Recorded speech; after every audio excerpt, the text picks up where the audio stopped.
Oh.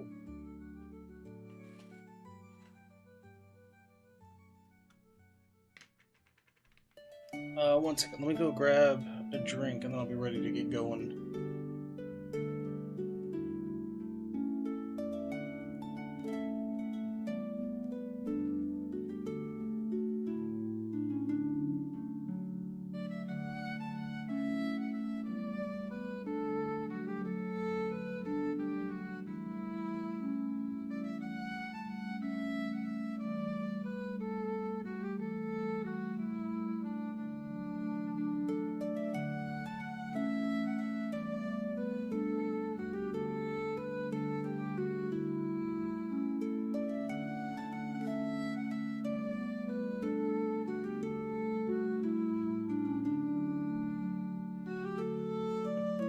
Alright.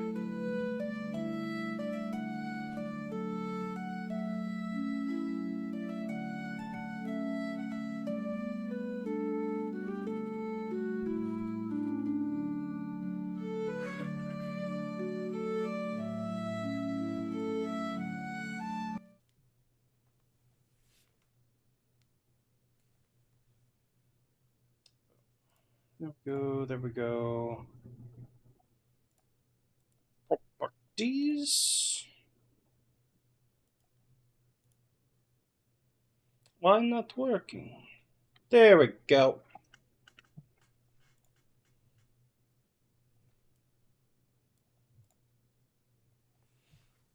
Alright, so first things first. I'm broke as hell. So, I need to do something to make back some of the gold that I used buying ring mats. We're gaming all night?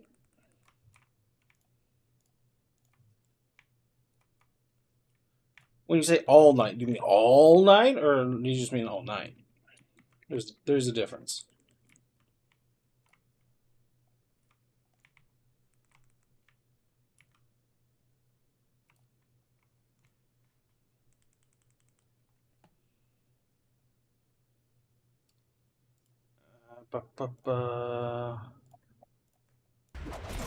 There we go.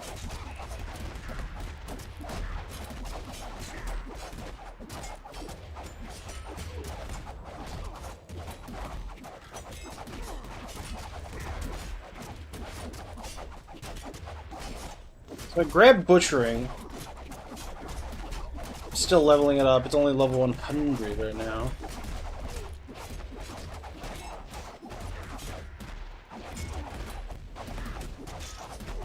I might try and sell some ring mats since I think everybody's done with them. Hey, Borkman!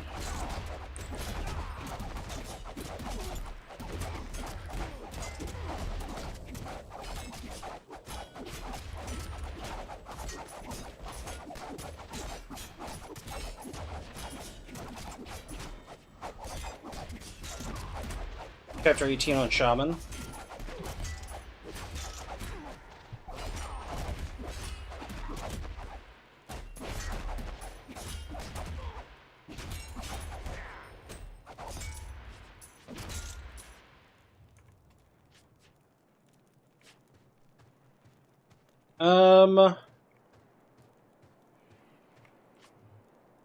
That's what I see.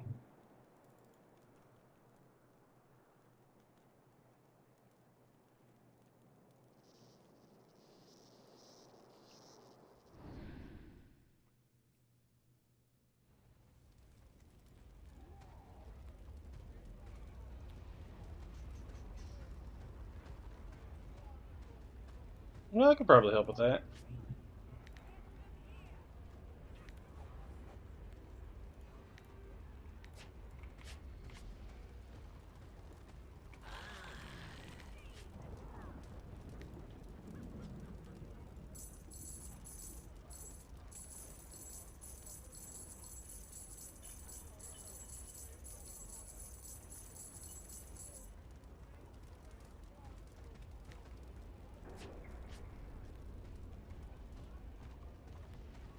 Place green ring.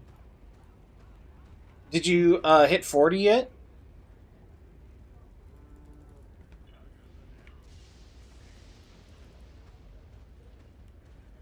Nice.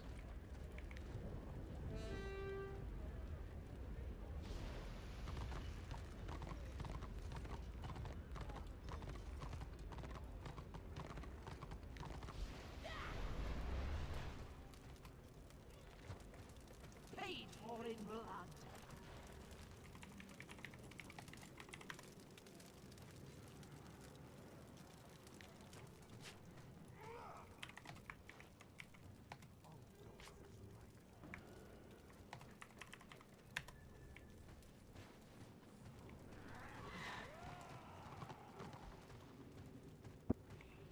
This is Warhammer Online: Return of Reckoning.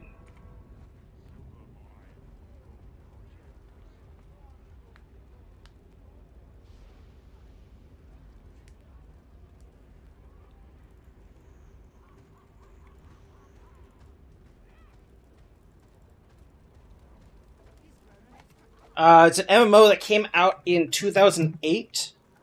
This is a private server for that MMO, as that the original servers for this game shut down in 2013. The private server spun up in 2014, so we're just past the 12-year anniversary for this server.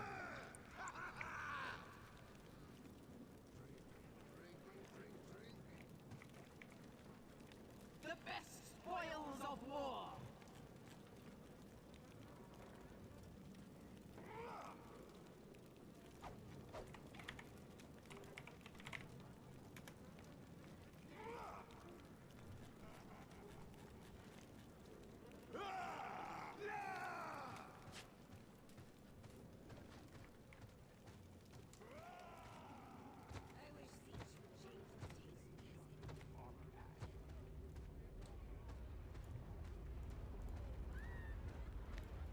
Well, I can... Here, we can go do that.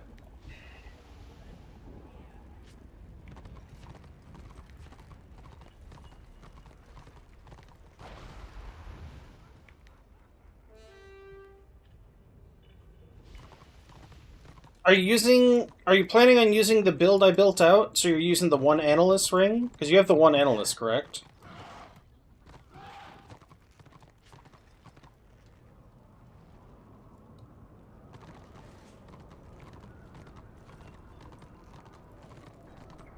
Uh,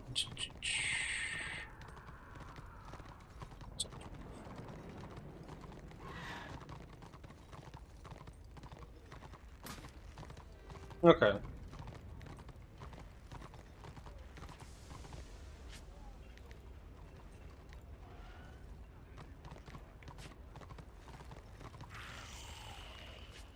Let me clean up my inventory just a little bit.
think that's good.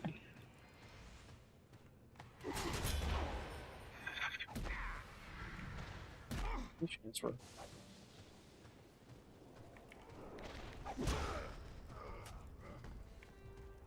Turn away. Save yourself. Alright, I'm on my way.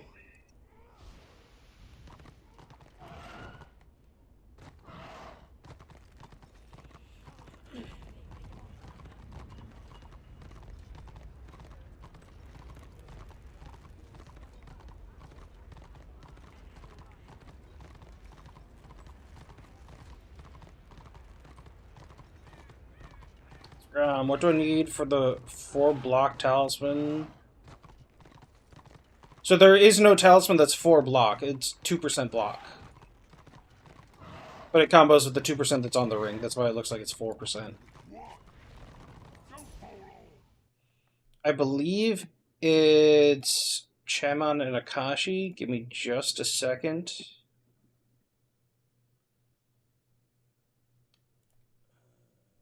Not that one, not that one. There we go.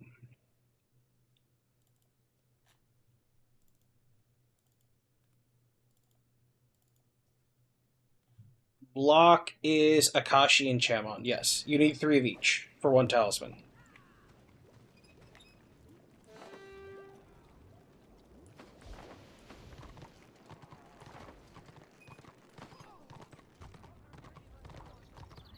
Three each, yes. You need 3 Chaman and 3 Akashi. Oh, you're welcome.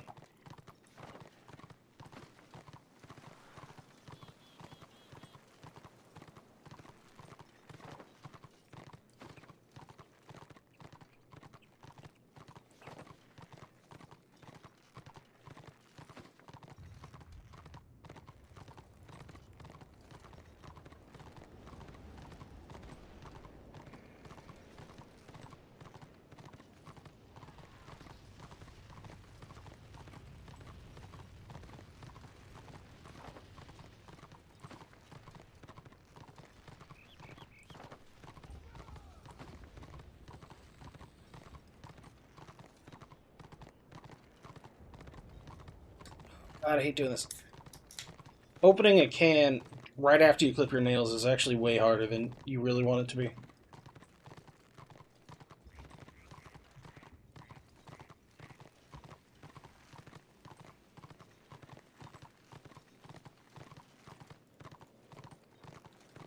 Alright, I'll help you get that ring. Then figure out what I'm doing with all these, because I don't really want to sell the ring components. Because, like, there could be somebody who hasn't been around that hops on later tonight, and then is like, oh, it's almost over, I'm missing out, and... Yeah. But also, like, knowing that I have probably 3 to 4K worth of mats in my bank is also, like, Yeah, but this event is once per year. Knowing that you gotta hold on to them for a year and be playing when it happens again is a lot. Alright, we're gonna do that.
Nice.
Oh, crap. I didn't, Oh, well, I didn't win it. I need to opt out of gold bags, probably.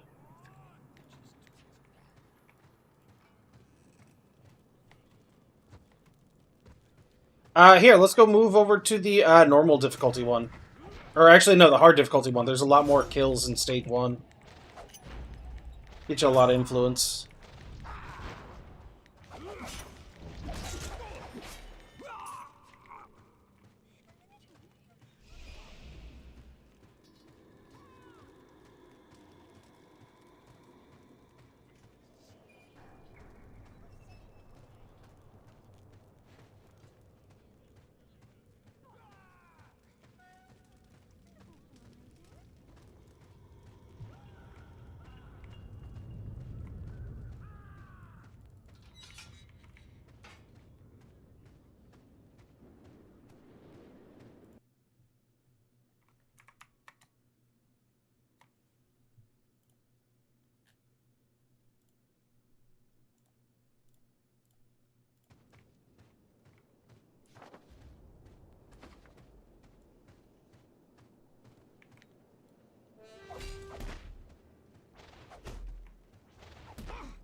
Not sure what you need.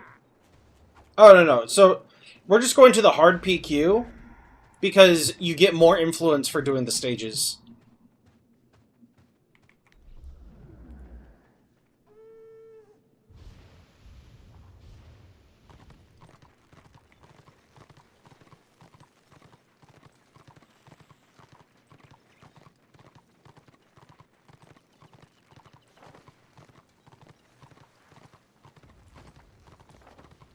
The normal PQ, all the enemies are so spread out, it's kind of a pain in the butt. So the hard PQ one is usually the one people go to.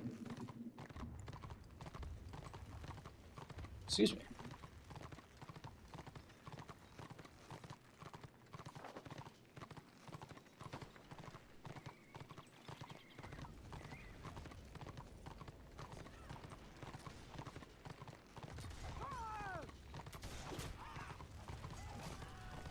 Especially this section right down here. Right at this camp. They're, like, pretty dense.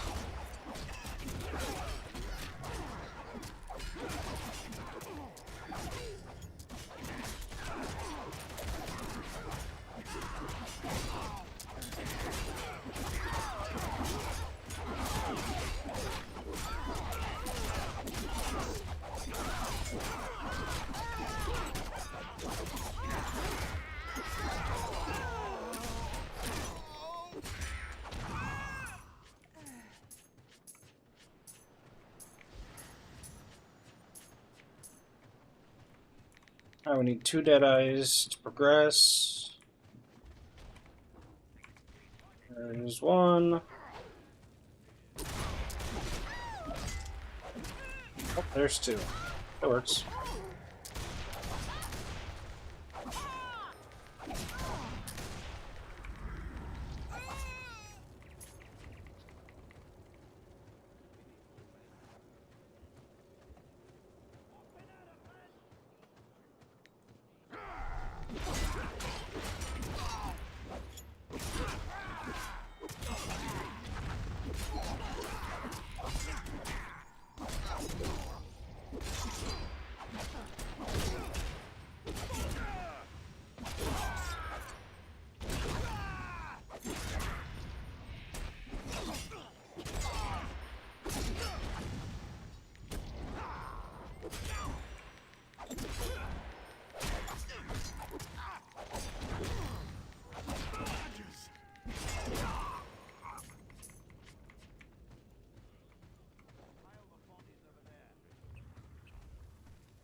Go.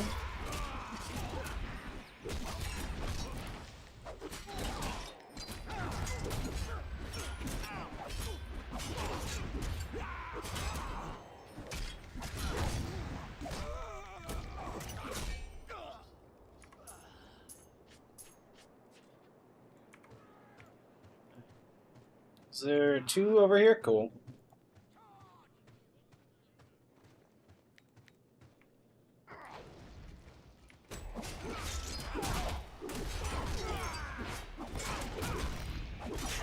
And then just a heads up, the boss of the PQ will spawn like right on top of us when these guys die.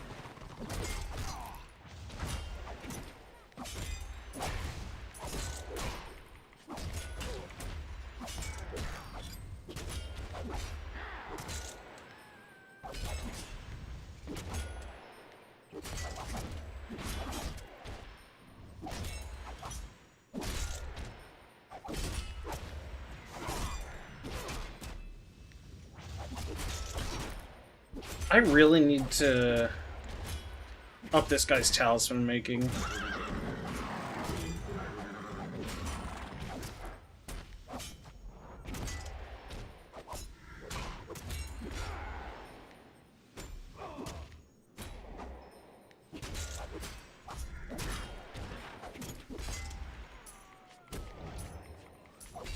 Well, I just mean because I can use him to grind public quests.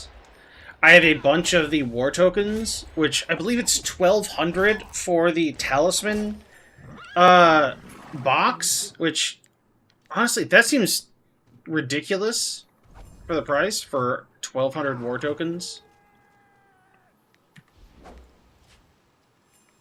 Yeah. For one box, that seems crazy. Especially since one PQ is 54 tokens.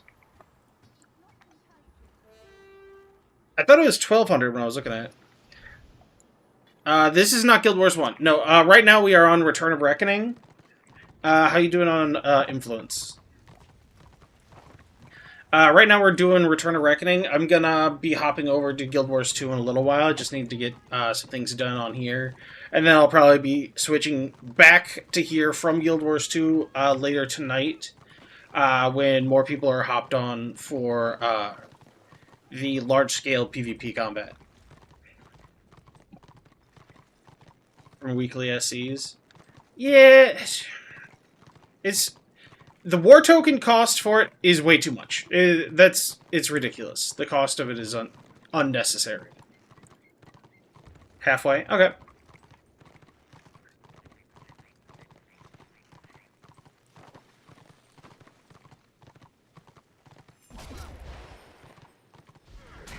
So the flame swords.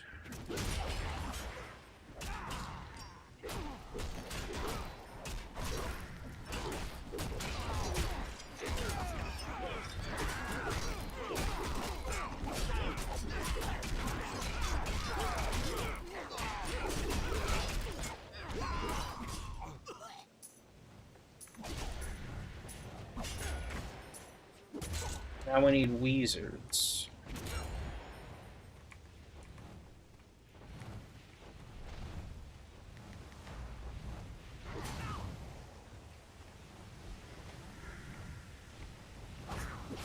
Oh.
Alright, the hard one should be reset now.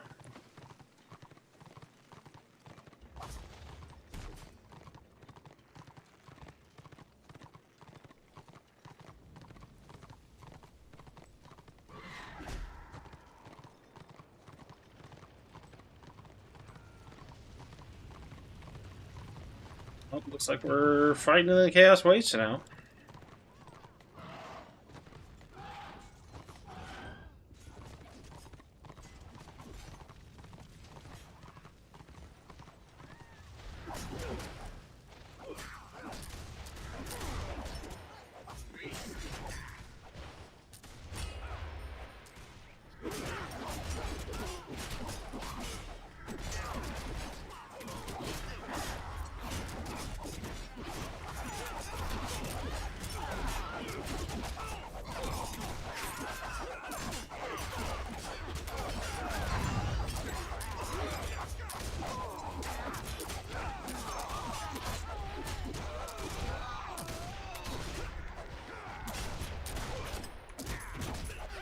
Hey, Ruby! Well, thank you very much. I appreciate that. I don't know if you got my message, but I did send you your other analyst ring.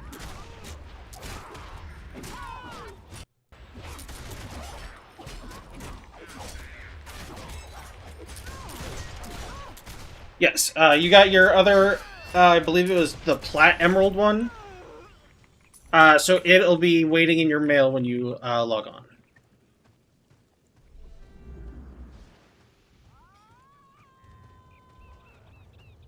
Like a hair or something in my glasses. Maybe it's just in my eye. Awesome.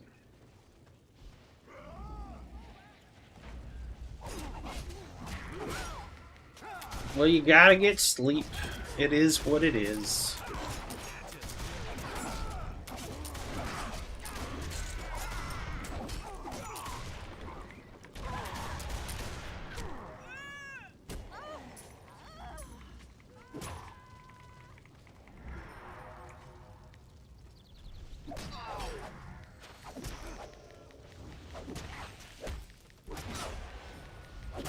Yep.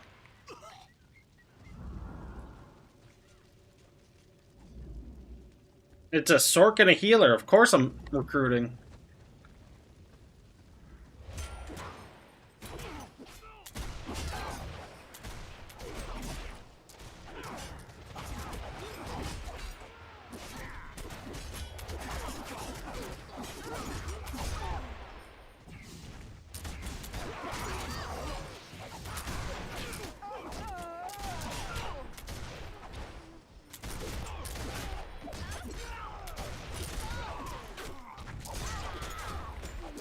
Don't ever believe that I'll just lie down for a minute, lie.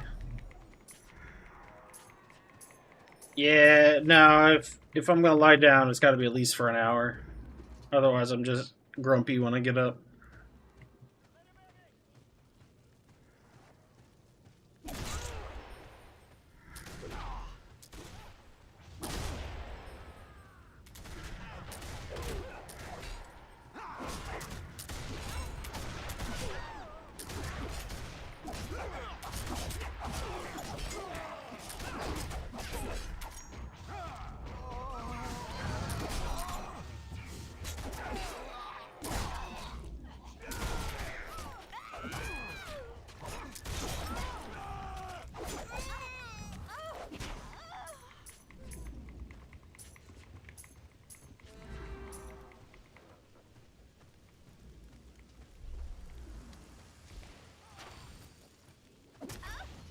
Up here, there was a good chunk of them because the camp hasn't respawned.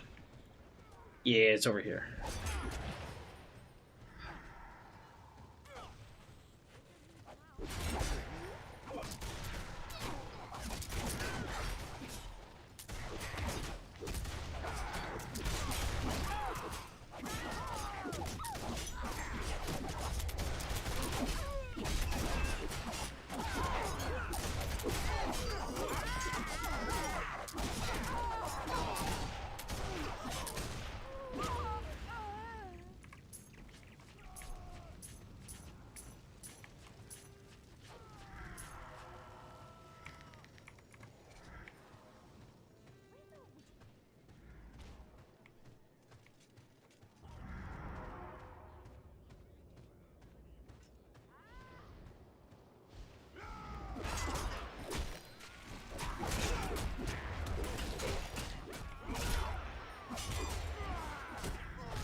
I can tick.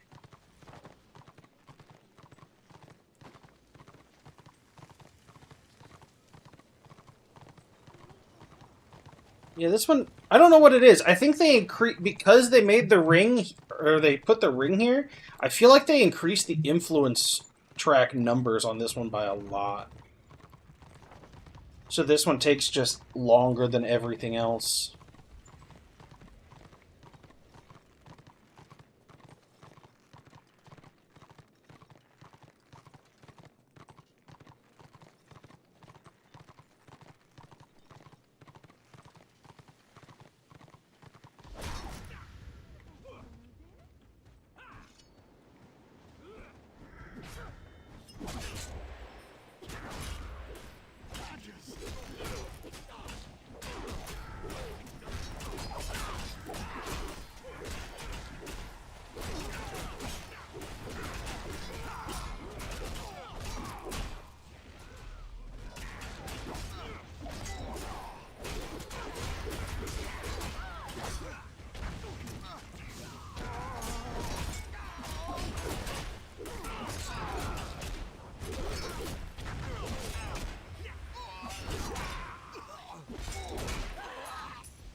I think we just walk out over here into this camp and we should be able to wipe this up. Hey, Wolf! I am doing pretty good. How are you? That's not going to push.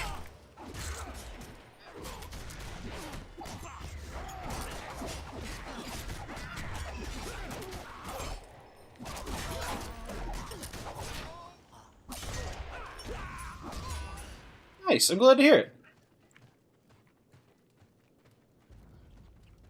15, and we'll just, it looks like the respawn, it works up. I am helping, Gob, who is, Borkman, get his Chapter 18 crit ring. Harbinger ring.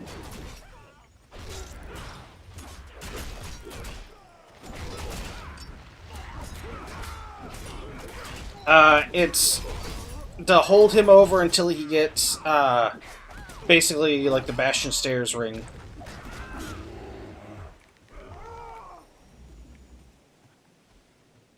So for like fresh 40s, it's one of the best rings you can get, as long as you're a damage dealer.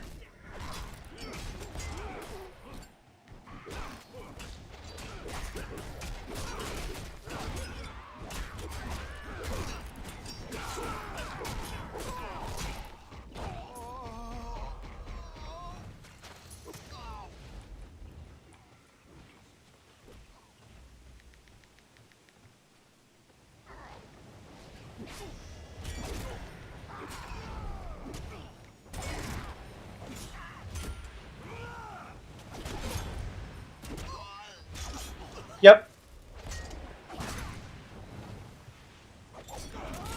It is the tier 3, or not tier 3, it is the third influence reward for Chapter 18 in Chaos. I believe Order has the same thing, but for Empire.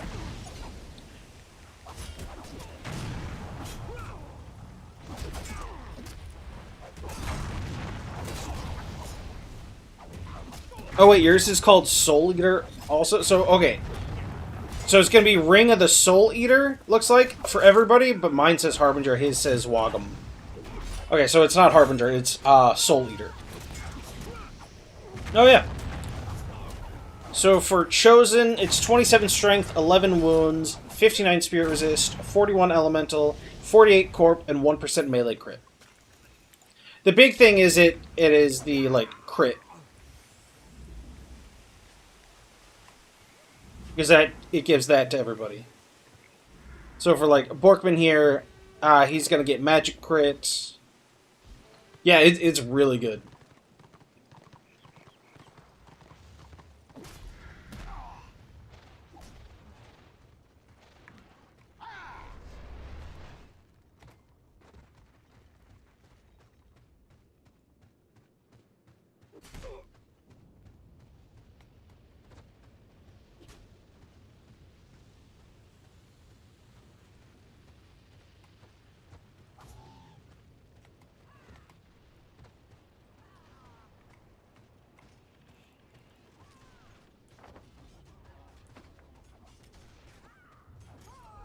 After the ring refund later this month, I'm going to start playing my shaman more because I do want to build out a crit build to see how that compares damage wise.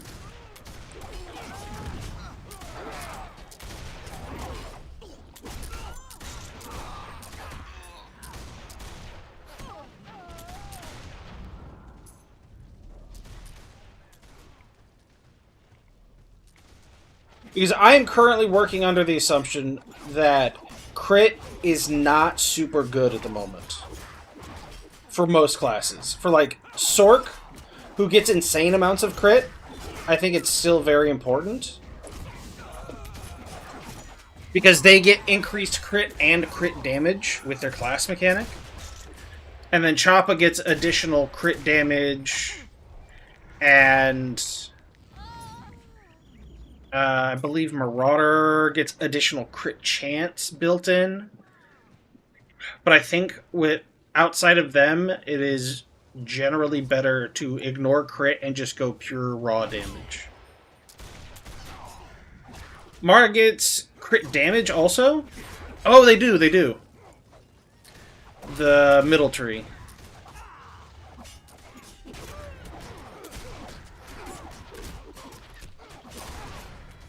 Hey, Scott, how's it going? And welcome in. Can you tell me where there's a spot for Ravik Cloak with 2% block? Ravik Cloak with 2% block?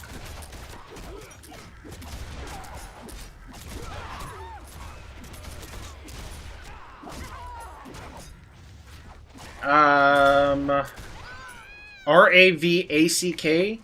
You're positive on that spelling.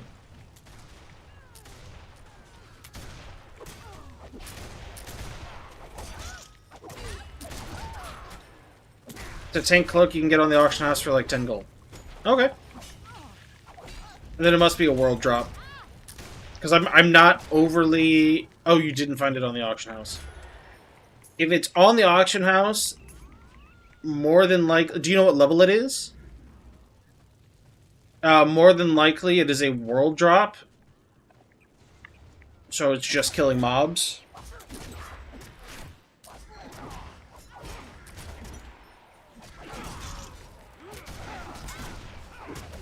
Level 36.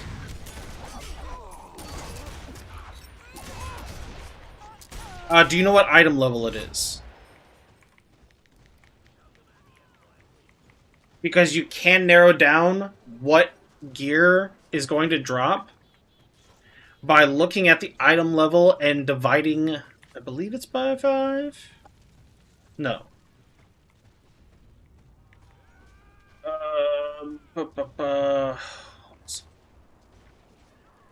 Yeah, you look at the item level, and that's the what the level of things you need to kill for it. So you're going to want to find, if you really want to do that, of course, you're going to want to find a level 36 to grind, like level 36 spot to grind.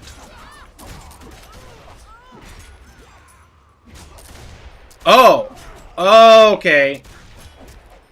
Blackfire Pass. Oh, it's a lair boss. I haven't ever done that lair before. If you want to hang out for a bit, I can... so we're getting the third influence thing on Chapter 18. I'd be down to go do that. I haven't done that lair before. Oh, they're on the auction house for 66 currently.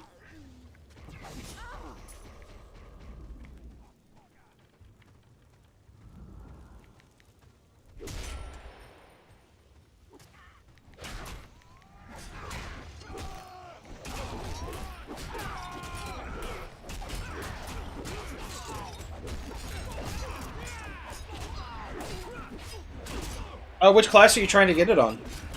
Scon?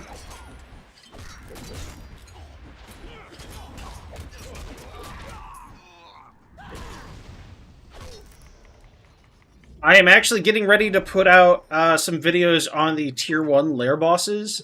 I was wanting to do all of the lair bosses.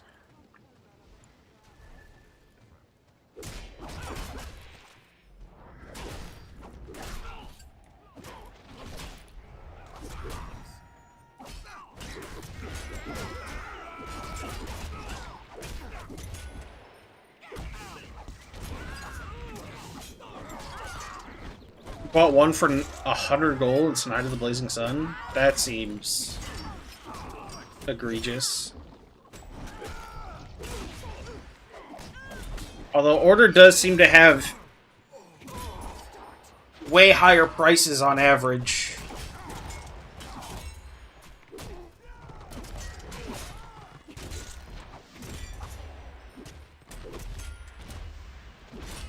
At least for their auction house of what I've seen.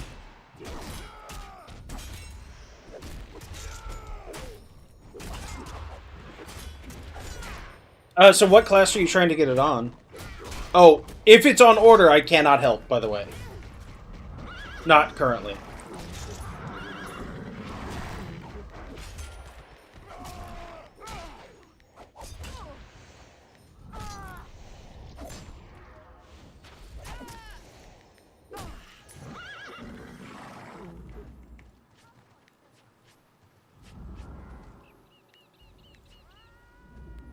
Ironbreaker? Oh.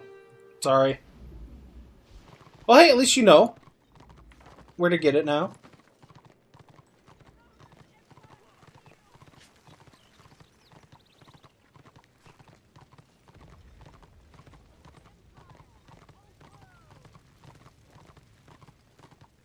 Thank you, Grom, for helping out. I'm more familiar with the Tier 1 lair bosses, and I know about Flesh Render for Tier 4. I need to go through and like become actually acquainted with the different lair bosses.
Am I paying attention? The cloak is like starting out 40 great back item. Yeah.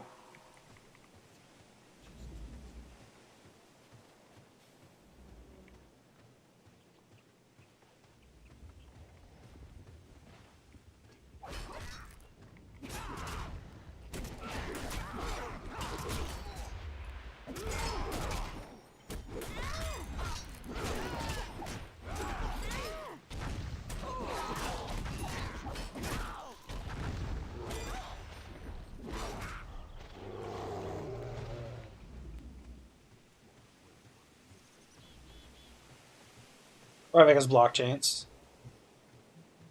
Can I kill it with DPS? I believe they adjusted the tier 4 lair bosses to not be soloable. Because people were going and grinding Flesh Render a lot. Which is the regen lair boss.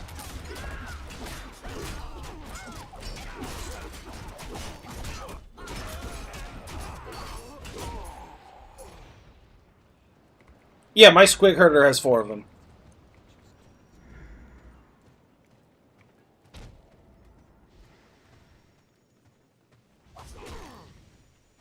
Oh, you're a tank with a DPS? Depends on the DPS.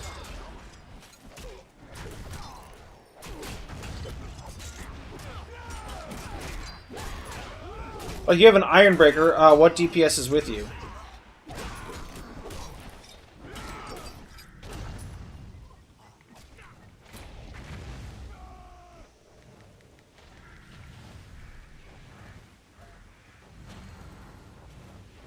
Like, if you have an off healer, that would work fine. If you have...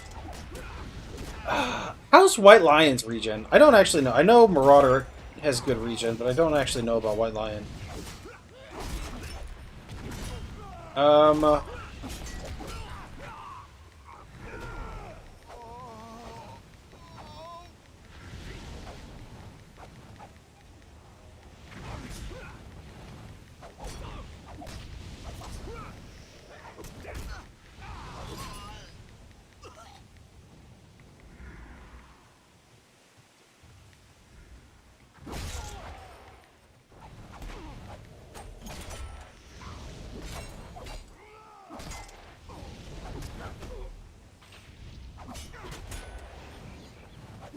If you had a engineer that has the keg, you'd probably be fine.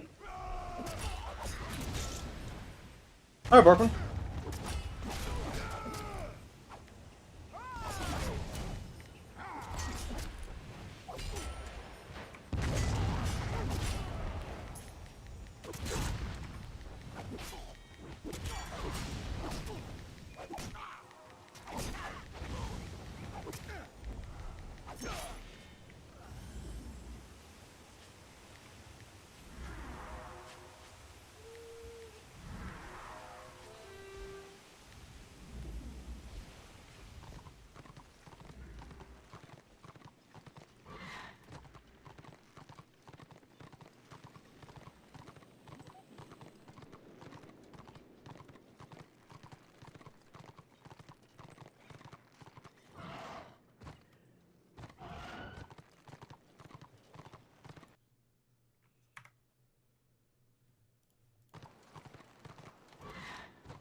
Got your first red ring today?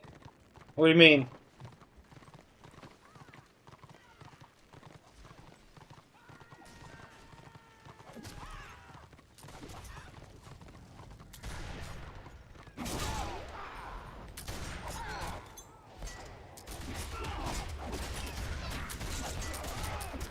Oh, the event rings. Gotcha, gotcha.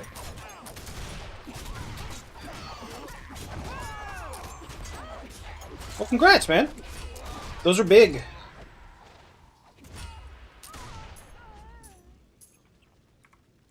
Speaking of which, maybe I should finish this out. Just so I can get that cloak. It might look really cool on the Chosen.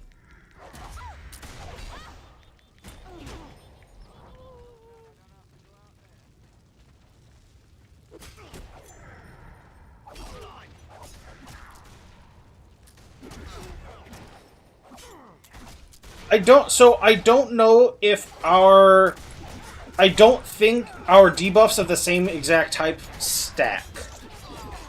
Because a lot of same class stuff doesn't stack, unfortunately. But, like, our raw damage output, yeah. Yeah, they'll always be there. And so our debuffs that increase elemental damage, it'll be easier for us to keep both of those up. Iron Ruby Ring? Nice. What class you playing, Wolf?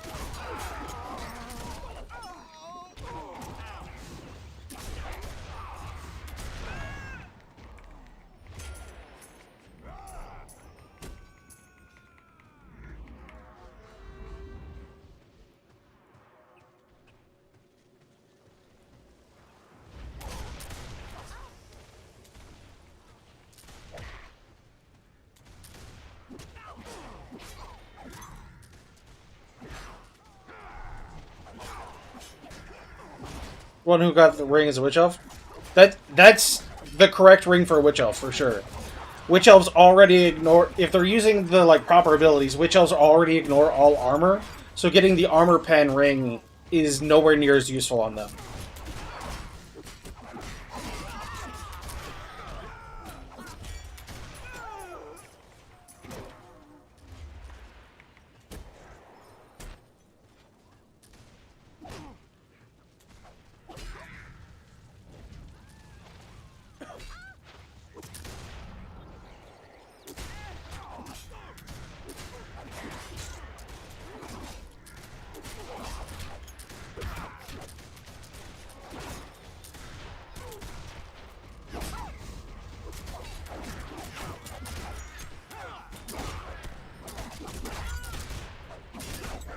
Hey, Faust.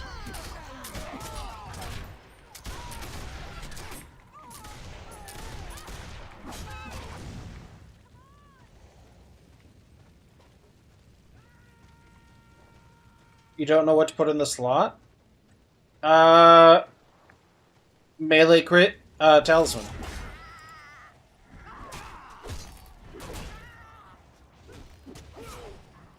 Yeah, the melee crit talisman from the event. That's gonna be your best bet.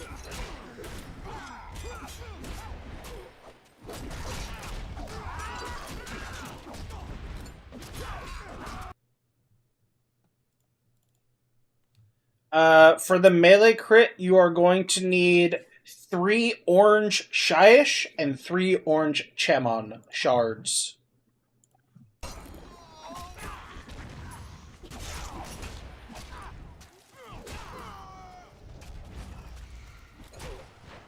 It's from the vendor, but so you're gonna need to go to the auction house and get you 3 Shyish shards and 3 Chamon shards.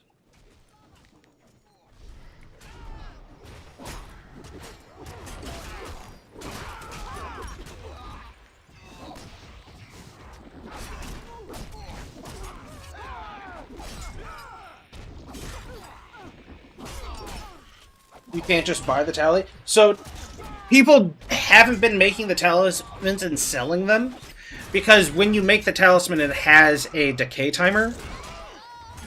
So it didn't make sense to make the talismans and sell them.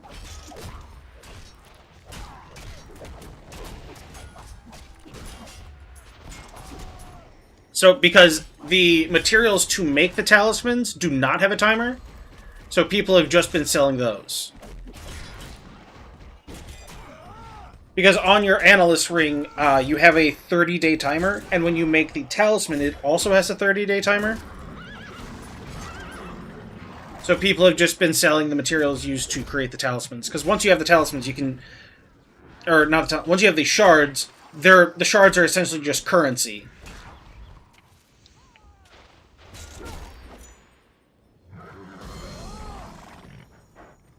He can. But on a witch elf, I figured he might want crit. And it's going to be roughly the same cost either way.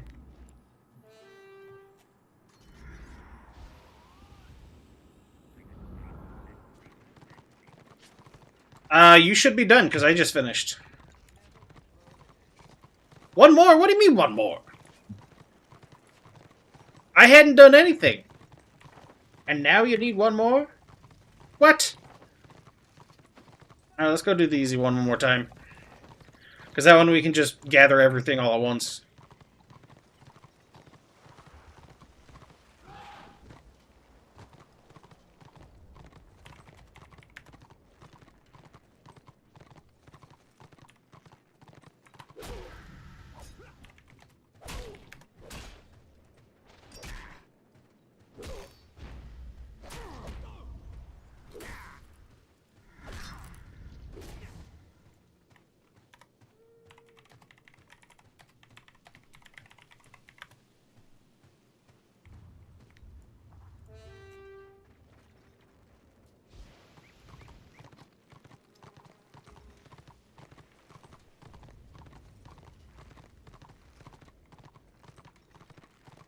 What voice?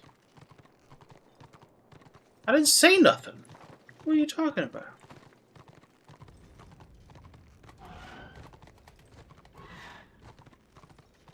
One more? No.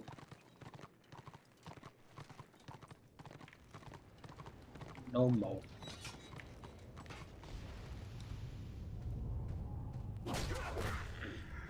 Collect all of them.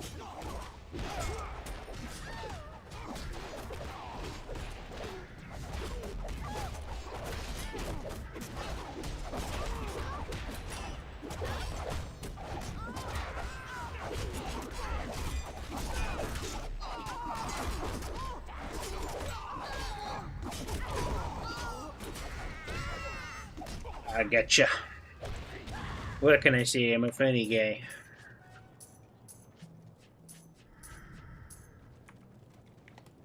I think you're doing something wrong, though. How are you? How did I finish my influence before you?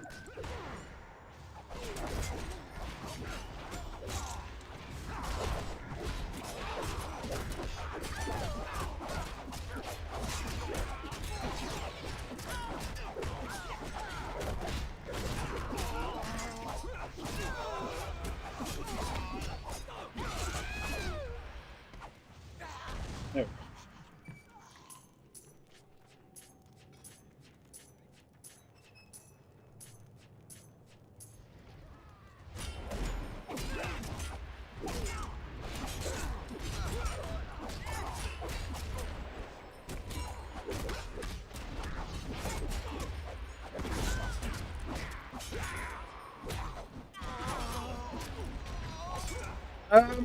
I might be able to help. Scon? Give me just a second. I got an order character I can hop on.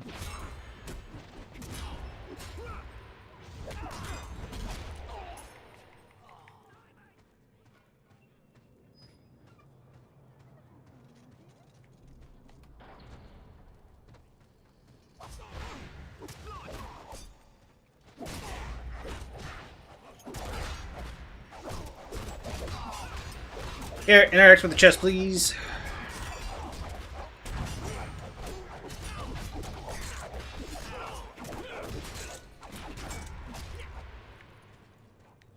There we go.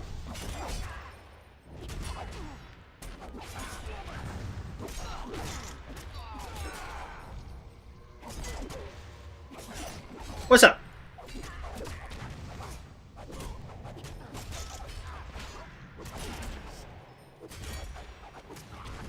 Oh, hopping on an order character? It's just to do some PvE.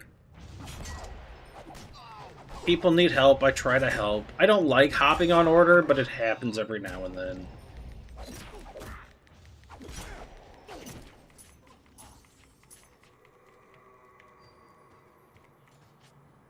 There we go.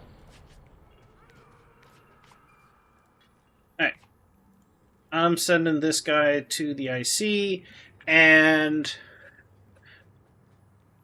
Scon. I am gonna hop over real quick. Hey, Yodi.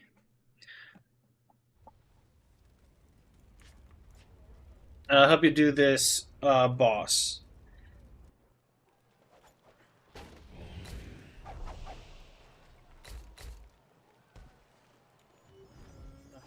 Pretty sure the only reasonable one to do it on is this.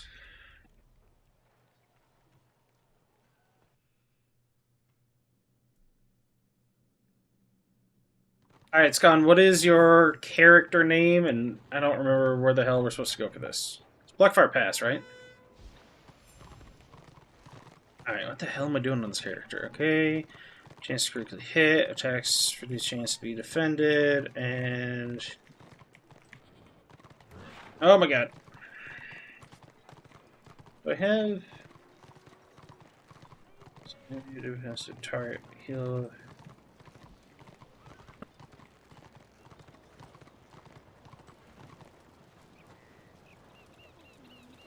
Gary... Alright. Off to start his saga. Blackfire Pass. Alright, Scon, you there? I'm on this character. Let me scroll back up to where Grom said where it was. 61, 8.2. 61, 8.2. Oh, up in the corner. Okay, okay. 61, so right up there.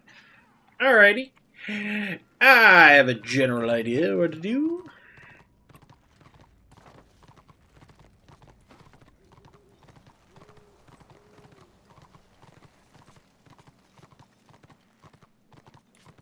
Gosh, look how good this character is. Oh my gosh. Got that 3-piece set of the Arcanist. Oh my god, so geared. Not problematic at all.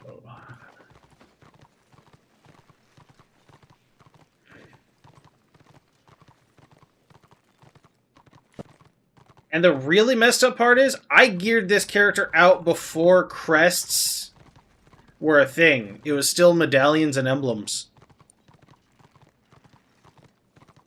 You know how many scenarios I had to do for my gear? An insane amount.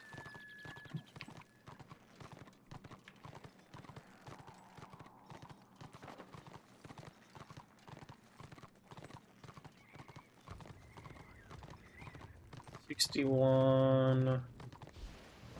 8. Up there. Leave me alone. Leave me alone, stupid lizard.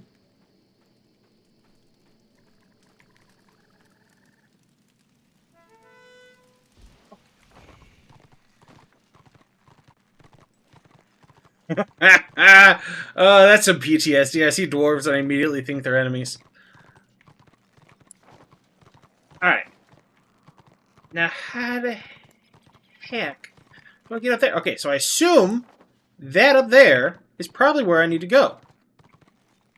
Is it? No. Can't be that easy.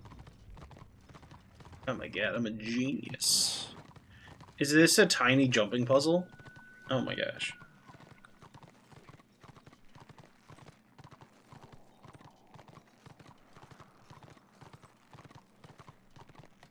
Oh my god, I'm so good. Talent.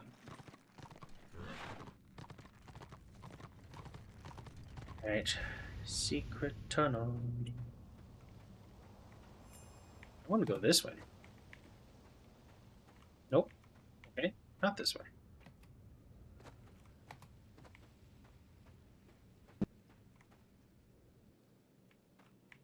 I was fully expecting to see an Ironbreaker here.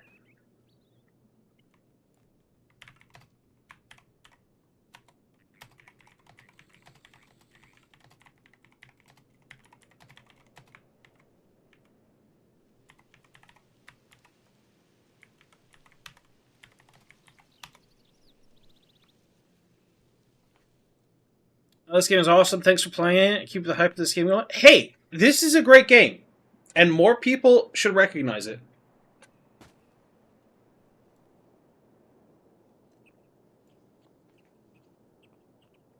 Holy shit, I've got no health on this character. That's insane.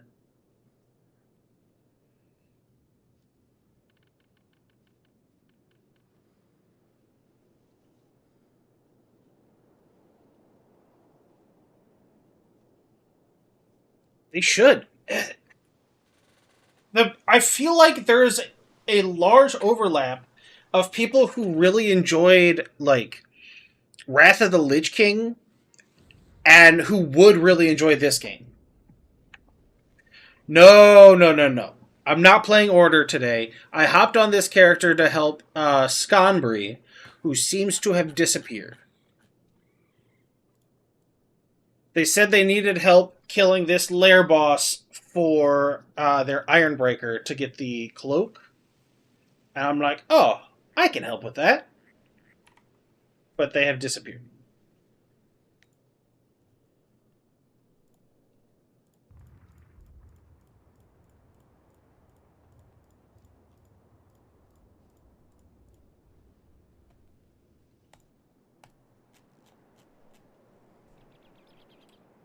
Um, let's see if they're in any of the other chats. Scon, where you go? They're on I think they're on the person's on Destro. Is everybody doing Destro? Okay, that's on Destro. They're on Destro, they're on Destro, they're on Destro, they're on Destro. Everybody's on Destro. Alright. Let me see if I can just message this person.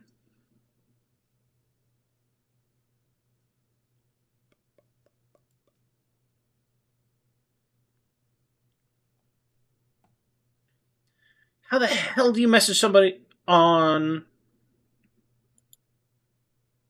Twitch?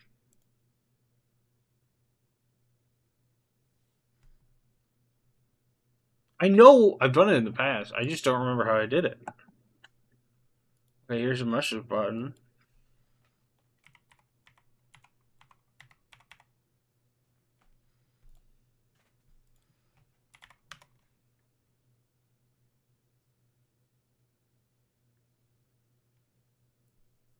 Click on their name in chat, then the whisper button. Alright, thank you. I got it. Also, no worries. We appreciate caps over here.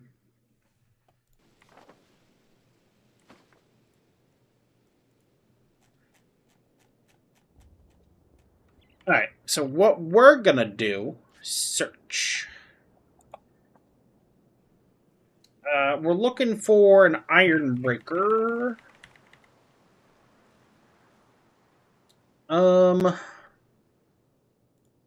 Probably at least 36.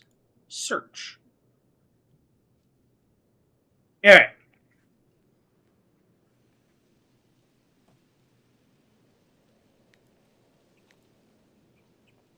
Alright, none of them have a name that would make me think they're Sconbury on Twitch.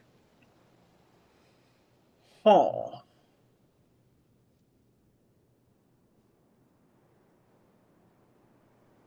Well, I got the exact opposite problem. I use shift, but I'm not fast enough to unshift, so I usually always capitalize the first two letters when I'm typing. It is actually super annoying to me specifically. I'm not entirely sure if it bothers anybody else, but it bothers me every time I see that I did it.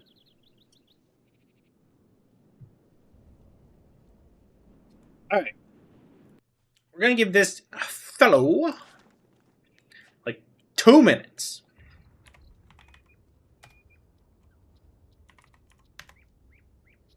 Not in a group. Me. Watch this, bitch. Fuck you.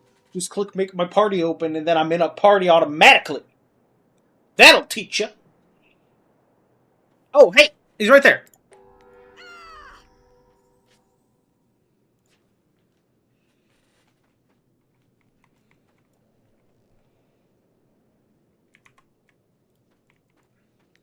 Hello.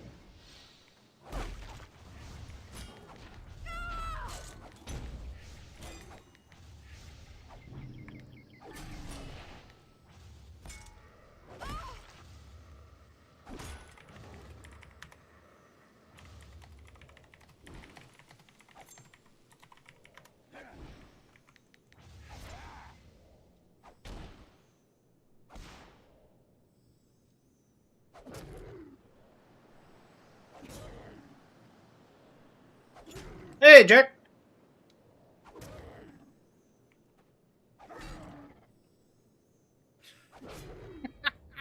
Who bound that? Okay, so this boss is 100% bugged. Because it's not attacking me. Can this boss not move?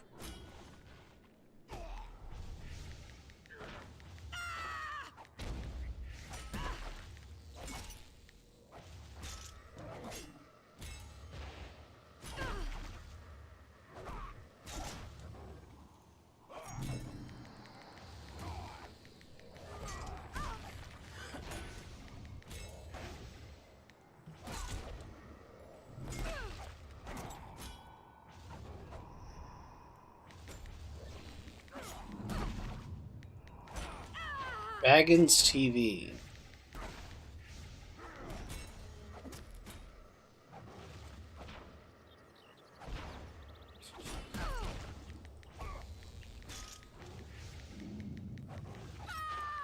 Well, I think with how many analysts our guild has just recently gotten, I'm going to be honest, I don't think his 2% block is going to affect us too much.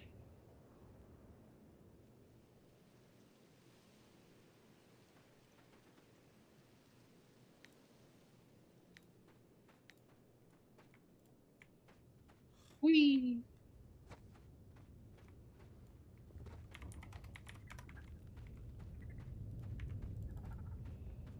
Spain just won their match, now waiting for the Portugal match, and Ronaldo. Ronaldo, he's one of those there ball players of the foot variety, I assume.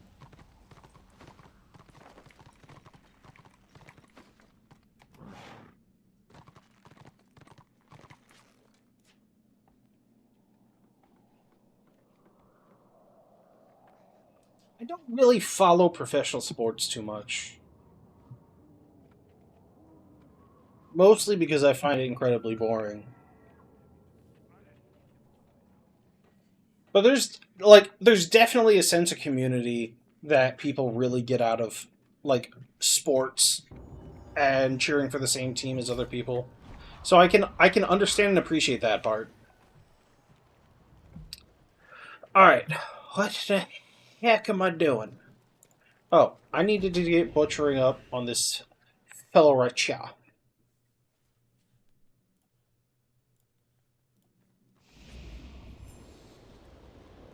What is the butchering at?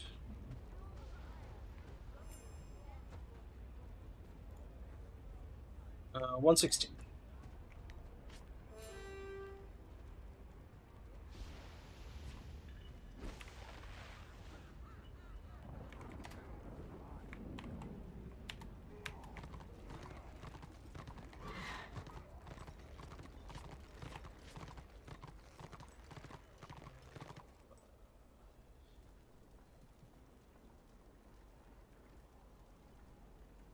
Yeah, that's just stupid. Like, celebrating your town winning by destroying your town seems incredibly stupid.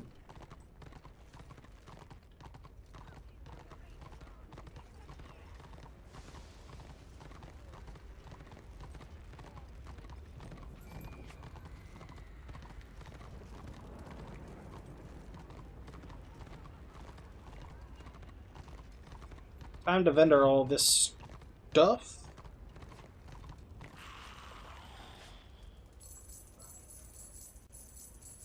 Oh, nope. There we go.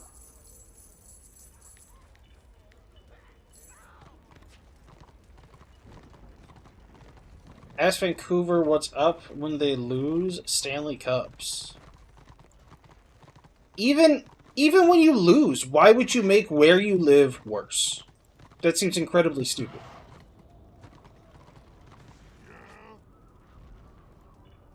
Kind of like the people who play video games and then destroy their own controllers. They're like, "Oh, I'm going to destroy this controller." Okay, congrats. Now you've lost the game and you just cost yourself money. You're an idiot.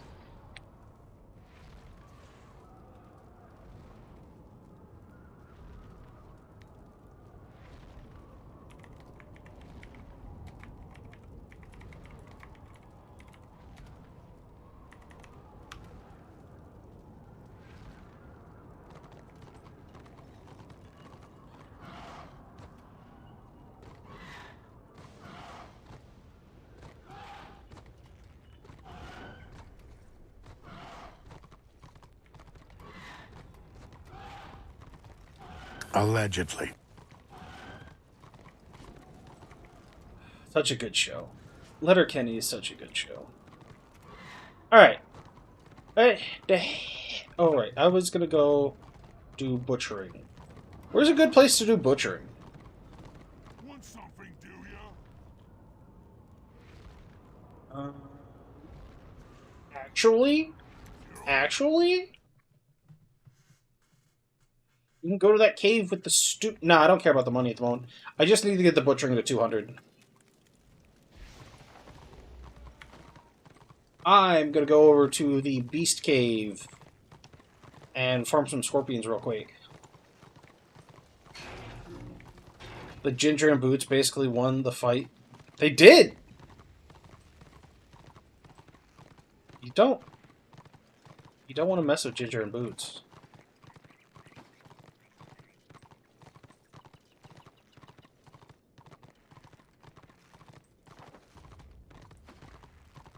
So I have...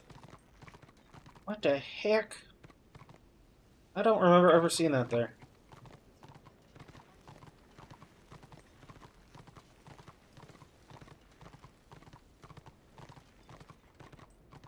So I have a new spot for grinding wyvern scales, which is nice. And you don't have to, like, run to different spots, really.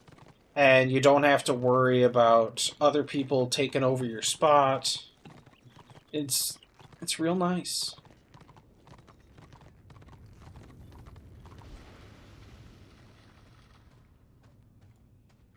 I should probably turn these on. There we go.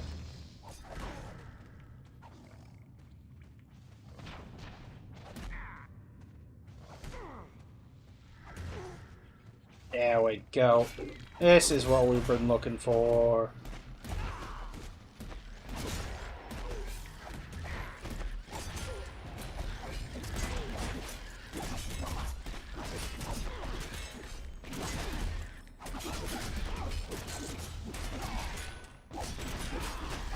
Uh-oh. This might get dicey.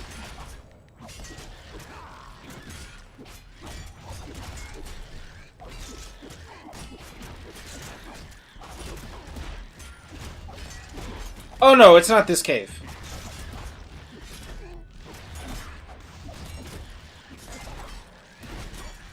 I just came here. Oh, they're champions, though. That's kind of a pain. Uh-oh. I was just looking mostly for density.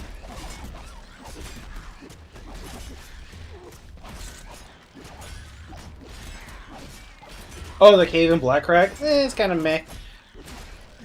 It's actually in a dungeon, but it's soloable if you have the right gear. Level 81 magical salvaging, looking for a good grind spot. Level 81. Oh, yeah, so this isn't a good spot. I didn't realize those were all champions.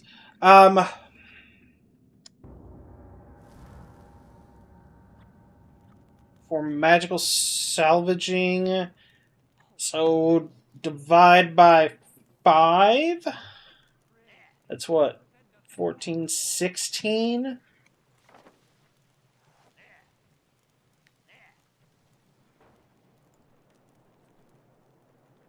It's 18. This is... Oh, nah, not really. It's not great. So what are the other options? Shadowlands.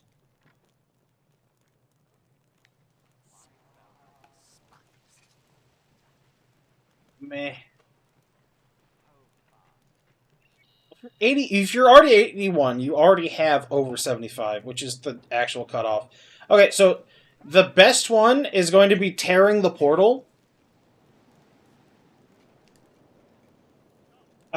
They're grouped up into nice little groups so you don't have to run around, and you can generally pick how many groups you want at the same time. So tearing the portal.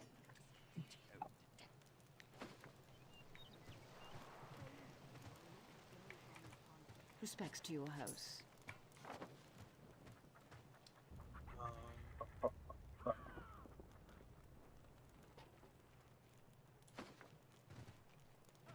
Maybe Blackcrag would be a good choice. They say you're looking to leave. Seek glory.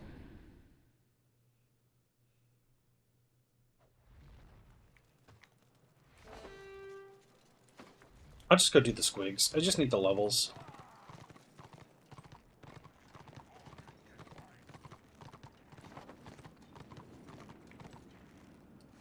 Is it this one? This cave is what you're talking about, I assume? Yeah, we could try that out.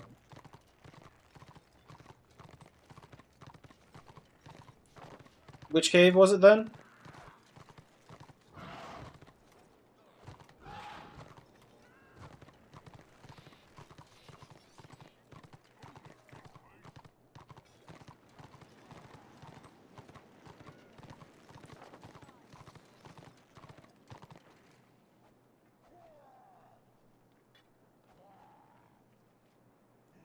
Right at the hot spot above keep. What? There is no hot spot.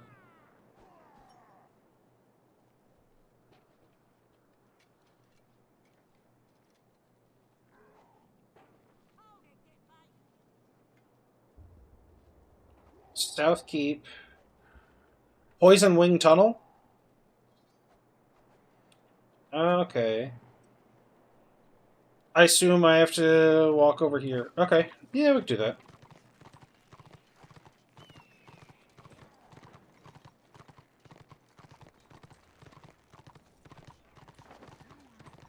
I'd always done like a rotation right over here. But I can check out the tunnel.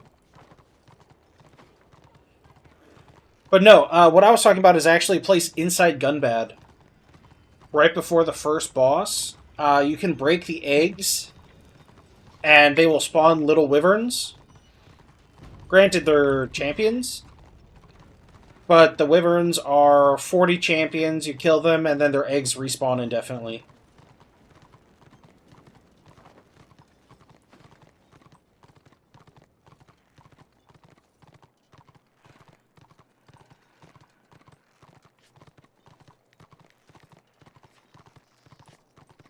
Really could just make a ring for this guy.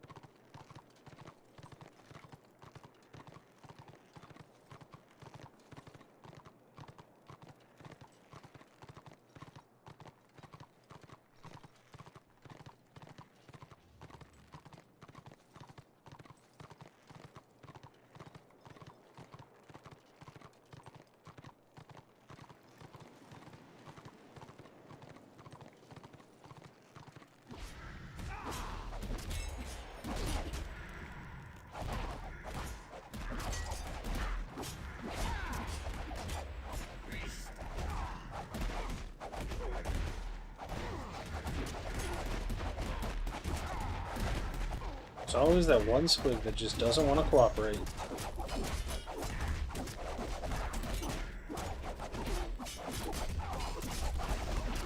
Yeah, so usually I just run down this alley, go up that hill, go over the top, around there, and then I come back over to, like, over there, and then I just do a big loop. But I'm normally doing it on my Choppa, so it's, like, not quite as good, because I'm doing a regen build on the Choppa just to do it, but it's not super fast. Like, it doesn't take too long, but it's just not super fast.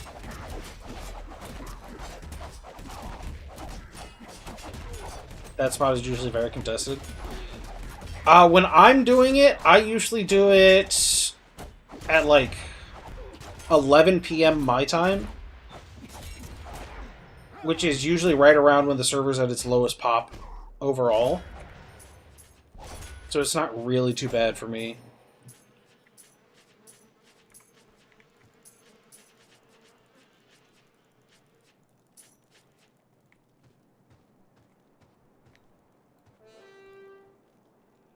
The cave is a good option. I'll go check it out.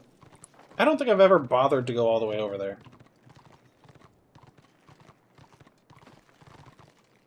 Oh, I guess I go up here and then across.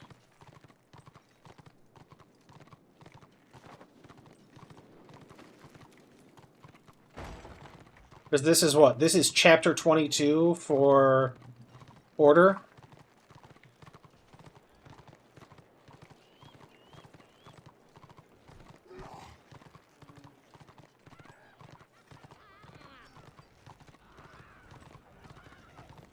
It's slower, but you get your privacy.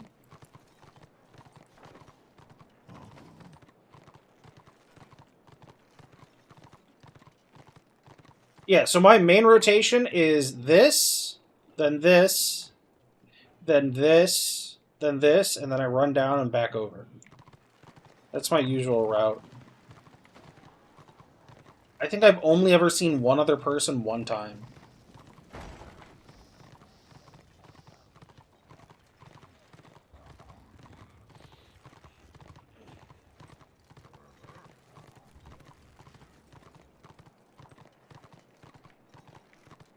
Honestly?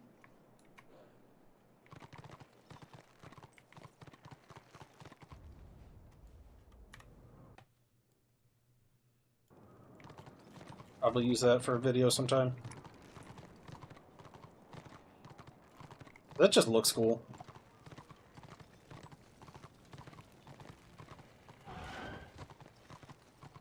Alrighty, there's... Maybe I shouldn't have gone this way. Maybe this is not the correct way. This is not the correct way.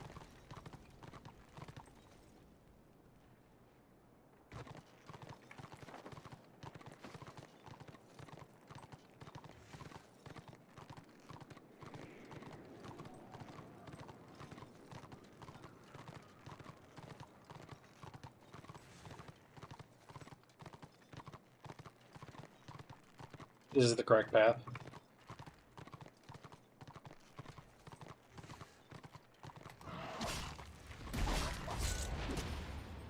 Oh, hey, you can break the eggs. It's funny.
Alright, so what I actually saw that I wanted to get...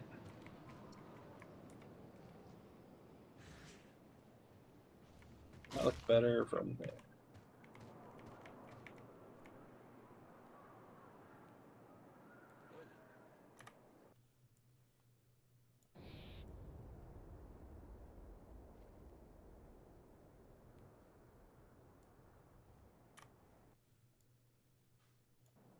There we go. What gear do I have that I can just sit back like that? Invader gear. The 7-piece is each time you block an enemy's attack, low damage is dealt back to them.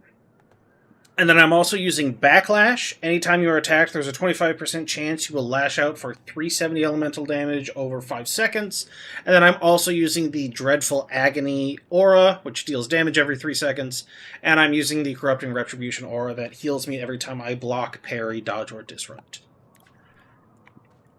So it's a little bit... It's definitely slower than it could be, but the effort is way less.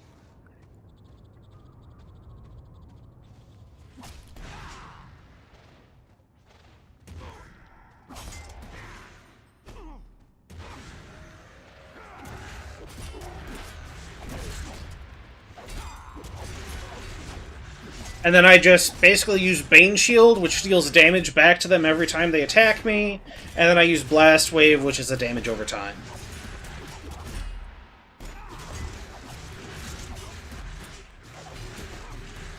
I'll bring it back. Give me just a second.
I'm back.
Is that it for the cave? So I guess you do the 2 nests outside.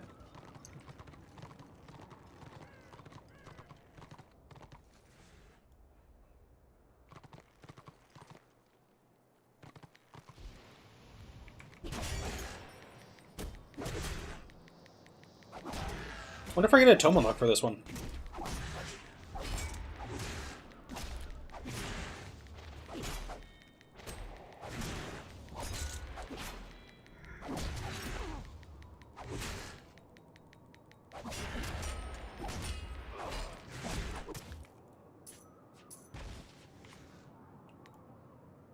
Nope, doesn't look like it. Anything interesting inside? I spend my time jumping up this tower. I swear there better be something neat up there. Oh god, I'm stuck! Okay, we're good. Nope, that didn't work. Hold on. See the vision. Boom, look at that. Nope. There we go. Beautiful. Okay, there's literally nothing up here. I've wasted my time.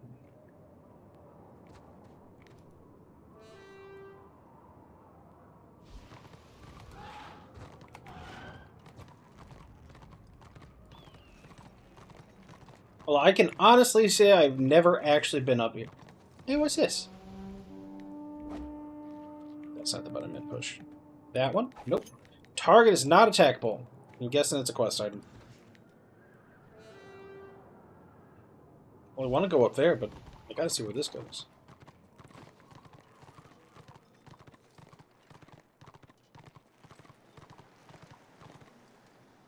Okay, I'm getting the feeling the answer is nowhere. Alright. Well, we're not going that way anymore.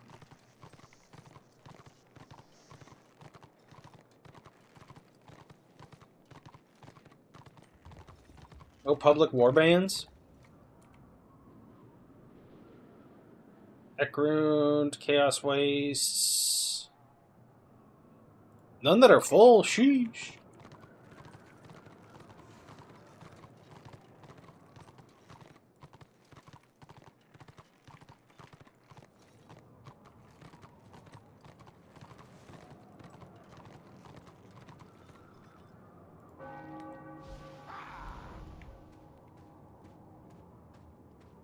Daimonus' egg.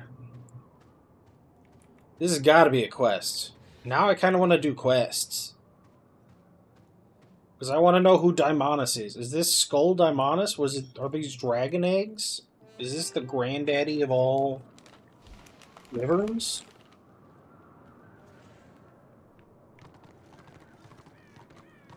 Looks like the Chaos Waste Keep attempt failed, so everyone bailed. Yeah.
Alright, so the cave is kind of meh.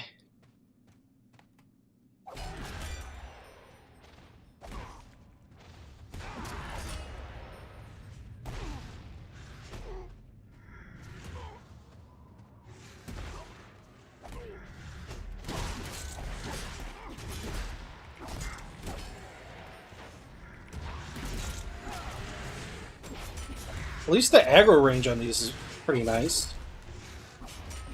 And they don't reset super far. They actually move pretty far.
So the pulls that I do in the other place are 3, 2, 4, 3, 3. Here it is 3, 4, 3, 3. I guess it's this. It's one pull less. But even then, that pull is only 2, so I guess it's not that bad in comparison. Provided, like, okay, are the... Like, I just did the full thing. Are the ones in the back respawned? Hey, Seojun. How's it going? Oh, those are respawned. Okay, so the respawn is actually pretty good. Definitely not as bad as I thought. Although it does feel like a waste since I'm not actually getting the items that are actually worth money.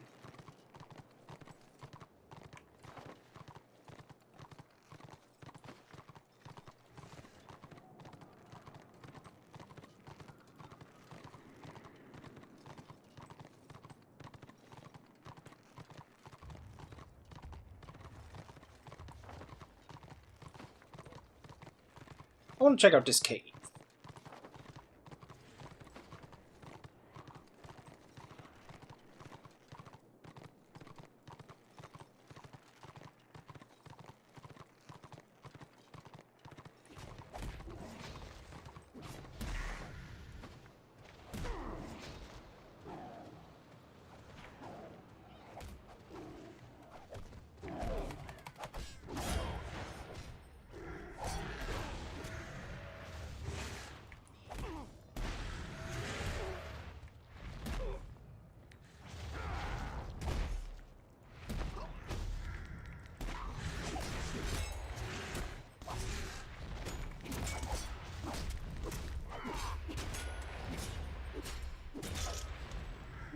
I have a feeling the cave probably doesn't actually have that much of it.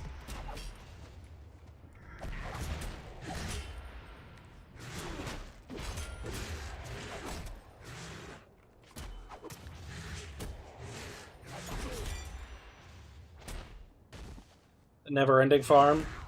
Well, right now I'm just getting my butchering up.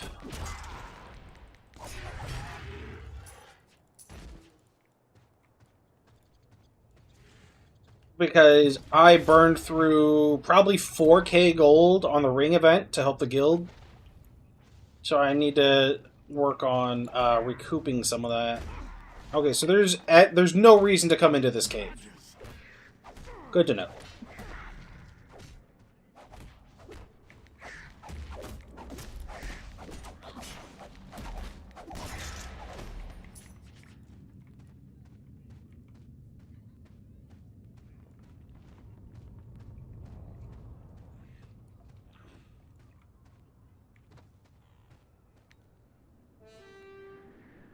Hey, Master.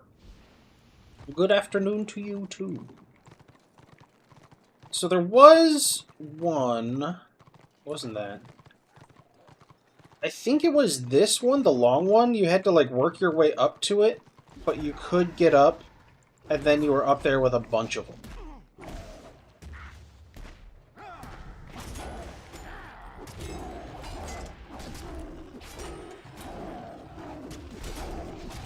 But ideally, I would have, like, 30 really tiny things all attacking me at once that would just slowly die, and then I could loot everything all at once. That would be ideal.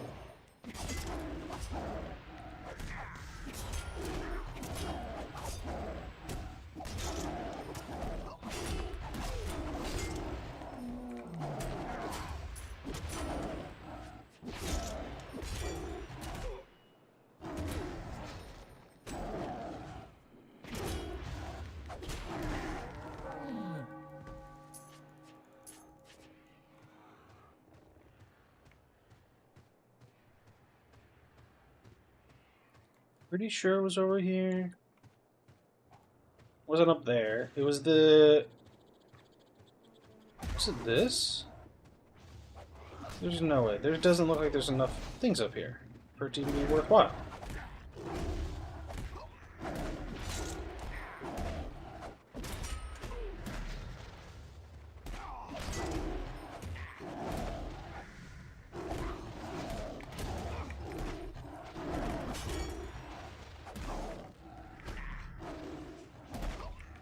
Oh. Do that. Alright, gotta kill these cats first. This is, Black Crag. This is over on Order's side.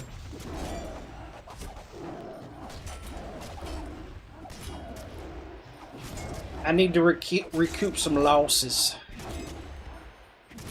Well, I'm getting my butchering up right now.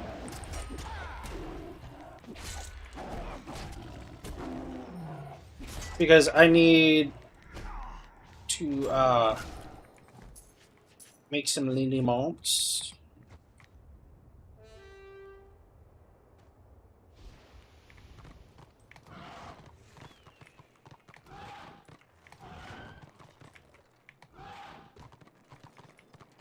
Where I got up here in the past, but I don't remember how I did it now.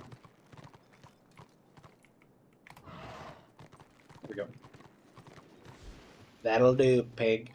That'll do.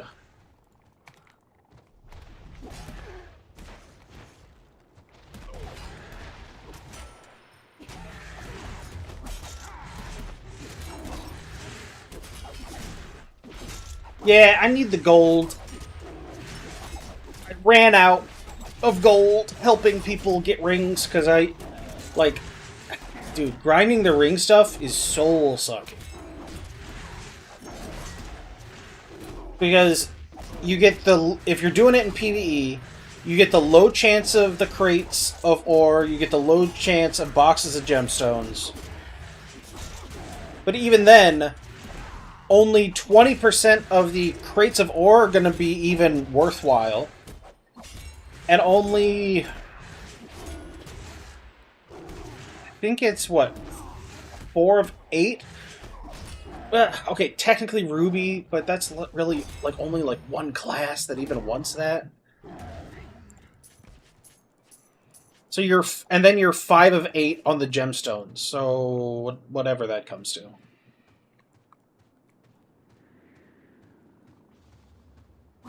It's not.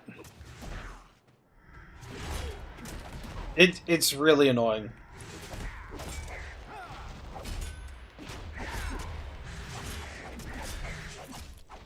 I'm glad I have already got the rings for the classes that will use them. Yeah.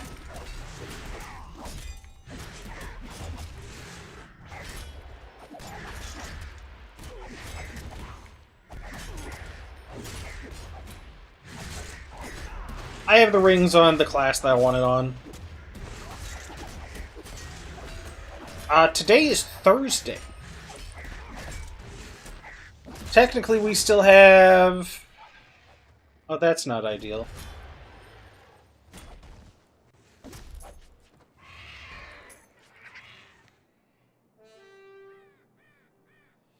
What is it? We got 15 minutes, then 7 hours, then 5 hours. We got like... Yeah, we got 12 hours, 15 minutes till the event ends.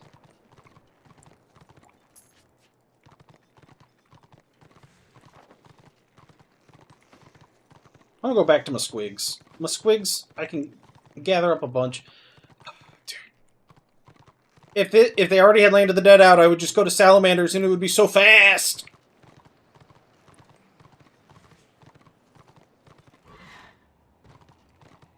Don't know how many work emails you sent from the future.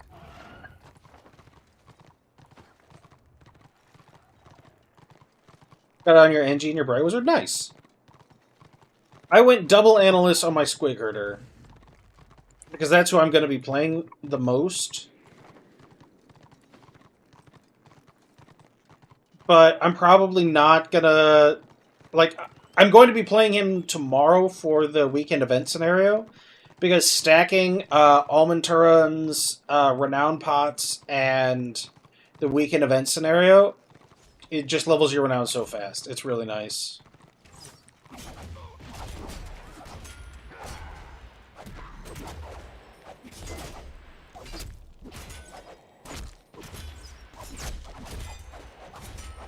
From the Squig King.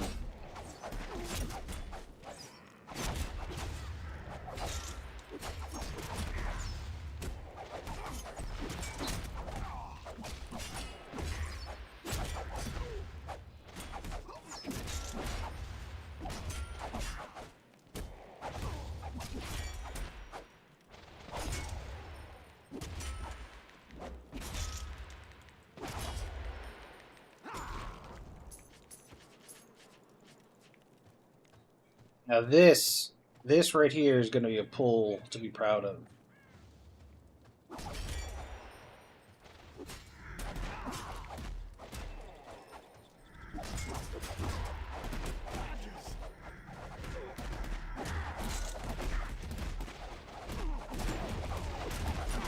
Now, if I could have pulls that were like this all the time for PvE, it would be perfectly fine.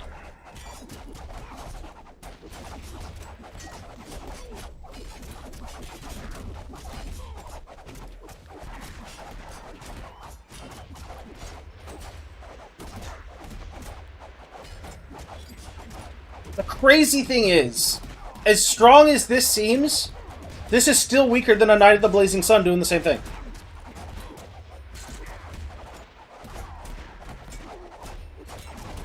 The Squiggly Beast Pens. Your wife says it's a good name for a male strip club.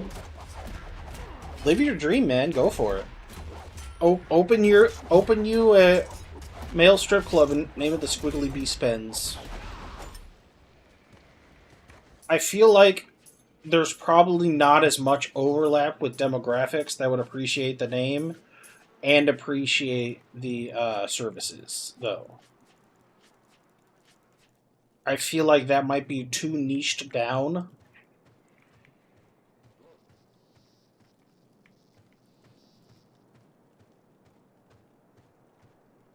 I mean, if I was on my Sork, even with you tanking, I'd still be dead. Only if you hurt yourself. I used to run a go-go bar in your 30s. That's pretty cool.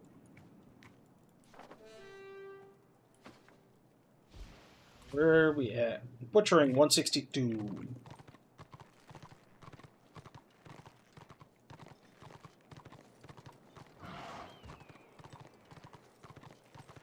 These have respawned.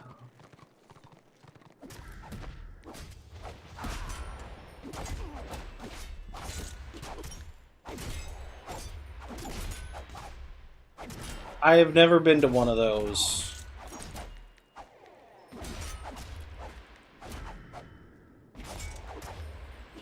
Although it doesn't really seem like it's my jam.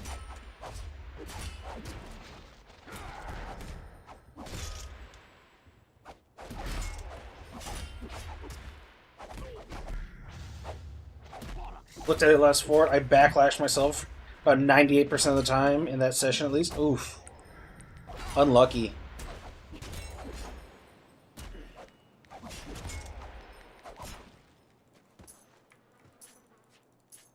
I feel like the intention of the class was to burn your backlash or burn your dark magic off more often, but there's almost no incentive to do that.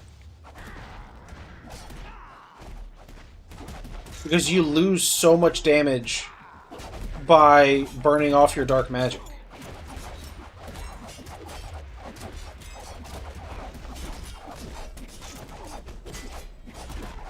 I farmed many rings during the event? Yes. I've helped make... Well, I helped make 4 rings today. 5 rings today. And then over the last couple weeks, I've helped make probably 8 more. So, and then my 2 rings. So I've probably helped make about 15 rings.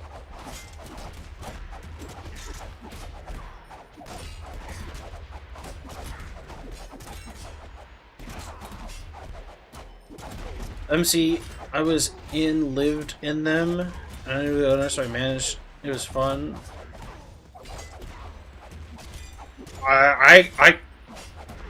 Those adjectives right in a row definitely makes me think they probably were a big pain in the ass.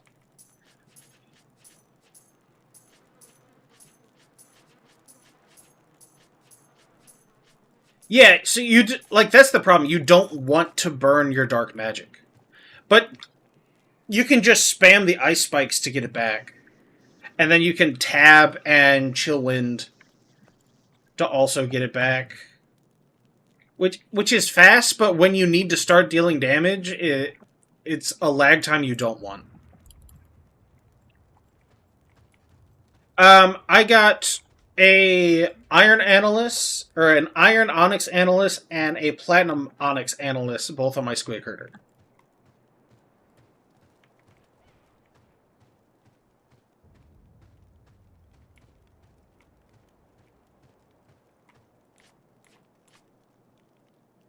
$69.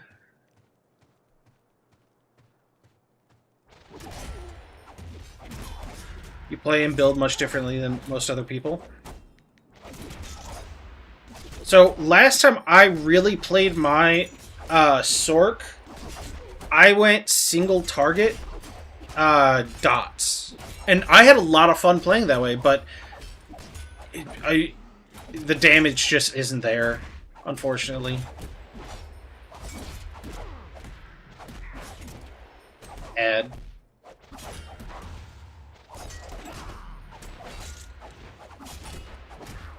Played this since it came out. Server.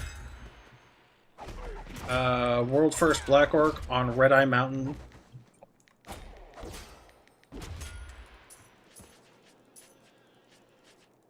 Welcome back, everybody.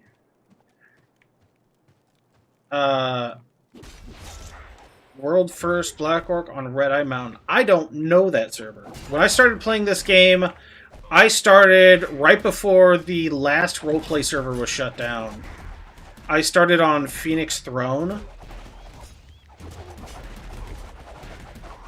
And it got merged into Badlands.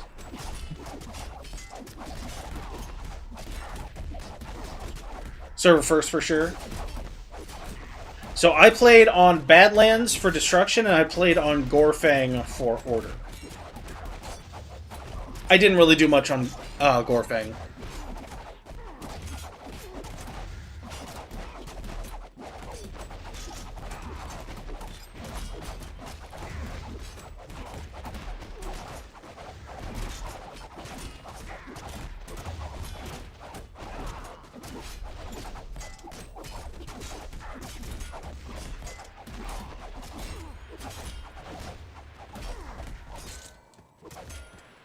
I gotta recall, Red Eye Mountain getting merged early. So I didn't start playing until the end of 2009. And there had already been some significant updates since then. Like, what was it? Blackguard got added. I think there were a couple of classes that got it. I don't remember exactly what were added not too long before I started.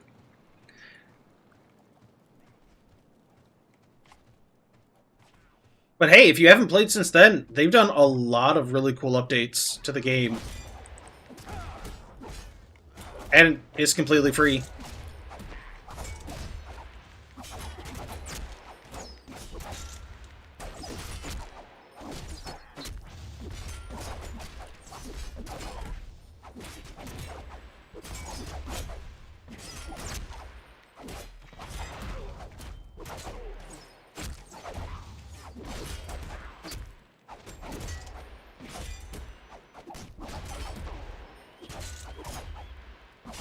Are you familiar with this private server?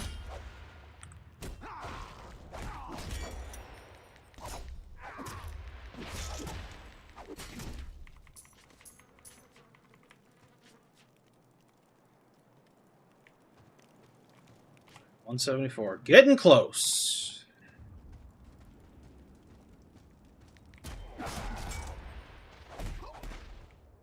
Also, Masterwork. The last time I explained this, I think, while the ad was going. Last time I played my Sork, I played it single target dots, which I had a lot of fun doing. It's just, it wasn't great.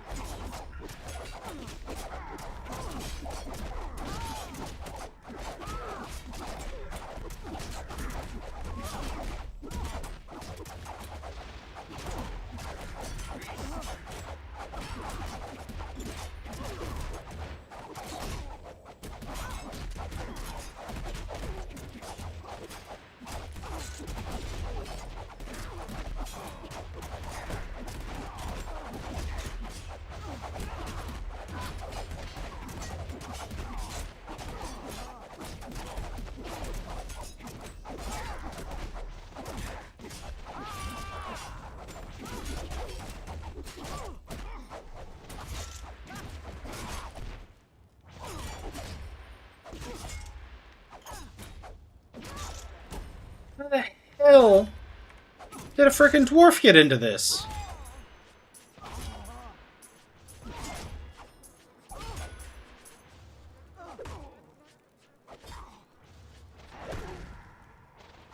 Really?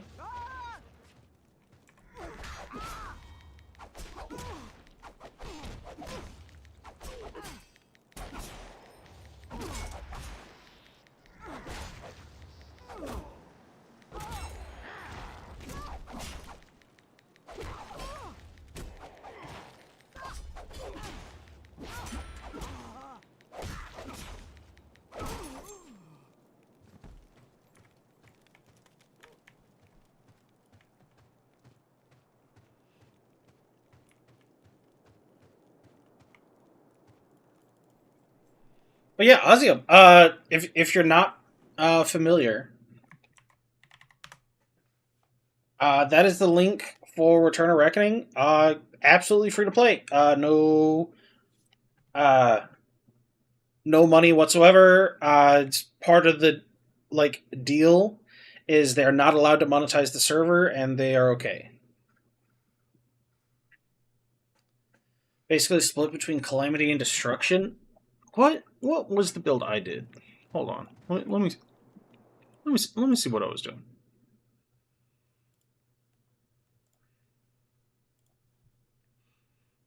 Display capture. What was I doing? I had Absorb Vitality, Hand of Ruin, Gloom of Night. I know I was using those. I believe I used Chilling Gusts to double my procs on the dots.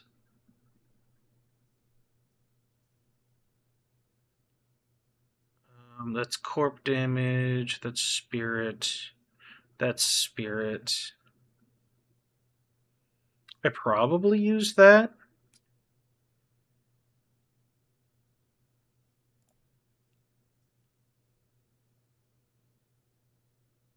Into chilling gusts.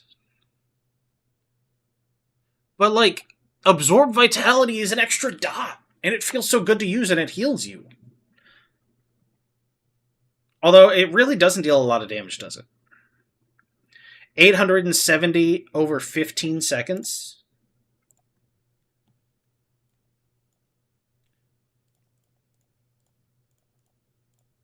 That's 58 damage per tick. Okay, that's trash. That's actually trash. Never mind. That's trash. Oh, that's trash. That is so trash. Like, it's a heal. Like, yeah. God, the damage is trash. And it doesn't even stack with chilling gusts. They need to change this from corp to be spirit damage. That way you actually get some extra oomph out of the healing.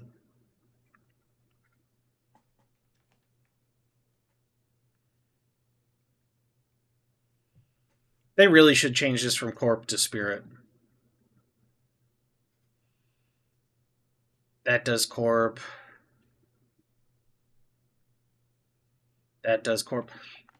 Why are they splitting the damage like that? That they need to make this spirit, they need to make that spirit. It doesn't make any sense.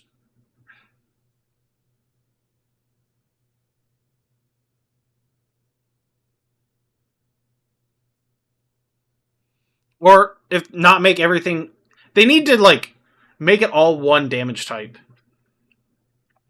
Because what this is corp. These are split. I don't know. It's just it seems weird that it doesn't have synergy with itself. That's just weird.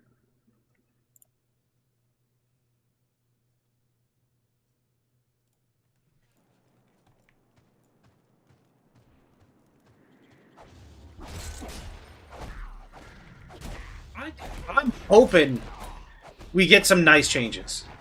Because there is some real weirdness with the range classes. Like, I know Order has their own issues on ranged, but oh my god, is Shadow Warrior not just a way better version of Swigger?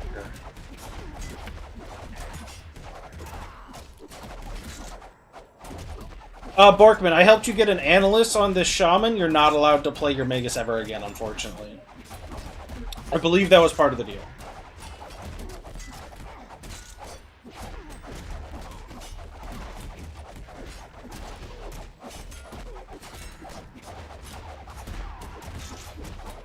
What's up? Why are you whining? Why are you whining?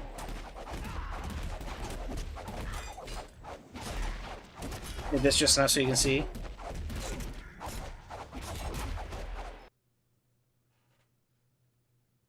Okay.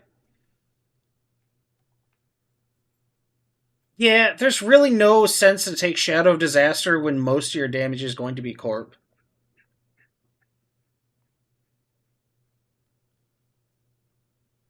Wait, is this the one I'm thinking of? You allow to freely throw from your body up to 3 seconds to... So I really like how Shadow Knives works. I don't think it's super good, though. Oh, I'm sorry, you okay? You can't lay that close to the chair. It rolls.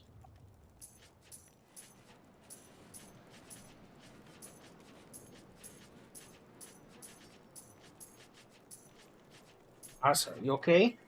How you doing? You okay?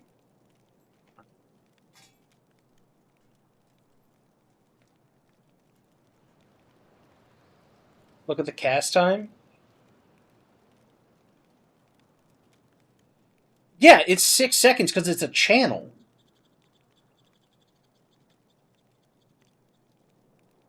Although it being every 2 seconds is kind of lame. It should be every second.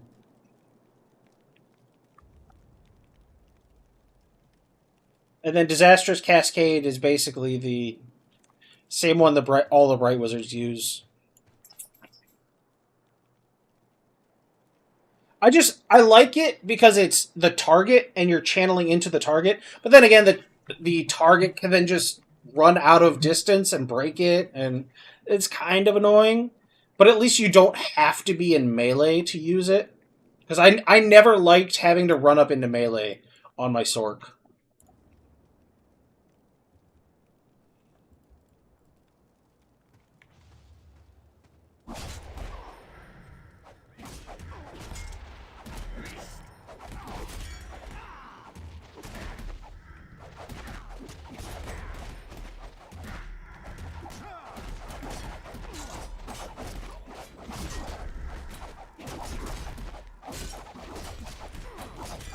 $4.92 every 2 seconds. Yeah, it's not great, but it's AoE, so... Favorite part about Sork is no one telling you it's actually a melee caster spec that also blows itself up. My farts do more than that every 2 seconds? Yeah. Oh, no. Sork is by far the worst class to level. If you are going to level Sork, I recommend only doing it in scenarios. Trying to do solo questing on a Sork is the worst experience in the game. I will reiterate, because you guys might think, oh, I just mean it's a bad experience. No. Leveling a Sork solo through PvE content is the worst experience in the game. I'd rather be a fresh level 40 with Renown rank 1 than level a Sork solo through questing.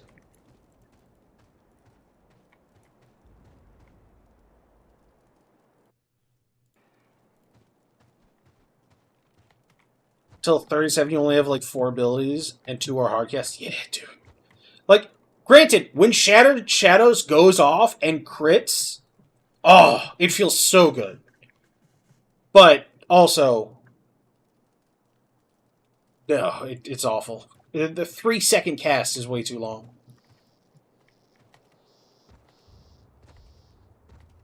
Yeah, when you first level it, the scenario queues were all borked. Yeah. No, that was the worst time to level Sork.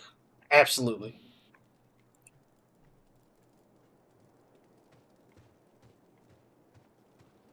I'm really hoping for some nice changes for the range rework.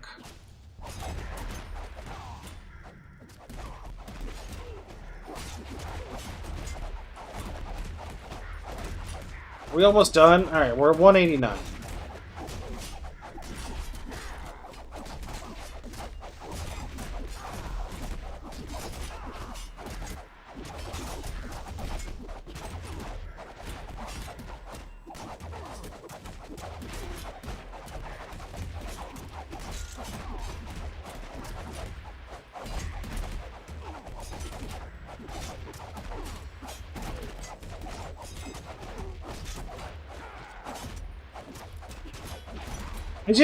I need me some AoE on my Squig Herder, ranged, specifically ranged.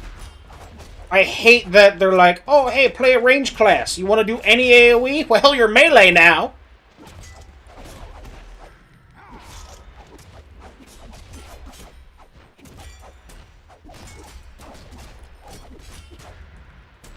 Also, the fact that you lose all but 2 CC without your pet out.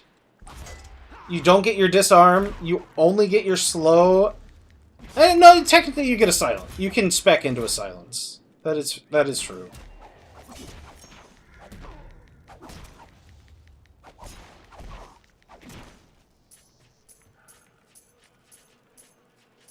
I'm hoping they change the class mechanic, because it is absolutely asinine that they have a...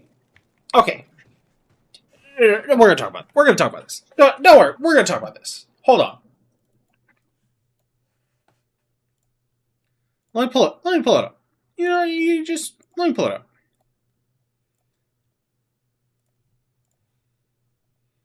Or my display capture option. Here we go. Okay, so this is White Lion. Where is it? Train to hunt. This is a stance. Train your pet to hunt with you, increasing its strength, toughness, wounds, wisdom, weapon skill by 50% of your bonus gained from items. Anytime either you or your Warlion strikes an enemy, 10% chance to deal an additional damage. Okay, woohoo. Your Warlion will gain the ability to bite its enemies, the ability to claw multiple foes, and the ability to reduce several enemies' auto attack speeds. So you get a stance. While you are in that stance, your pet gets all these things. Now, how does Squig Herder do it? We get... Where is he? Spike Squig. Summons the Spike Squig, which you can order around. This pet attacks from range, has increased damage. The pet receives a bonus to ballistic skill equal to 150 of your bonus from items. Pet receives a bonus to weapon skill equal to 50% of your bonus from items. You gain the ability to auto-attack while moving, and your chance to critically hit is increased by 5% as long as the squid is alive. So, for this, anytime you or your Warlion strikes an enemy, there's a 10% chance you deal an additional 393 damage over 3 seconds. This is a stance, so you have this up, but you don't have a pet. Presumably, you still get that buff. For the Squig Herder, while your pet is active, you get the ability, you get the ability to auto-attack while moving. If your pet dies, you lose that. You also lose the increased crit chance. And the problem is, you can be running across the ground, and your pet will be like, oh, I should despawn now. Once that happens, you have a 25-second cooldown. Sorry, a 30-second cooldown. Once it dies or despawns randomly, that it just goes, oh, you don't get these buffs anymore. Whereas the White Lion, the pet might disappear. 15-second cooldown. And a 1-second cast. Problem is, you can cast it on the move. This one, 2-second cast. Cannot cast it on the move. The Squig Herder got the worst bits of White Lion and Shadow Warrior. That's what happened.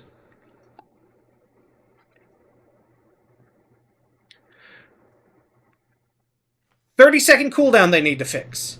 Randomly despawning.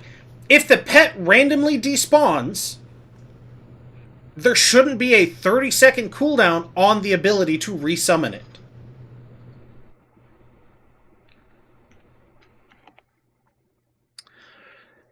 Squig Pet is ranged, and you get insta-call another if it dies. White Lion, 15-second CD, dies usually instantly.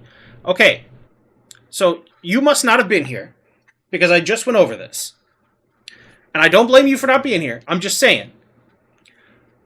You don't get to instantly summon another one. That isn't how it works. It is a 2-second cast. You have to remain stationary for that 2-second cast. And your buffs for your build is only going to be 1 squig. So you have to wait 30 seconds to resummon the squig that actually goes with your build. And if the White Lion pet were to despawn or die, because their ability is a stance, they retain their buffs. The Squig pet, however, only gives the buffs while it is alive.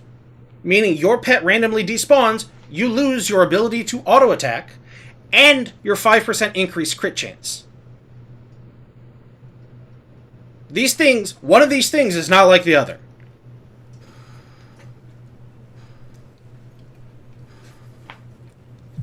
Okay, you can say that. I don't have a problem with you saying that. I have a problem with you saying, oh, it doesn't matter that it randomly despawns. You have to wait 30 seconds to resummon the correct one. And then once that 30 seconds is up, you have to wait 2 more seconds and remain stationary and not get interrupted to resummon that correct pet.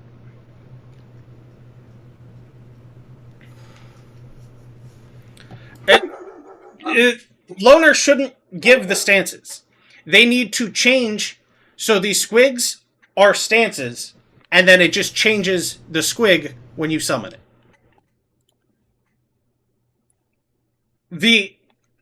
The people that are like, well, White Lion's fine. White Lion might be fine. Squig Herder is a worse version of White Lion mixed with a worse version of Shadow Warrior.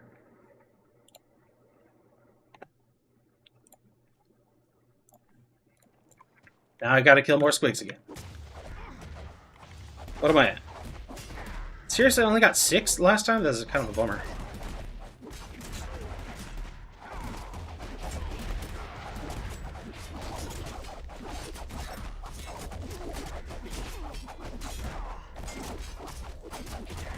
Because the biggest thing is, if you're using Path of Quick Shooting and your Spike Squig dies, you lose the ability to auto-attack while moving, which is, if we're going to be honest, way more important than losing the 5% crit, which you also lose. I disagree for singular target, so no, it's not. No, it's not. It does more damage, but that doesn't matter. Having a higher burst is different than having a ranged knockdown. The ranged knockdown, utility-wise, far outscales being able to deal more damage.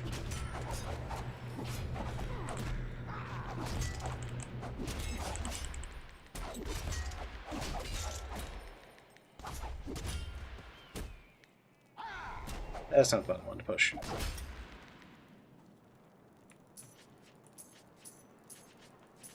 Come on, 200.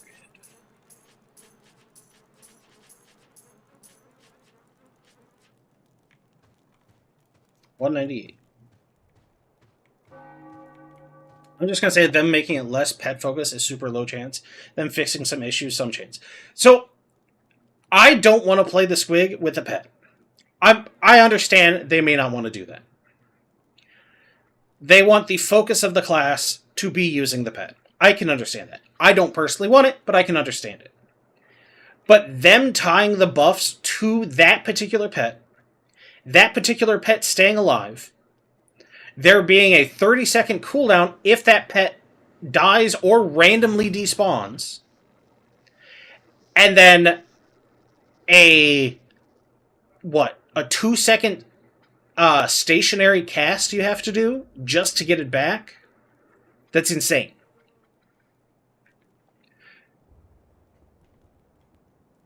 I think they should change it to be more like White Lion. So you have, if you have none of the stances up, the squig summons the normal squig. If you have a stance up, it summons a special squig. That's how I personally think it should be changed. Now, do they have the capability to change it like that? I don't know. I hope so, because I think that would be a nice way to change it. Then they could have it be a 1-second cast, and they could have it be a 15-second cooldown, like the White Lion does.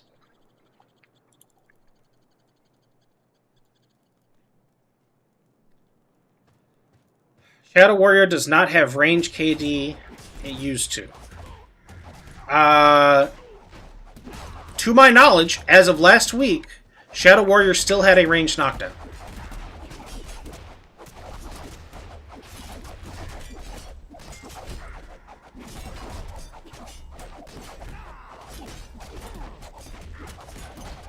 If it's on a pet, it's probably the Horned Squig. That would be my guess. Nope, it require vengeance. What do you mean, nope, it require vengeance? So they don't have an ability, or they no longer have vengeance? What do you mean?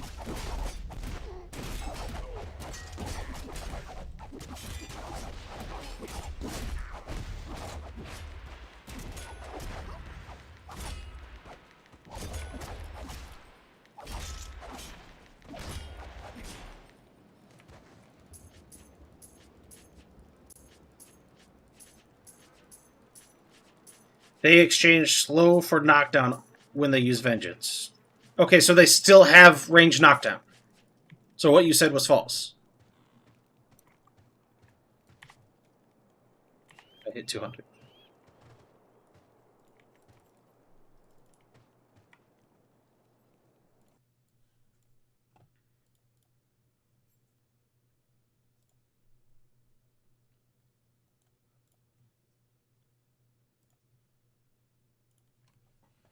Okay, so Shadow Warrior, the range slow.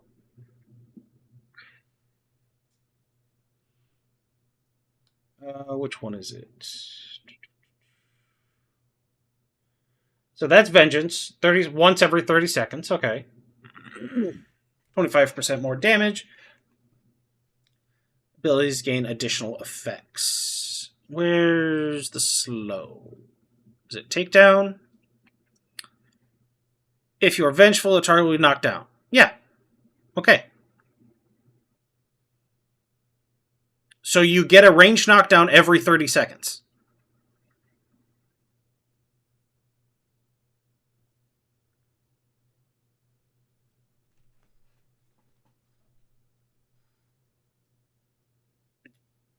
Okay, you still have a range knockdown. That's what I'm saying. Shadow Warrior has a ranged knockdown. And this now more closely aligns with your burst window because you pop this, you gain extra damage, you knock down, and then you burst. So the only thing that might have a knockdown would be the Horn Squig, but it would have to be one of its abilities. Squig, strongest physical attack, opponent's strength,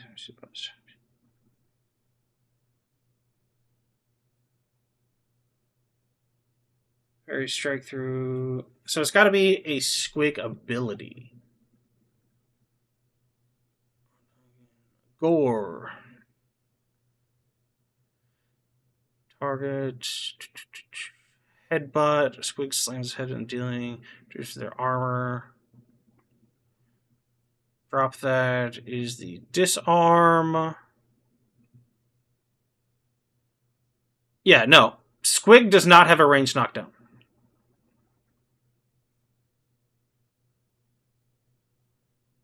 No, I can wait till after the ad.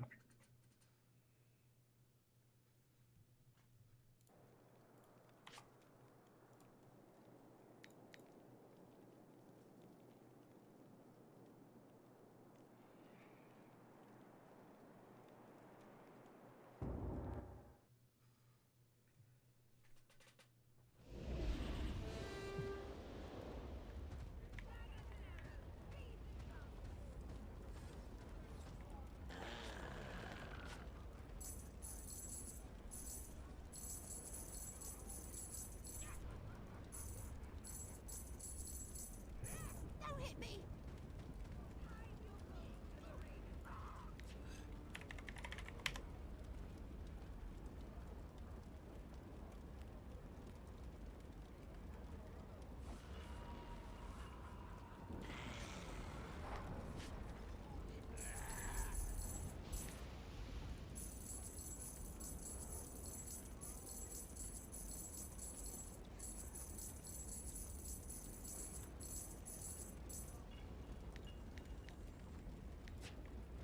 All right, welcome back.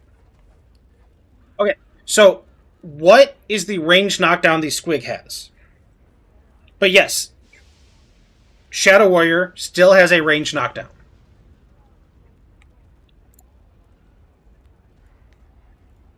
And I feel like you're being a little disingenuous when you say that it has to jump through hoops. It has to push one button. And then it has to push a second button. That's not hoops. There is no hoops. At best, there is hoop.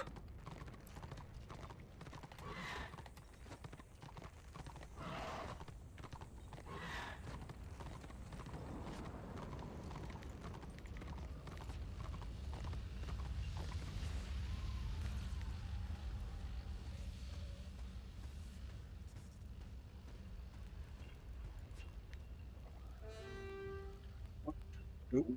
What to do?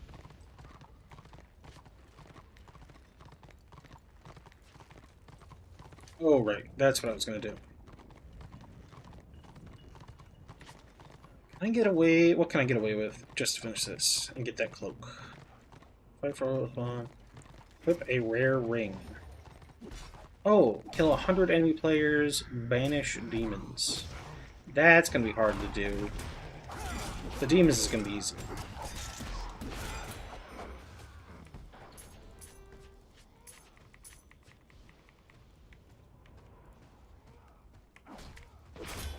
Oh god, I gotta turn this off.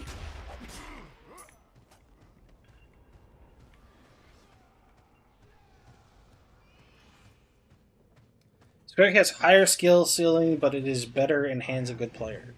Vengeance is generally used on CD, and for other abilities, you don't always have it. If you saved it for a knockdown exclusively, it gives 30-second CD.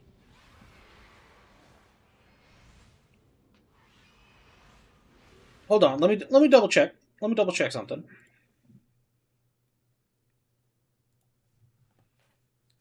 Let's go to Marauder. What is their knockdown? Concussive Jolt. 20-second cooldown. Okay. 20-second cooldown. Choppa. No, not that one. Sit down, 20-second cooldown. 30-second CD and 10-second uptime. Yeah, and it's also your burst skill. So you would activate it, use your knockdown, and then damage. That's not hoops. At best, it is hoop. As in, you have to click one ability before you do your burst window. So you get a burst window with 33% uptime.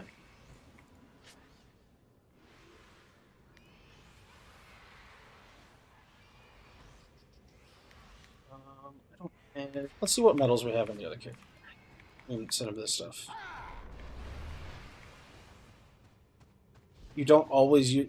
What do you mean you don't always use it for burst window? It is your burst window skill. If you're not always using it for burst... Okay, maybe there's another ability that has amazing utility. What is the other ability that you use it with?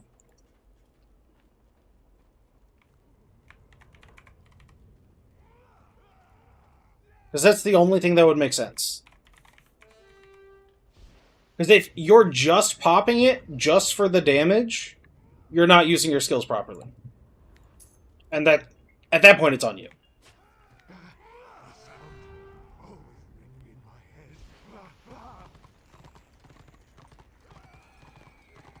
Rapid fire, it gives 10%. Let's see.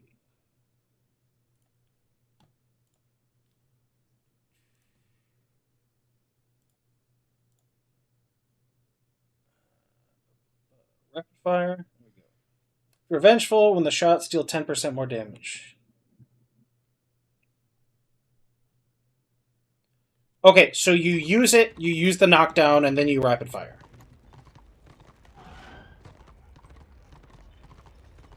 What am I not understanding? Because you use it on rapid fire, but you would use it after your knockdown to then get more damage. That way they can't heal or use defensives.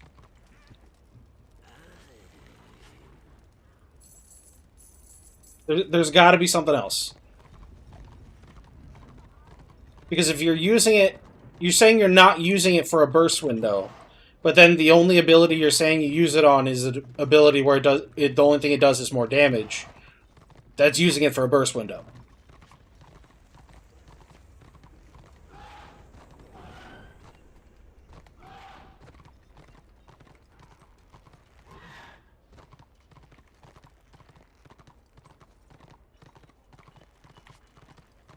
Okay.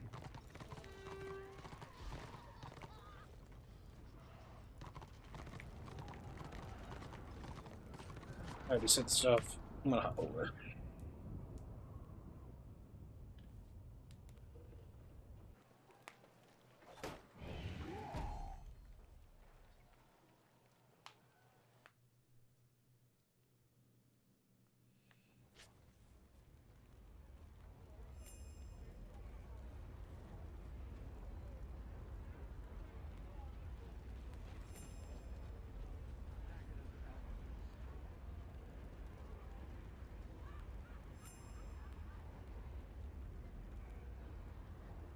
fix these? There's gotta be something over here. Okay, that's not gonna come up.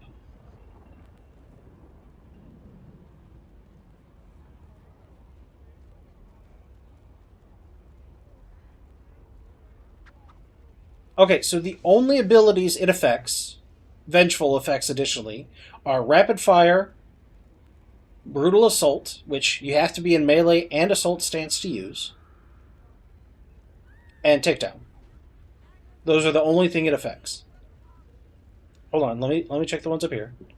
Make sure I didn't miss any.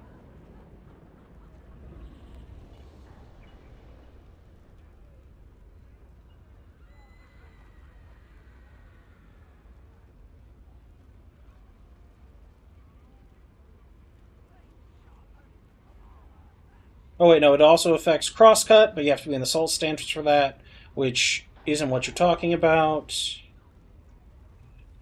Barrage. Arc in front of you. Vengeful removes 100 points of morale. Okay, so not, like, still useful, but not necessarily what you're looking for. It's an instant cast, so it's not like it's going to take, it's only going to take up 1 GCD. Flaming Arrow, radius increased by 10 feet. So, we're still talking, you would still be using Takedown.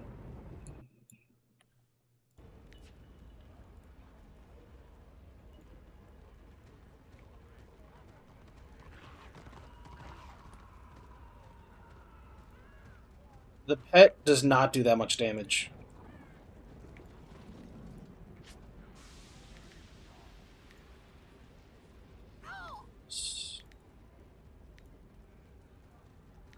Also, the pet is incredibly squishy.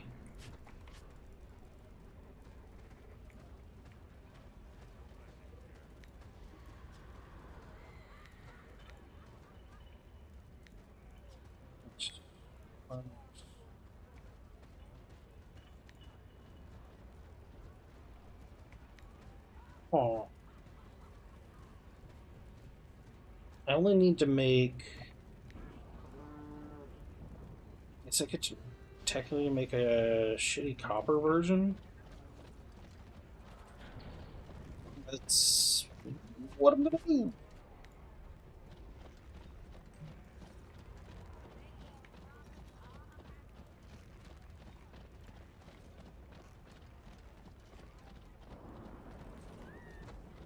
The M1 with Frenzy. Yeah, all the buffs are gone if you kill the pet. Like, the squigs have no health, and once they're dead, you've removed massive buffs from the caster. Unlike where if you kill the White Lion, which has more health. I don't want to say double. It definitely feels like double, but I don't actually know the numbers on that one. It reduces the White Lion's possible damage output only because the pet isn't there attacking.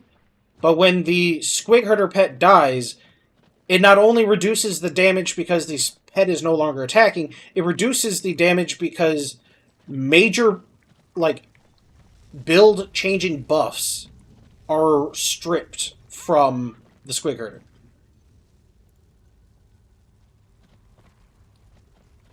I have a Squig pet just killed me through the wall of keep, hitting me for 300 damage per spine. Yeah, White Lion pet can do the same thing. And NG turret can do the same thing. That's... Pets attacking through walls is a problem for everybody.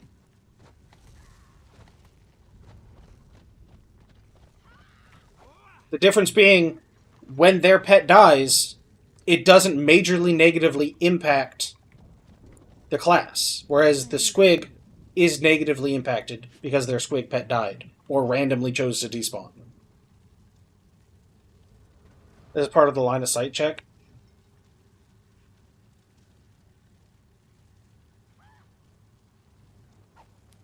Why would I ask Order what the second most OP class is? The majority of players, doesn't matter the faction, would not be able to pick out why a class is OP. Or the reasons they pick out is something they heard in advice chat, not actually check to see if it was true.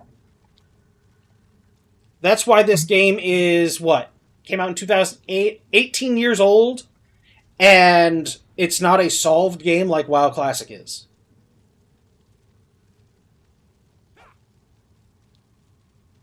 When the White Lion pet dies, he loses 25% of damage. Okay.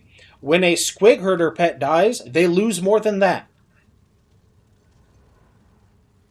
That has been my point the entire time. A very good choice.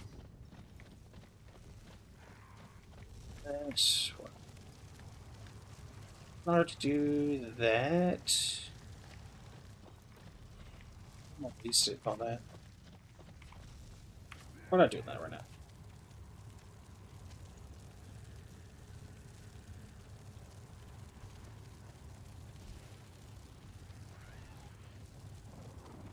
The Squig does not have a knockdown. People think Squig is weak because White Lion destroys them. White Lion does destroy them. That's more of a difference between a class that has a whole lot of CC versus a class that doesn't have a whole lot of CC.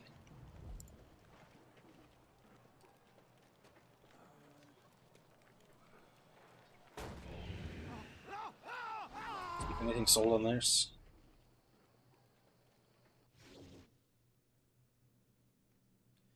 The Squig does have a knockback. Hey, Psycho. 17 unread mails in the auction. There we go. You'd love to see it.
Hey, I have some gold again. Carry more wealth. Change more goods for gold.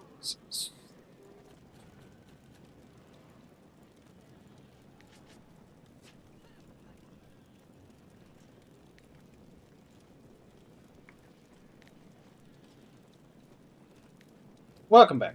Okay. So, I play Shadow Warrior, White Lion, and Squig, and I say Squig is second strongest. So, when everything is going right, yes, Squig is incredibly strong. They have very good single target damage. Because as a ranged Squig, that's literally all you have. You have no AoE. You do not have the utility that a Shadow Warrior has. The range knockdown being massive in that. You don't have any AoE. And when your Squig pet dies, it majorly impacts you more than it impacts the White Lion. That's what I've been trying to say.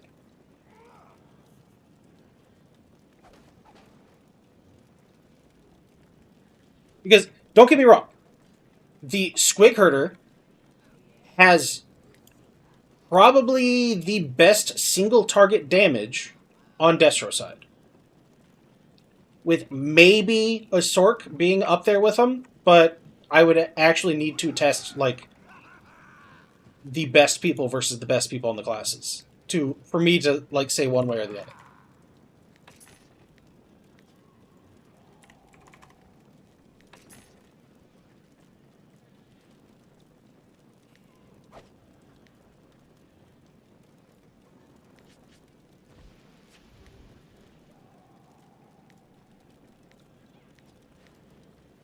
6s?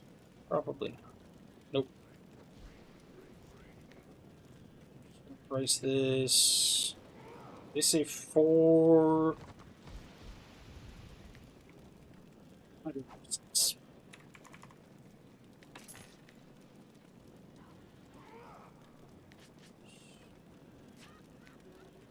But so my whole thing is the white lion can resummon their pet once every 15 seconds. They can do it on the move. And it's a 1-second cast. A squig herder, depending on your build, you only want one of your types of squigs. When they die, or they choose to randomly despawn, because I can only assume the randomly despawning thing is something to do with the moving pets, so I assume it affects the white lion as well. But they're literally affected less than the squig herder who has the same problem. Because as soon as that pet despawns, the squig herder has 30 seconds before they can resummon it. Once that 30 seconds is up, they then have to stand still for 2 seconds to summon the pet. Then for it to maybe do it again immediately, which happens, because I've had it happen to me, and God, is it irritating. It's not quite 750 on this one.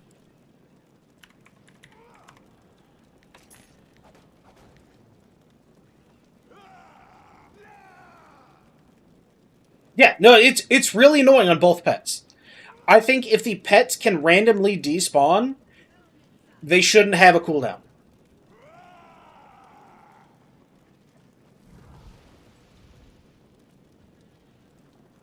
White lion pet is stronger. Probably also has more health. But the thing is, with the white lion, they have a stance, and depending on their stance, their pet changes. With the squig herder, you don't get a stance, and if your pet dies, you lose the buff the pet is given. Team Teams, 377 just redeemed. Give Anna a treat.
Alright, teams, heads up. Anna is outside at the moment. She's playing with my dad. When she comes in, she will get the treat. I have it set here on my desk so I don't forget.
I'm back. Sorry about that. All right, let me catch up on chat. Bu- bu- bu- God, you're doing this manually? Oh, I'm using the auction house manually? Yeah, you're right, I am. Without pet, White Lion is useless. Entirely possible. Uh, White Lion. Yeah, it looks like mostly when we trade the pet, all we get, so we lose a lot of utility. I believe this goes for both. We use an insane amount of utility for more damage. Because on my Squig Herder, I don't use the pet.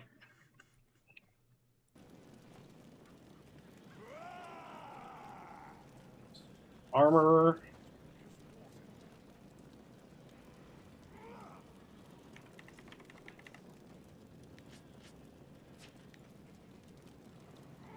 What's it? 8 a pop.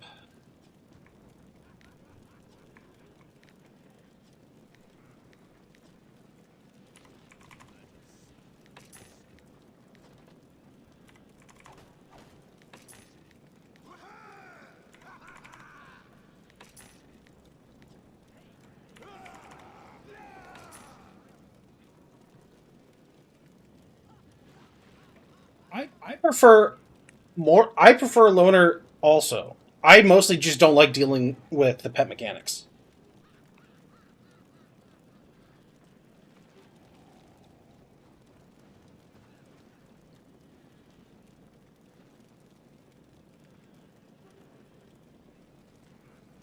So my whole thing this entire time has been the problem is White Lions have a stance they're in which changes their pet.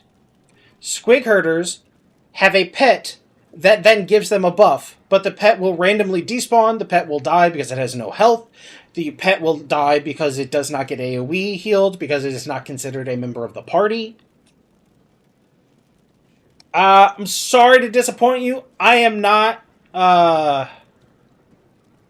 Pink Ward, I am not Flats, and I am not Lore Master Sotek.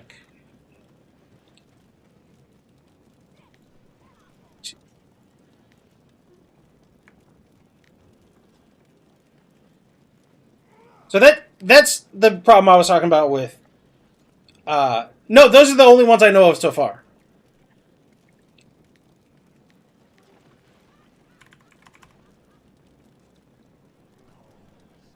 Every Discord mod Redditor looks the same. I am not a Discord mod. I look like this of my own free will, evidently.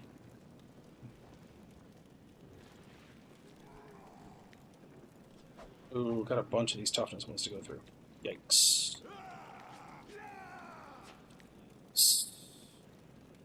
32? Yikes. 493. Oof.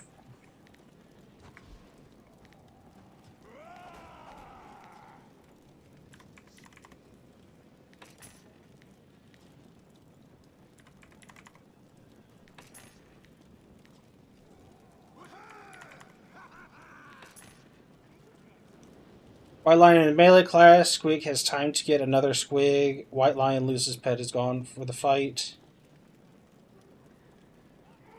Squig has time to get another Squig.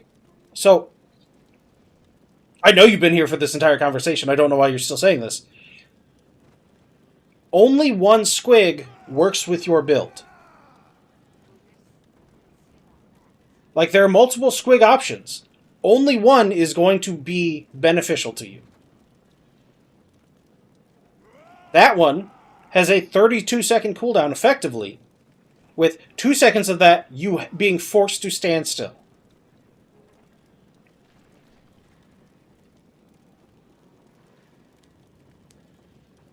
I've played a White Lion. I don't like them. I deleted the one I had. I'm not crazy about pet classes, and I'm not crazy about melee pet classes even more.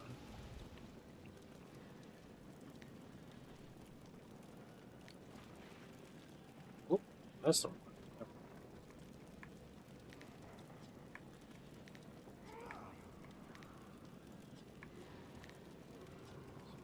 16, exit from 16.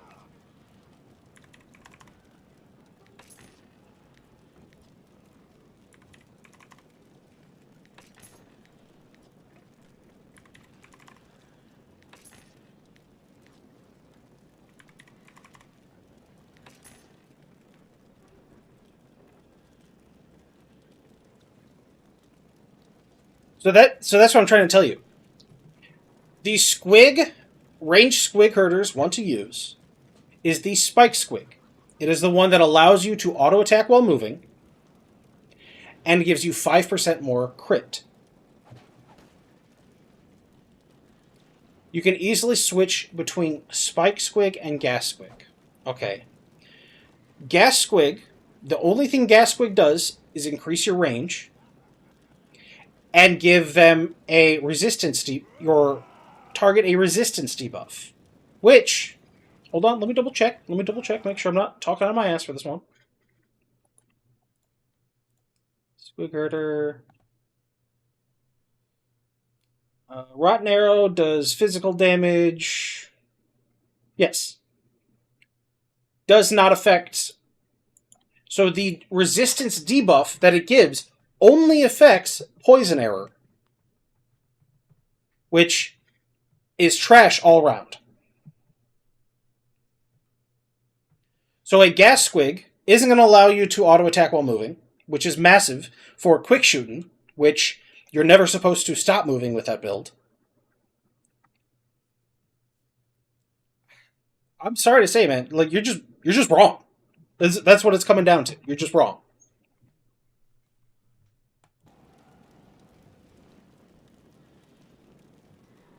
The squig needs some changing. And granted, the squig isn't going to likely be changed to my preferred playstyle, but I hope that it gets changed, that it helps the class overall. Because God does it need it.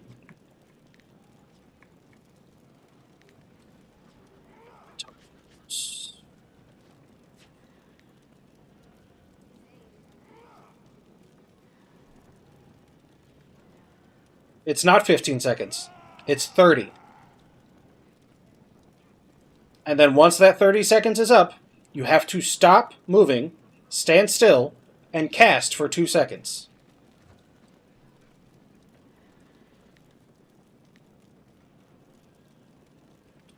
Wait, is that mine? It's not mine, is it? Oh, not that one. That is mine. Okay. I'm going to sell this for 12.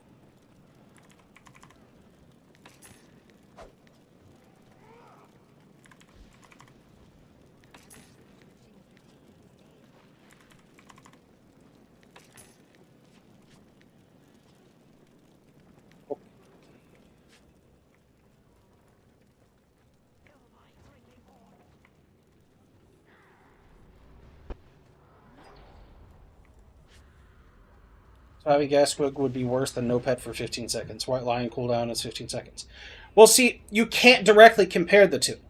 If you're directly comparing the randomly despawning, sure. But the white lion has more health than your squig. So the odds of the squig dying versus the odds of the white lion pet dying, very different between those two. So those are not apples to apples.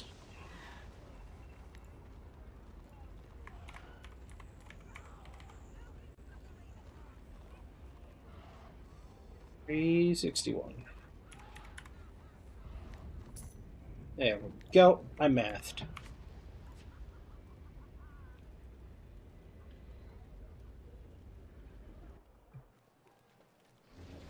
I do think it's dumb that pets cannot be healed by AoE party heals, though.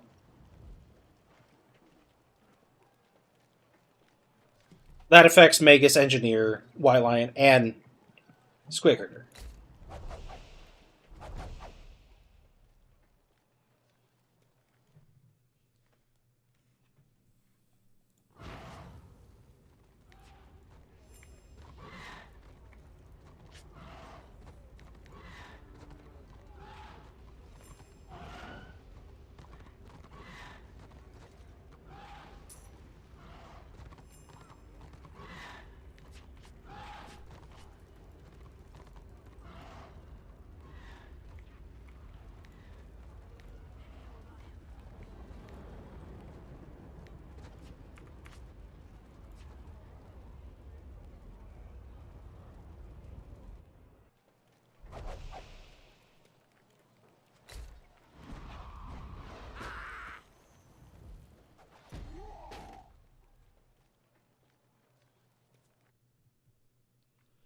Oh, that's what I was doing.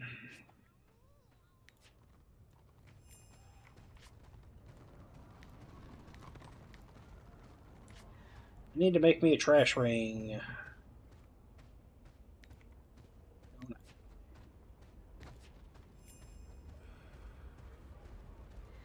I don't really want to make a trash ring, but I need...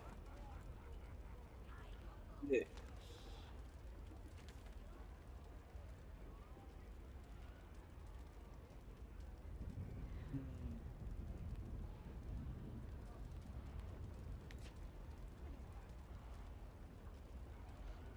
It might look pretty good.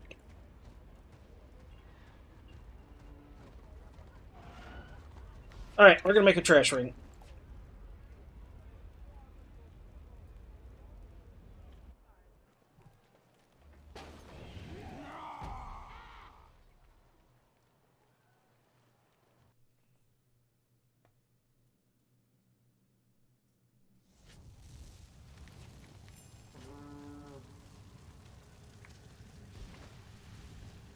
What the hell is up with the inventory?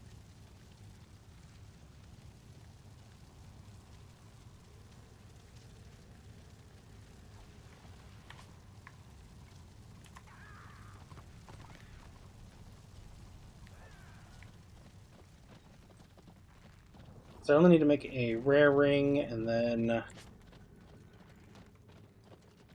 specifically while I'm using the ring, right? Rare ring or better.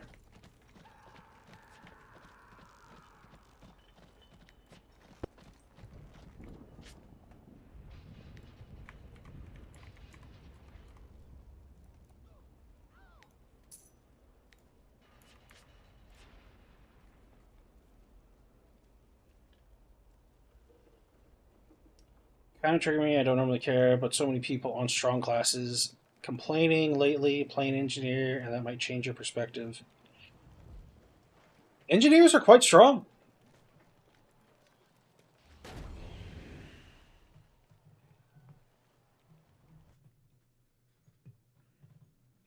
And I've already said it. Like, I'm not denying that Squig Herders have some of the best single target damage in the game. But that's when everything's going right.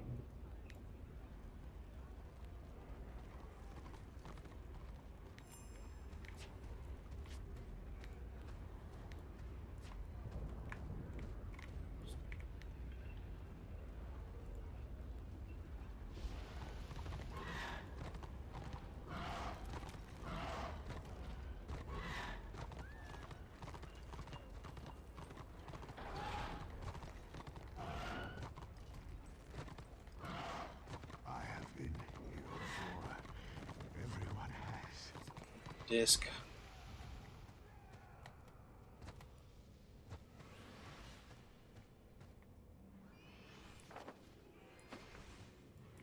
Okay, well, he didn't spawn in.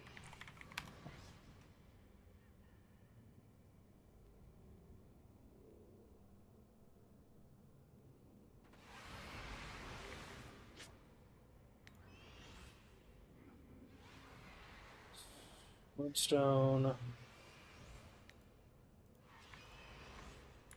Damn.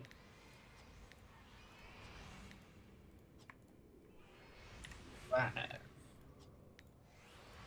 Here we go.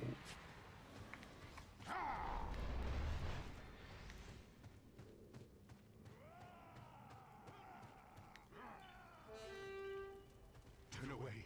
Save yourself.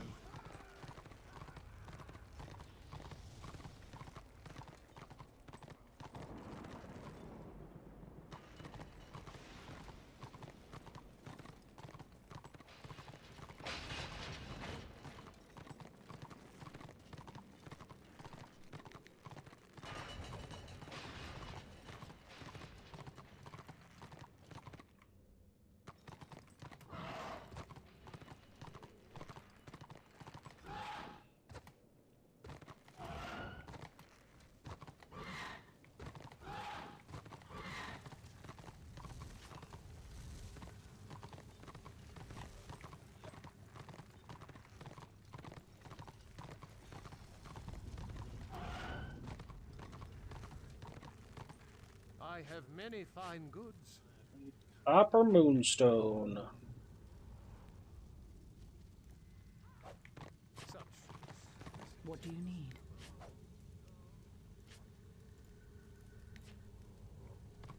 A fine purchase.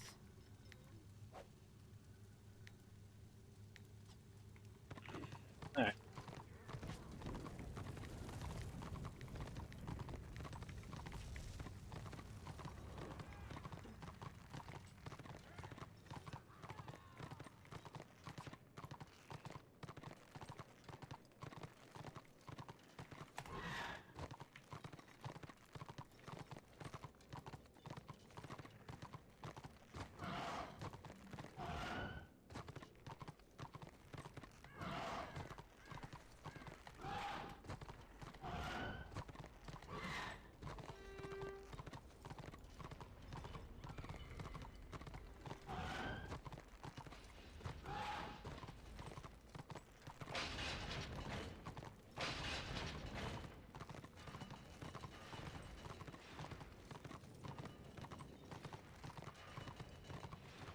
I believe Ickis is referring to you saying that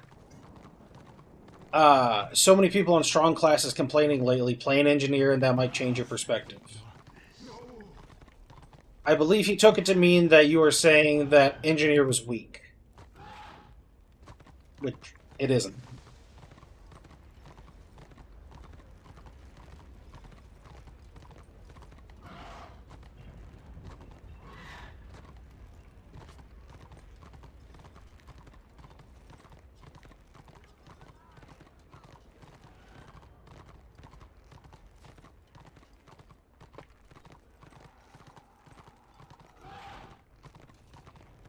Ickis, what do you mean by sandbagging? Maybe that's confusing.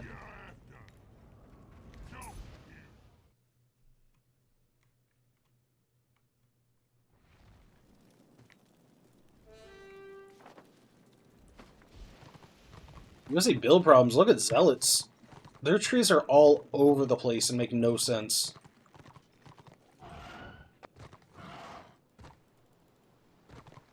Rolling it on both sides.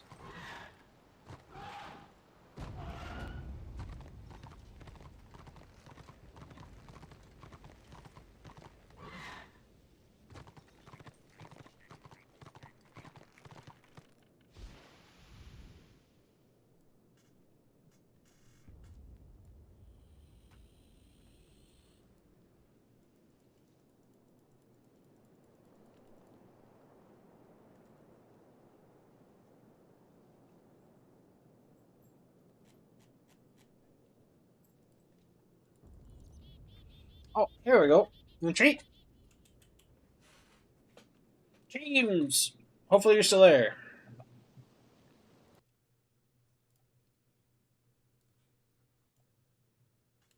Retreat. Sit down. Nope. Sit down.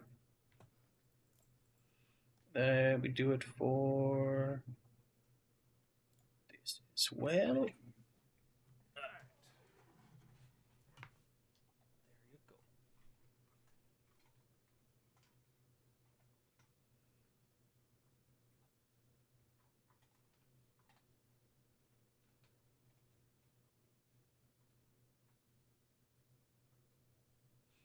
Stuff. Good job. There we go.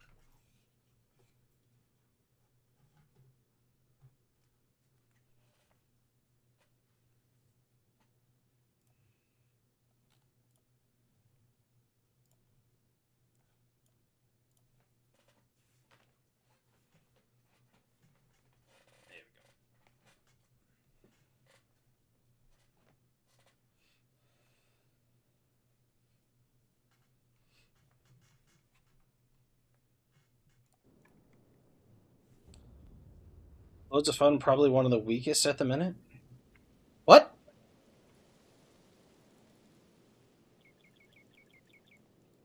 You think engineer is one of the weakest classes at the minute?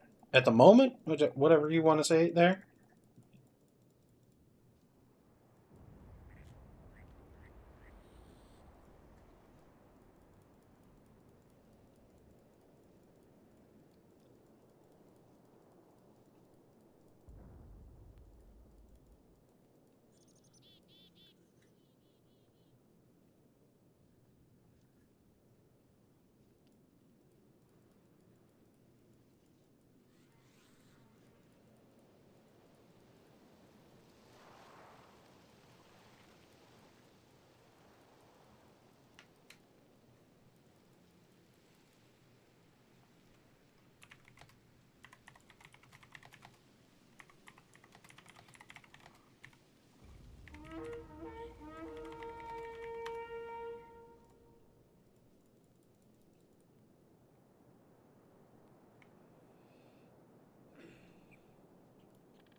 All right.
This is gonna be rough.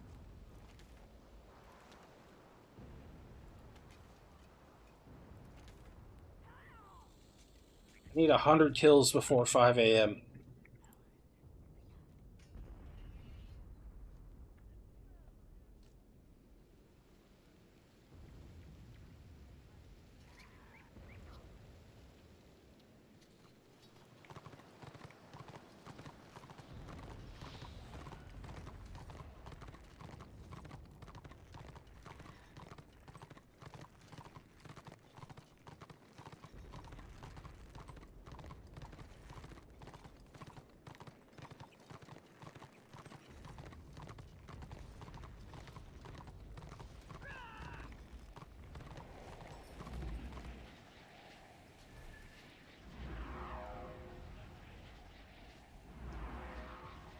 They can put out a ton of damage, but not kill damage. They lack burst or finisher. They have the same exact problems that Magus has.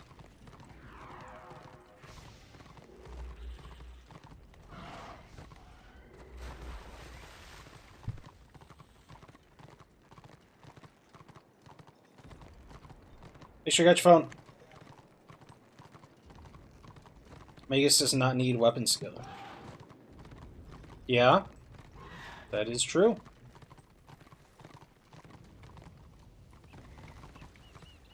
But depending on how you're building your engineer, you don't need weapon skill either.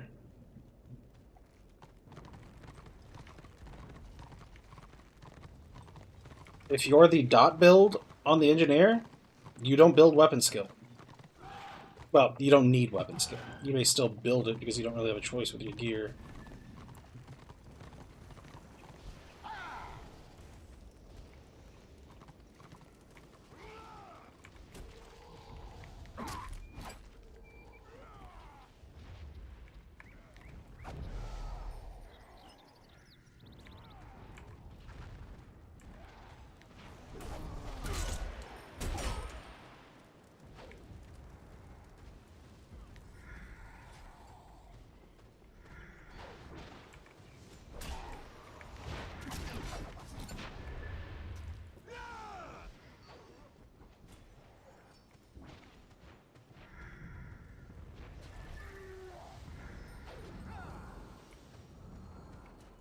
So what I'm saying, you're saying they don't have burst, and they need weapon skill. So what I'm saying is, your dot build does not interact with weapon skill at all.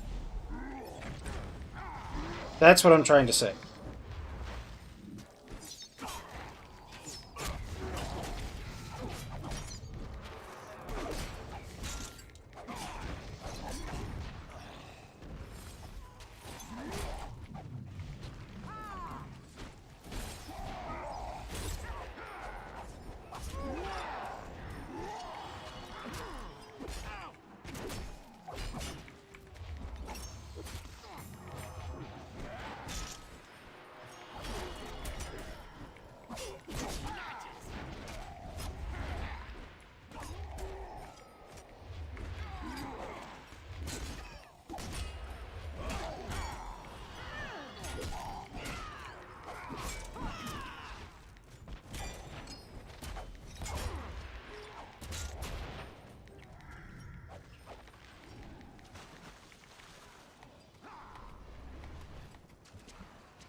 Yes. And what I'm saying is Magus don't have burst either. So they're even. If the class that they're the funhouse mirror of has the same exact problems, it's not really a problem.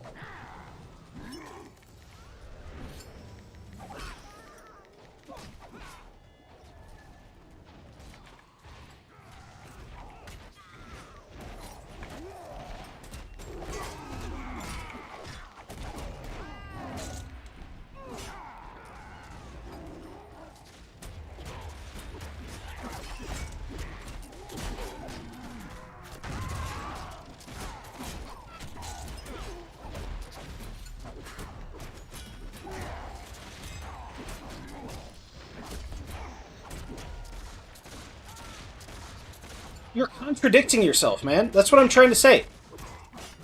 If you're complaining about needing burst, which you don't have, and weapon skill, go the dot build, and you don't use weapon skill at all.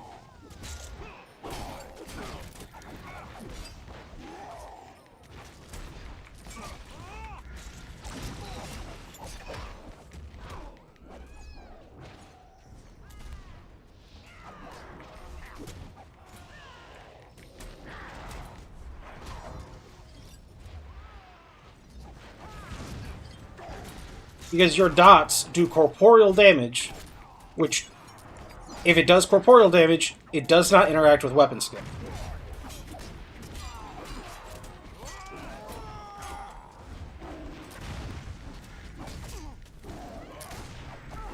Because it doesn't. You go straight ballistic skill, and you go wounds, and you go your dot build. And then you're just like Magus.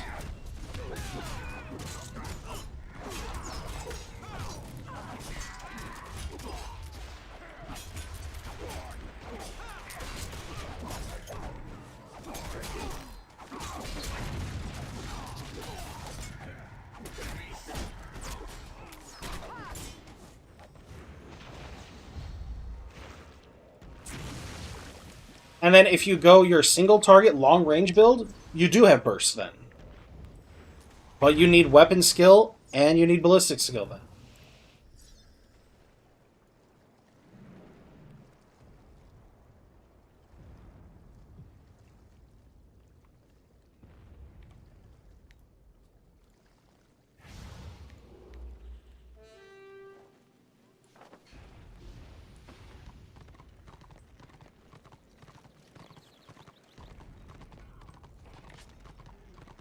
What we're doing? 24 of 100. Actually, you know what? This might go better than I thought.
It would be nice if single target Magus was a little bit better also.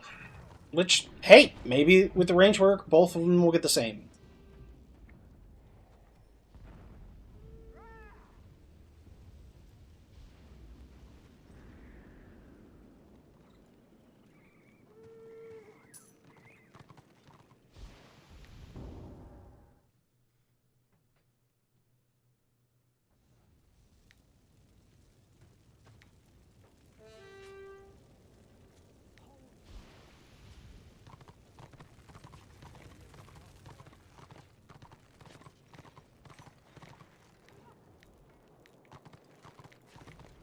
want something, do ya?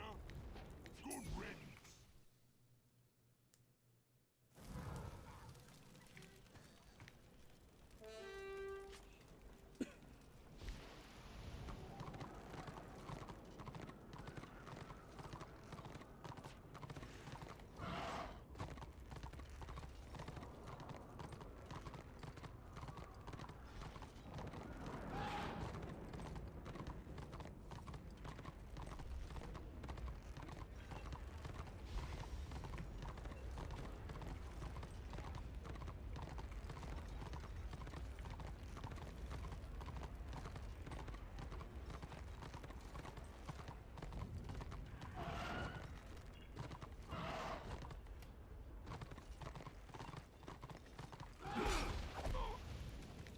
Always forget to turn that off.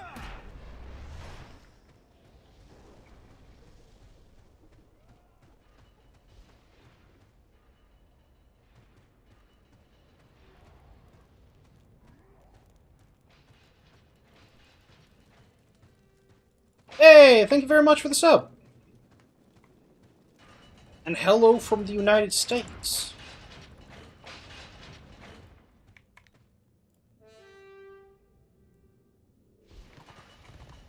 I'm just trying to finish up the event and get me my cloak.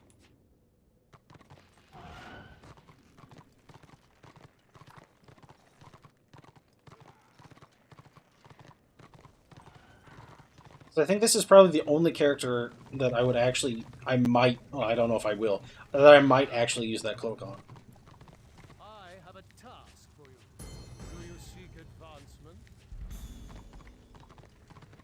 And though I didn't think about finishing it until the very last day, sure. That might say more about me than I would prefer, actually.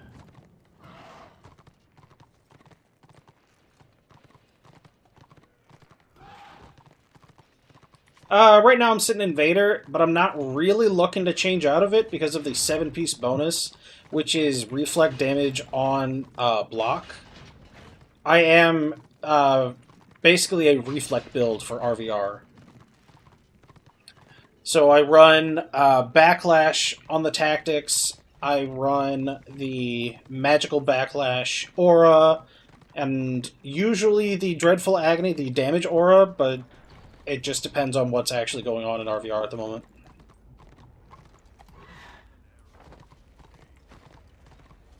But just standing in front of everybody, using Hold the Line, and reflecting damage, oh man, it feels so good.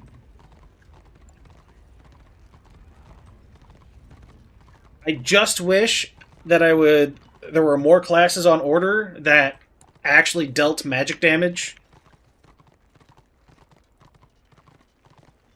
Because unfortunately, only one of their range actually does magic damage.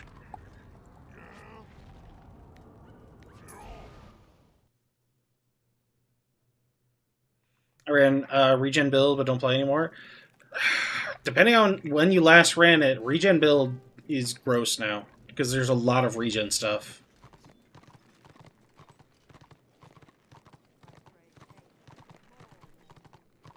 Dayware literally has a super good NG. Dayware's NG build is disgusting. There's no other way to describe it. His defense NG build with regen is absolutely atrocious. And because I used to think it was just Witch Elves that were the gross, like, real regen builds. NGs are up there.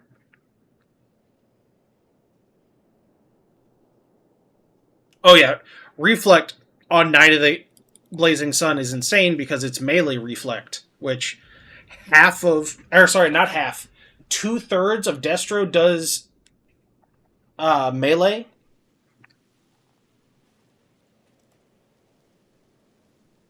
And even if you're a ranged class, if you get in melee range, you will melee auto.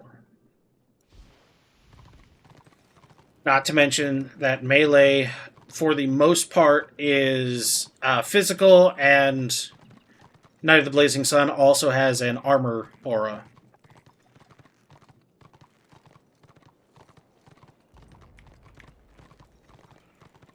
Daywar builds are solo build. Daywar's defense NG build, I'm going to be honest, if you played like half a warband with his build, no. There would be changes the next month to how that build works.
Hey, Greg.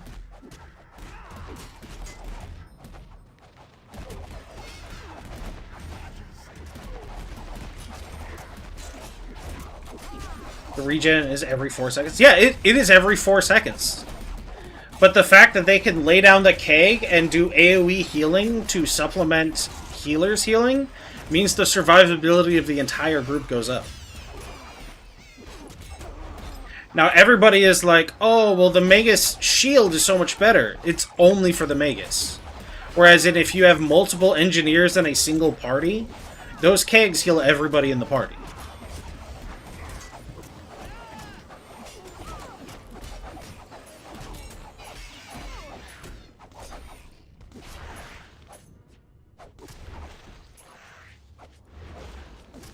Now what?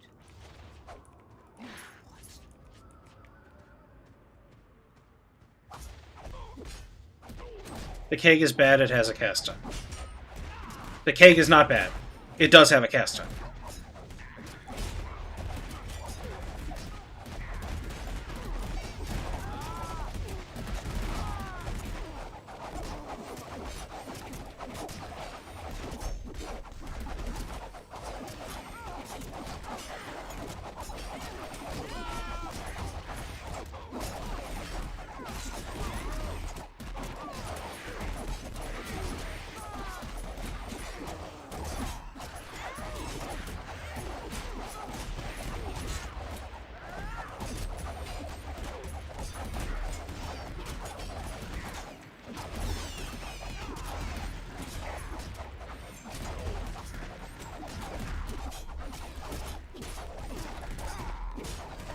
It used to be very powerful when it was healing out of group.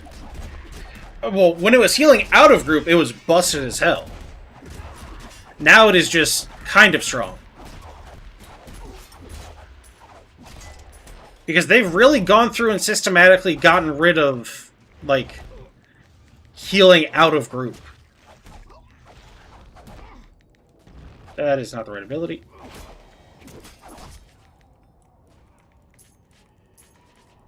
Hurt enough so vengeance doesn't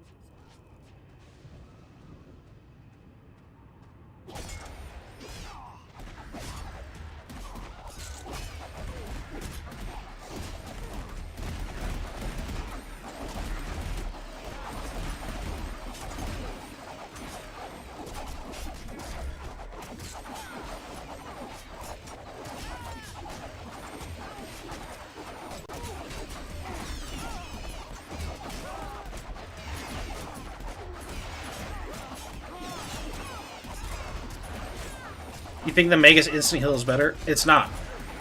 For solo? Yes. For group play? No. Not even close.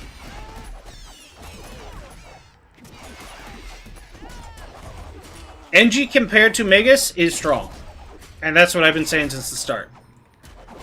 Since when you brought up NGs.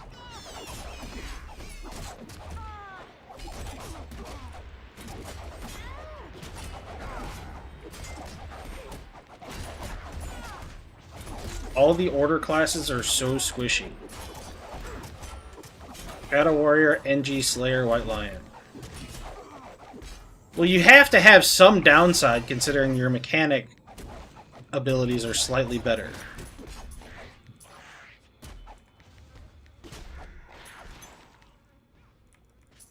You might have washed.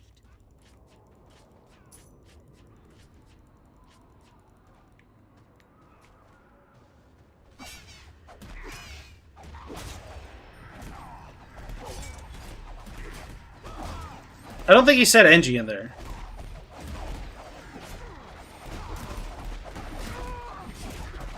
Or at least I didn't see it.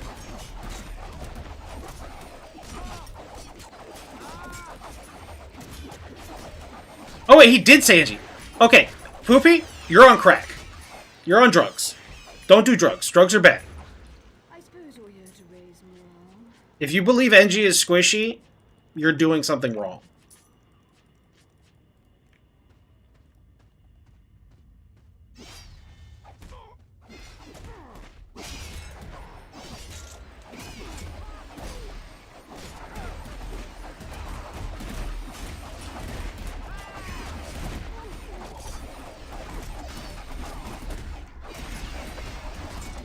The Magus is tankier if they specifically take one ability.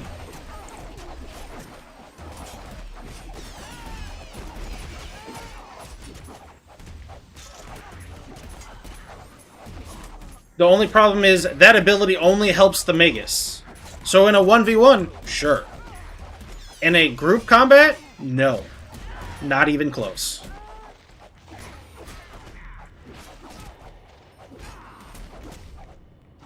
White Lion to Mara, Mara is tankier? Well, they probably should be tankier considering White Lion is significantly better.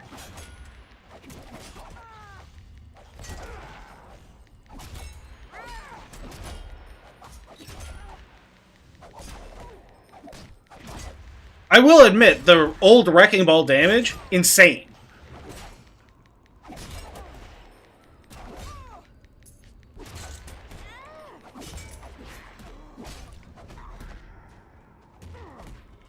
Do you even play Order? Yeah, I have. I don't play it constantly, because I don't really enjoy it that much. Because I don't enjoy the aesthetics of Order.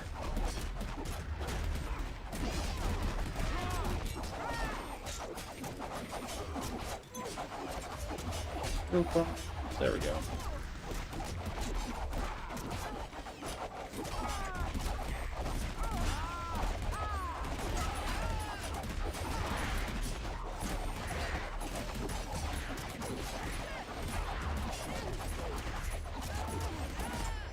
Go make an NG.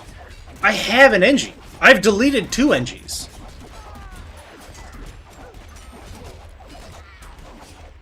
NGs can have more armor than tanks.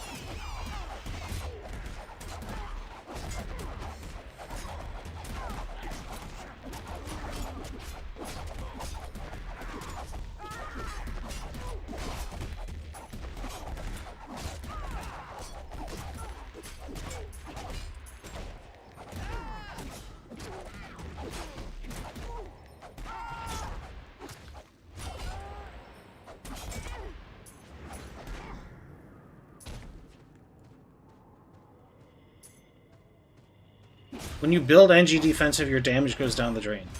So here's the thing.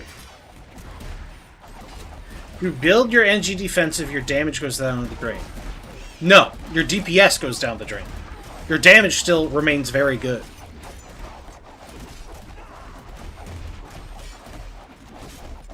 Because the thing is, the fact that you die longer, or you stay alive longer and die slower, means your damage output is significantly higher than if you were dead.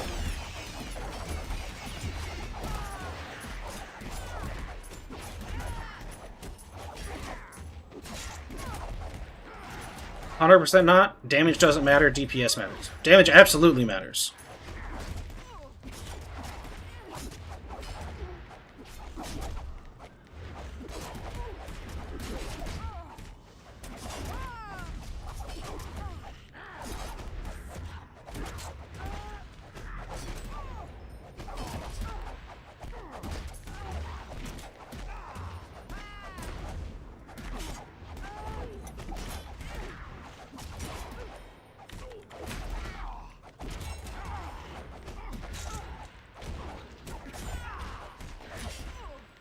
DPS damage per second. Yes. I'm aware of this.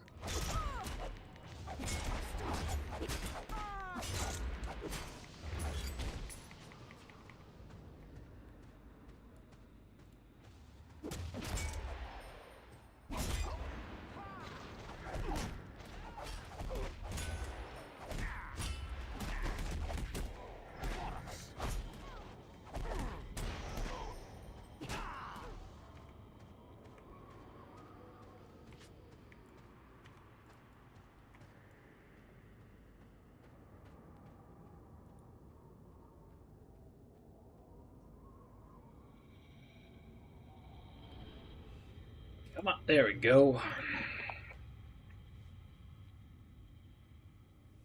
You think Destro is overbuffed at the moment? How so? Be a Witch Elf, Shaman, or Squig Herder, DPS, Shaman, or Mara. Squig Herder damage is very good when things are going correctly. The class itself needs changes. Turn that off before I do it this time. DPS Shaman is actually super strong. I'm not going to lie about that. DPS Archmage, though, also very strong.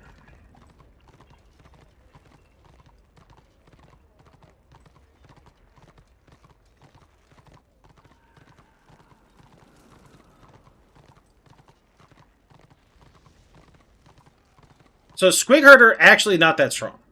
Their single target damage when things are going correctly is one of, if not the best in the game. But you need things to be going correctly for it to matter.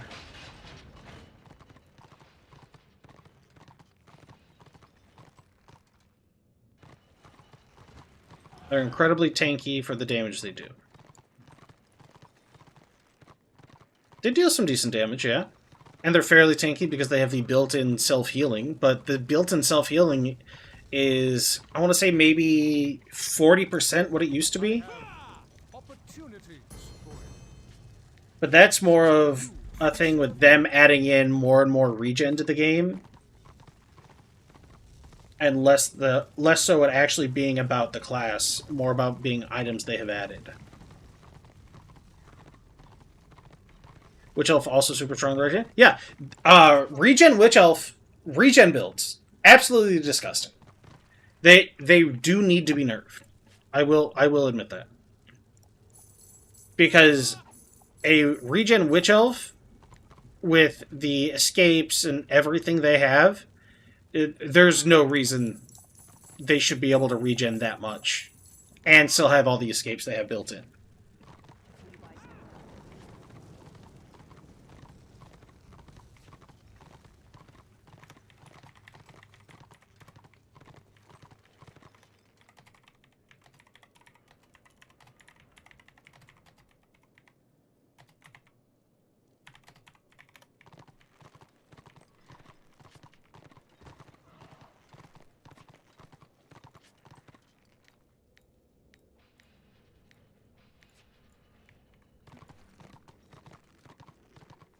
Is this some tier list stream debate? You know what? Maybe I should do a tier list. Maybe I should fully sell out and do a tier list video.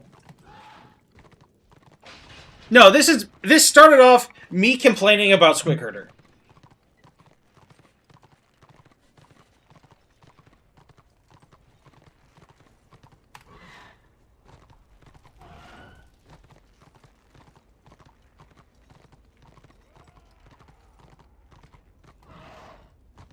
Also, the immunities are stupid. Are you talking about the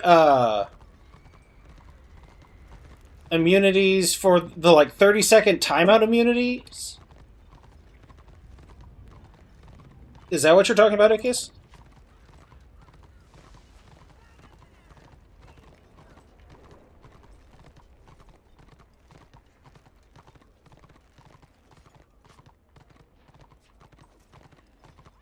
Got detaunted by an ad.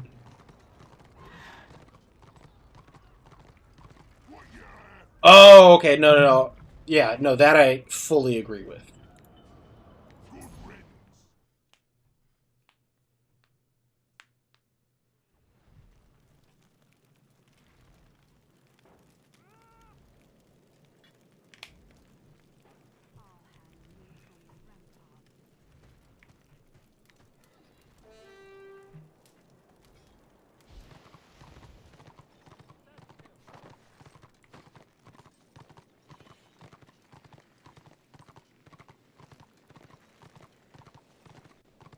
I'm waiting until the ad ends, and then I'll pick back up. I know Bombling's in the middle of an ad. Okay, there we go.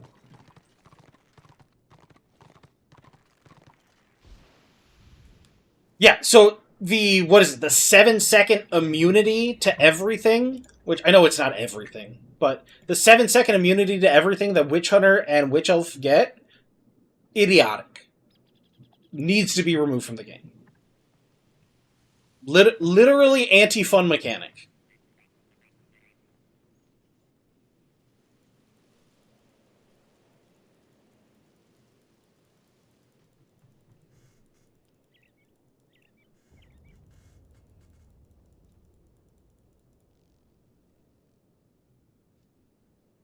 Hey, I don't mind.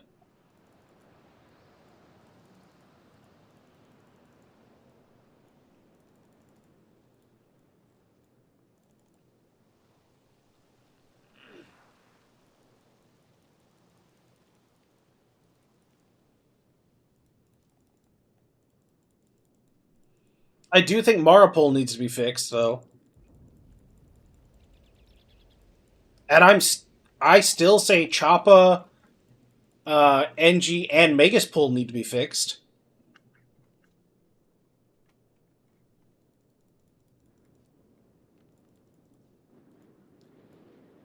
I was thinking about doing a video of me just sitting there complaining about Squig Herder for 20 minutes, but I could probably cut that down.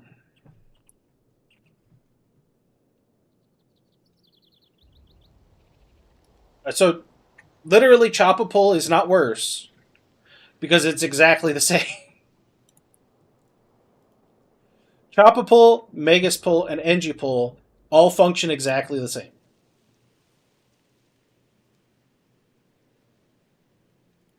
And I have that directly from Rich.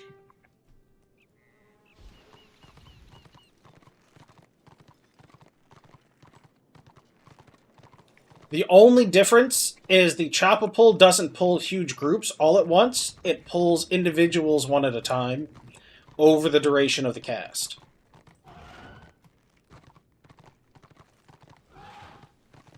Oh yeah, well, the Mara pull itself is busted. Because White Lion can essentially secure their pull, like, super easily. But Mara, because of how channels work, if you just spam jump, you'll break the Mara pull. More than 50% of the time. This is Warhammer Online Return of Reckoning. It is a private server.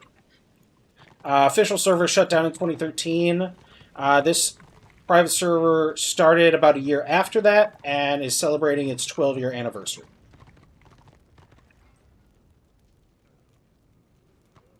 While Lion Pull is harder than it looks, remember you only see successful ones.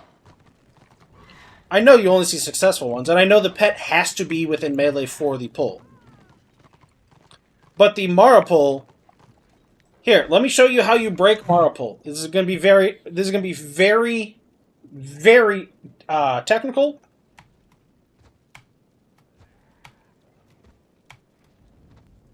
Thank you for coming to my TED Talk.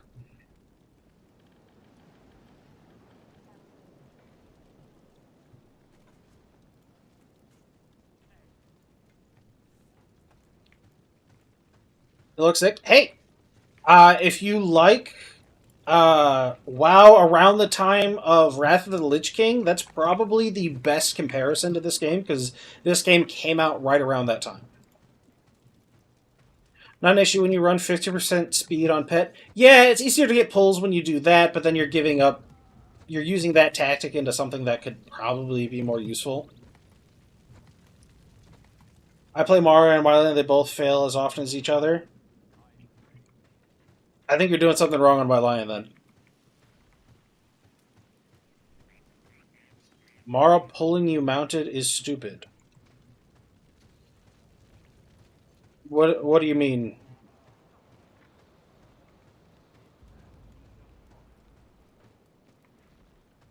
Are you saying that they shouldn't be able to pull you while you are mounted? Or that the Mara is pulling while they are mounted? Mara can pull you, mount, and all. Yeah!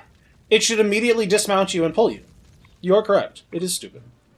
It should dismount you first. And then pull you.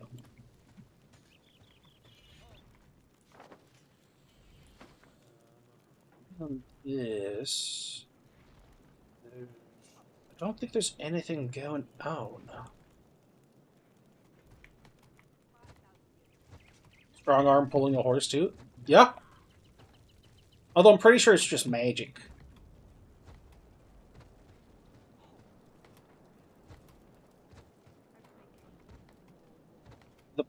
That poles have too much range. It's like playing fishing these days.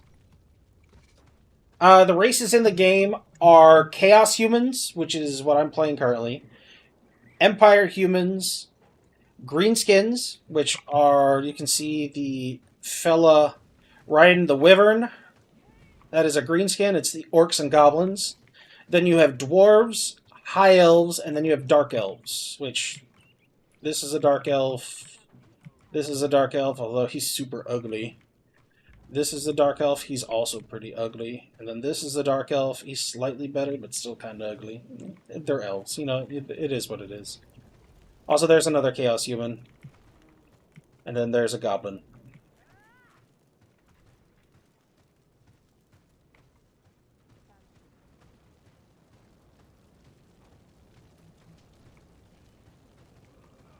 How can I tell it's a he? The elf? Because the women are usually in bikinis.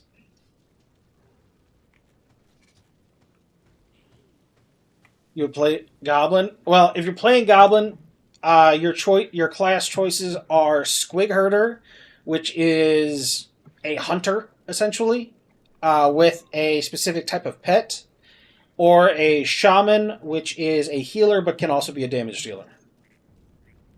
I looked under the skirt. I don't know if I can. Hold on. We got this fella right here. Hold on.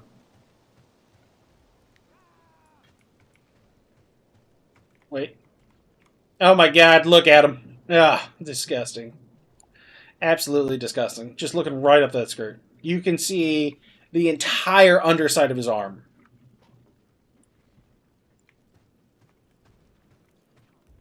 Typical elf behavior. Elves are disgusting creatures, what can I tell you? Hey! Oh shit, Nordenwatch. Haven't been here in a long time.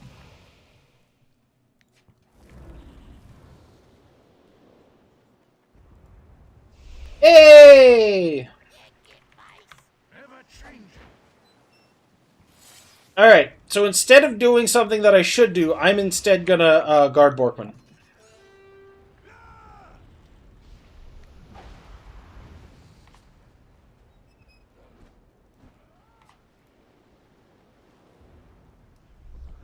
Do you have to pay to get into the private server? No. It is completely free. Part of the agreement or understanding, whichever one works better, between them and the holders of the intellectual property rights is that the server cannot be monetized in any way. So no microtransactions, no sub fees, no pay to win, no nothing. You just go to returnofreckoning.com.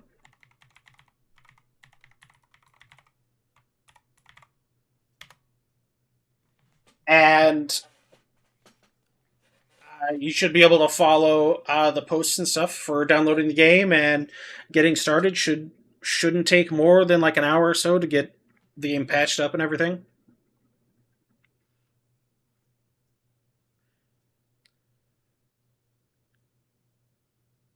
I got a question for you, and think about it until the SEO. What is your biggest hot take about Return of Reckoning?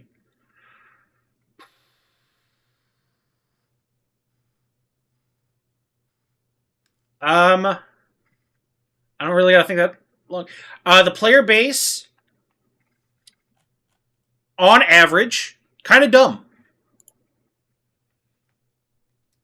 That's why this game has been out so long and still hasn't been fully solved. Like, you got the lower population, so that helps. But then you've got people who are stuck in their way of thinking about the game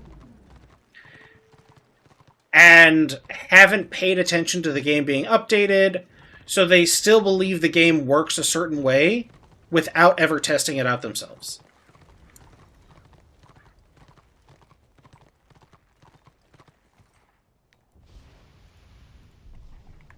Nah, you go away.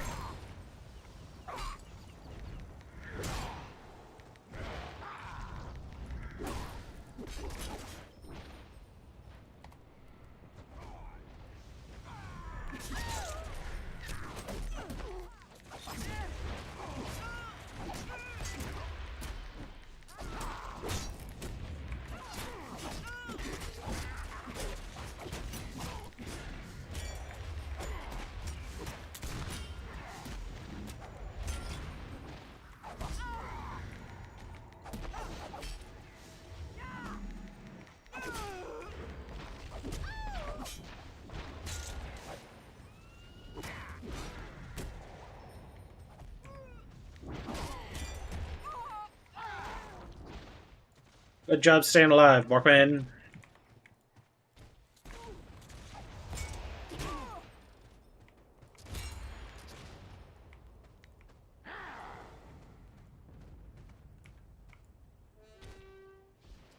An example?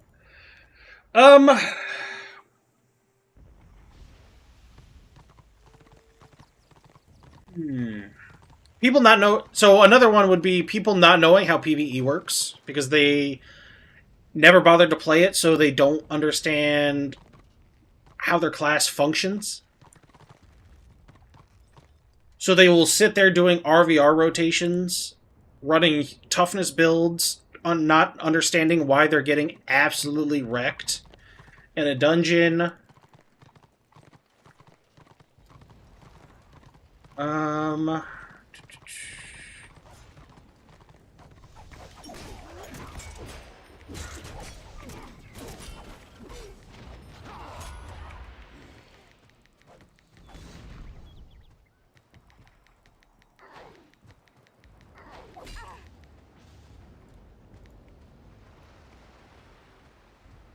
You got one? Go for it.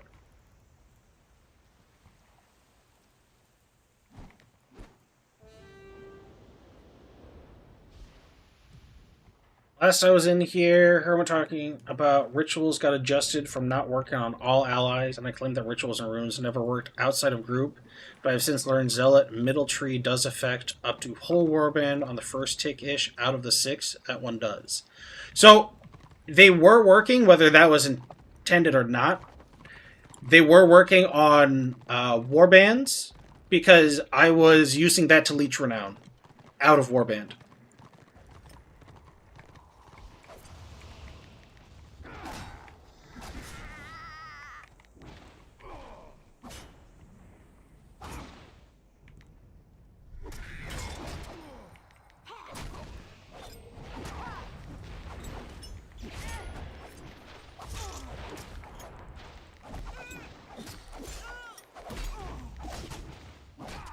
Because that's when I had first started my Zealot.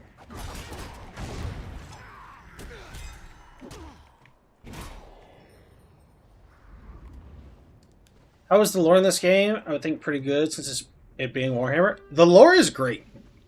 A lot of people don't really pay attention to the lore because they only do PvP. So there's a little bit of a downside there. But the devs for the private server have done a crazy job with the PvE of this game. And I would say the game is currently in a better state than it has ever been, including when the servers were live.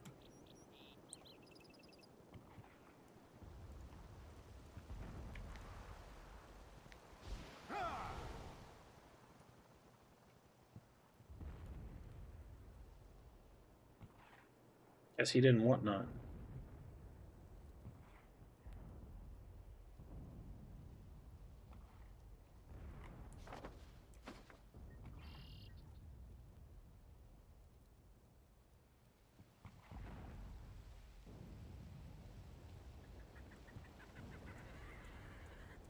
How do you gear for PvP?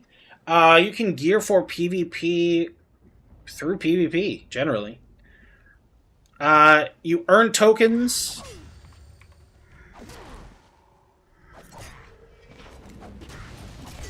Called crests.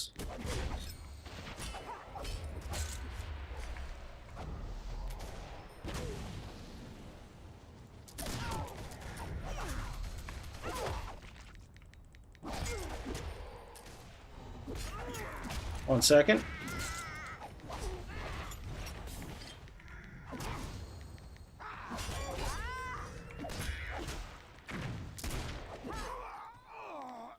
Yeah, that slowed him down. So you earn war crests by completing scenarios, capping zones, capping battle objectives, turning in supply boxes, and then you turn them in at vendors for gear. Like, for example, I'm wearing the Invader set right now, and I'm wearing the full 7-piece set, so I get all of the set bonuses.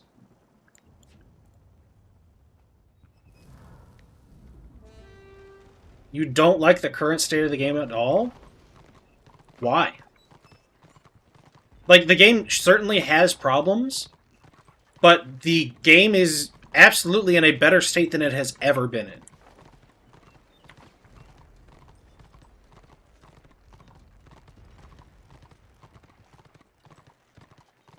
Yeah, the new player, the onboarding for new players, I think is one of the things that needs the most help. The campaign not meaning as much as it should needs work, and they are working on it.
Sent like 5 messages. What's going on? I'm sorry, I'm only seeing one message. Kind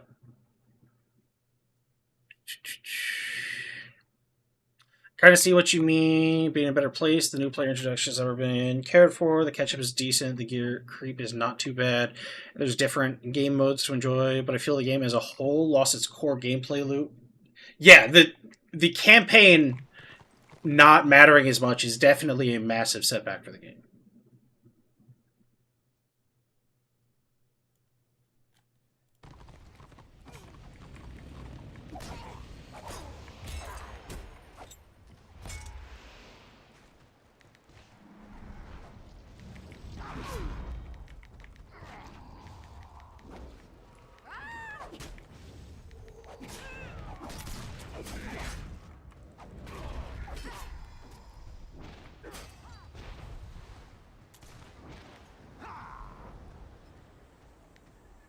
Holy shit! Why are you not capping? Oh my god, we're seriously gonna lose this. That's fucking embarrassing.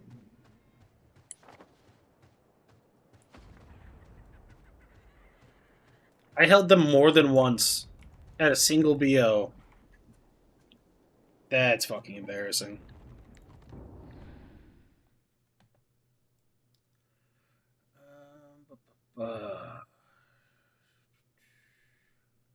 Sorry, Savage. Yeah, I've only seen like 2 messages from you before, or when you said that it wasn't going through.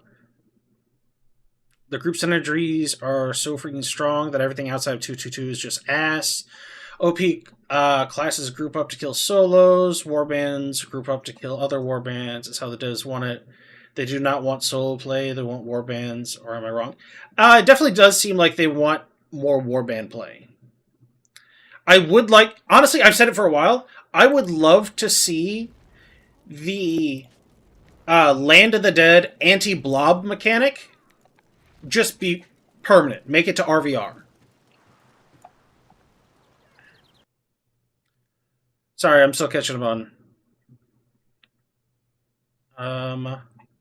For me, it's more how the gameplay has developed to what it is now. I'm mindlessly pressing 2-3 buttons in a blob, and so I prefer SC play a lot more. So, if we're being honest, the blobbing, or zerging is what we used to call it, that's been around the entire time. That hasn't gone anywhere. It's not like it's popped up overnight.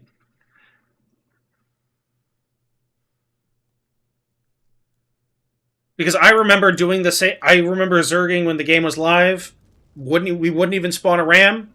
We would just get like 4 or 5 warbands, run up to a keep door, everybody smack it. Even though you do like 90% reduced damage, you just whittle it down.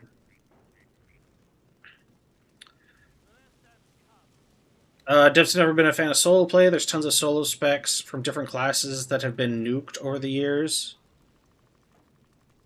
Got a clean...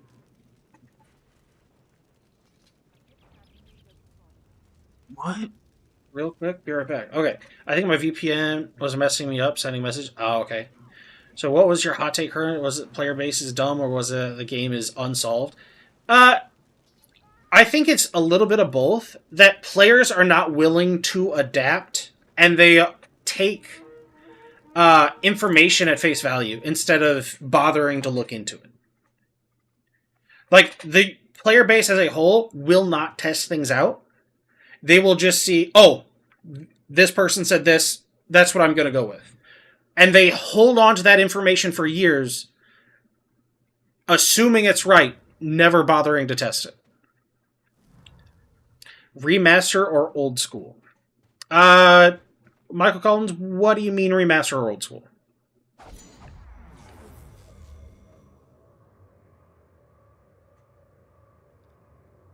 Oh, your take is dumb. He's probably the letter, maybe. So, the hot take really is players don't want to try and find out. They're fine. Basically, people play this game the way they play WoW currently. They read something, and they just assume it's true.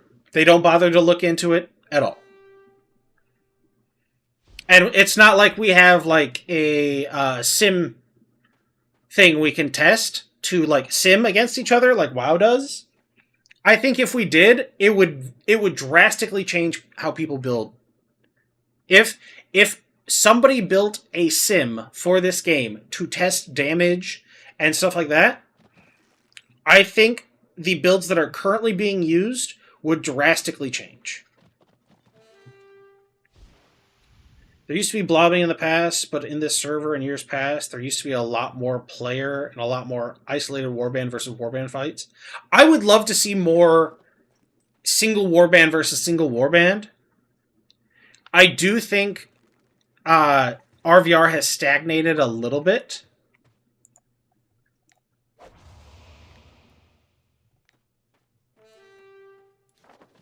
But I do think the event system, the RVR event systems that they are working on, I think those will help to break blobs up. I don't think they're going to be a one-and-done solve.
Well, this is gonna be a long fucking one because nobody's doing the objective.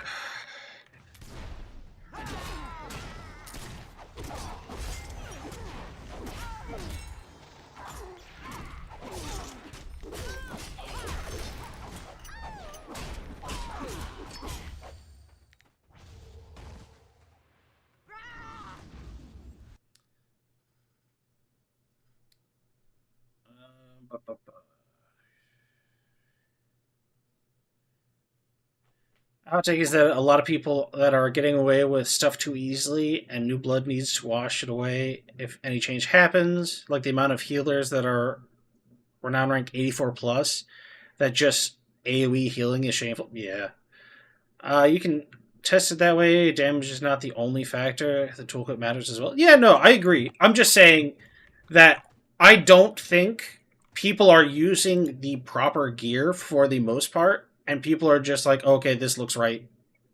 I'm not going to bother testing it.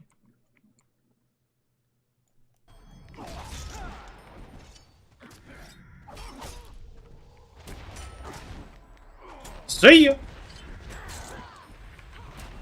I'm not going to win this one, but it's going to be fun.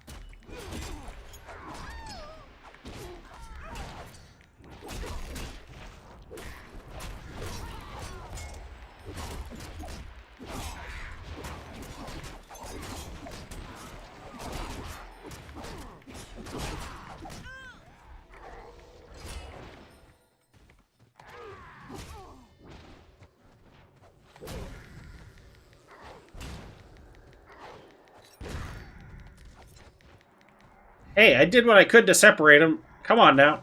Do your job.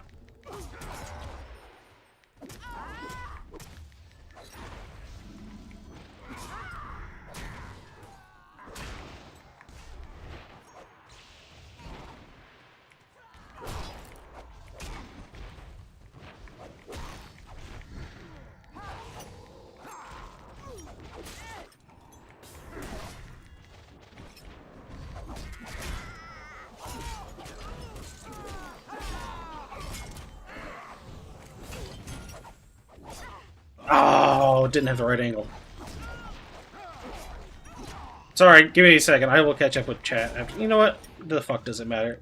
Nobody's doing the objective. This is going to take a billion years.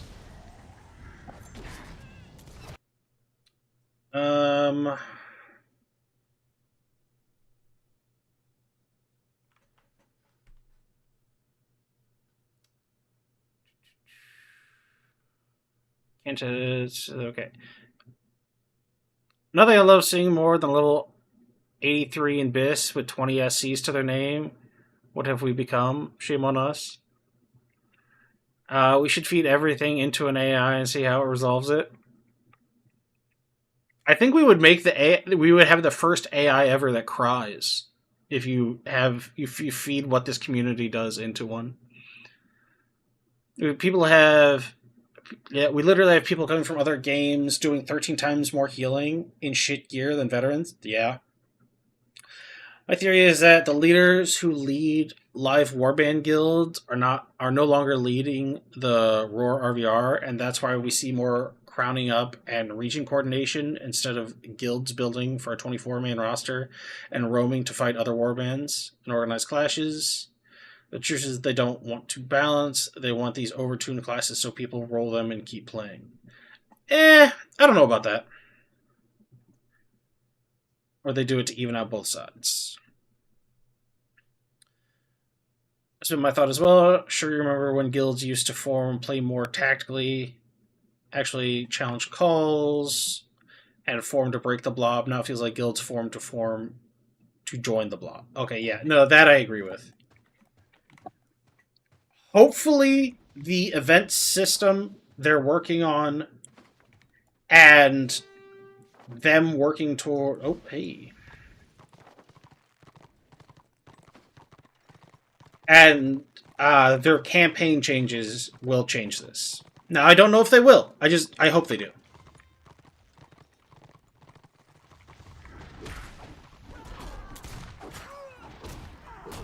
It's not the right angle.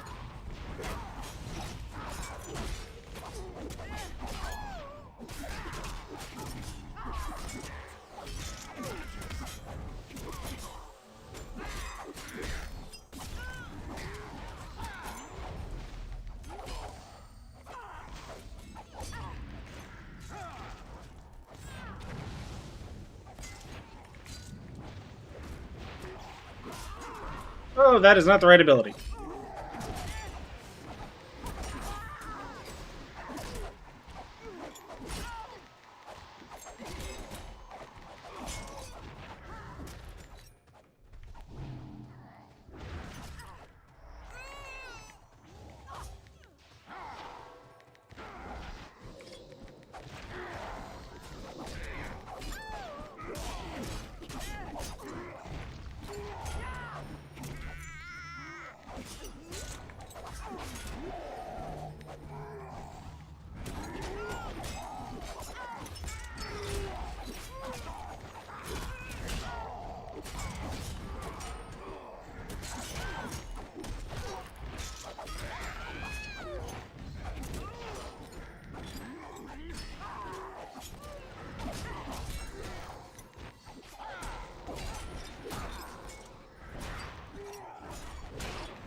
I do think having the, like, 50 different healing potions, the absorb pots, all on different cooldowns is absolutely stupid, though.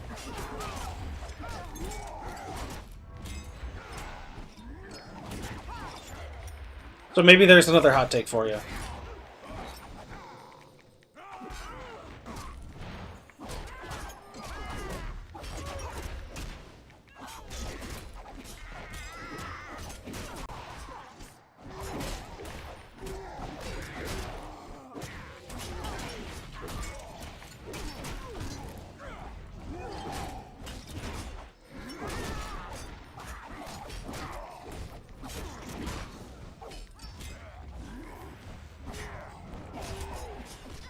They got another healer in here.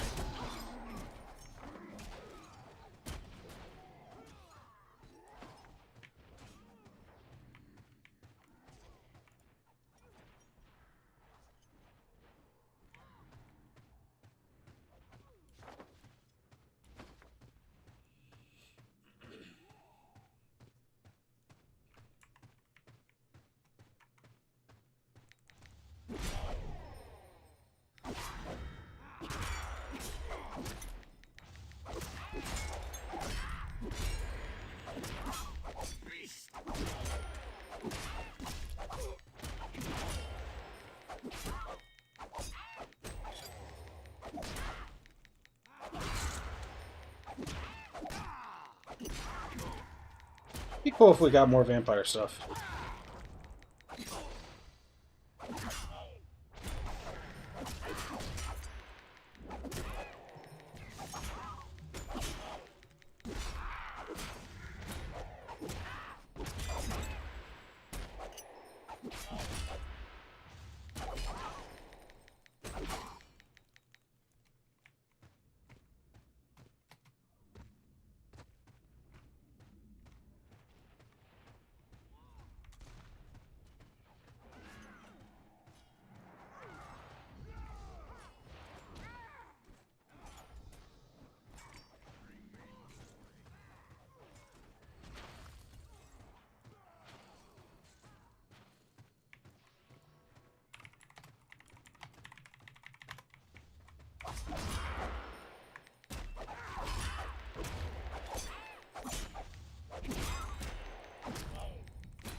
Dude, get over here! Oh my god, do the objective!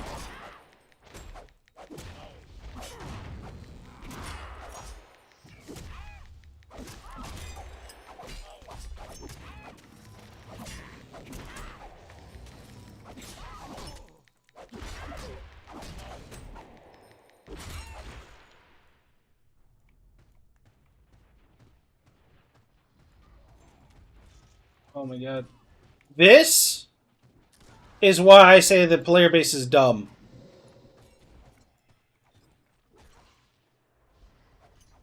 What they're currently doing is not giving them rewards.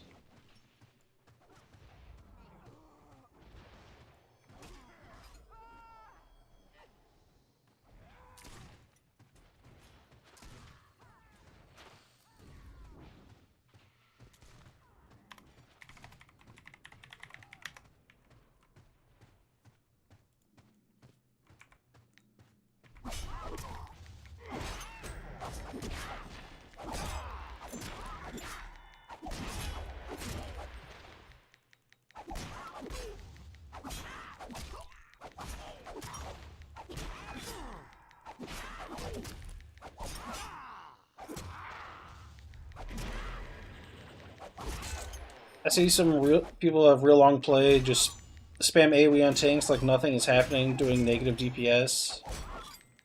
So they'll just live in their own little bubble, letting consumes and gear go to their head instead of improving.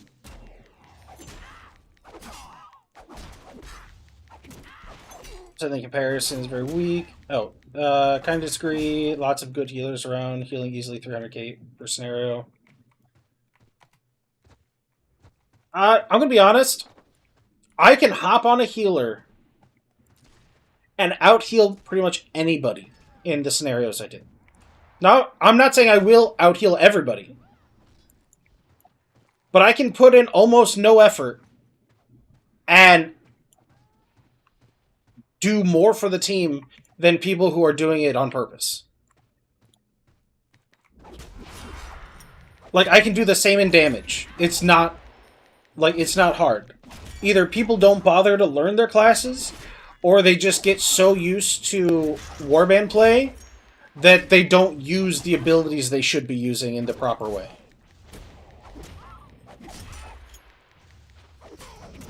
Like this sort, just use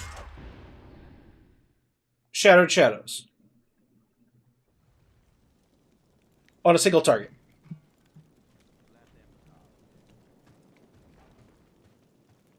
The best spoils of war.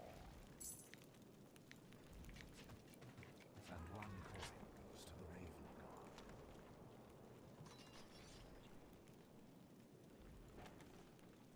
Guard. Alright. 47 more player kills.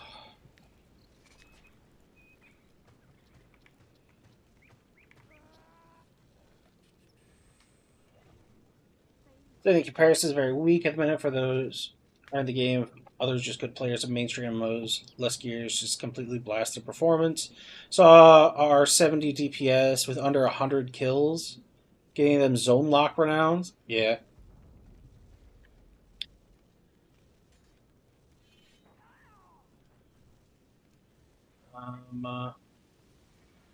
Yeah, well, Roar is not rocket science.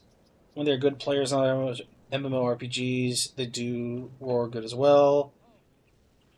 Maybe I'm living in a fantasy and wouldn't behave like this, but if the campaign got fun and reintroduced, I would see a Roar stream and see a reason to log in and defend or push campaign instead of idling just waiting for guildies to be available to log in for guild nights.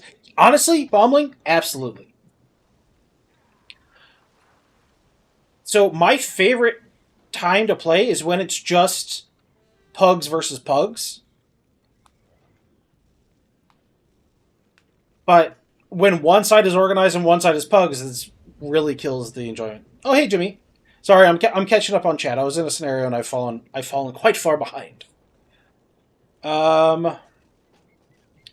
We had something like campaign in the past. I also remember how it was back then. People logged onto the side that was pushing to get all the bags and rewards. Yeah, they did. If the lockout is like preventing bags and like renown gain, I feel like the lockout would work better with how the campaign should be set up, not with how it currently is. Or guilds like Tup log back and forth all the time and campaign goes nowhere. Okay, yeah, that's fair. Shouldn't get rewards with the current lock system. Very likely why I suggested both having AAO and cross-realming for those that seek a challenge, but also a loyalty system for those that want to stick to one realm. Guilds like TUP don't care about rewards, they just want to kill farm. Honestly, it's not just TUP. A lot of guilds do that, and I've been complaining about war camp farming since like October. So, hopefully with the campaign changes, we will see that curtailed.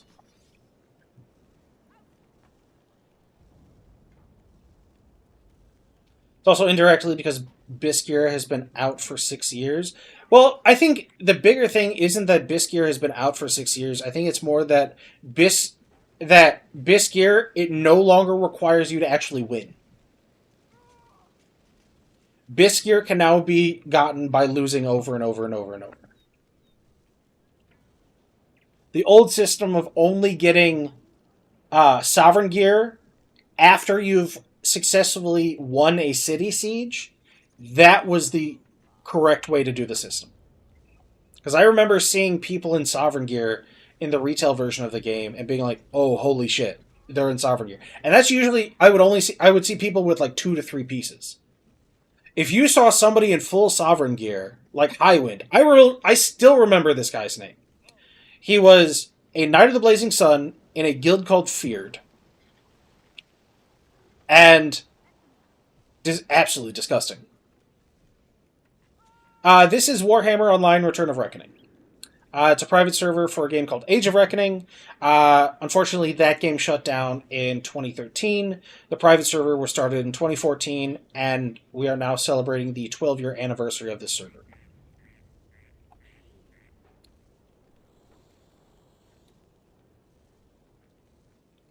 Could care less about vertical prog. I just want the fights. I don't believe quality comes from vertical goals, because I have seen people optimize out fun of systems thousands of times. I need to figure out how to make city sieges important again. Yeah. I think cities were horrible back then, only pre-mades farming others. There was definitely some pre-mades farming, but then there were also like pugs or pre-made versus pre-made, and those were fun.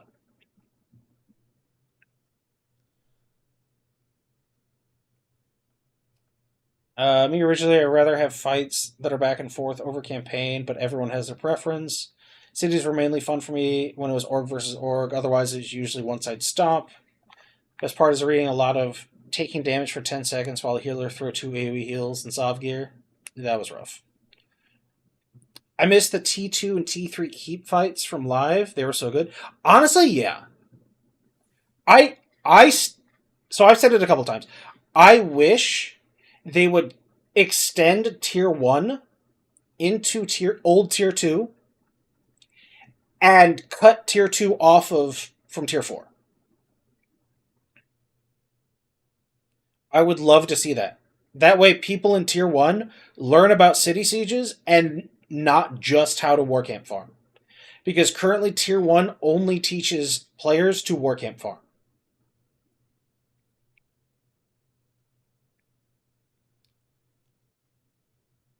That's how a lot of people talk about vanilla. It's going to be like that, vanilla WoW. And I'm caught up.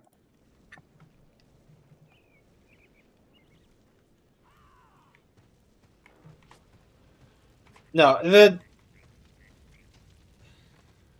the campaign being changed, them removing the additional, like, them mixing medallions and emblems into crests, great idea. Them removing Conqueror insignia, them removing the insignias of Conqueror, Vanquisher, Invader, Warlord, and Royal, that was a bad move, I think. I read everything. No, we ain't doing that.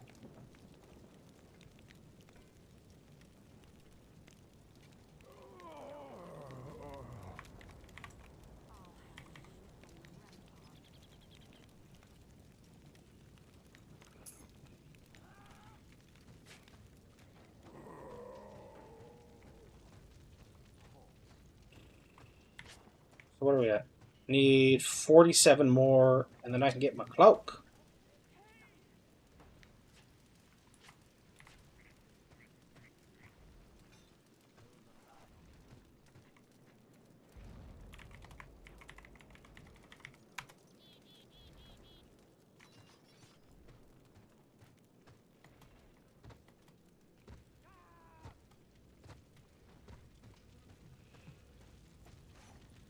I don't know. I think that old Tier 2 should be merged down into Tier 1.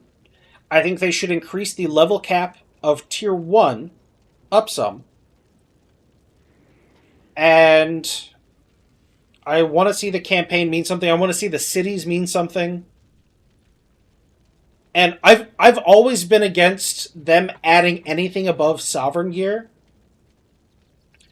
But because they removed the actually requirement of winning to get the best gear in the game, I think they should add something above Sovereign gear. As much as I don't like that, I think that might be the only answer. I wish cities were more of an open siege than an instance.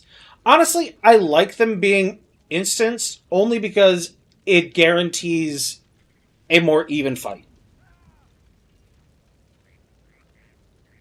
You can't just blob cities. Adding Warpforged, yeah. Warpforged and Doomflare absolutely ruined retail. Because you got into... They changed it. You didn't enter Tier 4 until level 40. So people were doing everything they could to have their renown be Warlord... To have Warlord gear sitting for them. Because Warpforged and Doomflare and Warpforged made the gear gap between a fresh 40 and a established 40 massive. The gear gap was already there. Playing a Conqueror geared person against a Sovereign geared person, there was no contest. Still isn't. But then they took a problem and made it worse.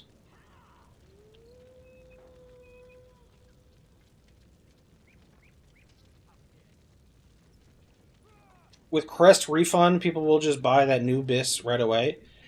The Crest Refund from the Ring, I'm using it to buy the rest of my Sovereign gear. Yeah.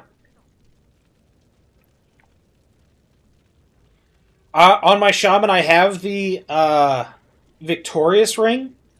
And as soon as it gets refunded, I'm buying 2 pieces of Sovereign gear, and that finishes my BIS set.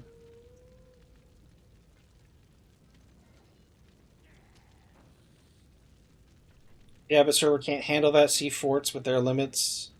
People hit Tier 4 and got one-shotted and instantly on its own. Yeah, there was already a problem, and adding Doomflare and Warpforged made it worse. I've been of the mind that Doomflare and Warpforged should be added in cosmetically, but because of the change, it wouldn't be right to remove players who have already earned Sovereign. It wouldn't be right to remove their gear. So I think, honestly, the only solution, really, is to add something above Sovereign. Even though I don't like that concept. But then they would also have to adjust other things to account for that. I want royal weapons from City Siege only, and City being both on a schedule, but also tied to campaign pushes. Not crazy higher tier than already exists, but just enough to stand out and be cool. So I think what they want from the weapons is they want Anathema.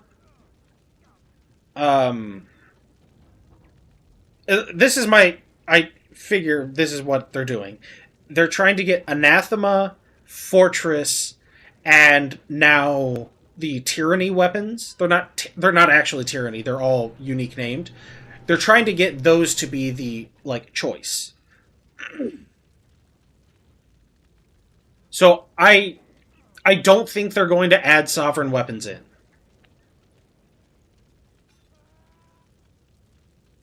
Because Sovereign weapons were generally better than everything else, and I think they want you to have to, mix and match and choose what you think is going to be best for you.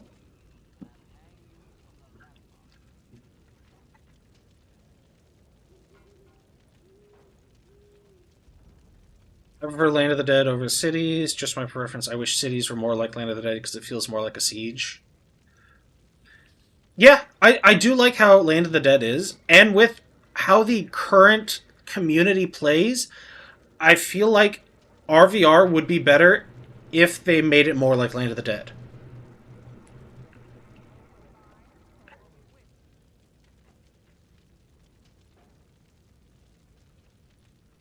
Jumping into Tier 4 is rough. Yeah. I'm also talking about how to make city and campaign involved again. Yeah. There needs to be something from cities to make the campaign worthwhile. Because right now,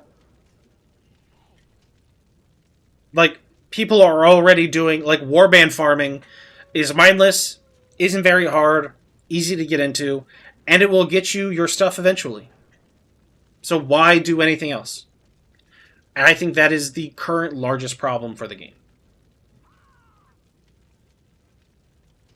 They would have to nerf current gear and make Warpforge close to how Biss is now for it to have any chance. Yeah, and honestly, I'm expecting partially that from the items reworks that they're doing. The gear overhaul, I think, is going to nerf the gear across the board.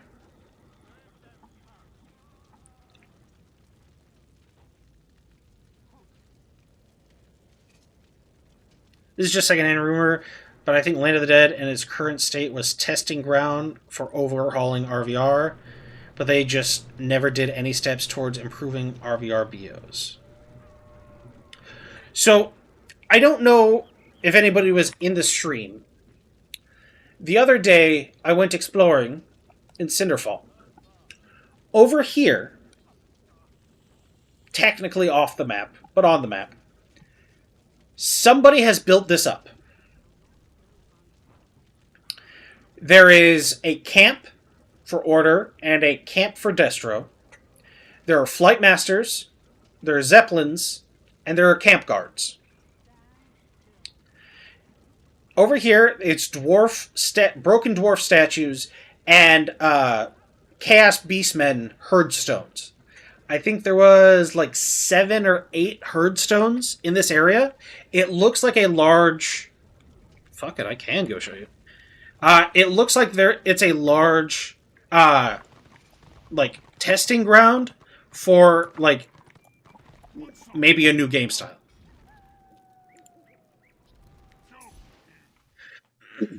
Well, that's the thing. I don't understand. Like, it's probably for an event, but you have to go so far out of your way to get to it.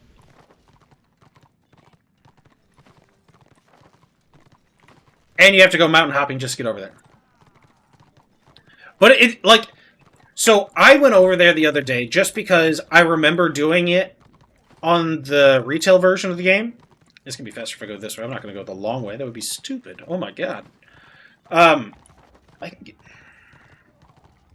Oh, no, I have to go the long way. Never mind. Frickin' dwarfs! Actually, wait, can I go sneaky sneak this way? We're gonna find out, because it'd save me like 5-10 minutes. So I got over there on the retail version of the game. The herdstones and dwarven statues were there, but the large palisades... I'll leave the queue. It's fine. I'll show you guys.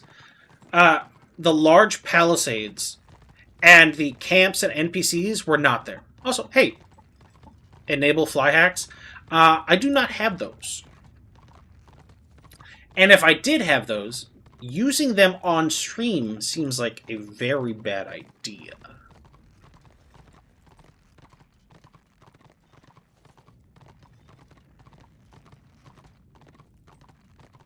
Toth has been testing areas like this for event game mode. Well, I know he wants to do the event for the Barak Var thing, which I'm kind of all for because I love Barak Var. It's such a cool area, and I would say most people have never even been there.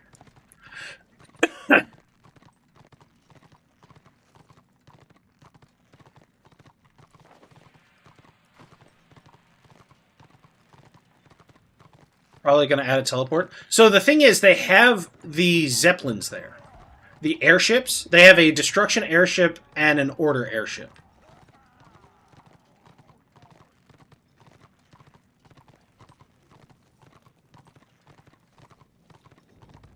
And I almost walked into order camp guards. So I know they have those there now.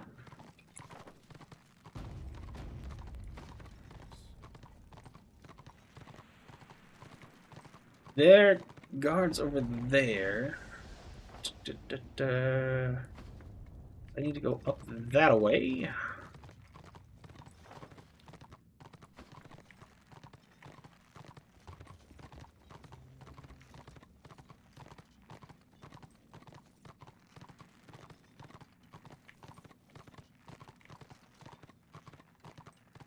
Let's get centered on my pillow. Go up the tap. Oh no, we're good. We're good. We're good.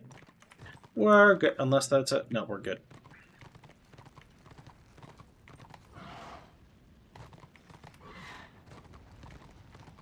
Look at that pure natural talent.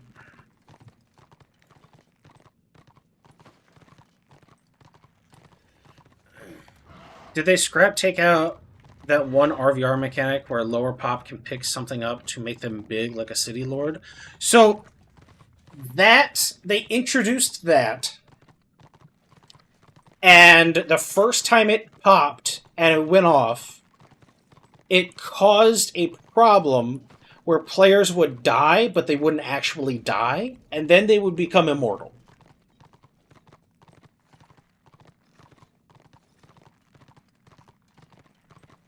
And it broke the server so bad they had to do like a physical server restart, which caused, what, like 6-7 hours of downtime, and then they did a double renown, double Warcrest weekend to make up for it.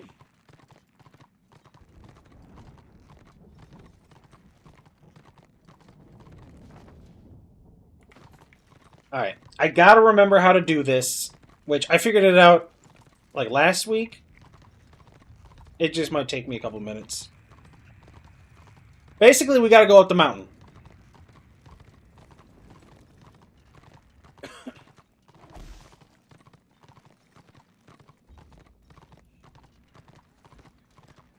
There's a World podcast that had one of the devs on recently. Yeah, Surge and Shep, which they are no longer doing that together.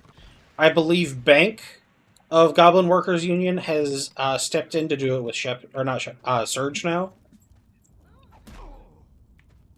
I don't know if it's just Surge's thing and Bank is just hanging out to do it, or if that's the new thing. I haven't really paid too much attention.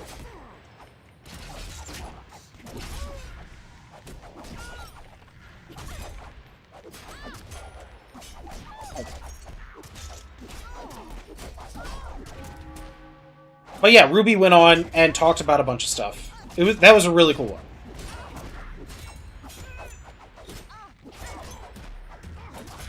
They're looking at re-implementing Land of the Dead how it was. That's how Land of the Dead used to work. It was something like every 4 hours there was a Land of the Dead incursion, or like it was available to do a Land of the Dead incursion. Whichever side lost had to turn in a certain amount of the expedition resources, which we still have in the game, which I don't have currently on me. And you could attack the Land of the Dead. If you won Land of the Dead, you could stay there and do the public quests. And after you did a public quest, you got a glyph. And if you had 3 glyphs, you had to get 3 specific glyphs, and you could open up basically mini dungeons. They would all have individual bosses in there, like single boss dungeons.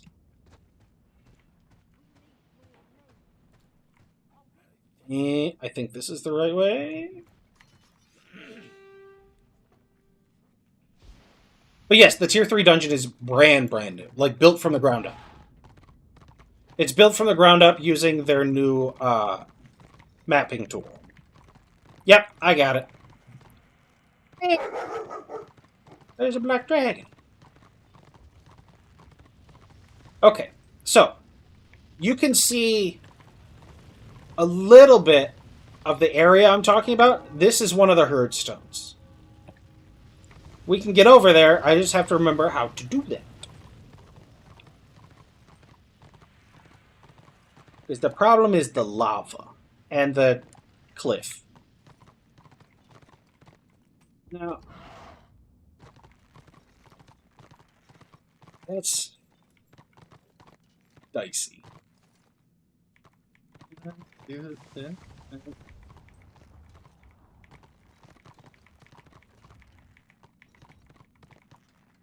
I think that falls too far, bro. We're gonna go.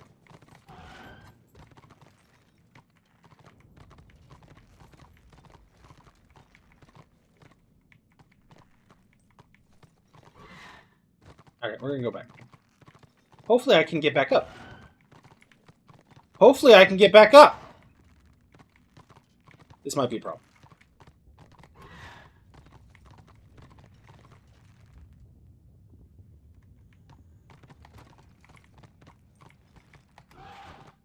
This is probably a problem.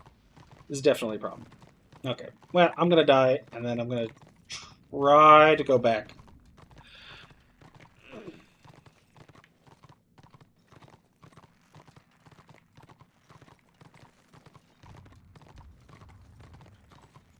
Well.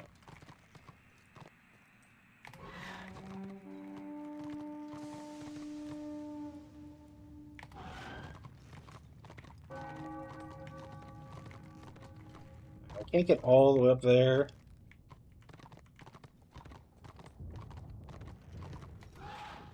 But I don't have to die and respawn, potentially? Alright, yep. We just do this again. Alright, that's not a big deal. Where the hell am I? Okay, I'm down the hill. That's the one I want to turn off.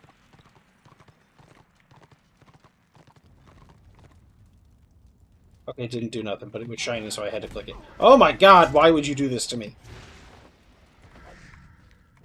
Alright. We're gonna do it the right way this time. Have I done the City Siege? Yes. I do enjoy the City Siege. It is one of the things that I do enjoy. I just wish it meant more. That way more people would be inclined to do it.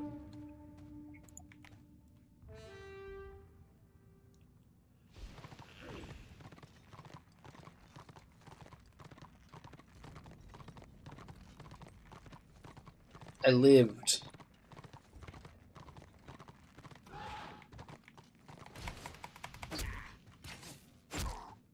Oh, stupid human.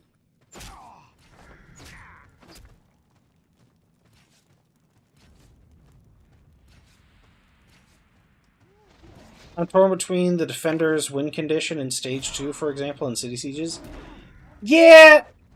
Stage 2 definitely seems to favor the attackers.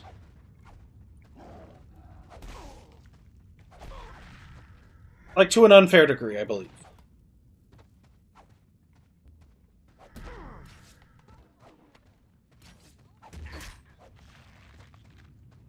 Don't like any but Stage 1.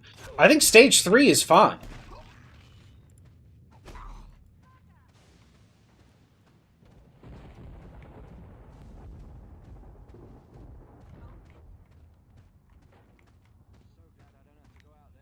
When the game was run by EA, it was so buggy. Mass PvP was a mess. So, the game, I would say, is better now, bug-wise. I'm not saying it's perfect, but it is definitely better bug-wise. Did I? Okay, I was gonna say.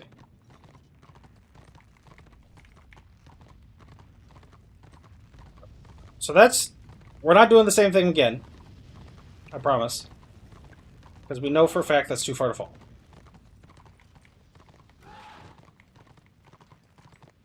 Yeah, man. Why are you...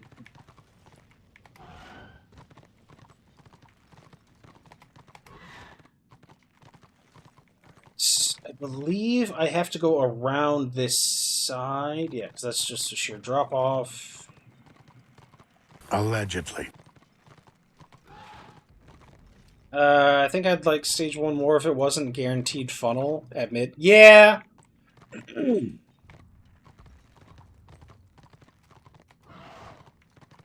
Okay, there was something about this spot last time.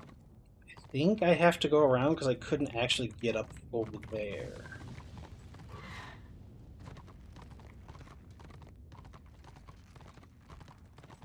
Is Chaos more populated? I would say, population-wise, the factions are about even. So you can play whichever one, like, actually speaks to you.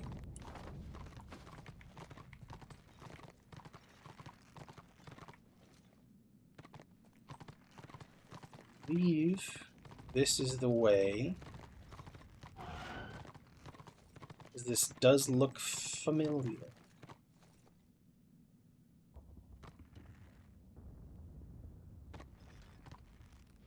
So I think I may end up going down and over. I'm going to try going across.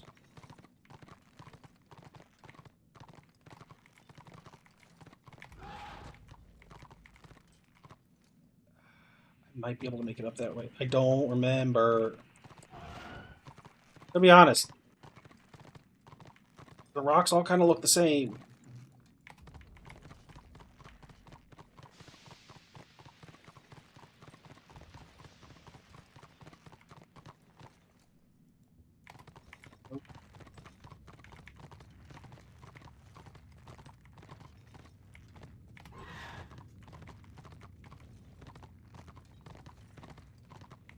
Just goes down, so it's probably right about here. But I need to try and do it. Nope.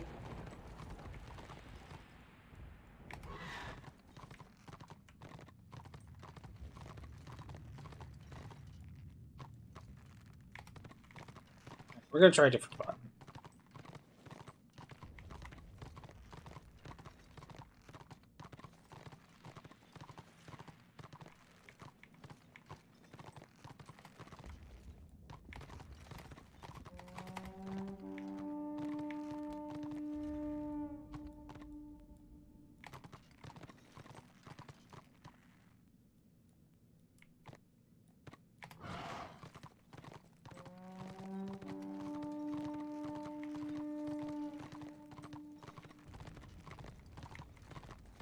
Oh! Okay, there we go.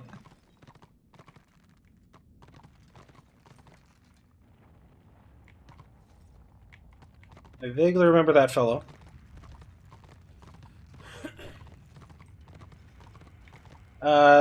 Your chamois is called Naggle? Yes, that is correct. Oh god.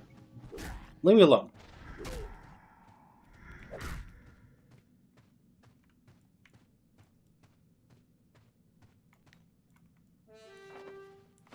Alright, we're past. Did it apply? So, no, Naggle was made last year. So he's technically a brand new character. Well, depending on how you consider brand new, but yeah.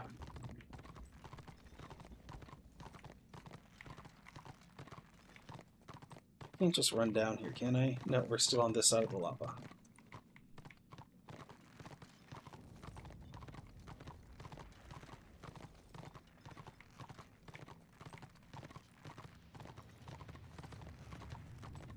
An NA chamois applying.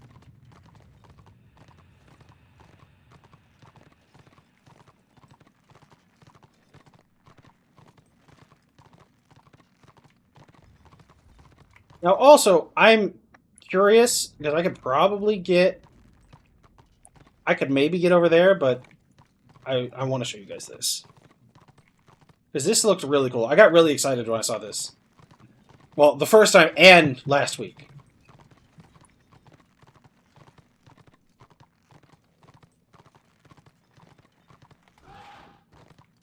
So there is a Empire tent. But here, so here's a look at the herd stones. There's a bunch of these herd stones. So you can see there's a herd stone over there. You know there's a herd stone over there from what I showed you before. But here is the destruction airship.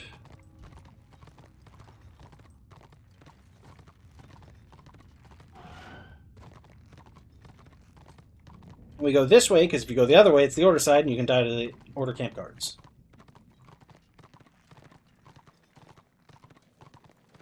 But, so these palisades are new. These wood walls, these are all new. These were not here before.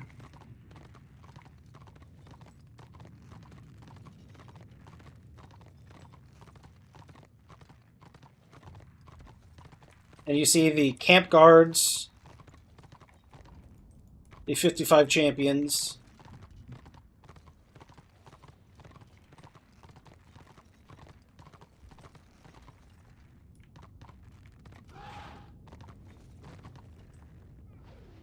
Ah, shit! And there's one of the order guards. But as you can see, there's like a main thoroughfare here, and the Destro airship is over here. The Order airship, I don't think you can see it. Wait. No, you can't really see it. But there's an Order airship right over here.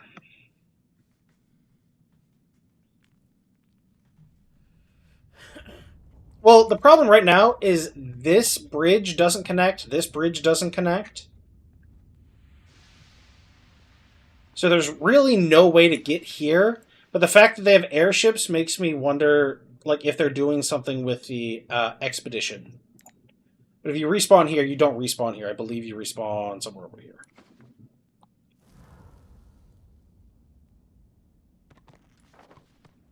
Yeah, I respawn all the way down here. But yeah, that's what I'm wondering. Because it looks like the herd stones are intended like battle objectives. But it's also, so, not to like deflate like any excitement, it's entirely possible that this was something done by a dev a while ago and the project was abandoned.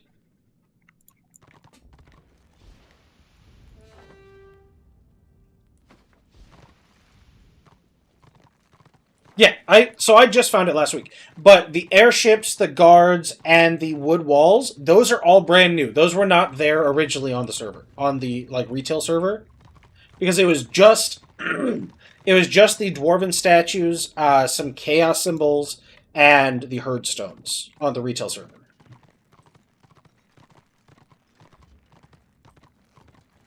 Yes, so there is new stuff there that wasn't there originally.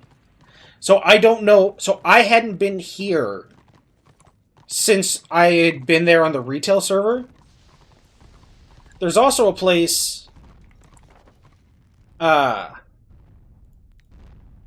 doubt I can get there. And there's not really anything to see. But there is a zone right here. Just off the left side of the maw, there's a zone called the Kraken Sea. And the water kills you like swimming in the necropolis of Xandri.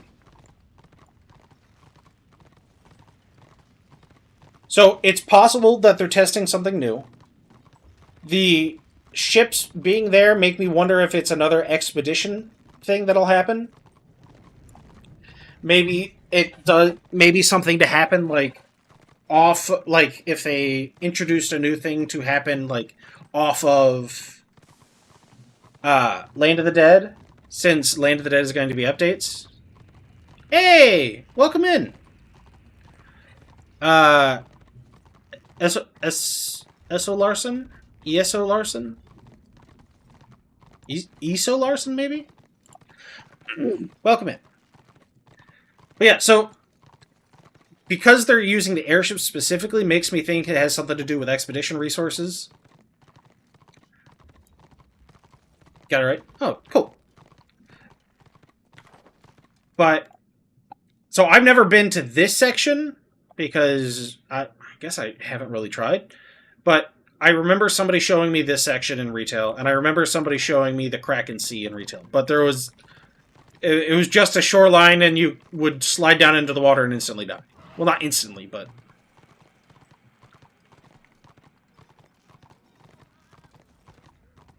Oh! I'm really glad it's helping. What do we do now? I am working on a new player guide, but What do that you mean? one's Now we can finally a play the lot game. more than I originally intended, so it's taking more time. Oh, and thank you very much for the follow.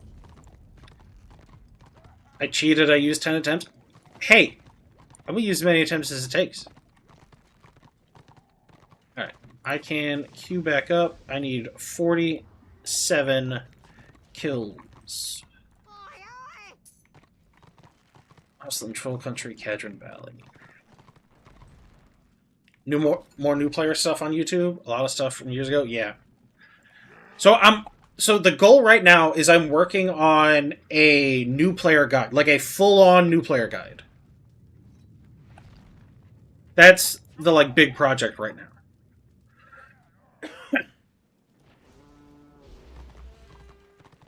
But also I need to do more Guild Wars 2 stuff because that YouTube is rewarding me doing stuff on... Okay, nope, we're not doing this. YouTube definitely seems to be pushing my Guild Wars 2 stuff. So I need to do more of that as well. But that's more of like trying to do things for the channel, not so much just doing game stuff.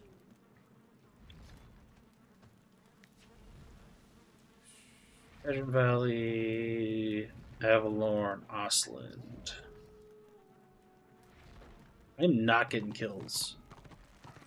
I guess we just go grind demon? I don't really wanna, but... I guess we just go grind demons while we wait on a scenario. This game turned into your favorite game? Well, I'm glad. What are you playing?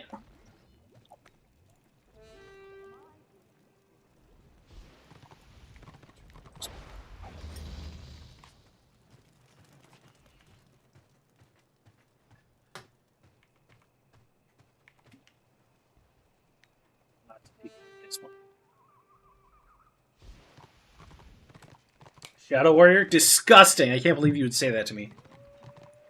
Shadow Warrior is really fun.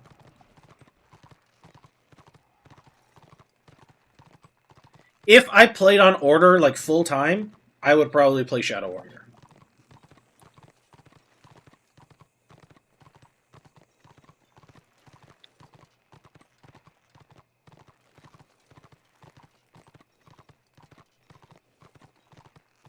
Take your time learning the game. That's the way to do it. I'm hoping they got big changes coming. They said they're working on campaign updates. That's the thing I'm most excited for. Second most excited for is the new tools for making maps. Well, making and editing maps. Because that's going to help streamline how fast we can get actually new content.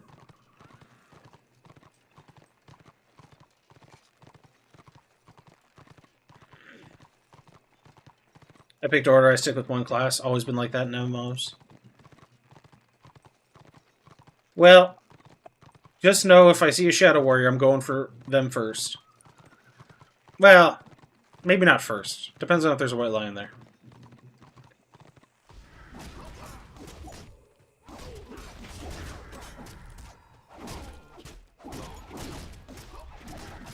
Full explain crafting guide.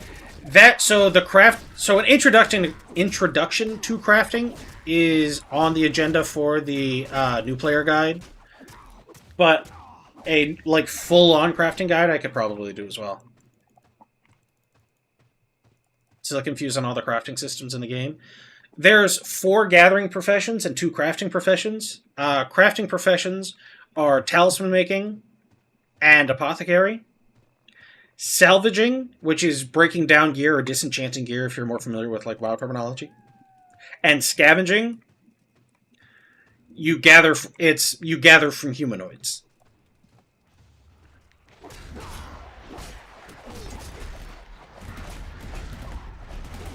Both of those feed into talisman making.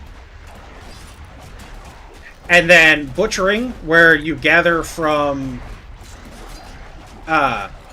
non-humanoids.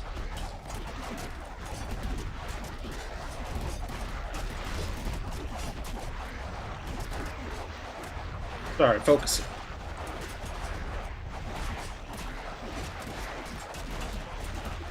Butchering you gather from non-humanoids. And cultivating, where you're actually sitting there growing seeds and stuff like that. Both of those go into apothecary.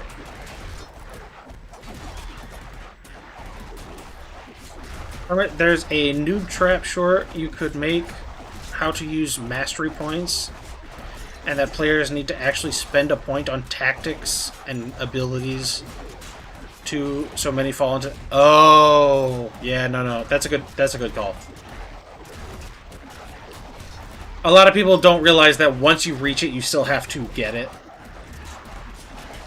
Explaining where the auction house is, all kinds of new player stuff. I still have trouble finding. I've been playing for like 3 weeks. Use like buying stacks, where important NPCs are. Those are all on the list. So the first video in the series right now, because I felt like the video for the full guide would probably be too much all at once. I was going to break down the guide into like multiple videos. The first video was on choosing faction and class. That is the one that is closest to done. But yeah, explaining auction house, because you got to explain it for both order and destruction. Explaining that you have a banker and a vault keeper. Vault keeper is only for guild, and that the bank in the dwarf or greensin capital is not the same as in the empire or chaos capital. Oh yeah, that would make it easier. The shorts do really well. The long form, not so much.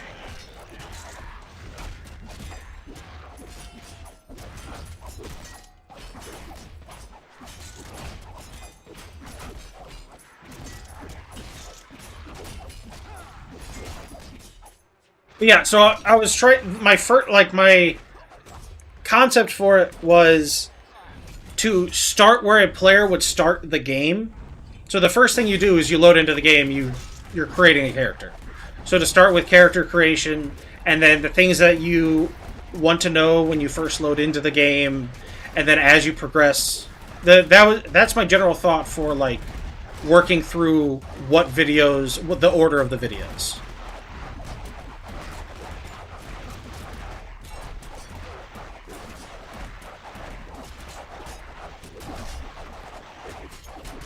Take time. Eventually they'll do better, I believe, the long-form content. I hope so. The shorts seem to do very well. But the long-form, not as much. That also may be because I split the long-form I do up into shorts. Maybe that's negatively impacting the long-form. I don't know. But it is the, like, YouTube gurus' suggestion to split up long-form content into shorts and then have the shorts link back to the long-form. Short form is pushed more and viewed more. Yeah. Kind of dreading having to redo my Bright Wizard guide after the ranged DPS work. It's overdue, but gulp. Yeah.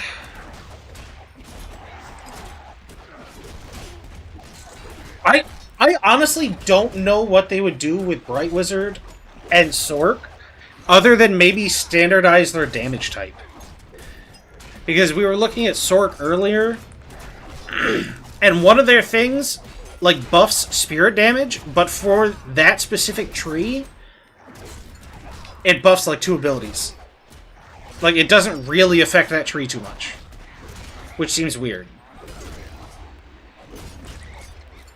Well, thank you. I appreciate that. What's going on?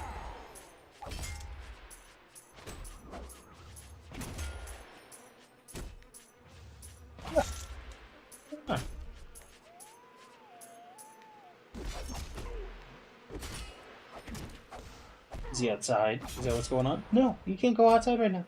No, lay down.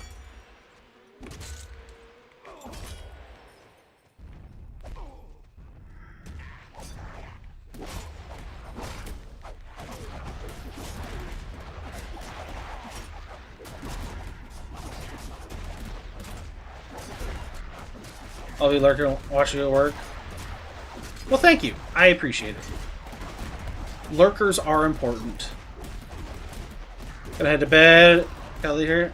Well, thank you very much. Thanks for hopping in. I'm glad you realized that squig herders are put upon and in a horrible place and need to be buffed. I'm glad you agreed with me.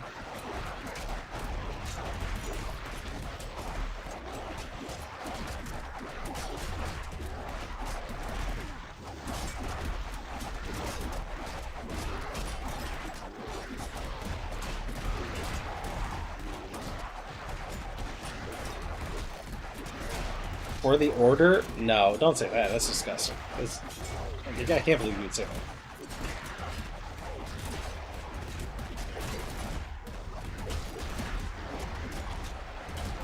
Can't believe you would support the bad guys like that.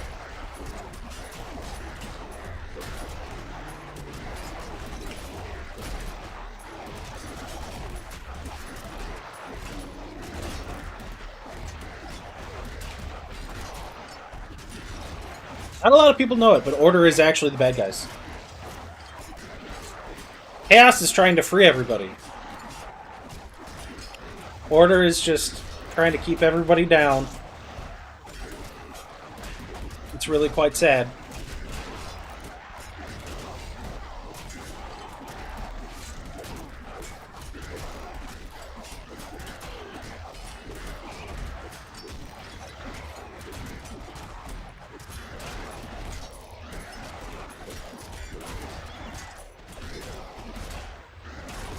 Sadly, it isn't as ambiguous as 40K.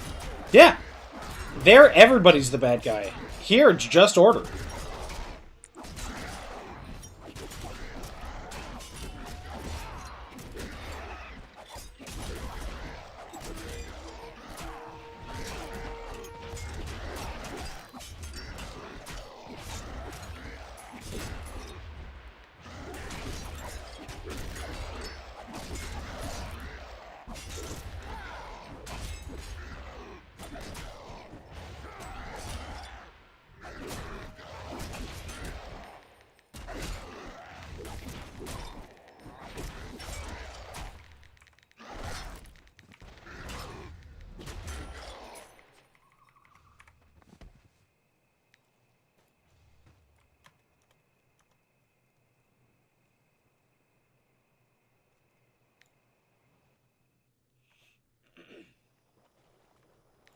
Oh, it's already going.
How do you see most fantasy? Any advice for trying to get more PvE in this game done? I like doing both, but finding party kind of rough at times. Yeah, a downside of this game is a lot of players tend to focus on PvP and kind of ignore PvE.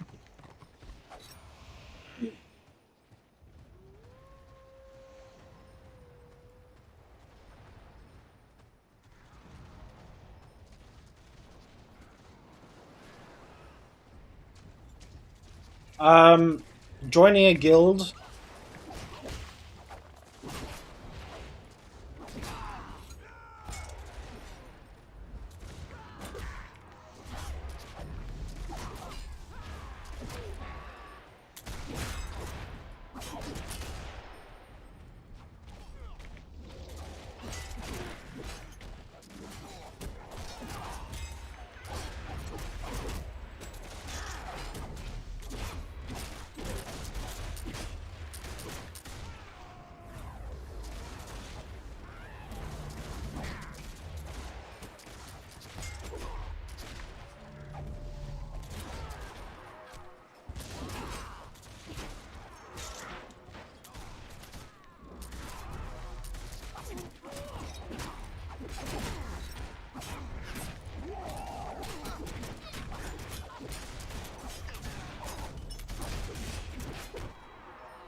Dungeon Finder is a hot topic in the MMO world. Yeah. Oh, sorry, I missed your message, Jimmy.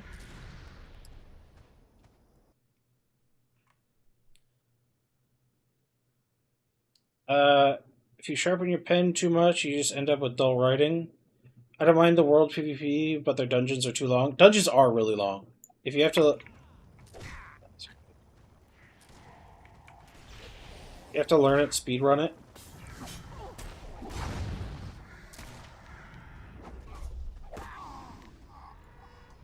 They got me. Yeah. The devs kind of deny it. So honestly, I think that they should. So a lot of their dungeons are currently split into 3 wings. I think they should just lean into that and fully split the dungeons into 3 wings each. So it's 3 dungeons. Gunbad left, Gunbad right, Gunbad middle.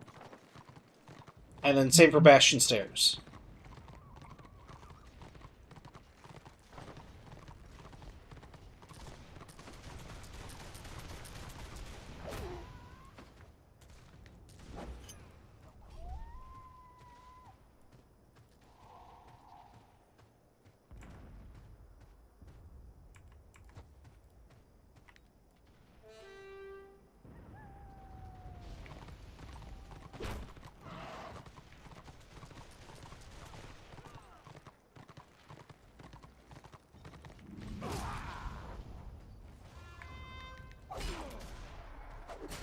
Whatever.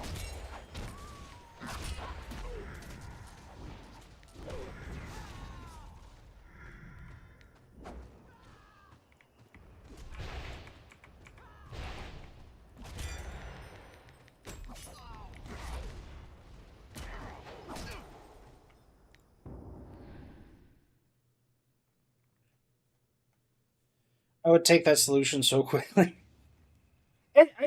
Honestly, they've like Bastion Stairs is split up, Gunbad is split up. Those are the worst offenders. Lost Vale is split up. Like, absolutely, they could go that route.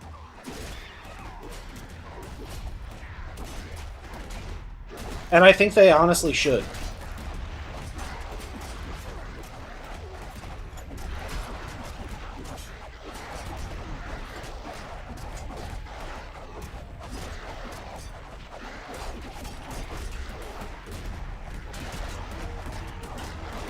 Because making them faster, I think more people would do them if they weren't such a time investment.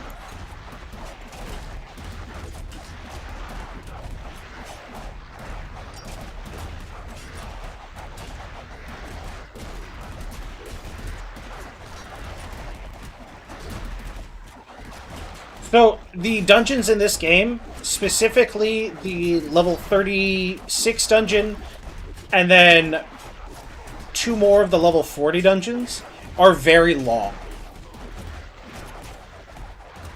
But they are naturally split into wings of the dungeon that are usually 3 to 4 bosses long per wing.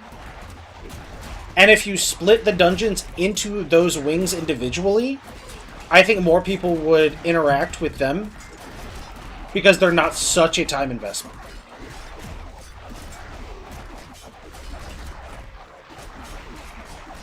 Honestly, you could split HV in half. You could do the first 3 bosses, ending in the tree boss where you fell the tree over, and then do the maze. And then you could split it up in the second half, being the lions, or the maze, the lions, and then Kurnos.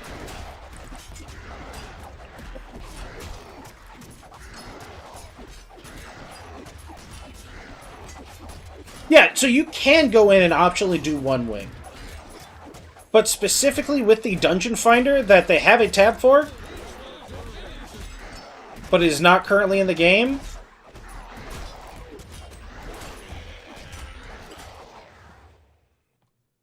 I think they could absolutely add it if the segmented parts... Oh, okay.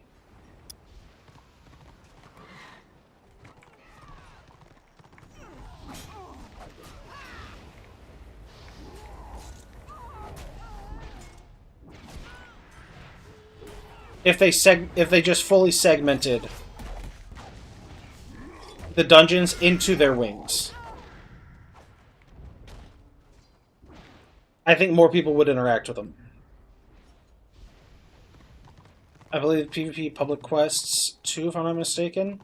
Well, so the PQs aren't PvP oriented, really, but they are adding sort of events to RVR that will be a little bit like public quests within the RVR.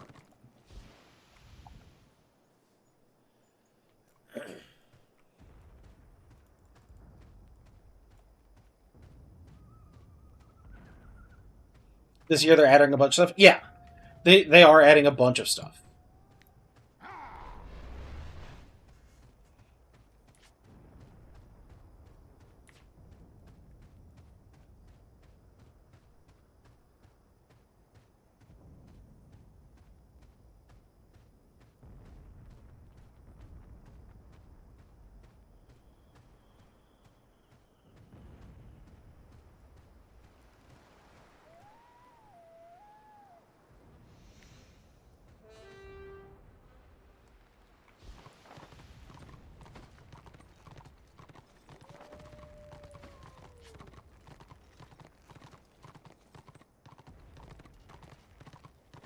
Alright, 39 more kills.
Well, that's not ideal.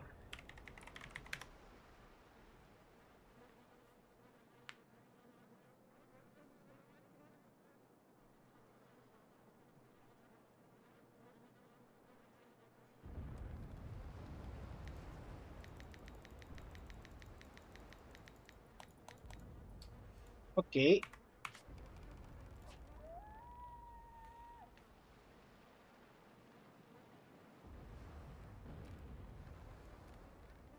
We're gonna have to log and then log back in. It didn't want the leave button did not want to work.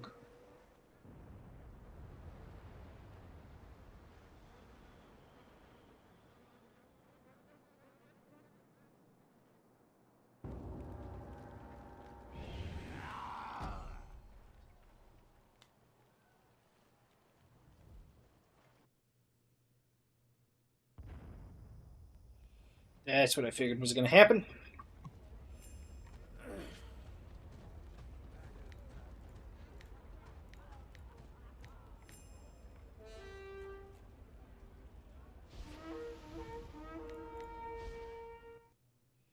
Hey, they're popping.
That worked out pretty well.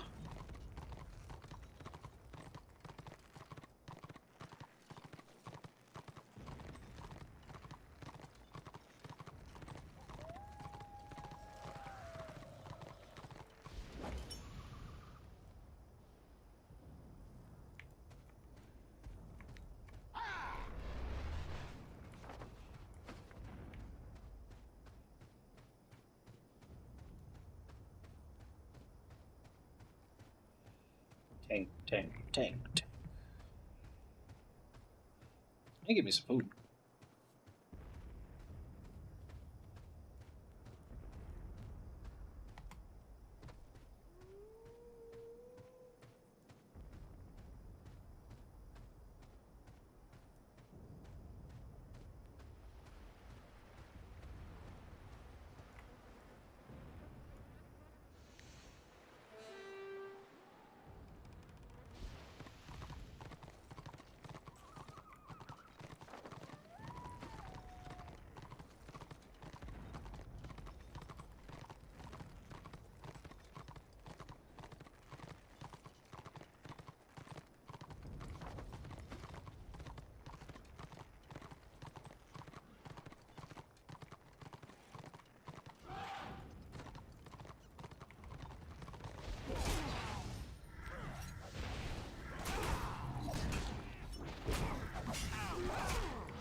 Hey, yeah, we got him.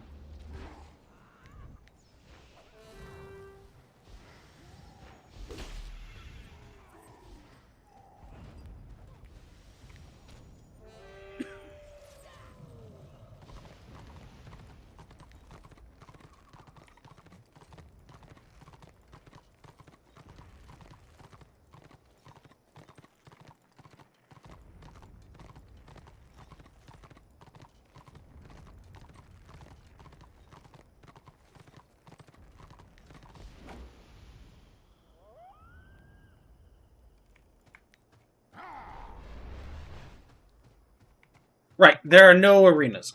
Honestly, I think it would be awesome if they did. Even if like you queued up, it only set you against other people of your archetype. That would be kind of cool. But there is like a dueling arena area. It's called Garden of Quapa. So if you go to Land of the Dead, you see Garden of Quapa or Kuapa, Co-op. I don't know how co-op maybe. That might be what it is. Co-op. But you can go there and duel people if you want. Didn't they do arena-style modes on live? Not to my knowledge. I do think arenas could do really well in this game. Of like one tank, one DPS, one healer mixes.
Got it.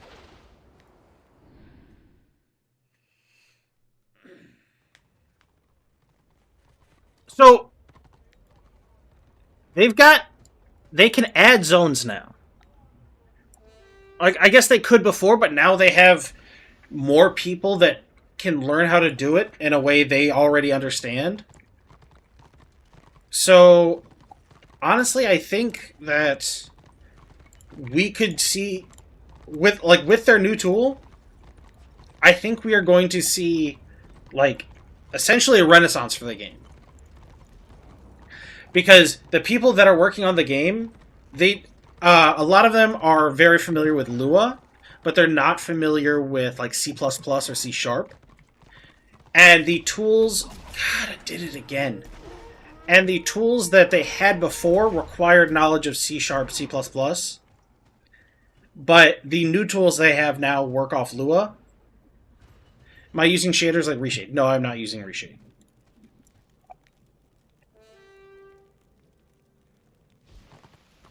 I think I am running it on Ushiny, though. Reshade, some people swear by it. For the most part, it just looks like it makes everything darker. I don't feel like it does a whole lot.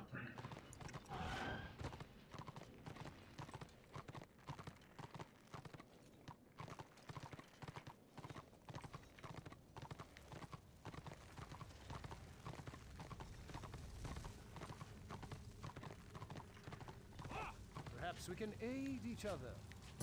I have a task for you.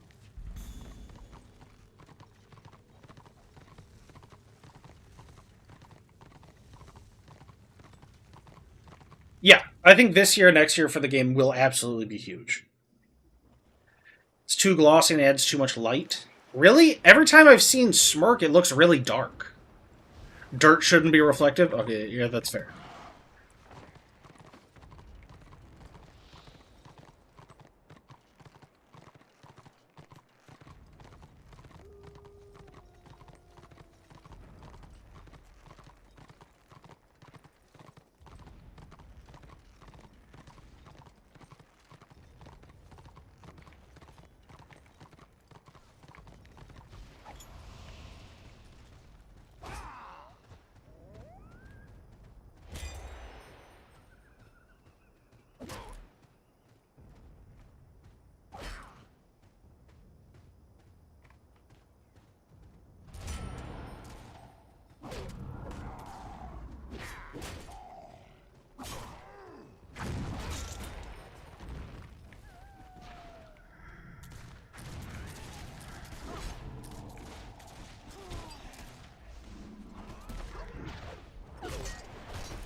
So there are certain mounts in this game. So, unfortunately, a lot of the mounts, the majority of the mounts, are time limited. Meaning, you can get them, but they will expire within a certain amount of time.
Time limited, that's weird. I really don't understand it.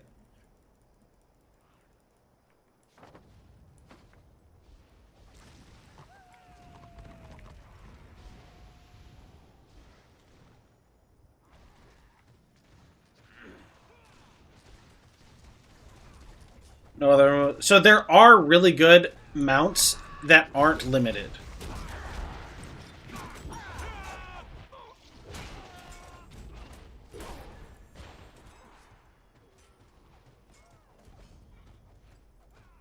But a lot of, like, all the event mounts are limited. There are rare drops from dungeons, and those are 90-day, but they're still 90-day mounts.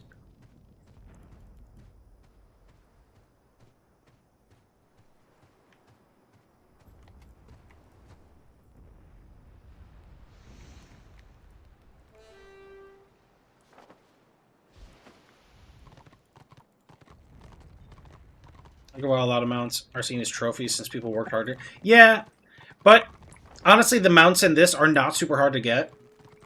It would be nice if they changed that, and then they could actually be like, oh, I did a thing to achieve this.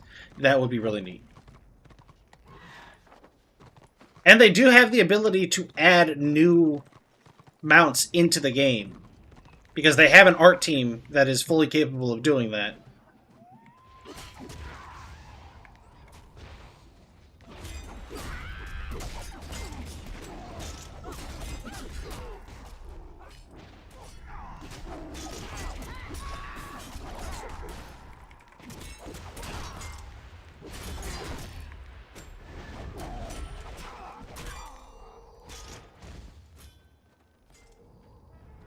I'd rather have them be rare than... Yeah, absolutely. I would rather them be rare. Like, even have some that are tied to, like, tome unlocks. That way you actually have to achieve something to get them. Wild card, bitches! Yeah! What the heck? Oh, mana! Oh, geez. Thank you very much.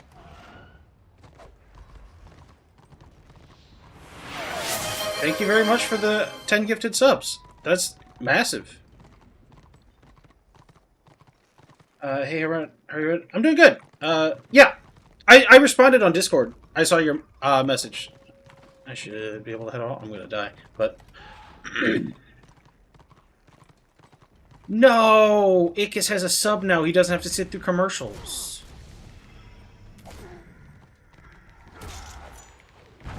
But that's how I know Ickis truly loved me. If he was still there when the commercial ended. Stop! Run it!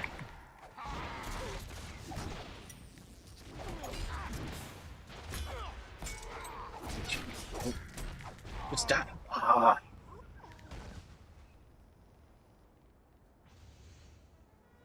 Well, thank you very much, man. That means a lot. It really does. And yes, Vim, I mailed you the Moonstone, the Platinum Moonstone Analyst. Yes.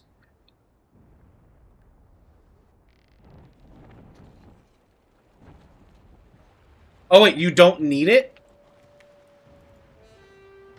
Oh, Tommy said that you needed one.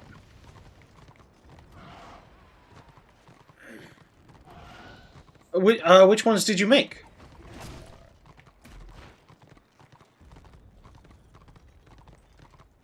We're definitely not winning this one.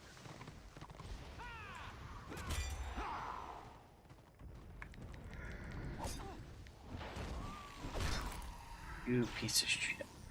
Back here.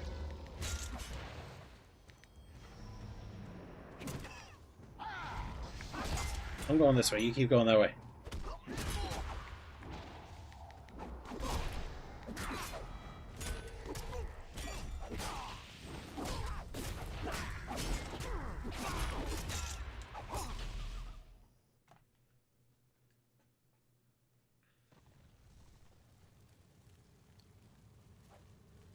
I made parry. Well, block is better than parry, though. And if you're chosen, every time you block, doesn't your parry get bumped? Yeah. Anytime you block, your chance to parry is increased by 25%.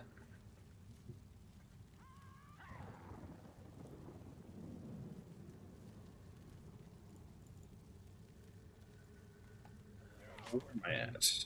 I am 19 more. All right. I gotta go to the bathroom real quick, and I'm gonna grab food, and we will continue doing this because I need 19 more kills so I can get me this cloak. Still confused on either I should make potions or talismans. You're gonna go through more potions, but honestly, I would say make talismans because they're a lot less hard to get into, and that's generally how I play games. Although that may say more about me than it does about other people.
I'm back.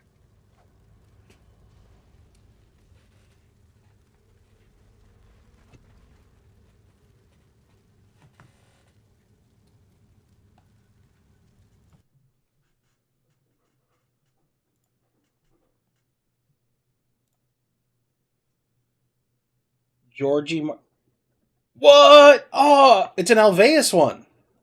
That's awesome. For those of you who don't know, Georgie is a African bullfrog at the Alveus Animal Sanctuary.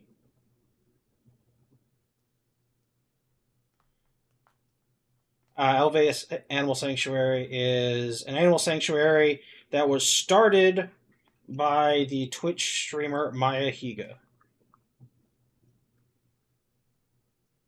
That's pretty cool. Alright, let me catch up real quick. Talismans are more fluctuating market. Potions are used more, so I think overall you would get more money out of going apothecary, but it's going to be more involved.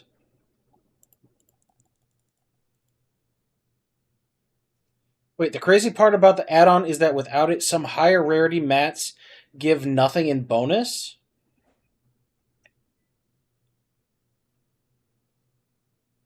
What? I didn't know about that. That's the, like, Miracle Grow add-on? Is that the one you're talking about?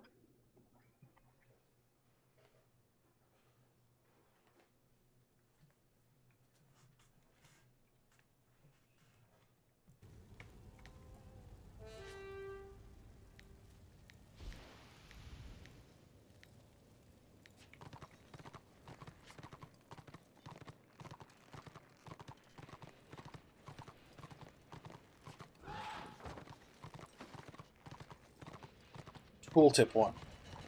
I don't know anything about that. Which I'll need to because I'm planning on doing an add-on video, or not an add-on video, but...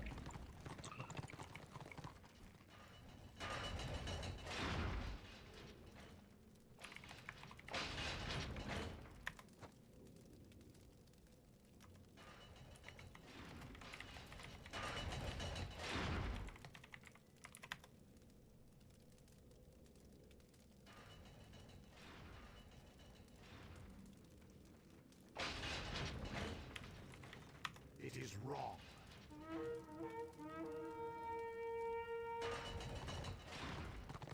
Dorgit is dead to me.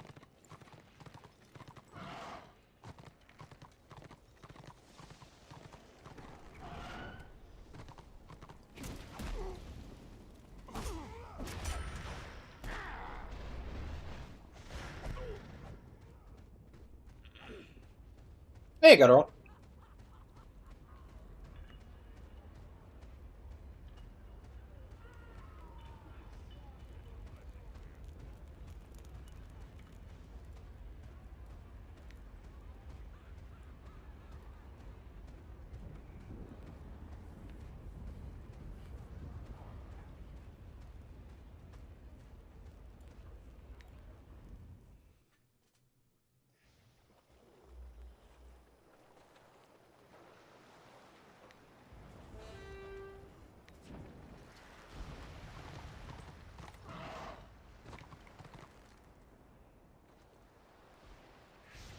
Definitely doing potion making. Nice.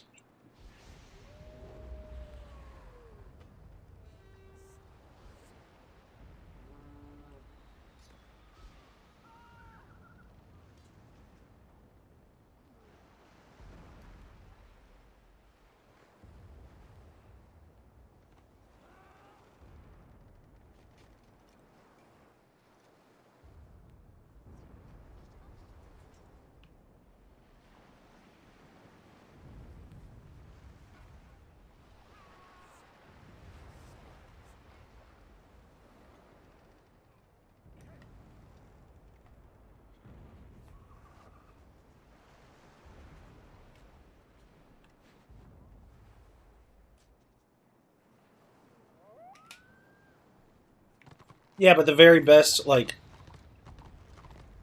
endgame potions require cultivating.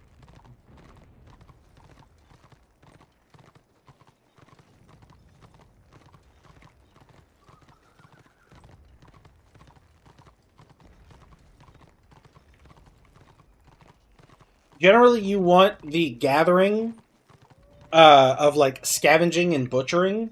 You want those on a class that can like solo PvE fairly easily.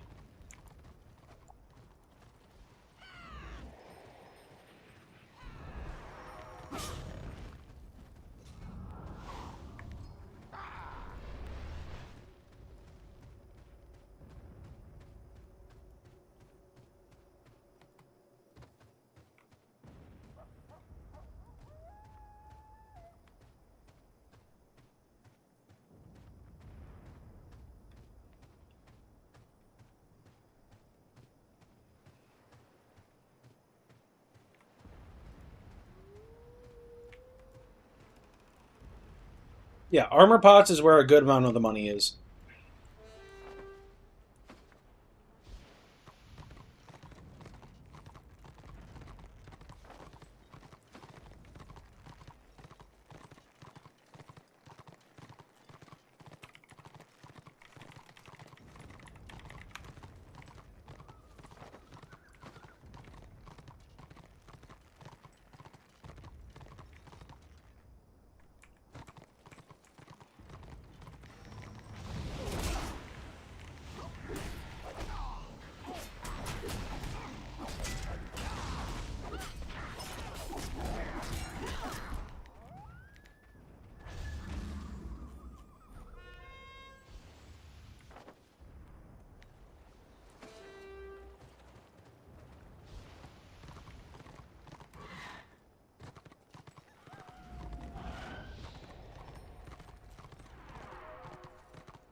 What you after?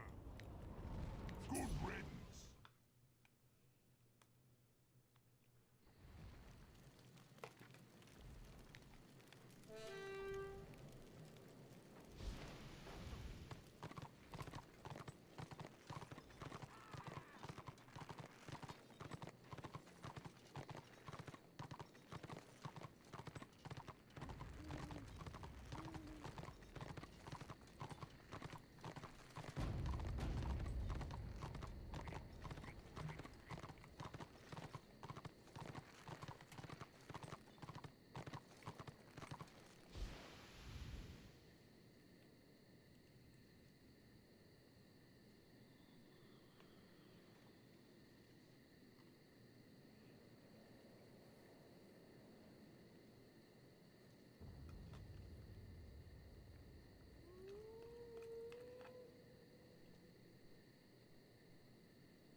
I assume extenders are the ones that you need for the lasting stanchions.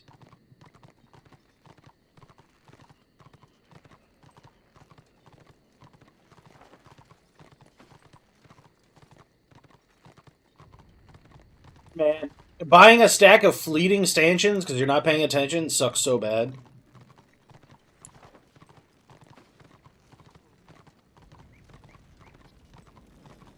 Want something, do ya?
Have you seen the difference in restoration potions with and without? I have not.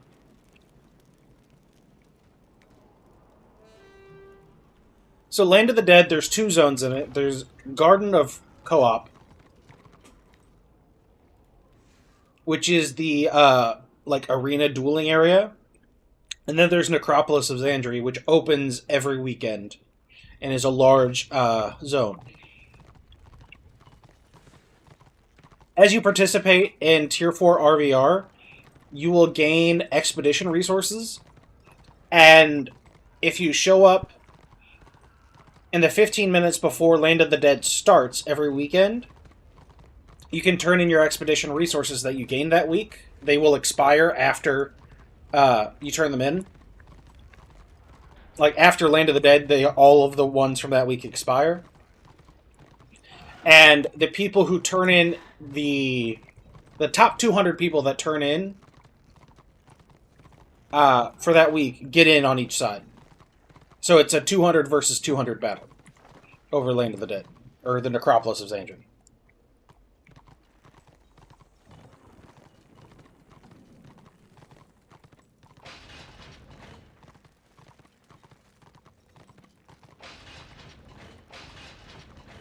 It used to happen every 4 hours, and there is sometime this winter they will be reinstituting how Land of the Dead used to work, because right now it's only available during the like Clash,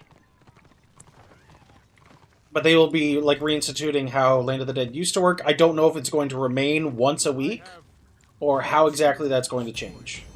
Do you seek advancement?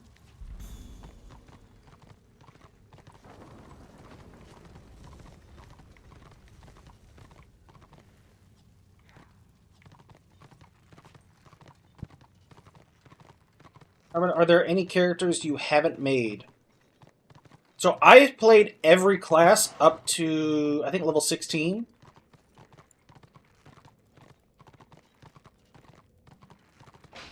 And I have everything on Destruction up to 40, with the exception of Disciple of Cain, which I leveled 1 to 40 on retail, and a Blackguard, which I leveled 1 to 40 on retail also.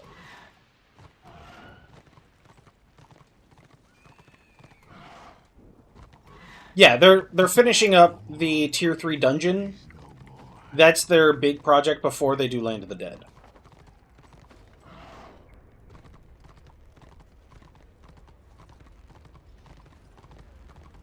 So they have evidently done a lot of work on Land of the Dead already, from what I've been told. A lot of the work on Land of the Dead is already done. They just have to like finish implementing it to make it, because they have the public quests working, but they don't have all. From my understanding, they had the public quests working, but they didn't have the like mini dungeons completed. That's the last I heard on it. That they were still working on the dungeons. But the work is like overtime work. Yeah. Right now, the big focus is the new Tier 3 dungeons. Once those are done, the big focus will be restoring Necropolis of Xandri and Tomb of the Vulture Lord. I expect Tomb of the Vulture Lord after all of the item rework happens. Because I believe the Land of the Dead items, specifically the Tyranny sets and the new special weapons, are part of the reason they're doing the itemization rework.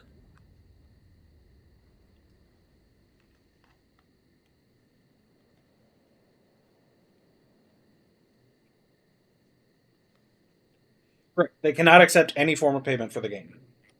So they are all volunteers.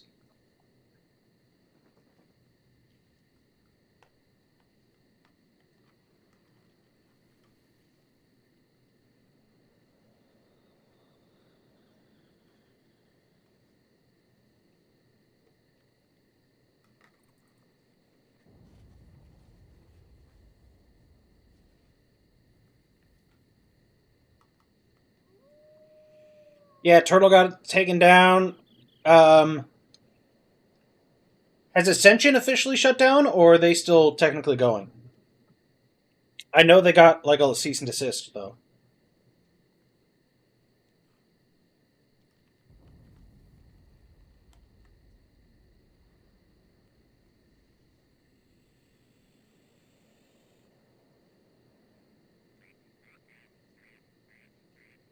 Yeah, Turtle was just thumbing their nose at Blizzard asking for it to happen. They were stupid.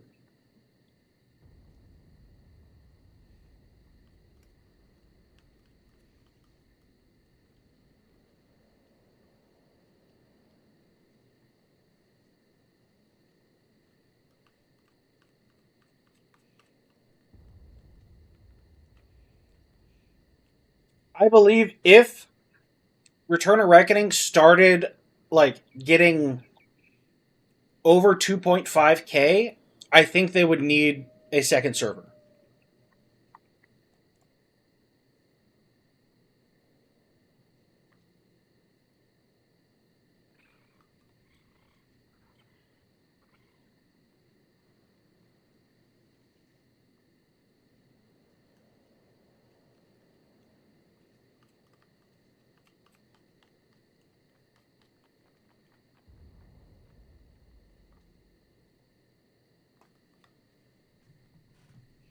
Oh, it's definitely possible.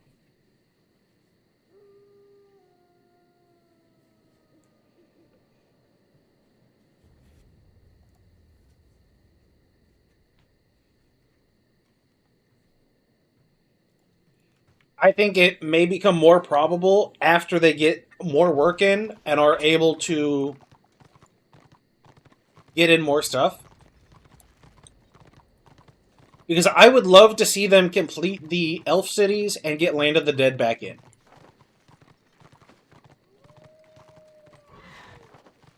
But Lorden and the Fist of Malekith, I want to see both of those. This is Lorden, and this is the Fist of Malekith. It's a massive black arc. Do you think there's a point EA would be like, no, you guys got too big? So, I don't think EA would. Because it's not... They don't really care about it. Now, it's possible they could do it out like purely out of spite. But EA can't really claim the whole thing because EA can't take it back. Because they were licensing Warhammer from Games Workshop.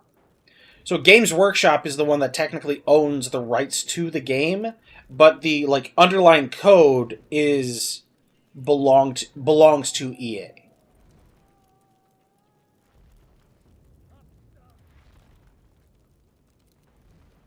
Yeah, they can claim the software part. I believe there is a certain amount of time they have to do that. I don't know when the cutoff for that is, though.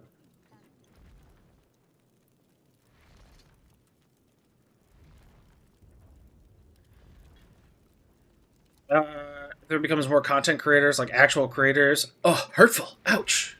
Oh. Oh! Been wounded. I see this game getting to 5k. Yeah, honestly, I'm surprised the game's not bigger than it is. They have done an insane amount of work over the last year. If they can keep that up for the next 2 years, maybe more, I could easily see this game becoming more popular than it was in the retail version. Issue with this game isn't getting people in, it's the atrocious retention rate. Well, see, I think part of the retention rate problem is the new player experience is really rough. And so the very beginning of the game and the very end of the game are kind of the rough patches for the game, in my opinion. And I think that's gonna be the, like, determining factor. If they can polish up the campaign, I think it'll help stem the issues they have with retention rate. And then if they can polish up the new player experience, I think those two things will go the farthest to getting people to come to the game and stay with the game. I'm an actual creator. Well, thank you. There's no legal guideline. Digital rights are within rights agreements between companies. Well, I know, so there is a path forward. But basically, it would require, I believe, EA and Games Workshop to both do it. Basically what NCSoft did with City of Heroes and City of Villains. A private server popped up for that.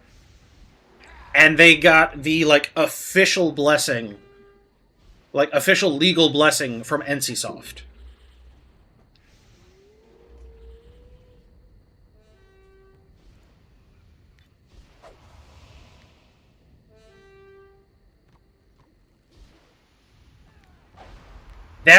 But from my understanding, this server would need both EA and Games Workshop for that to happen.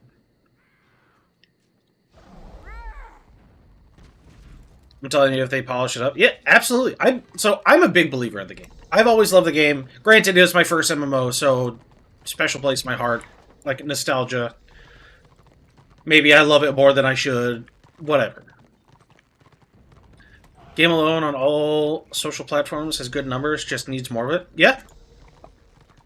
You know, Hermit, I'd like to talk with you on this subject, retention, because I have another take on it. Yeah, sure.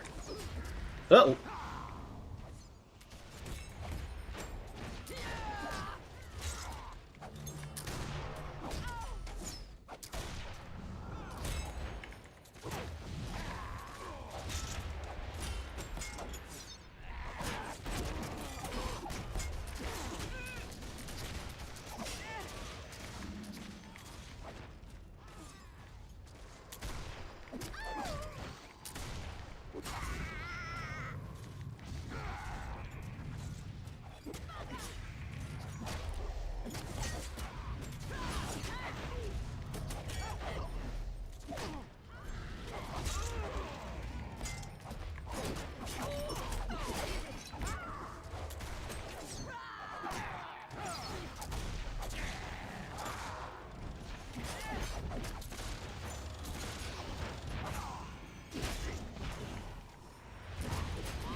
Dang it.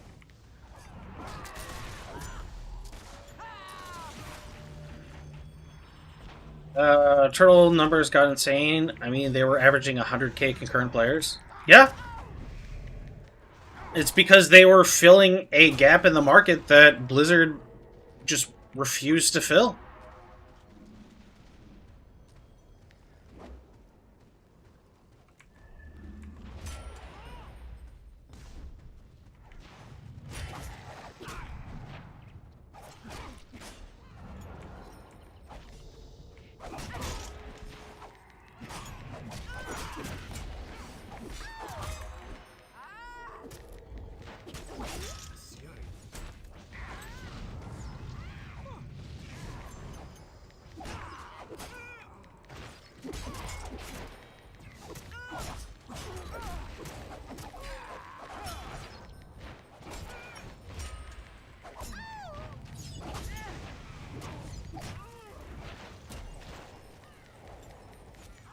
Wait, where'd he go?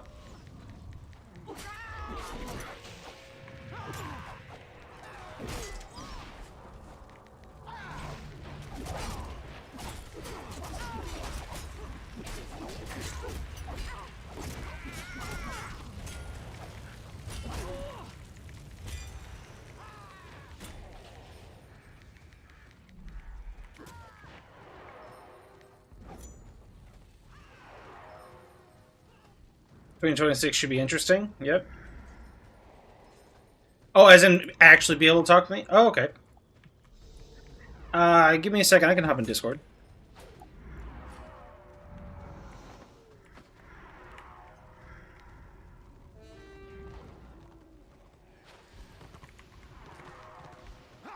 That's not the button I wanted to push. Becoming my catchphrase.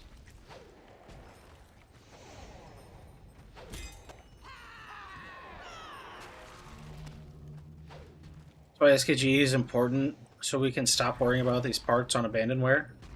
Yeah. Very least, it seems like they're finally going that path to make the grind less grindy, with better renown gain for SCs and try Victorious ring price reduction. Well, the Triumph and Victorious, I thought, was always intended to be the ranked set. But definitely it seems like it changed from that to being more just the best offset to Sov gear.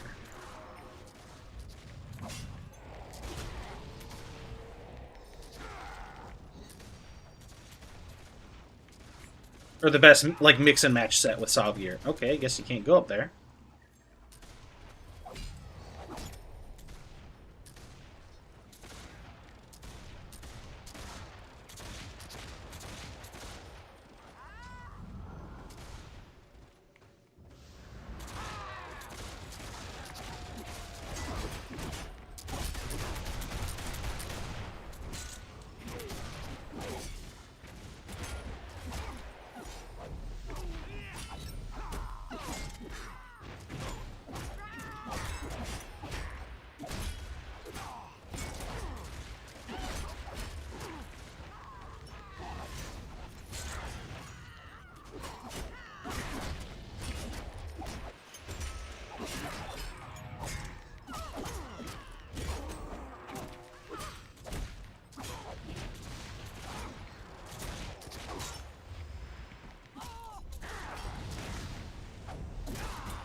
Oh, you don't have my Discord? Alright, hold up, sorry. Oh, thank you, Ickis.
Yo.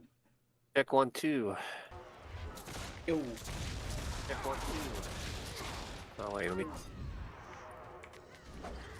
Can you hear me? Yep. All right. Am I going out on stream or is it just you and me? Yeah, you're going out on stream. Did you not want to?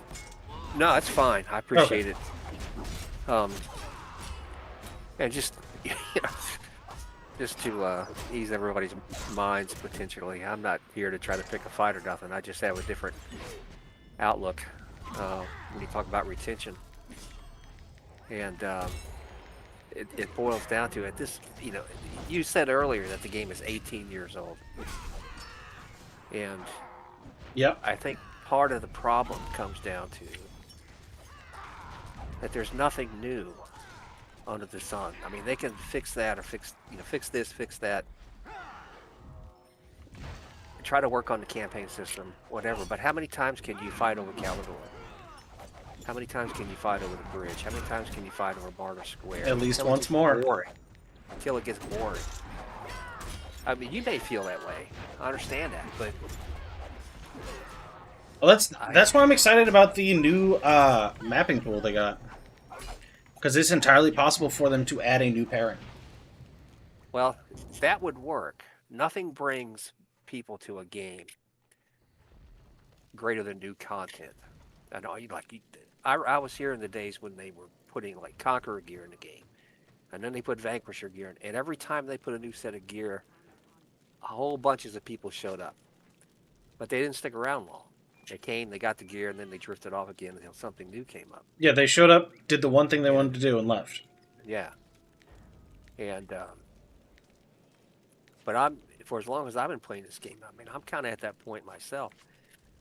I still love scenarios. I play it for the scenarios, but when you're fighting in Calador,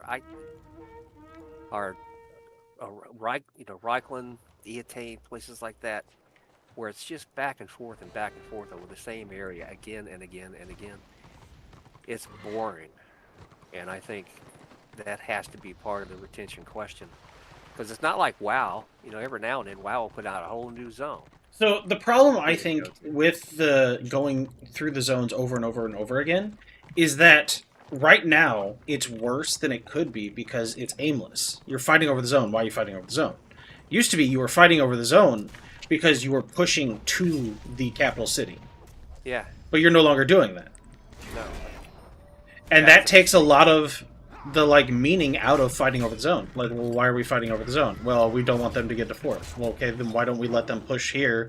We'll do something else, and then if it comes to doing fort, we'll show up. Because a lot of Order does that. They will wait until there's a fort fight, or they'll wait till the final zone in a pairing, and then they'll show up and do something. Because there's jokes of Gempire sitting in their Discord watching Moana waiting for us to go to the keep, and then when we go to the keep, they'll log in, because they're all logged off in the keep. Yeah, I mean, there's no purpose.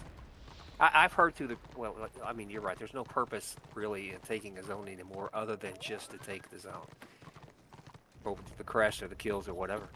Otherwise, you could stay in one place all day and people used to complain about that. I remember the days when I still complain about that because the fights were lasting too long in KV.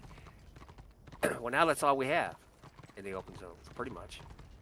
But I've heard through the back channels that I still have open to me that they're considering reinstituting a system where you lock two pairings, you open a fort.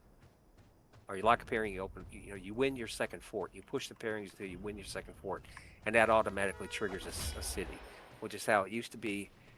And until it was being abused by people. But I've heard that they're considering reinstituting that system. That would be great. Because that puts incentive to actually lock the pairings. But I was not aware of this mapping. I mean, you're saying that they actually might have the means at some point to just... Oh no, they already got it. Eka is evidently the one currently working on it the most. And then once he fully understands it, because evidently it was made by Max. Like the actual tool was made by Max.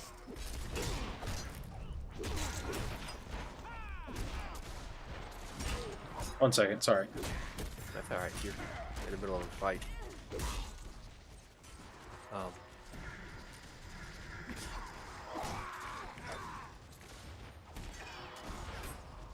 But I think just while you're fighting, I think that's part of the retention problem. You have people are turned off by the blob system. Yeah, I do think the Land of the Dead anti-blob mechanic should be added to RVR. God, I haven't been to the Land of the Dead so long. So their thing is, if you get too many people in a place, it reduces the healing received, and it reduces the damage output. Or sorry, it reduces damage and healing output up to 50%. Honestly, I think they need to up that to like 80%. To really incentivize people not to stack 5 warbands on top of each other. Or just set off a nuke. They've done that before in the game too, in years past.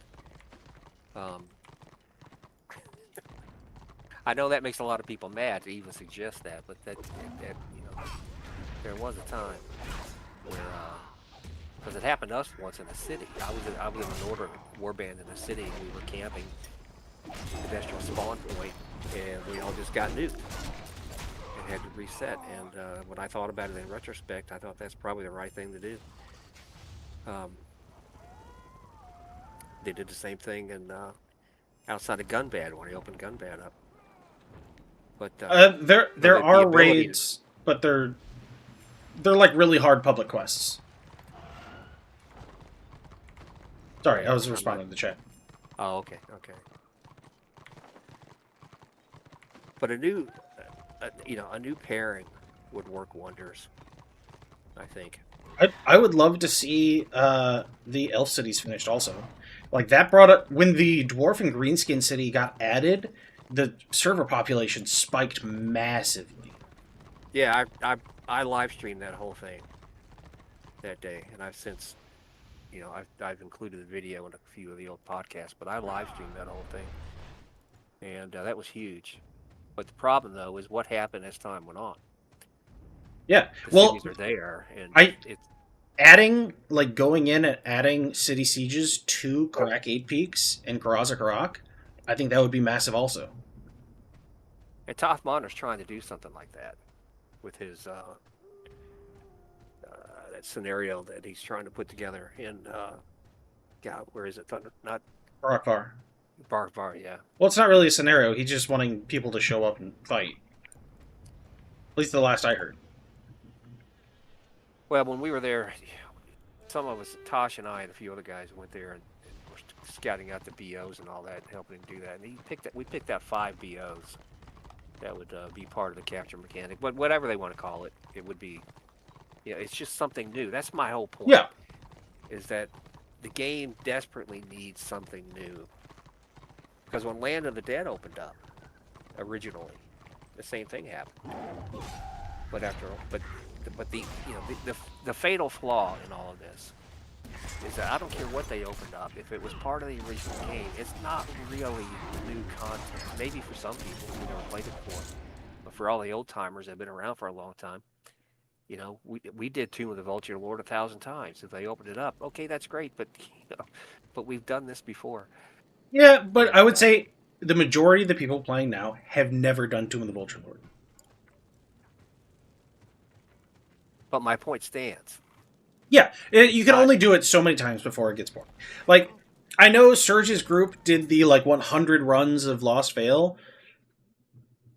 No, I ain't doing that. That does not spark joy. I can appreciate, oh, that's a cool cosmetic. People who enjoy that kind of thing, getting a reward for it, that's awesome. But even me, who's somebody who enjoys PvE, running the same dungeon 100 times is not something that excites me. So this isn't Guild Wars 2. This isn't Guild Wars 2. This is Warhammer Online: Return of Reckoning. Okay, S. Larson says, obviously, I've met nothing but new players recently. And I see new players come and go as well. But, there is a retention problem. Can we agree on that? Yeah. And there's I think them updating the campaign will help with that. Because there's not going to be one big fix-all. No. But them updating the campaign to make the campaign matter, I think that is the single biggest... I say single. Technically, it's a bunch of little changes all in one. But that, them changing the campaign, I think will be the largest factor in retaining players. Because the endgame loop needs to be fun for people to continue doing it. Perhaps we can aid each other. And to have meaning. I could, I can go... If by locking Calador, by going and fighting over the freaking bridge, back and forth, okay, if locking Calador leads to a worthy goal, like opening the fort and then going to a city, okay, I could go do it, and I could do it, and I could have fun. But just to be there is for no other purpose than, okay, that's where the enemy is, so that's where you're going to go and fight. It's just excruciatingly boring because we've done it so many times for no other purpose than that's where the blob is, so that's where you're going to go. Yeah. And if they can correct that problem with the mapping program or whatever, then I don't see that. I don't see how they could do anything but help retention.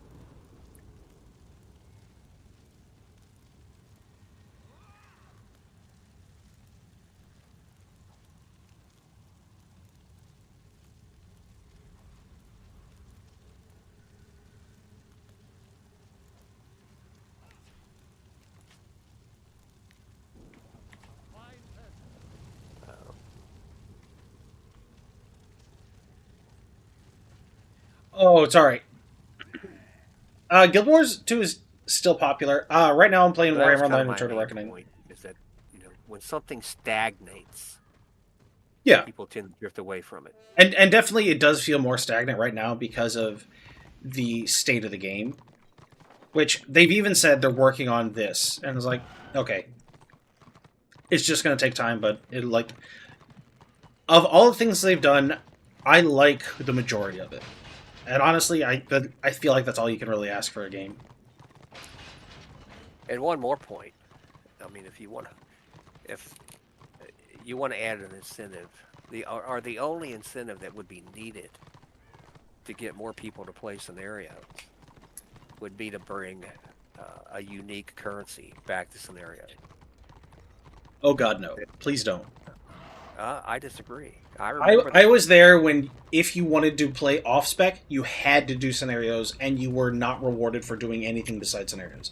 That was a horrible idea. Them merging the currency, not the insignias, but specifically the medallions and the emblems into one currency, that was a good move. Because then you weren't punished for doing content other than the content that actually got you your gear. Yeah, but I've had the opposite opinion. I thought the unified currency theory was just. I thought it was one of the death knells of the game because. Well, removing the that's what insignias, led- I would agree. But merging the emblems and medallions, no, that was needed. But all that led to where all that led to the whole. That was one of the central issues that led to the whole blob mechanic. That and removing the the campaign status from the game. So Because the blob I mechanic remember- has always been there. The blob Not- mechanic has existed since the game was in the retail version. Not like we've suffered the last couple of years. It's. The I'm going to be honest. mentality- When I played in the retail version versus when I played now, RVR is almost exactly the same. Well, The only difference is you can't stack 5 warbands and ignore the ram and just go straight for the keep door. As a lifelong solo and small scale player, I disagree because the landscape has changed. Oh no, I agree that. So the blob always existed, but there was more people outside of the blob in the zone. I will agree to that. That there was more small scale stuff happening besides the blob, but the blob was always there. Because everybody used to call it the Zerg, not the blob, because Yeah. StarCraft was much bigger back then. When Necromancer dropped, I played Guild Wars. This game looks more along the lines of Rift. I was actually playing this game when Rift came out. I actually never played Rift.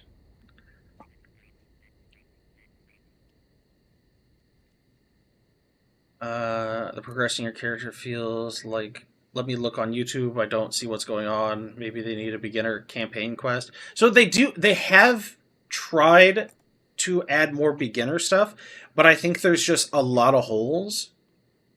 And I think part of the problem might be that the people making the new player stuff are so familiar with the game that the stuff they're overlooking has become second nature to them, so they don't realize it's an issue.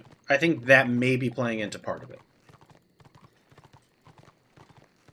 This game came out in 2008, around the time Wrath of the Lich King came out. So that's probably why you think it looks that way.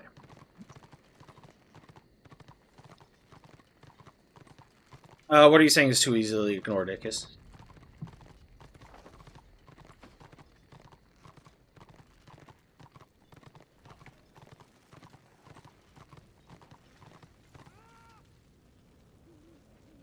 Like only experienced player will know what to do with the males, etc. Yeah, and they need. I feel like they need to bring in some brand new people, like people that have never played an MMO before, and like sit down with them as they try to play the game and like take notes, because that's what I sort of did. My main mod's wife, I got her to play the game, and I was taking notes as I was like teaching her the game because she's never played an MMO before, and there was a lot of stuff that I didn't even think to explain to her that she just didn't know about and she was asking questions about. And honestly, I can't even think of an example right now. But that's morphed too. That whole that whole YouTube versus Twitch for the new player experience. That's morphed as time has gone on as well. Because Oh, okay. YouTube videos don't draw as much attention as they once did. Yeah, that's why you gotta go outside of just YouTube. Like TikTok is really big, Instagram is really big. Like you gotta hit all the socials nowadays. You can't just go with one. Well, I wouldn't be promoting. Well, I don't do TikTok, so I won't say anything about it. But I had, before I started streaming and like trying to post stuff, I didn't even have a TikTok. I didn't have a TikTok, I didn't have an Instagram, and I hadn't touched Facebook since like 2011.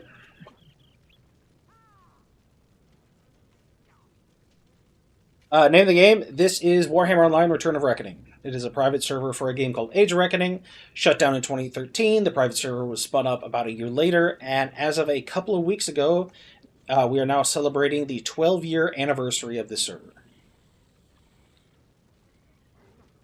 Long-term content has suffered overall. I would agree with that.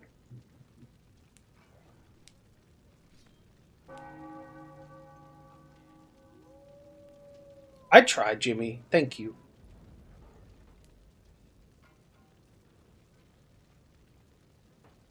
Long term is, I think you mean long form. Probably has become more and more niche, unless you're talking about something different.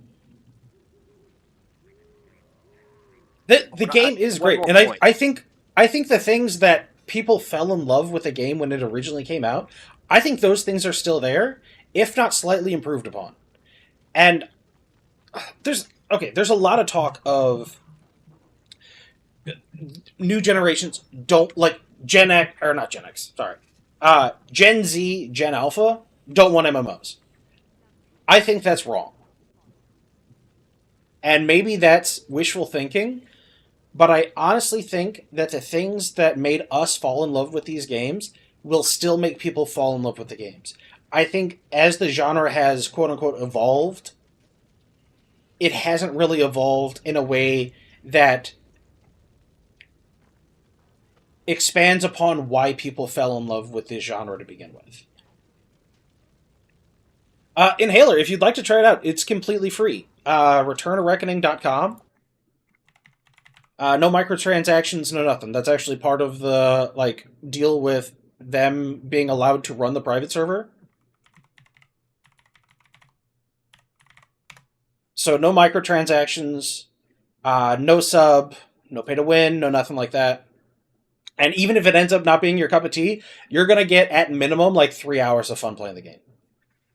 All right, one more point and I got to go. Oh, yeah. Part of this whole deal, you talk about the different types of media. The other side of that coin is that there was a time on the server when streamers supported each other, referred each other to, and Top Modern is pretty much the only one that still does it on a regular basis. But that used to be a lot more common.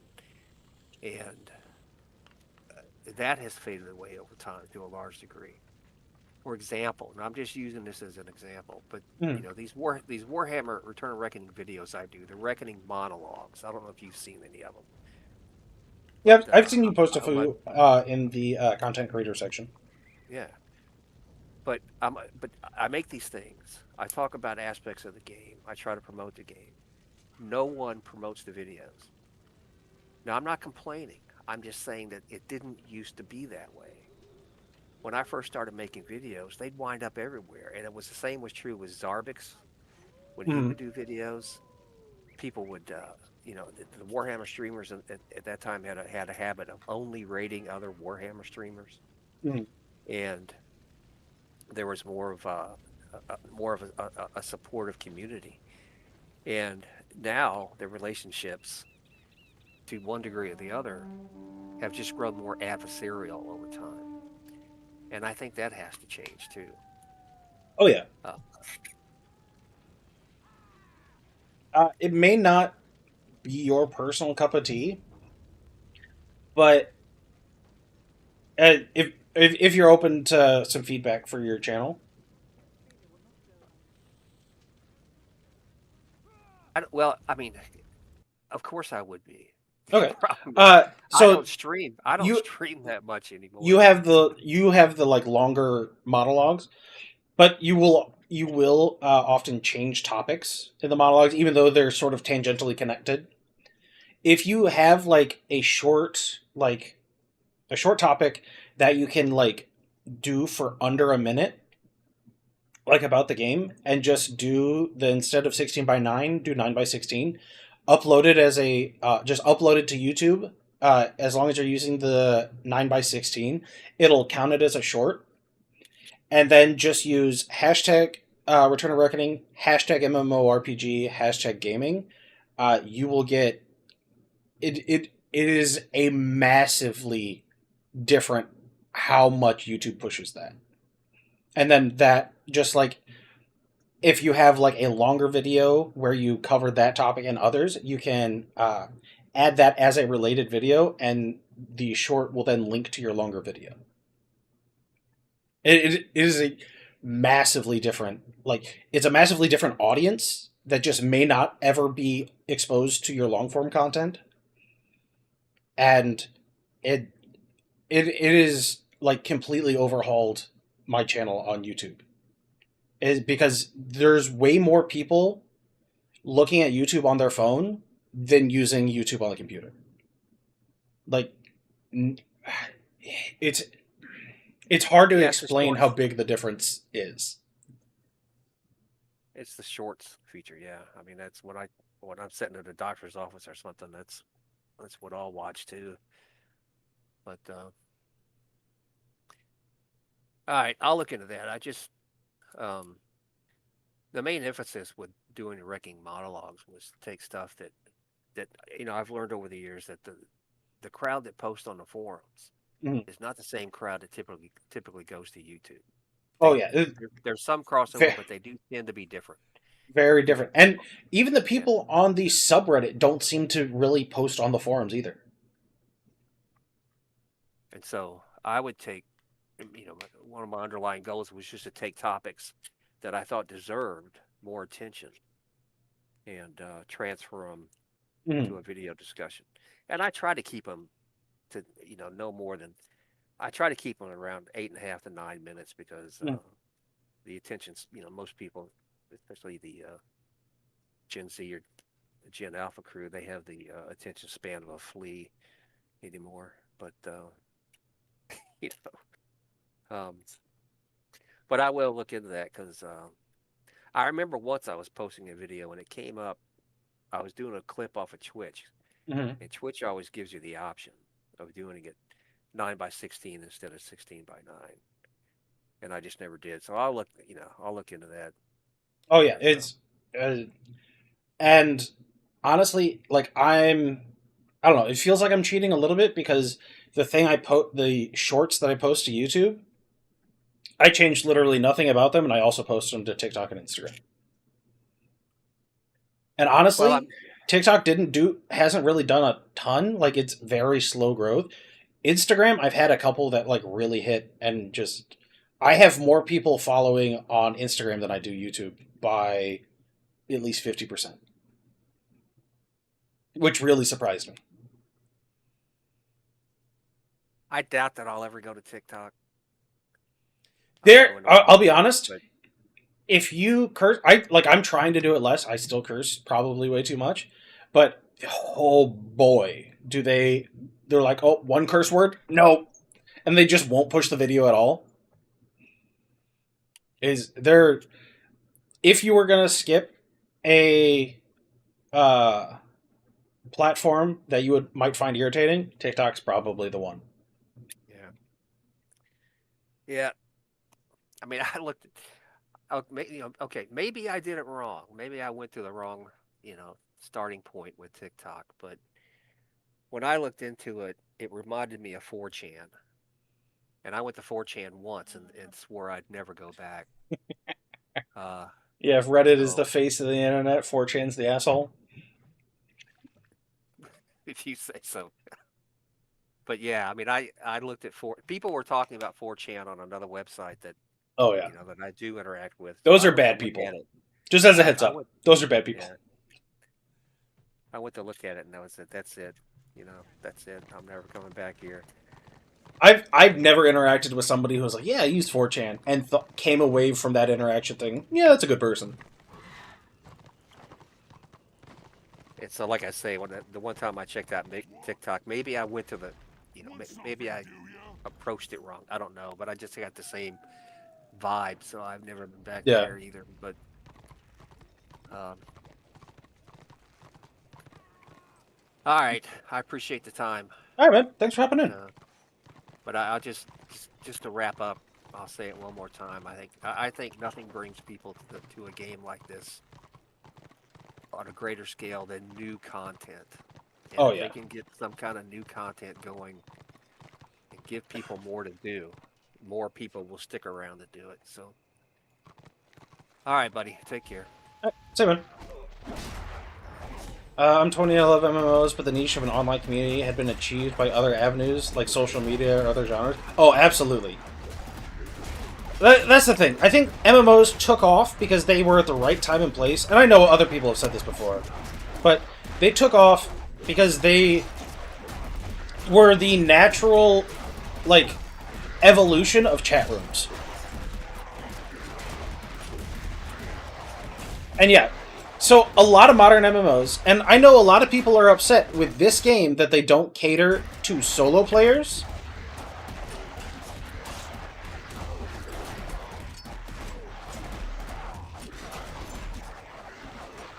Sorry, one second.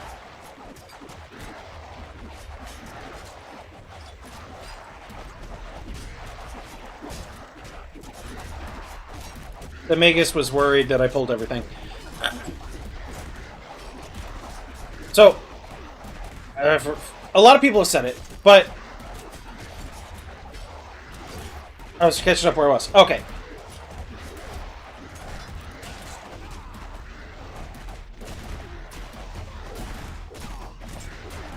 I lost where I was again. My bad.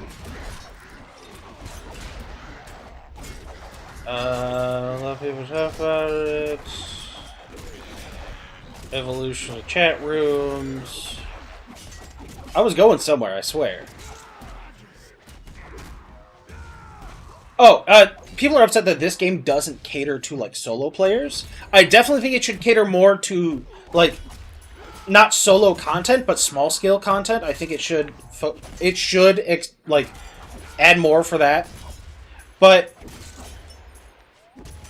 people have talked about Dungeon Queue in Wrath of the Lich King was one of the big things that eroded the sociability or the social aspect, however you want to say it, of MMOs. And I absolutely think that's right. Adding the friction that you need other players to do things, I think that is just good MMO design. And I know maybe a lot of people don't want to do that, but why are you playing an MMO to play it by yourself?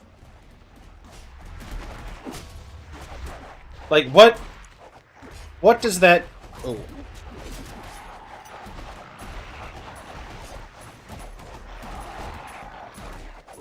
I did not have my taunt off. People nowadays, they're like, oh, the MMOs don't allow, or people get excited that an MMO allows you to solo. I feel like there should be content for solo, but I don't think that should be the main content.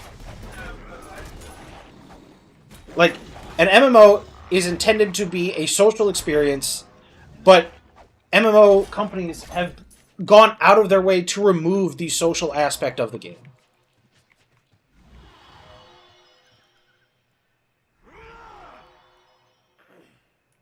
After diving into Classic WoW, I have such an appreciation for friction and leveling progression that requires you to interact with people in the world, like for elites and difficult quests. Absolutely. Like, this quest that I'm doing right now, absolutely you can do it solo. As a matter of fact, I do it mostly solo because I have all of the classes, but one of the classes I have is incredibly good at doing it solo. It takes a little bit longer, but I also get all the drops, and I'm extra greedy.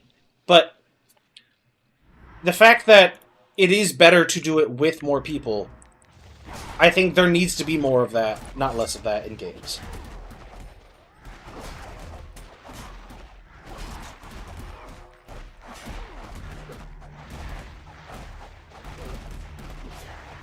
Especially MMOs. Like, I'm not saying solo content shouldn't exist, but it shouldn't be the focus of a massively multiplayer online game. The focus shouldn't be solo content.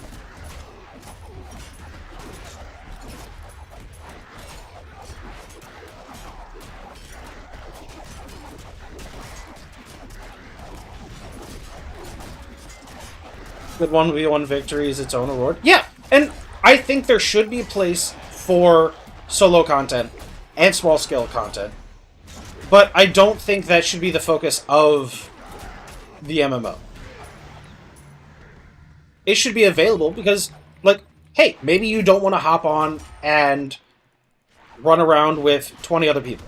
Maybe you don't want to hop on and hang out with, like, 3 other people. Maybe you just want to, like, decompress from something, play a game for a little while, but the game you're really enjoying is the MMO. There should be something for you to log on, do, enjoy your time playing the game, but that shouldn't be the main focus.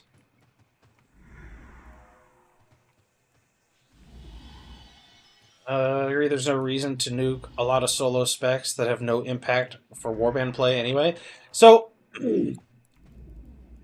I do think, probably very specifically, that comes to mind, Regen Witch Elf. That is a solo thing. But Regen, I honestly kind of hate. Because to make Regen not awful, they have nerfed the classes with natural regen.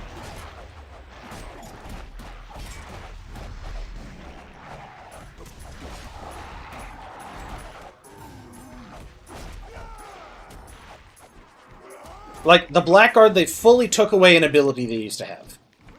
And changed it. Marauders, they've reduced the healing on their AoE arm to justify them allowing other classes to have gear that has regen.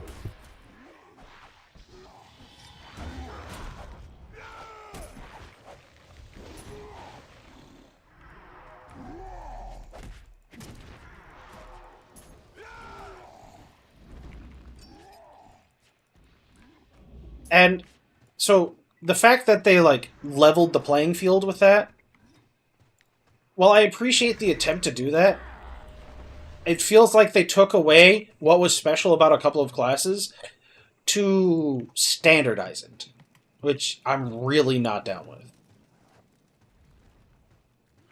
Reason Arenas, I think, would be great to add. Honestly, I would love if they added ranked back into the game, made it 3v3, but made it standardized gear. Like, you could not bring gear from outside the ranked system into the ranked system. I believe Guild Wars 2 does this. Is they just give you all the points, you spend the points how you want, and then it allows you to pick your gear. I think that would open up a completely new avenue for players to interact with the game, and it would be a segment of the game that was pure skill expression. I think that would go really far to revitalizing the game for some people. Now, would I play that? Some. Would I play it all the time? Probably not. Because as much as I know Ickis loves his horizontal progression, I do love me some vertical progression. Although I also enjoy my collection of things as well, so I still want them to make permanent bounce. DPS heal and stealthers are the only soloers at the minute, when it used to be a lot more classes out and about getting small fights besides. Yeah, and I think part of that problem is the current, like, stat distribution on stuff.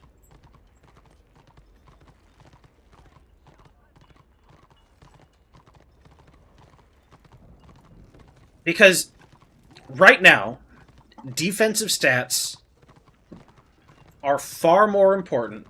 You're okay. Defensive stats are far more important than offensive stats. So the old builds for, like, Witch Hunter and Witch Elf of, like, pure glass cannon, those straight up don't exist. Because everybody can survive their burst. If they choose to, which most people do. I feel like the most people that don't build that way are people that either don't know any better or are doing something real weird. Horizontal progression is more fun. Yeah, I understand that line of thinking, but I love the chase items. I really do. I love leveling up, knowing I got into the best gear because I earned it, which, granted, there's... Did you actually earn it in the current state of the game? Yeah. Putting more potions on the... Oh my god, yes!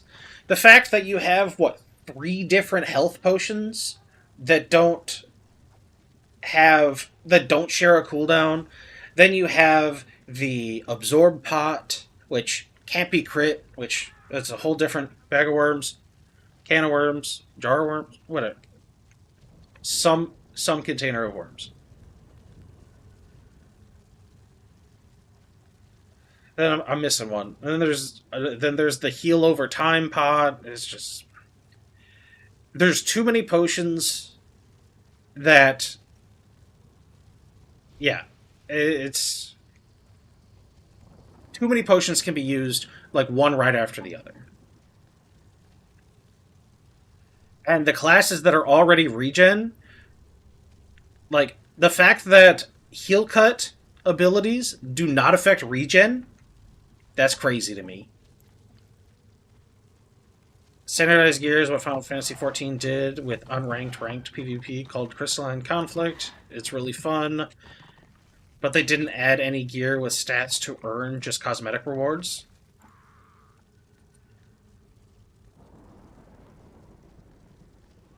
Yeah, but do you really need gear with stats to be rewarded from the system of gear without stats? Unless I'm misunderstanding what you're saying.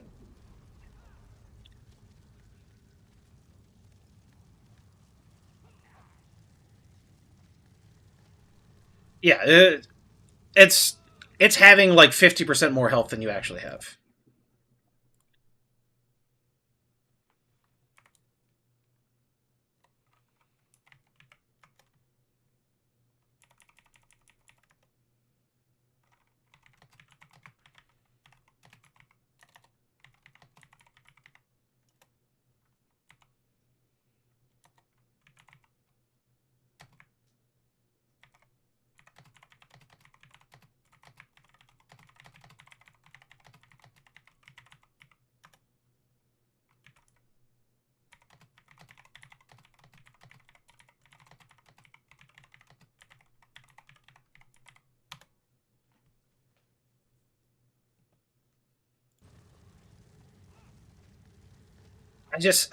The potions, like, the fact that, so, like, a regen witch elf, they have some regen built into their kit. So the thing that's crazy to me is they use a absorb pot, and that absorb pot absorbs so much, their regen, it's like they took an extra potion of healing. Because not only are they negating incoming damage, they're also healing while they're negating damage. It's wild.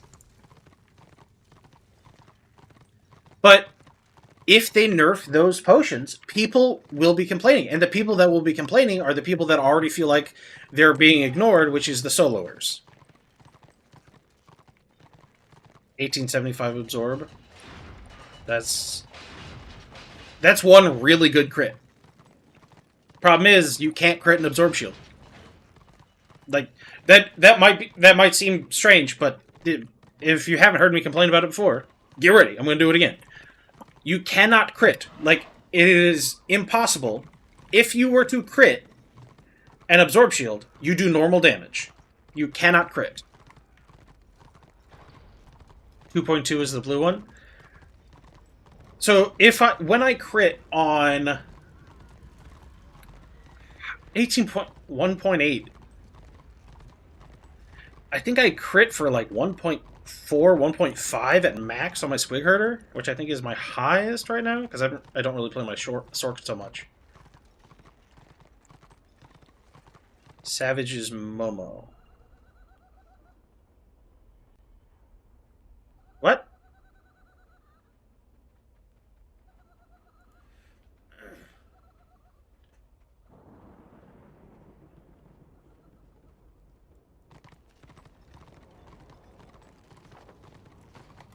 I lost my train of thought.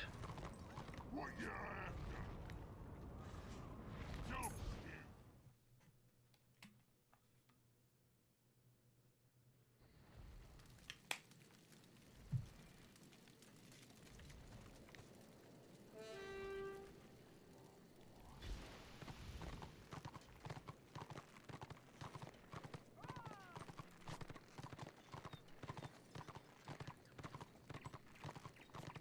These people making progress. Hey, getting pretty close to 38. What do we get at 38? Anything good? Honestly, I would like to see them update this, but this is definitely a lower priority than other stuff. Corruptor's War, Standard Tactic 3, Tactic Points, Guild Standard Movement Speed 3. Ooh, that's nice. City Heraldry. Let's see, the Heraldry of top 10 renowned holding guilds of the week will line the entrance. Oh, we don't have that yet? Oh, we gotta get that. I'm in the wrong spot.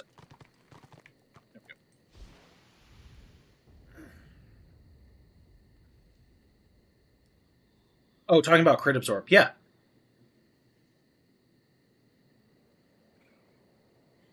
You cannot crit and absorb. If you were going to crit, and so to the best of my knowledge, if somebody has 1 point of absorb left and you crit, the crit is still canceled and the normal damage is carried over. Now that could be incorrect, but that is my understanding as it currently stands. If somebody knows better, please let me know.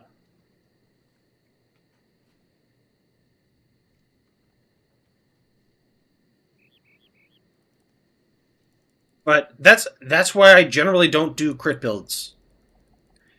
Like, my Squig Herder is pure armor pen and ranged power. Granted, you want ballistic skill more than range power up to soft cap, because range power and ballistic skill are a 1-to-1, except ballistic skill does... what does it do? Ability damage, auto attack damage, dodge, strike through, and block strike through.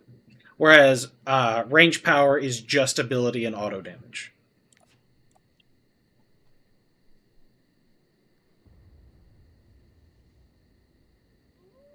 Okay, you can't crit on Zord, but if the damage goes through the absorbed minus the absorb, you will still crit. Okay.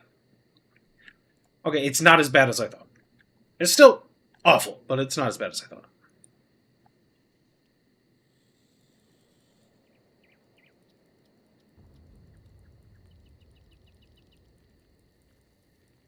Squig Herder and a couple other classes have an ability that breaks their absorb bubble and does damage after removing it.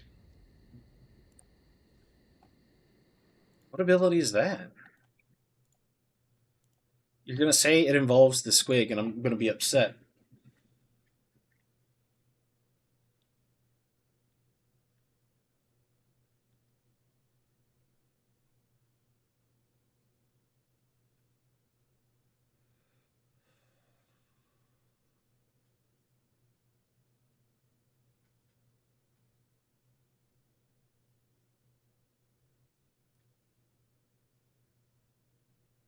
Red-tipped arrow. Fire a quick arrow to your target, dealing 178 damage and interrupt any ability that are building up. If an ability was interrupted, it will deal 465. To my knowledge, that's only an interrupt now.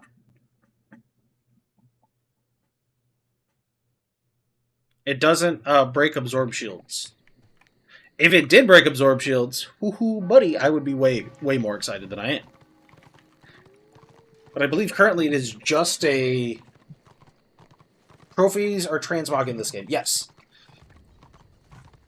And if you would like to see what the trophies look like, I do have the Bestial token trophies on my YouTube for each race. Yes. Right now, red-tipped arrow, or error, is you fire a quick arrow at your target, 178 damage, and interrupting any ability they are building up. If an ability was interrupted, it deals additional damage. Oh, sorry, not additional. It deals 465 instead. So it doesn't do additional damage, but it does different damage based on if it actually interrupts. 15-second cooldown.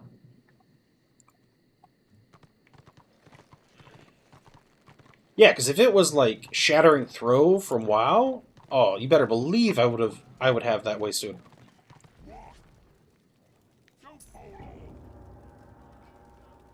Context my previous messages. Final Fantasy XIV's only progression right now is the Extreme Weapon Vendor gear, crafted gear, Savage Raid gear, upgraded vendor gear. There's already not many ways to earn gear.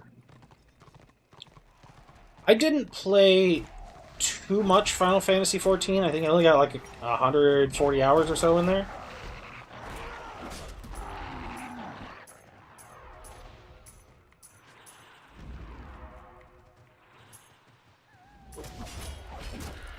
I played Berserker, and then it upgraded me to Fighter, and I was so disappointed with the name change that I just quit.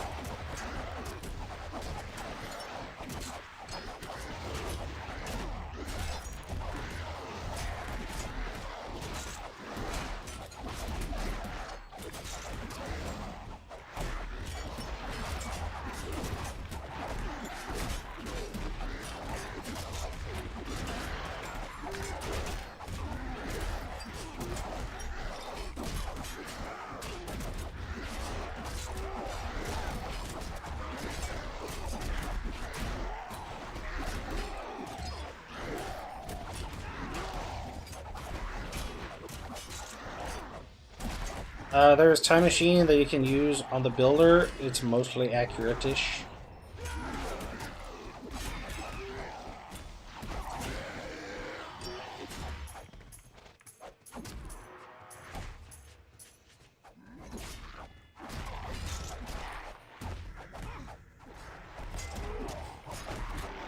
Time Machine is the site, not actual machine. But I want an actual machine, I guess.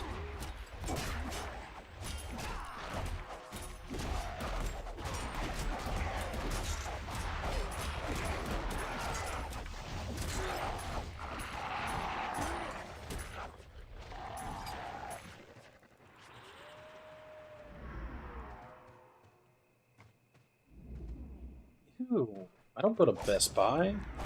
You want me to leave my house like some sort of strange creature? No. If I go outside, I have less time to play games. What kind of world do you think we live in? I don't know if you know this, but if I step outside, I'm in America. It is dangerous out there.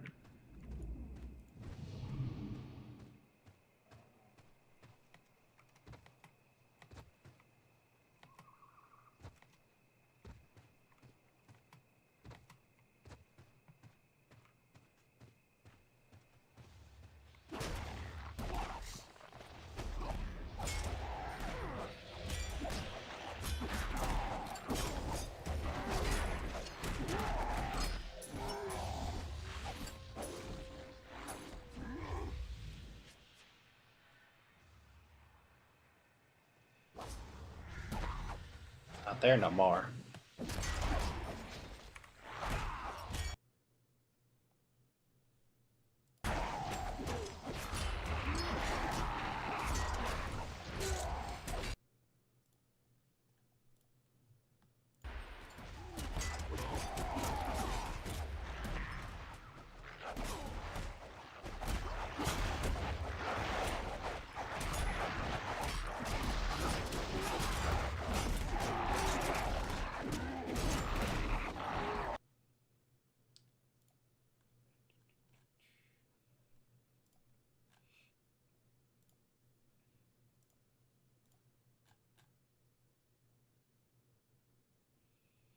Oh no, this is people talking about the lobby focus for Guild Wars 3. That's just gonna make me sad. I don't want to look at that.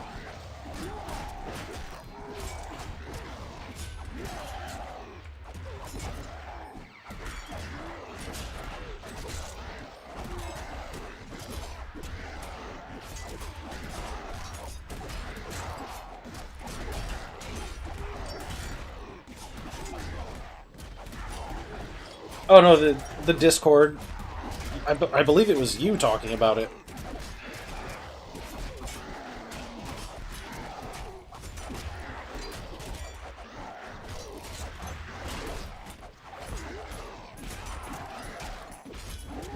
Biggest danger for you outside is the bird poop. Sweden known for bird poop? That's kind of weird. Twitch viewers stream promotion? No way! That's crazy. Twitch viewers? Are they the best viewers on Twitch too? Oh my god, I keep hearing about them.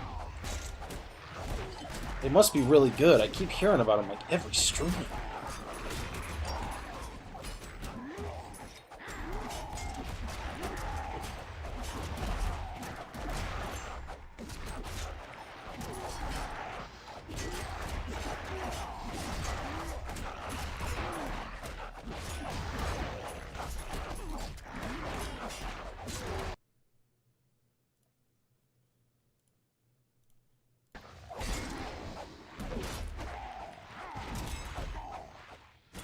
You have a lot of birds in Sweden?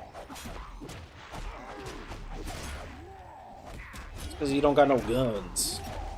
Because you don't got no freedom. More guns, less birds, more freedom. See?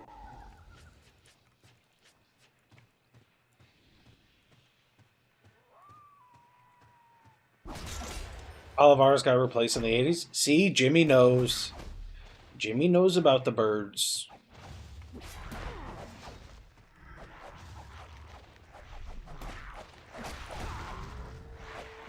Crane birds? What do they do? Lift up really heavy stuff?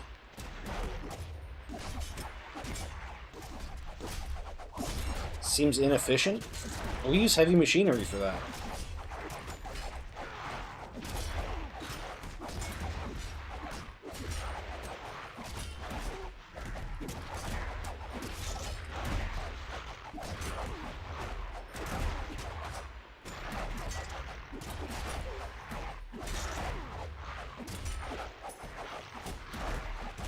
I like how it's like crane, bird.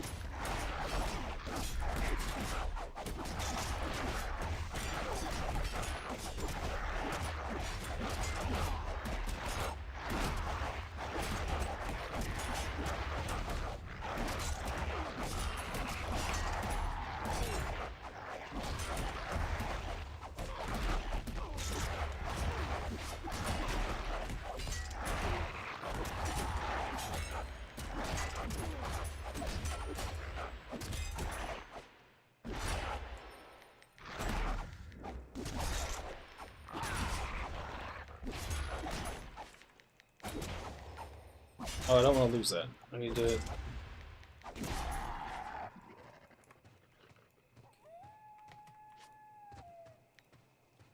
Alright, Ickis.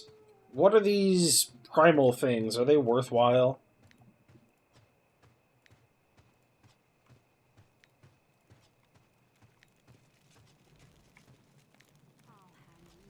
They are? Alright, I'll save them, I guess. It's 175. Willpower concoctions, probably not worth anything. Strength concoctions, probably not worth anything. Elemental resist. Alright, trash. Alright, all this is trash. What's the best way to contact me off stream? Discord.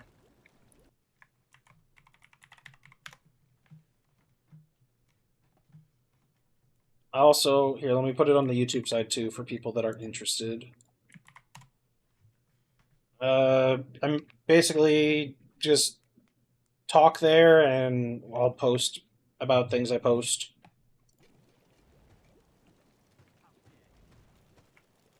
Paid for in blood.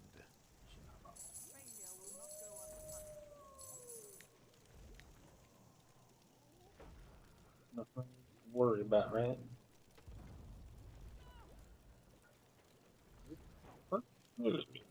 Okay.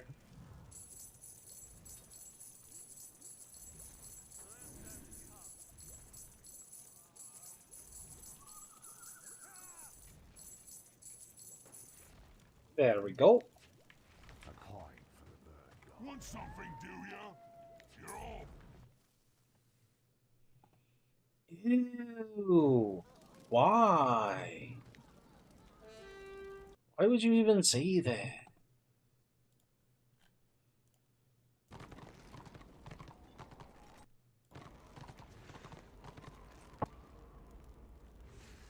Oh, he's not even streaming. DJ, like, was in the chat, or not my chat, but, like, in Tommy's Discord, and I was like, oh, hey, DJ's on, and then I look over, and he streamed earlier, and then he probably left, and then forgot to leave Discord.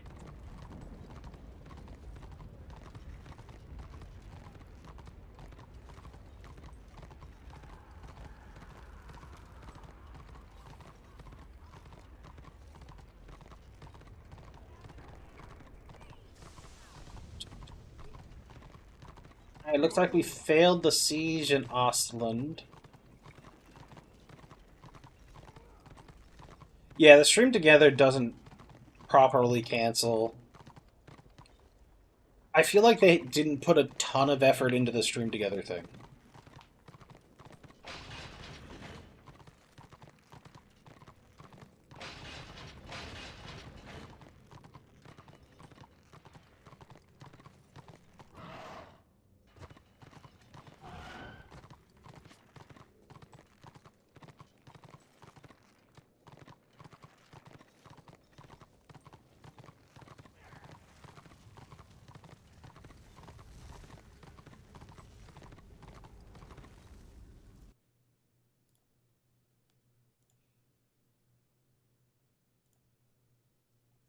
Oh.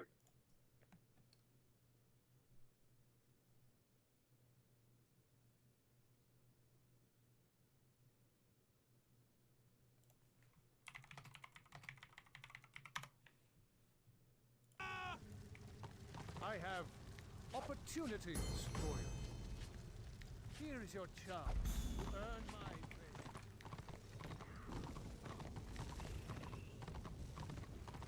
Okay, so I guess we just go ahead, mail that over.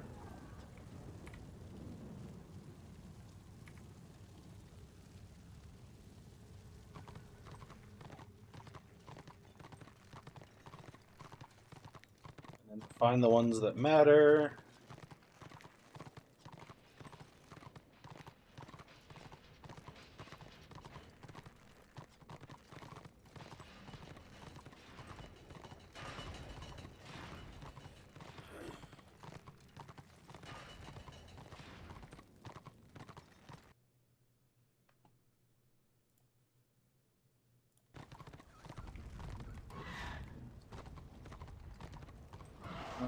Do you think Tommy is planning on doing some Warhammer tonight? I have been here before. Actually, I could just ask him. I don't know why I'm asking you guys.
Infinite darkness.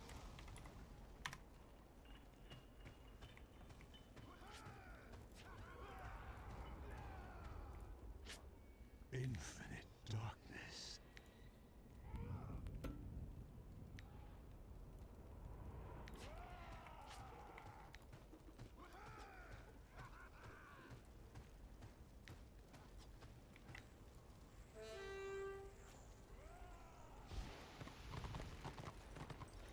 Alright, Tommy just got a big raid, so he's going to be hanging out over there for a while.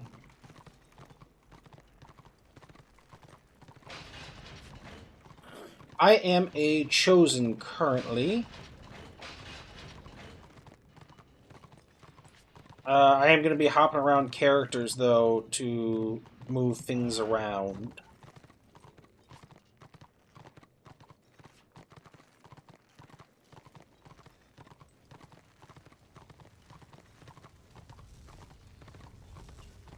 Well, I guess I could just use this.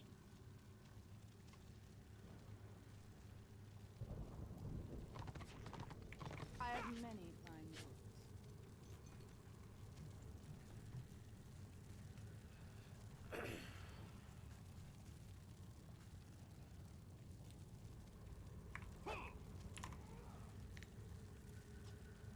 Yeah, Ruby.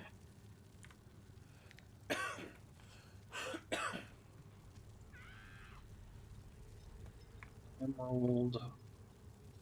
39. Moonstone. 16. Such exquisite taste.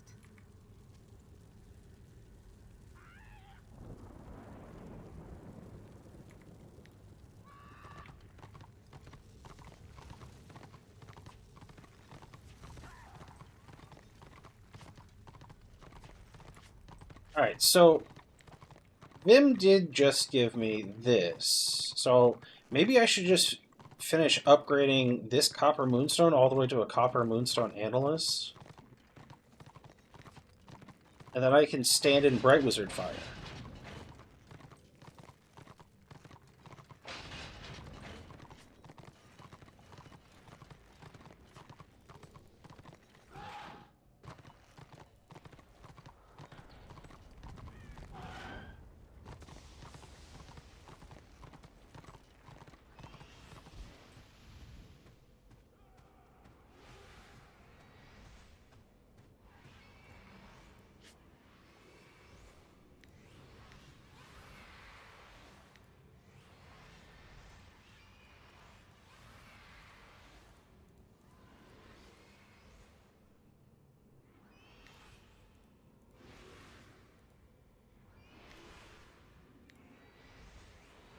Okay.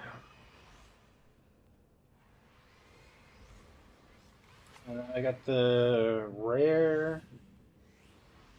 Time for another sleep attempt. Alright, man. Have a good night. Hopefully you get some sleep.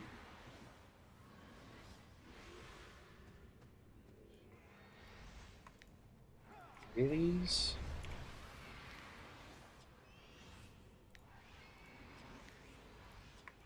Two of these.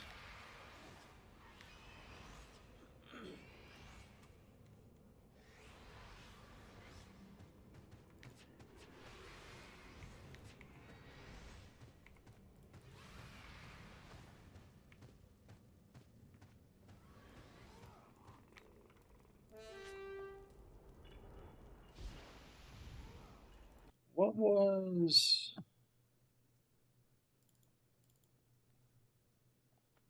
Oh, Amethyst was the pairing. Okay. I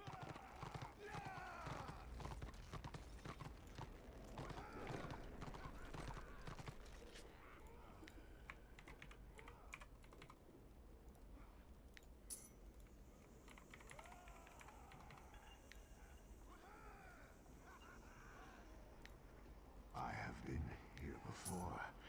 Everyone has.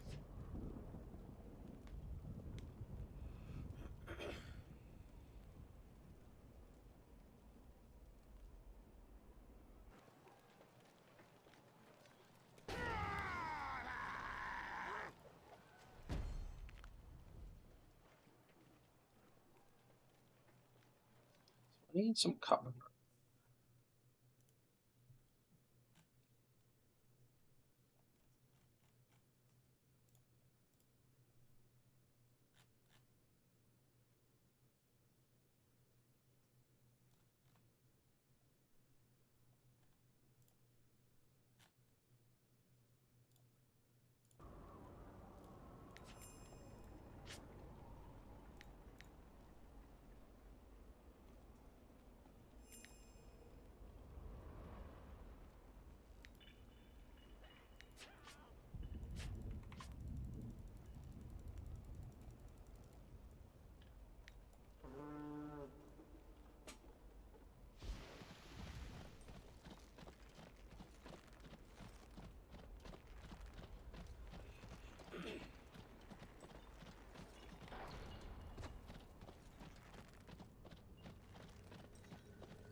What do you need?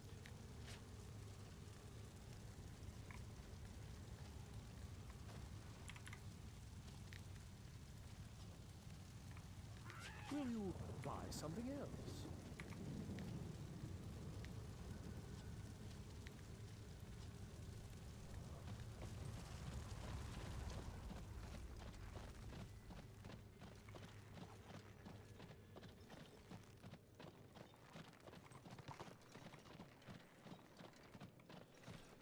Alright, so I wasn't going to, but I think I'm going to finish the copper ring, because I need one more superior copper bar and 2 more pure copper bar. But I have so much copper I can break down, like, there's no reason not to at this point. And then I'll just have the double analyst for blocking on my chosen.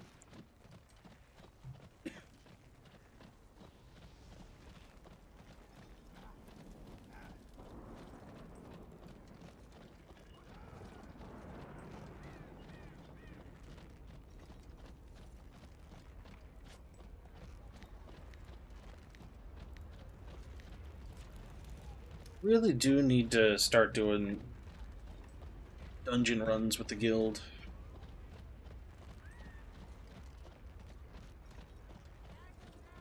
Yikes. This is gonna be hot tomorrow.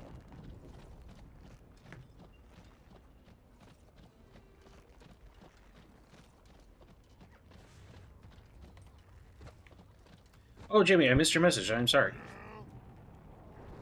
He said later, yes. That's okay. It looks like we're still in Tier 2, and you know how he feels about those Tier 2 Keep Lords. You were wrong. He said later, probably. But he had just gotten a raid, so it's okay.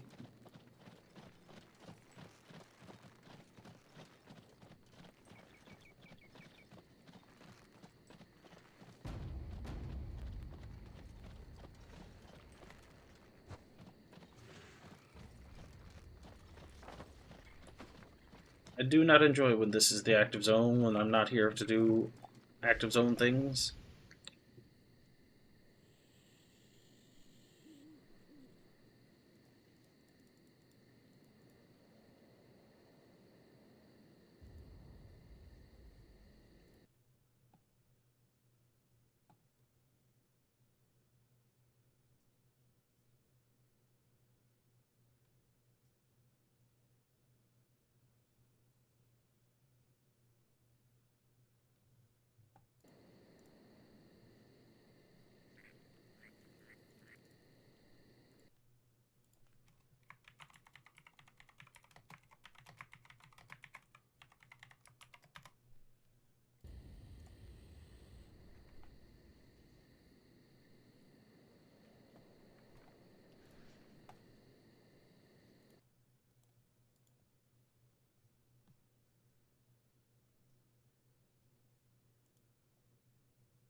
I think that's jumped since the last time I saw it.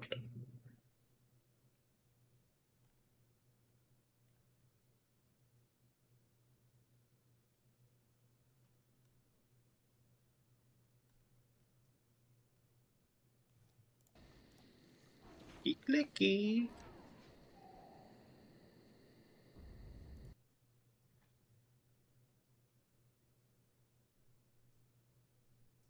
Oh, dang.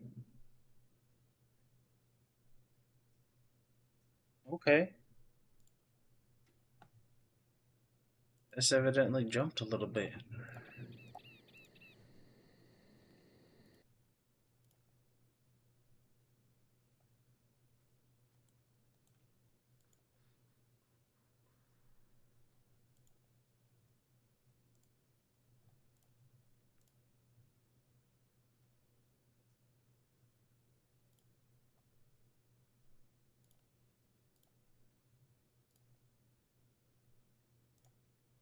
No, don't talk at me.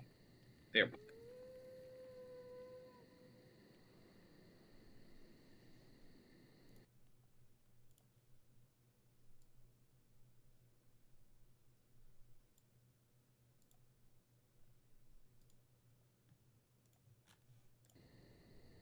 Wait, am I done? I'm done.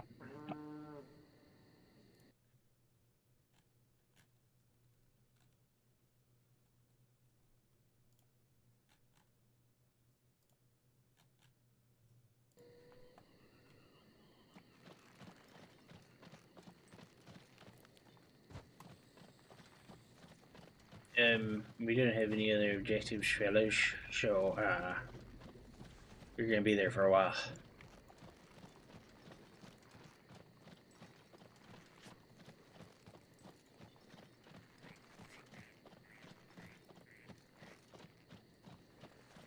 See, I wasn't gonna make the rings for my chosen, but then Vim said he didn't need that one, and now I'm like, well, I've got one. I might as well make the other. It's a sick and twisted game they're playing here, where they're like, haha.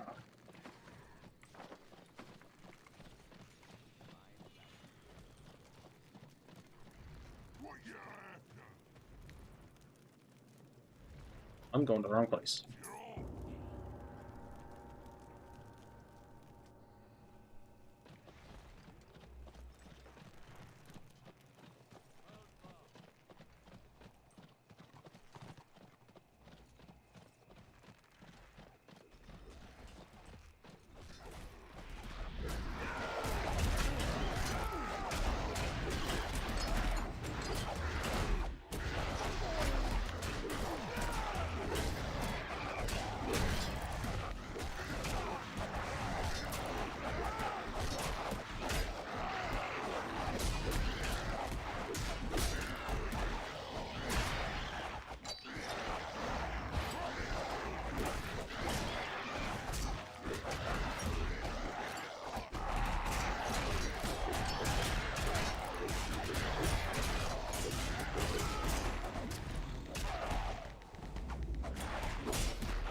I always forget about this guy's renown, and then I hover over it, and I'm like, huh?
Hey, Sujin. How's it going? I might survive this. It's not looking great. Oh, wait. Yeah, it's looking pretty good now.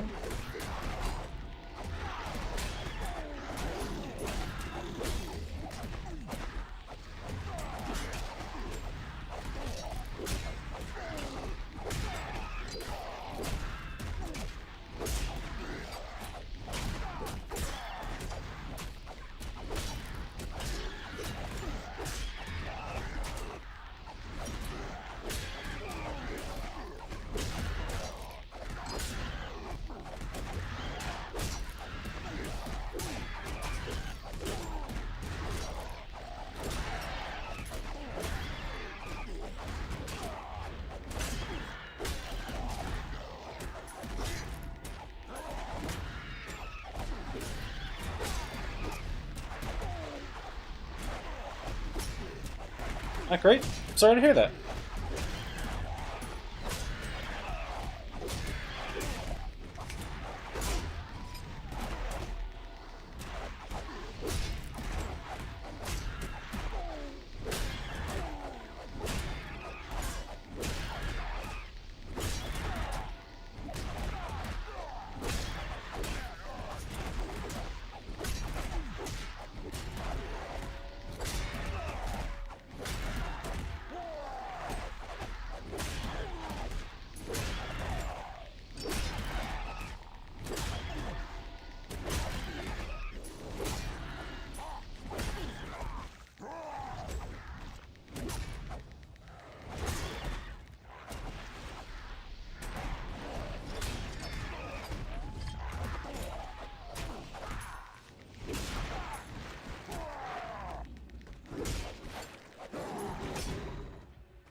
Don't know how to confess my crush.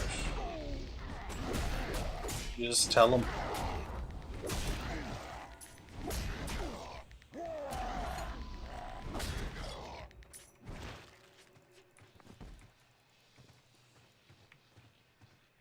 I know that sounds like maybe an oversimplification, but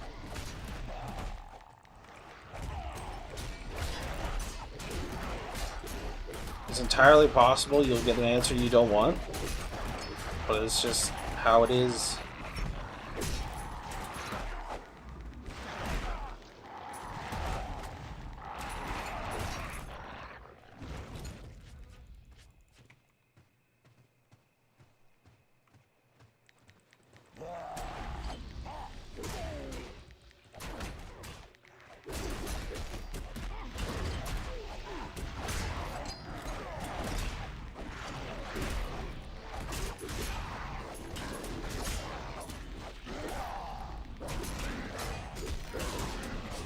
It's okay.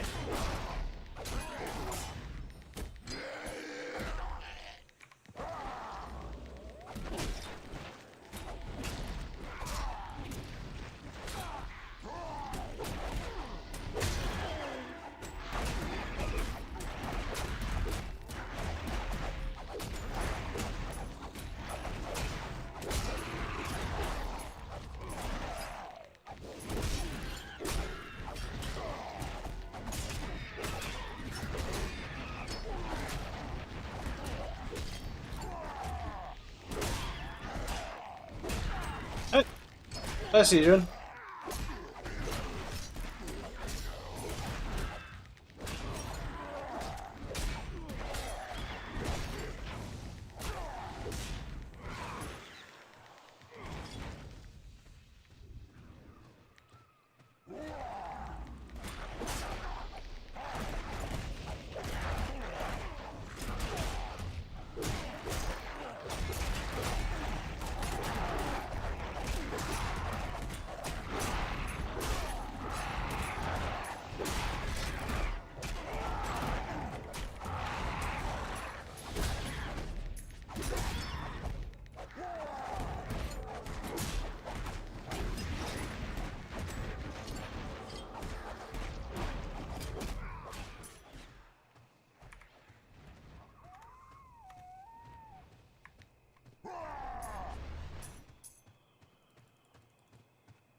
Want something, do ya? Go follow.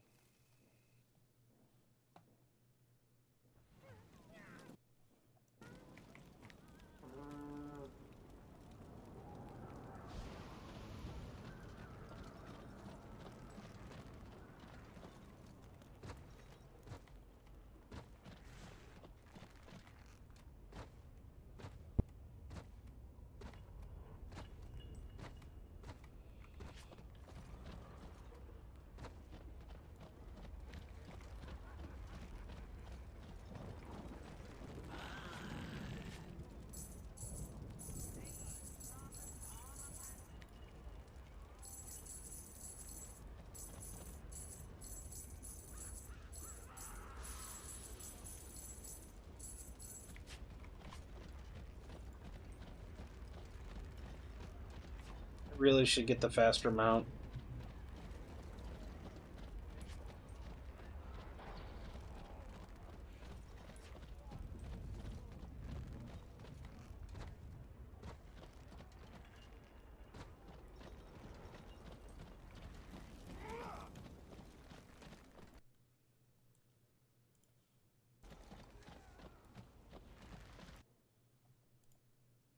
Turn away. Save yourself. They did. I love destruction so much more than I do order. Like, I like order designs, but when you look at the high elves, it's like, what flavor of dress do you want?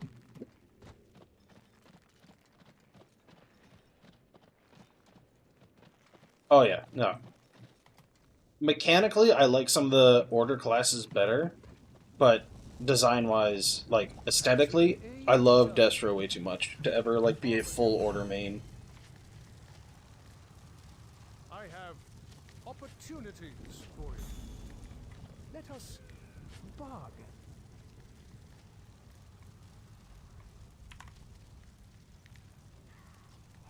Ah, very good choice.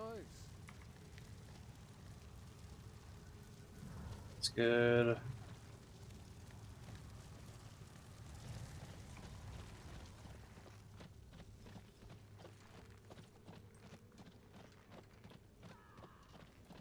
Probably just buy the last one. Definitely not the right choice to do it that way, but I don't want to have to do all this tonight. I know endgame must have most transmog. Yeah, well, there is. They've been adding more transmog stuff to this game.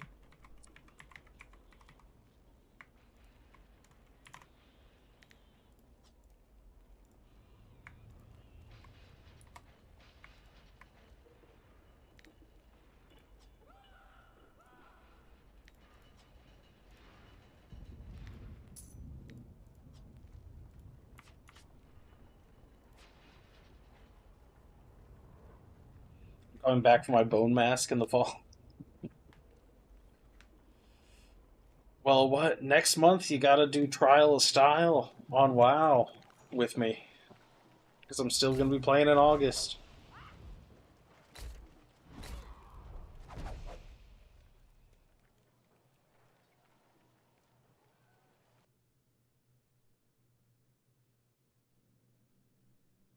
Missed anything you said? Yep. WoW next month, Jimmy. You heard me.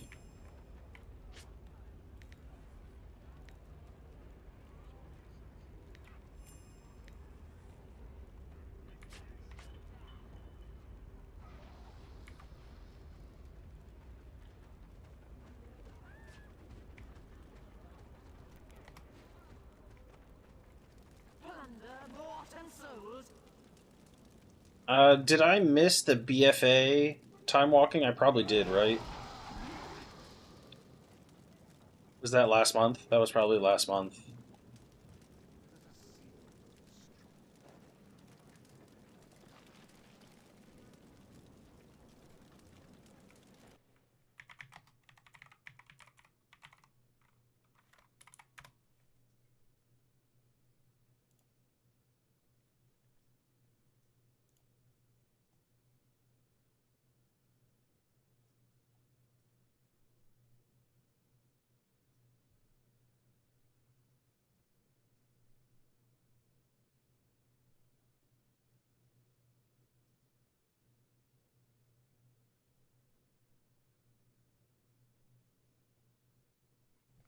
So 6:30 to 7:7. The one that is currently going on is Dragonflight. Okay, yeah, we missed it.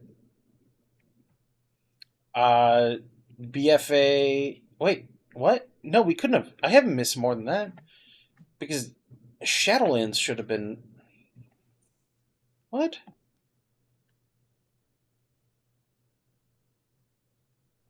Oh, they're all out of order. Okay, so time walking, dungeon event.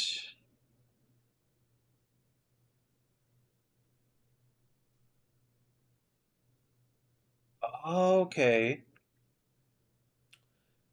Time walking dungeon event. Starting next Tuesday. Battle for Azeroth. The wounds! July 7th to July 14th. Battle for Azeroth time walking dungeon event. Alright, Jimmy. Next week. Time walking. Let's go. I'll have back on the Worlds of Warcraft. I forgot what I was doing here. Nope, copy. I remember. I'm smart.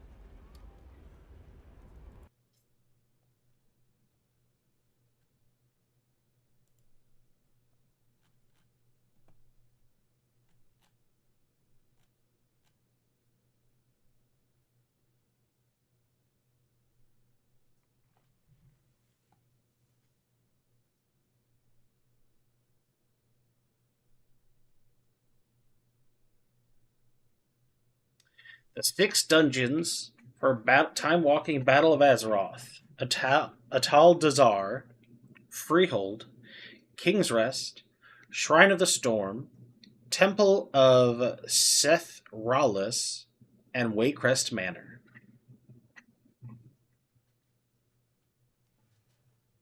Well, now you know.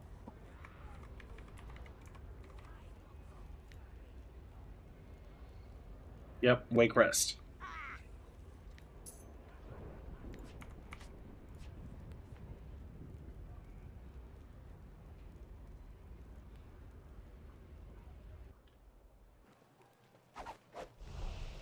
You get the spooky mansion.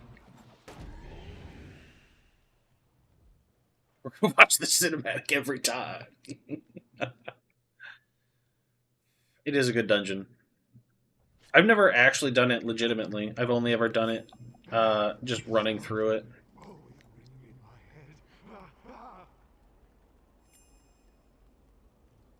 Oh, I didn't need all those. I just need those. What was I thinking? I must have gone mad. Mad, I say.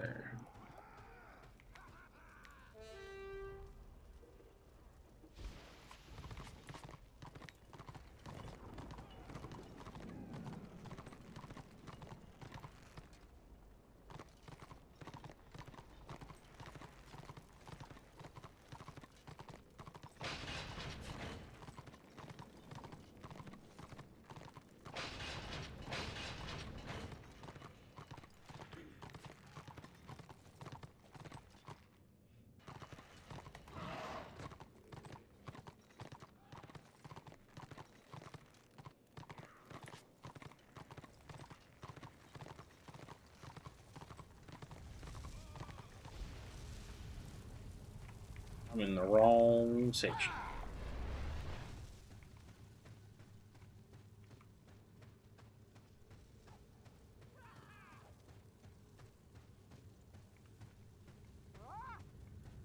I have many fine goods.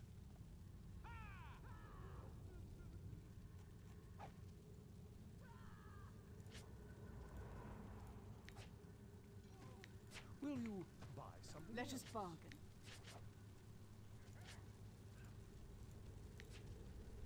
Will you buy something else?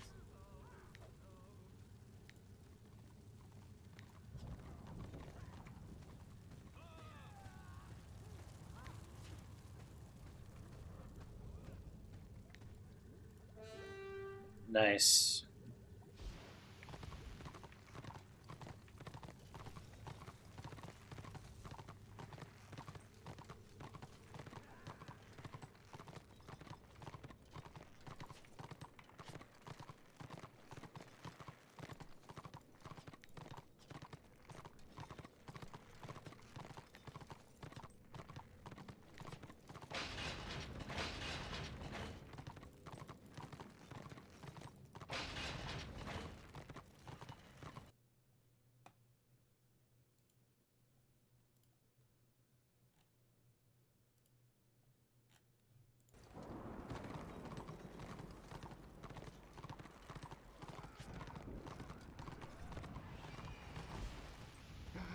The sound in my head.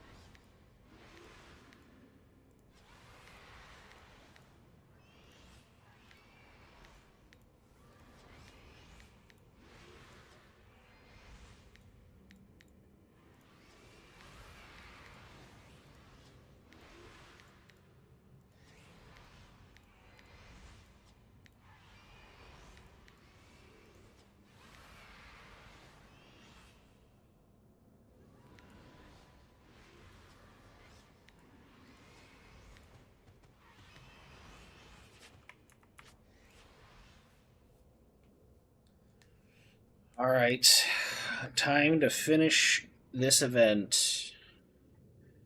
Put all this shit in a bank till next year.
Oh, and I gotta fix this guy's build since he's not gonna be grinding PvE no more.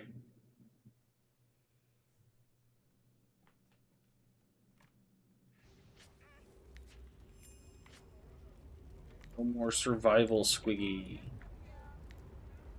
We shall be once again our truest murder, Squiggy.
Didn't have any left on him today.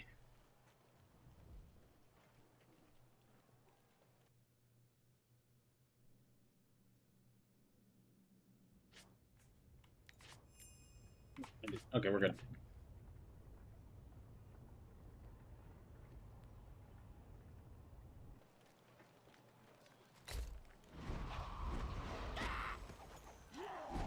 We might have some.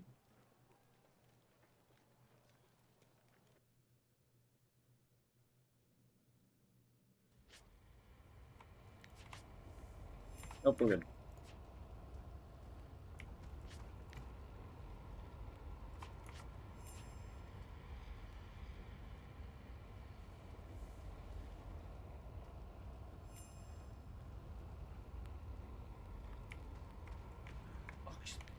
I have money.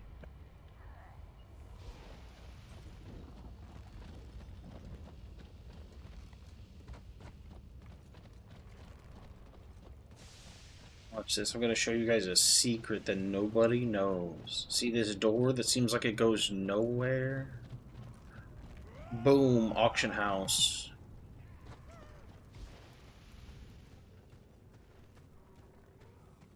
Magic.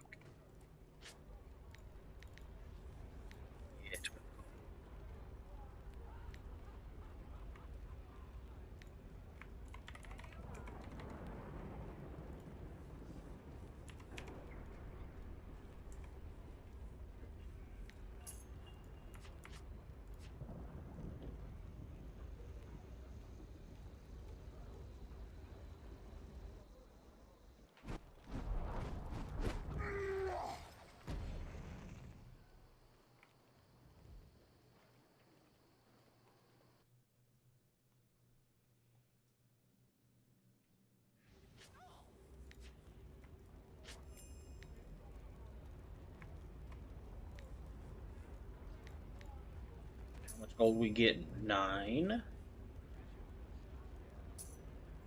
18. 25. Ooh, 50.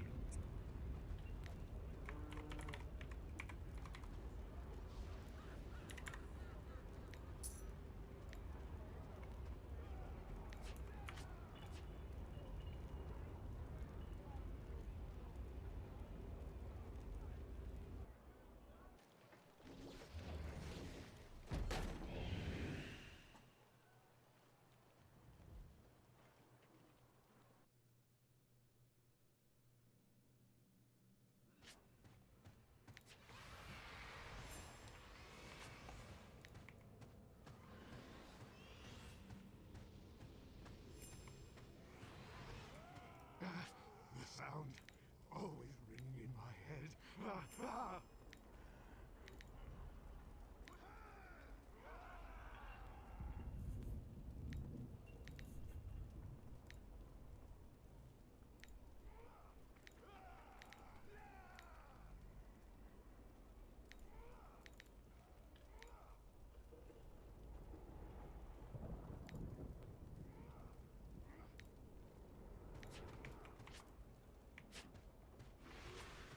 I have been here before. Everyone has. You again. Wrong leg. Infinite darkness.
Can you bank stuff for the next time? Yep, that's what I'm doing right now. Love the auction grind.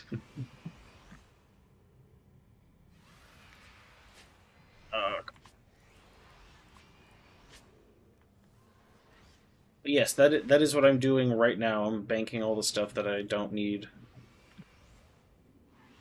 the next time around. Honestly, I'm just gonna keep the pristine.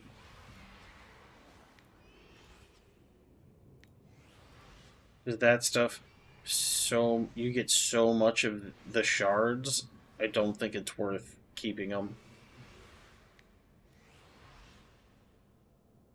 All you do with the lower shards is you just re-roll them.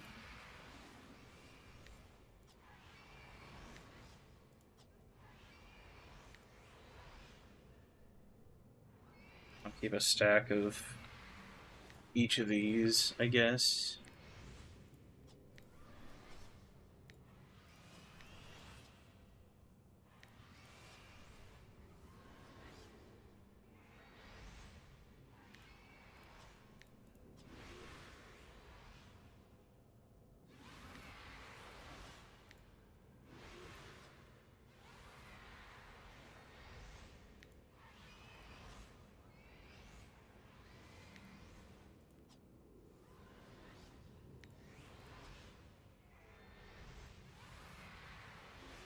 Get all those.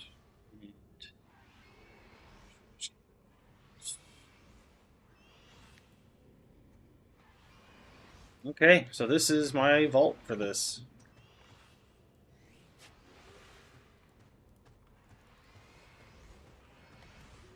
So I thought about that, Ickis, but I was thinking, if I do that, it'll be the only thing I use that bank for, and next time Twilight's Tide comes around, I would forget it's there.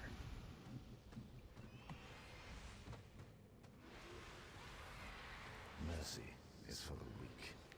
And I have these two whole things to go through. I don't need this one.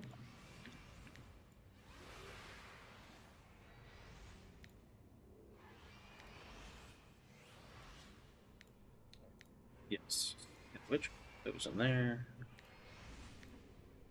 That there. This in here.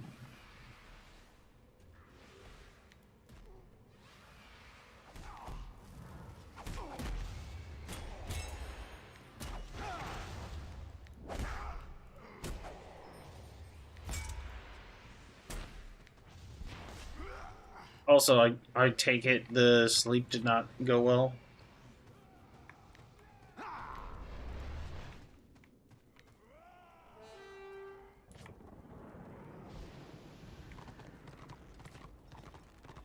Sorry to hear that.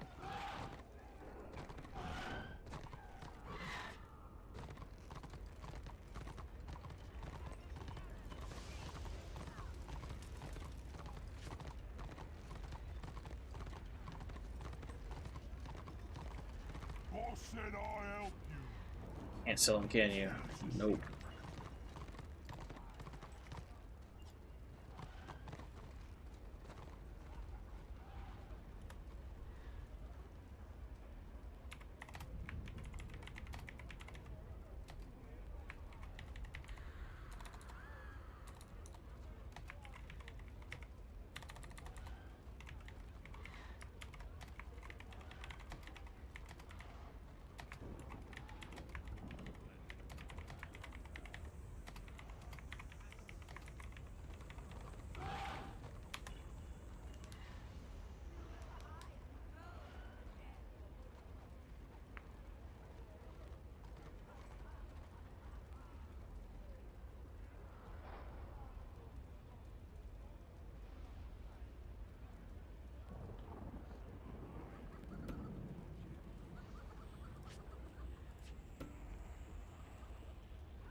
All right, we got somebody who wants them. Struggling a bit. Sorry to hear that, man.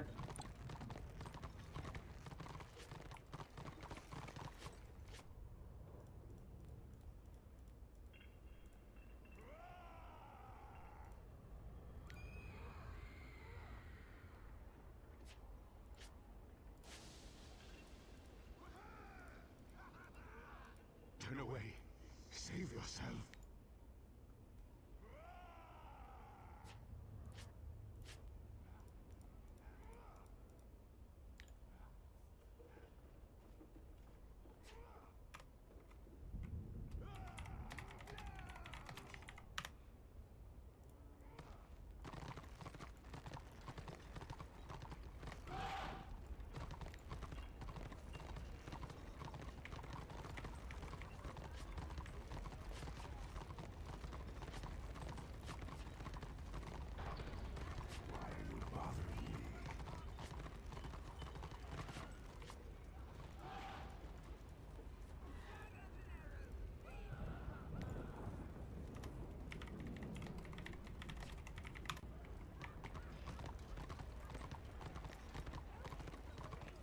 Then I need to send the gold. This character.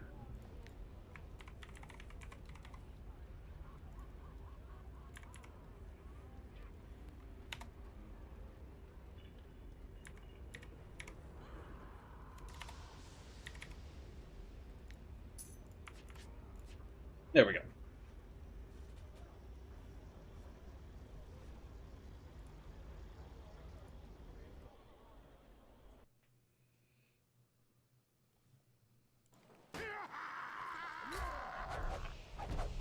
Now I need to fix this little fella so he can go back to being a murderer. Like God intended.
Beautiful.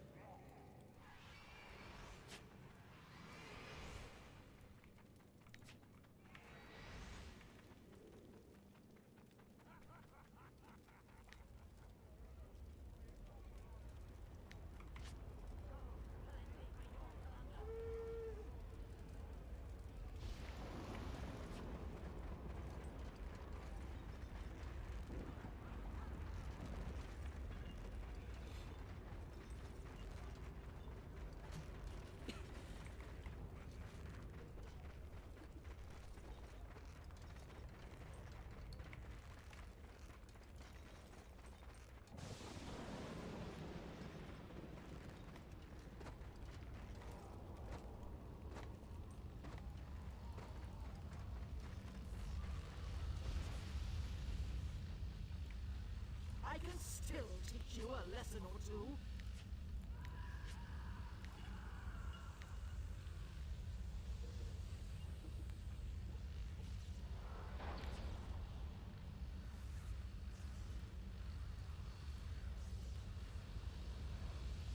This old war dog has new tricks.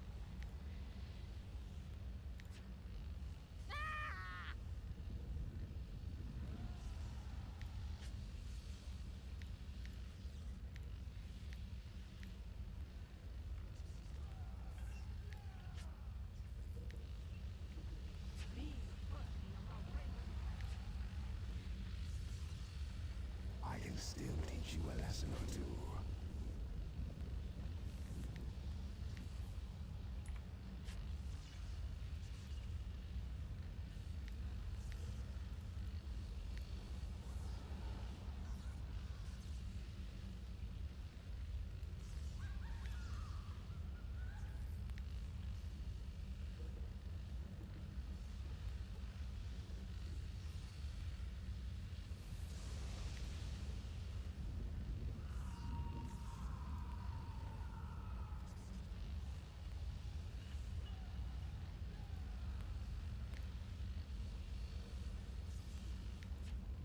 This old war dog has new tricks.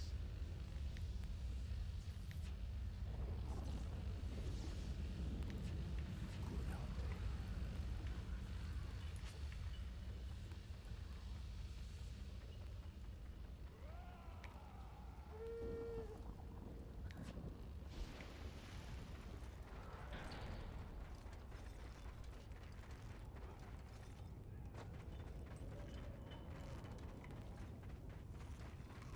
Alright, this little fella is set back up.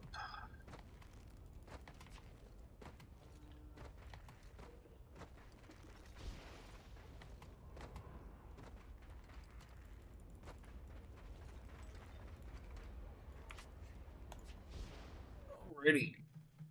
We are gonna go ahead and switch over to some Guild Wars 2.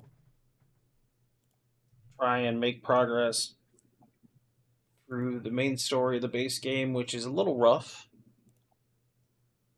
But I've been told it does get better. So we just gotta bite the bullet and do it.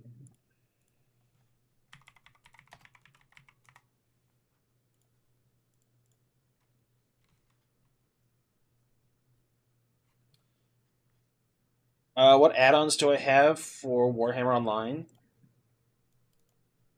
The add-ons I have that I like really use: Z-Mail mod, Guard Pack, Buffhead.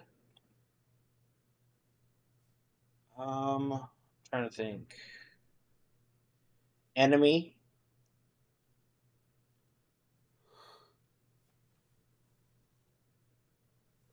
I think those are the main ones that like actually do things.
Oh, I'm not even showing you guys the game.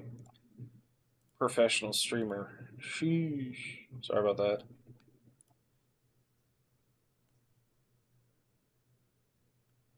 The Advocate would be That's an much better oopsie. suited among our scholars. Come, Advocate. We can use the Mortis Verge enchantment to protect the Queen, and neutralize this threat intelligently. Kellic has two things on his side. An army of undead, and complete insanity. We have to use cunning, lure him in, and then trick him into destroying himself. The Order of Whispers wants you on our side, Advocate. All you have to do is say the word.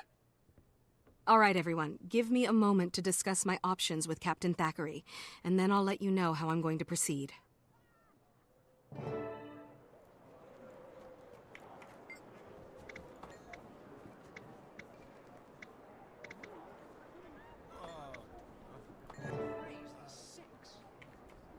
Yes? Alright, there we go. Magic. My job is better than yours. Alright, where are we going? Going upstairs. Let's go. That costs money. I should have just walked the 20 feet.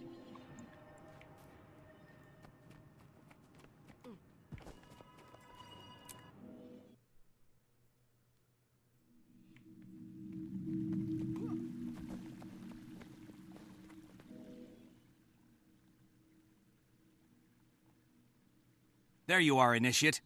Are you ready to lay a trap for our friend Kellic? I am, Ihan. Are your agents prepared? Our agents, my friend. You're a member of the Order of Whispers now. We all work as one. Everything's arranged. We've set traps throughout the room, and we'll create a magical duplicate of Queen Jenna to distract Kellic. But the real Queen Jenna will be safe, right? Absolutely. You have my word, on the honor of our order. Good. Kellogg's been sighted near the palace grounds. He should be here any minute now. This Order of Whispers guy is...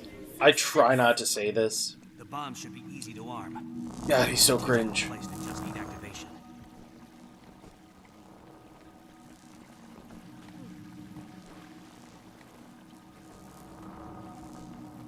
He's like what an edgy 17-year-old thinks is cool.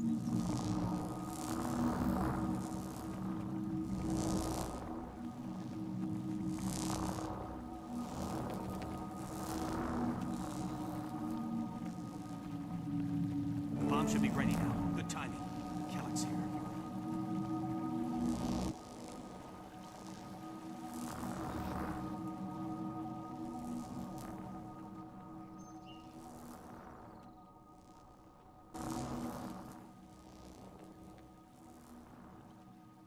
Your Majesty, my beloved Queen, Jenna, you have to listen. I won't hurt you. I just need your blood. It will save Kryta. Corporal Kellic, drop your weapons and surrender. You're not thinking clearly. No. I need her blood. Royal blood. Don't you understand? It can cure the corruption. Make us all free. It's not true. Alastia Crow lied to you, Kellic. She did this just to endanger the Queen. No. No, you're wrong. There has to be a way. Tell me! No, this can't be the truth. I'll kill you all!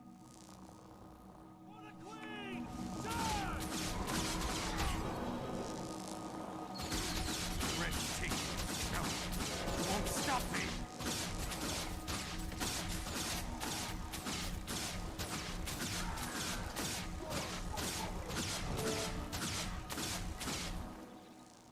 Well, that was easy. Poor Kellic. His mistakes were rooted in his love for Queen and country.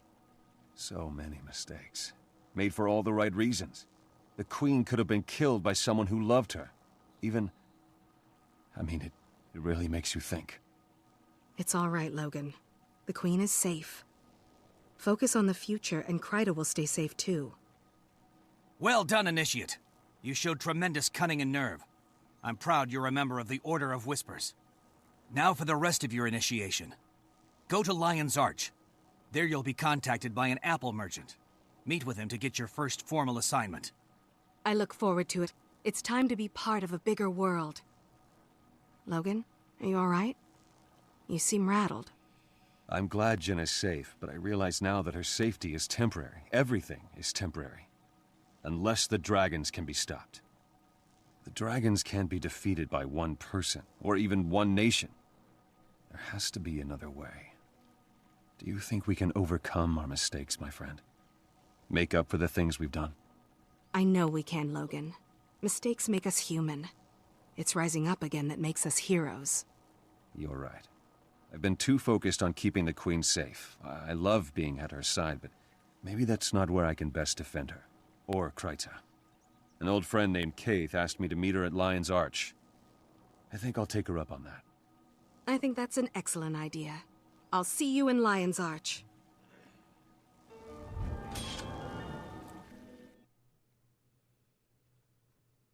I've been told it gets better. I'm holding on to this hope.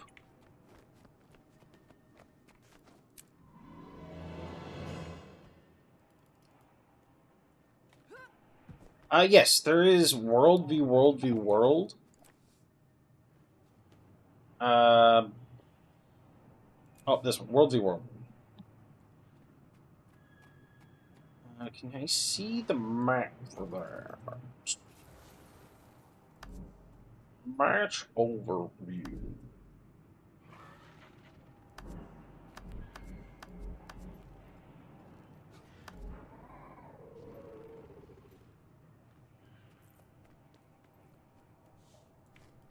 I don't know. I don't know how to see that on the map.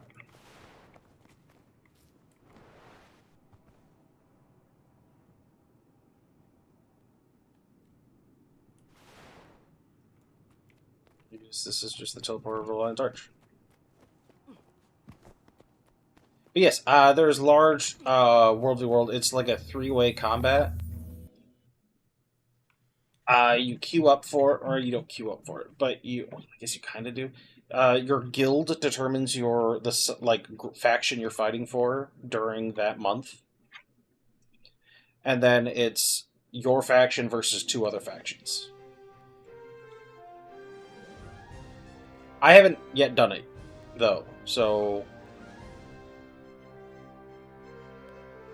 Well, okay, I haven't done it since I've been back.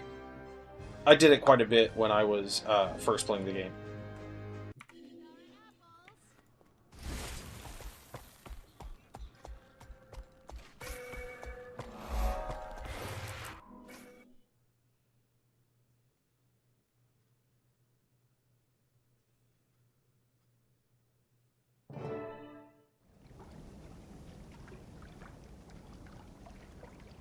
There were some leaves in the bottom of my tea, it would seem. Give me just a second. Let me pull up my desk a little bit.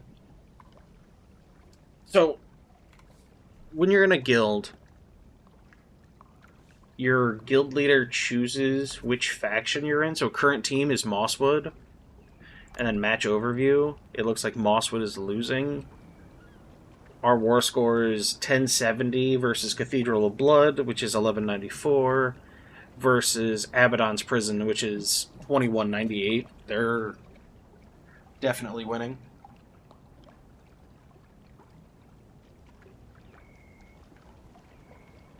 Can you swap faction easily in the guild? You select it like once per month. So like I chose Mosswood just because I liked the name. Evidently that's not the way to do it because I chose a loser. But I haven't really done anything. But yeah, you choose brand new every month. One second, let me throw this stuff away.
Sorry for the delay.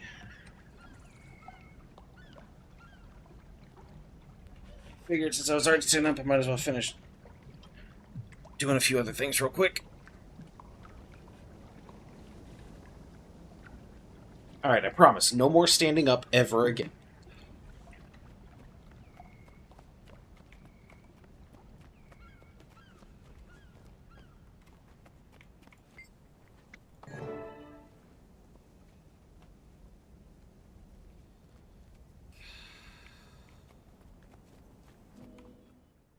Look how good this place looks. Old Lion's Welcome, Arch. fellow members of Destiny's Edge. We must speak of the threat of the Elder Dragons. Ow. When I agreed to come, I didn't know you'd be inviting this char. I could say the same for you, human. Finally crawling back for forgiveness, Logan. I've done nothing that needs to be forgiven. Logan, Ritlock, enough of your squabbling. Kaith, I doubt that we can unite again. Not after our last mistake. The Norn's right. When heirs to Galkin makes mistakes, people die. Is that what you think, Soja? That what happened was my fault? Please, all of you, our time has come. We must help the Orders. We have fought the Elder Dragons before. And lost. Because someone couldn't keep up with us. You have something to say it to my face. I would if you weren't always running away. I should gut you and be done with it. Gut me? With what? That human-made sword you looted from Ascalon? I've had enough. We're done here. Running away again. Ritlock, you're just making it worse. Ha! Look who's talking! Logan's right, for once. I have more important things to do. I'm done with this. And I refuse to waste my efforts on cowards and fools. Goodbye, Kaith. It's sad to see Logan and Ritlock argue. If only there was something to bond them together. Yes, I know it might help. Kaith, I have to leave as well. I fear this meeting was a mistake, but maybe I can fix it. We failed, then. Failed to bring Destiny's Edge back together. We cannot help the others. How can we help Tyria?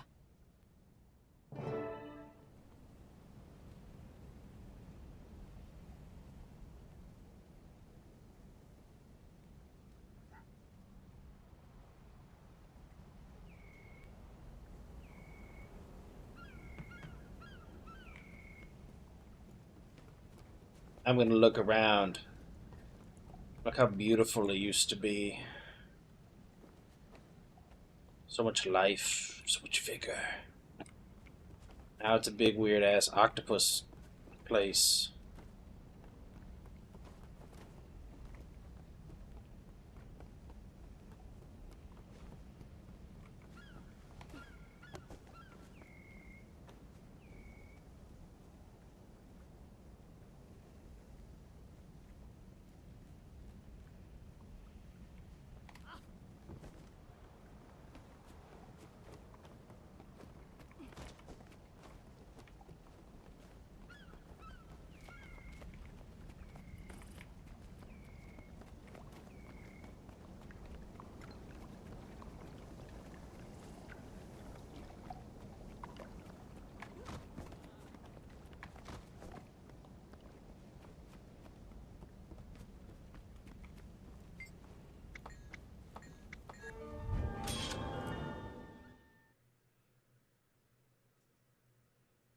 There was so much beauty in this game that removed it.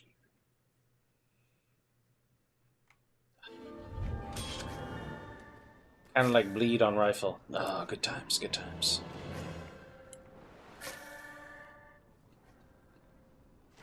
Now where the hell am I going? Travel to Lion's Arch. I'm in Lion's Arch. What do you mean travel to Lion's Arch?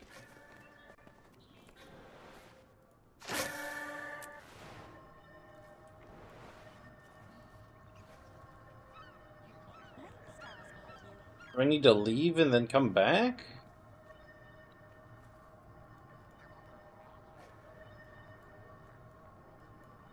It don't make no sense.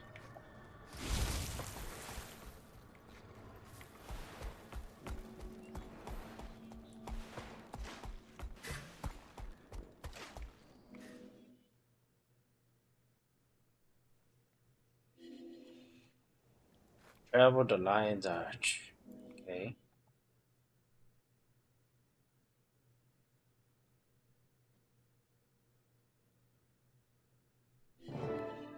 There we go.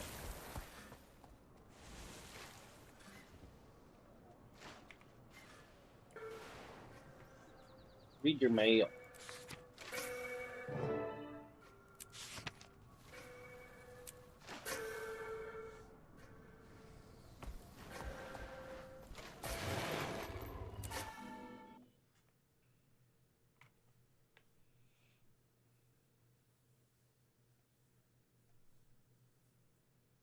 Apples!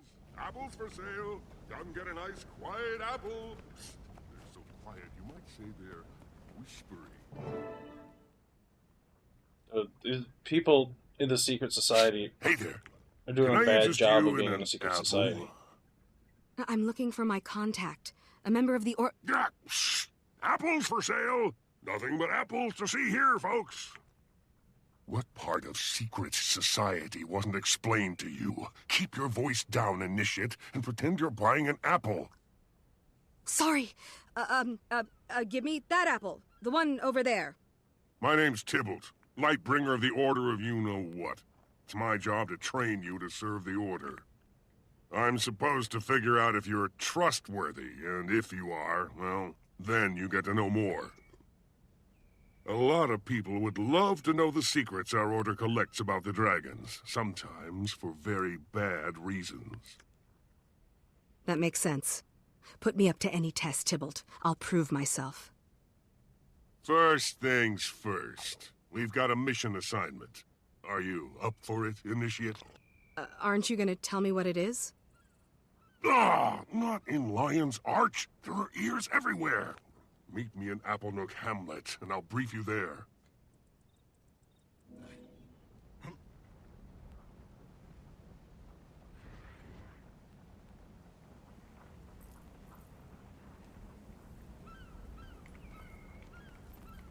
Before you follow Tybalt, speak with me, Initiate. My name is Riel, and I am the Order's primary spy in Lion's Arch.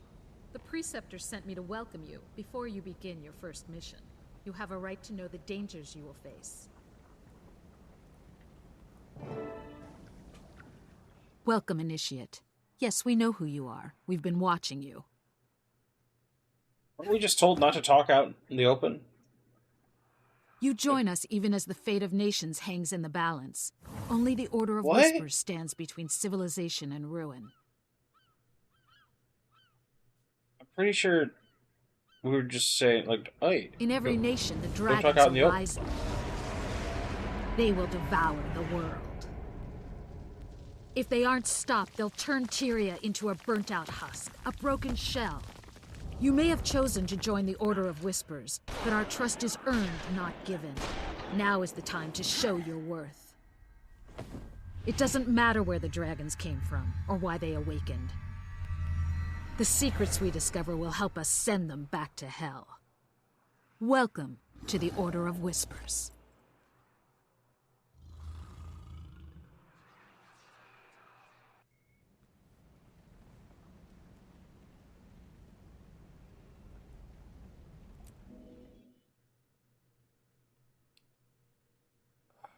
Man, this is rough.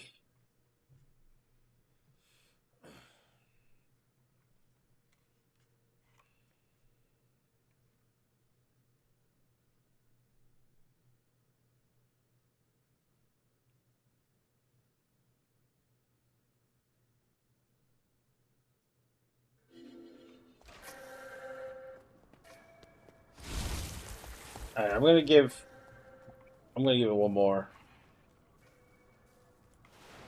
and then I'm gonna call it for the night if it remains like this, because this is tiring. Like I want to give this. I'm trying to be as open minded as possible here. This is rough.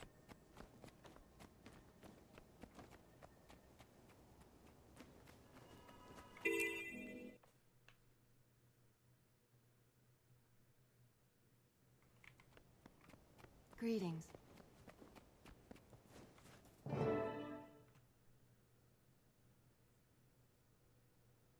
Initiate, I wish we could have talked to that tavern in Lion's Arch. Free drinks, plenty of pretty ladies will talk to a broken-down engineer. Maybe next time. I'll even buy you a round of something you'll enjoy. Apple cider, right?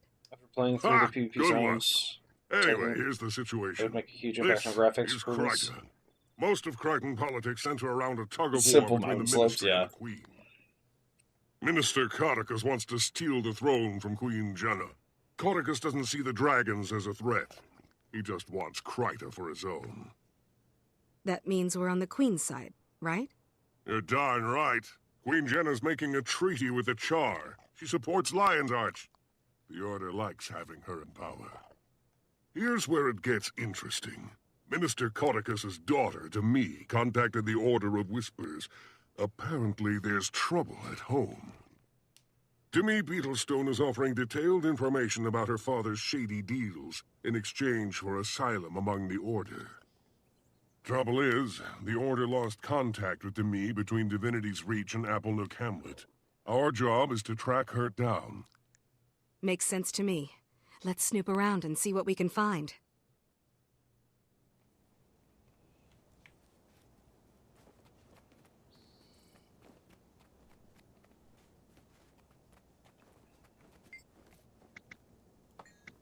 You're staying at the inn?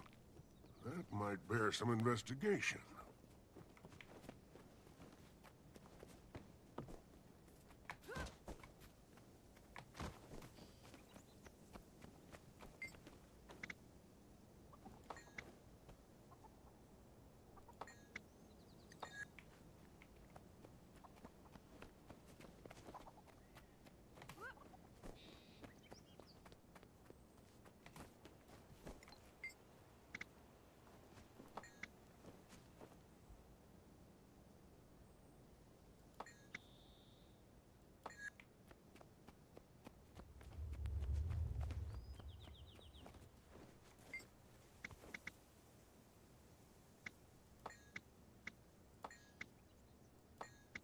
I wonder who's sending the commander letters.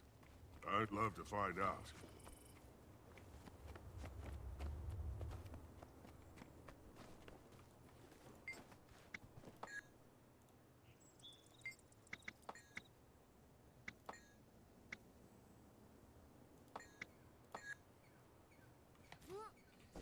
Oh, you have to choose the right options, I guess.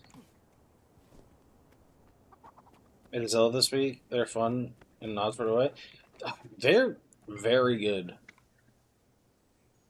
They're probably one of the easiest classes to gear out because they can switch the stats their gear gives them.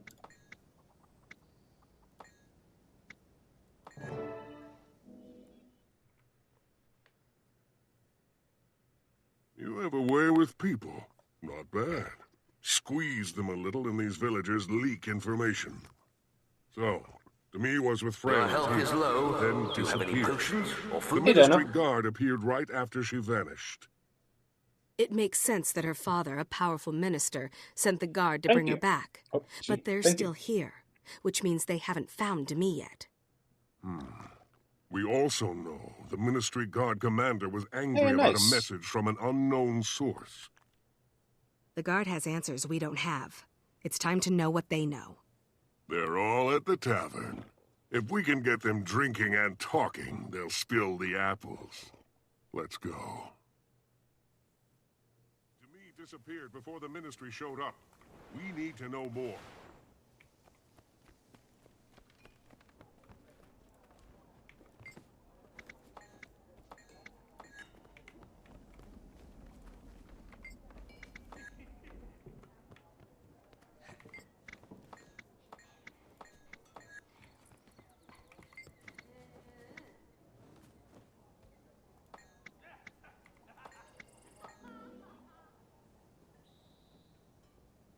Attention! Stand up straight, Private. You, upstairs, double timed. I mean now. Sir, yes, sir. Let's follow this bozo and listen in. We might learn something. Oops.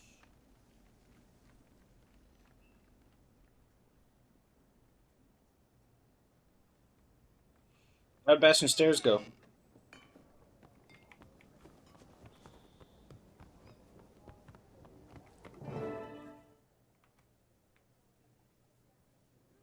What in the name of Balthazar's horned helmet is wrong with you, guardsmen?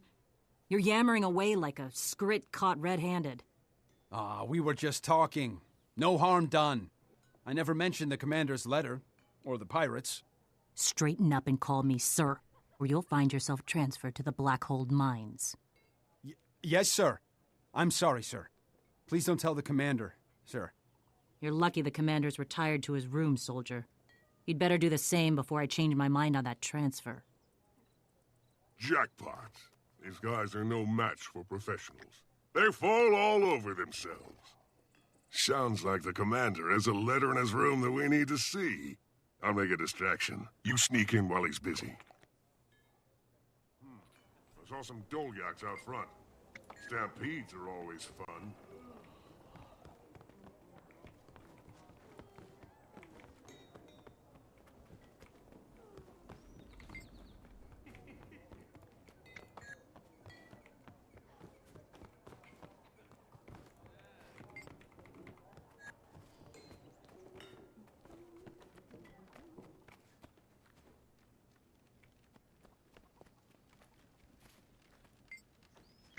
Be ready.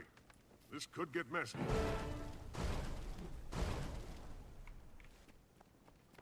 What in Balthazar's breeches? Hey, the bulls are panicking! What in the name of the six gods is going on around here? Something spooked the pack animals, sir. They ran off. Then run them down and bring them back, you idiot. Until our supplies arrive, we'll commandeer what we need from the village. Sergeant, requisition all necessary items from the locals. By force, if necessary. Yes, sir. Ah, here's the letter. Oh, interesting.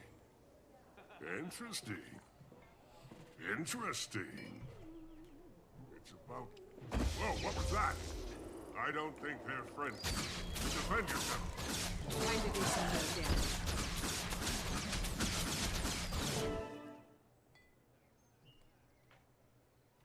damage. Here we go. Greetings, Commander, blah, blah, to me, Beetlestone in our custody, ransom. Ransom? Ah, slag iron. And who sent... Ah, here. Cordially yours, Captain Jane of the Jackdaws. Demi's been kidnapped by pirates. Cool. I mean, interesting. That explains why Demi didn't make her meeting with the Order. Does the note say where she's been taken? Of course not. But the Jackdaws dock on the far shore of the lake to the north. We should check there. If we disguise ourselves, I bet we can slip right in. If they notice, we'll pass ourselves off as a couple of new hands. I'll scrounge up some Jackdaw clothes and meet you there. Hang on, that sounds dangerous. Don't we need to check in with someone before we go further? Does the Order know you're doing this? We operate independently enough for this. The Master of Whispers relies on my discretion. If he trusts me, Initiate, so should you.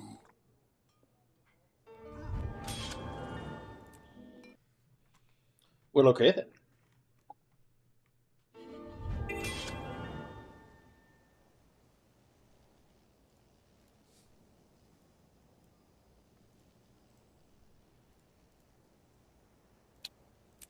Alright, that one is the least offensive.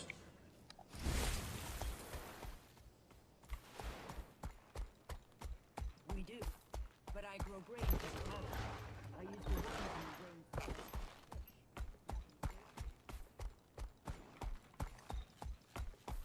Alright, I still got 2 rows of inventory. I don't have to fix my inventory yet.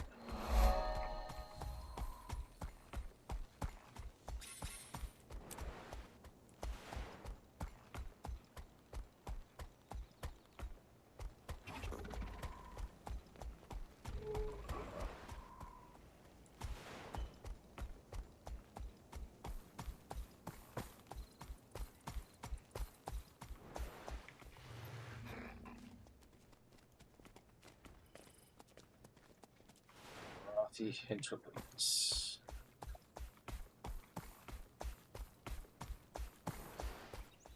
I vaguely remember that zone.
Feel the fury.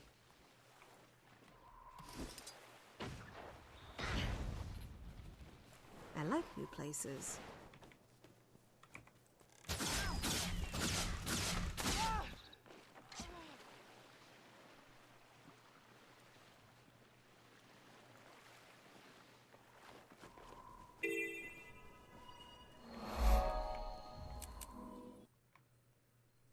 Down the hatch.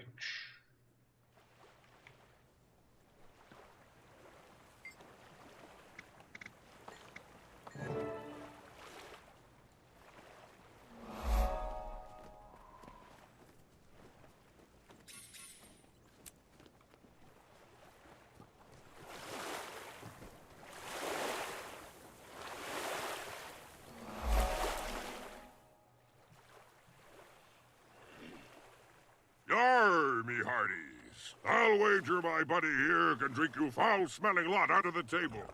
Now, who's got the guts to challenge us? A drinking competition? What are you doing? Shh, just go with it. Trust me. Who are you scoundrels? And what's your wager? I'm Two Tibbs a Whisker, and this is, blood-covered, backstabbing Blackjack the Blade. Yeah. And our wager is 2 fistfuls of gold. Are you in? Aye, I'm in. Jackdaws, belly up to the bar. Fill your mugs and lay your money down.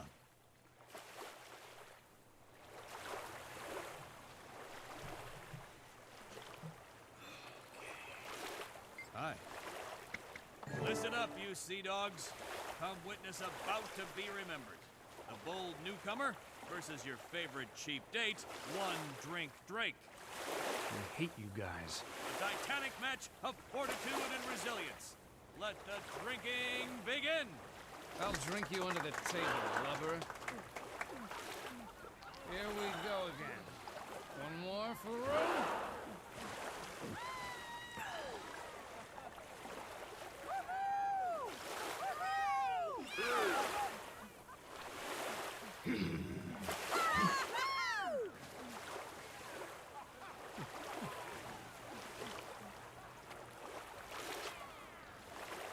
No fair. I can't. Yeah.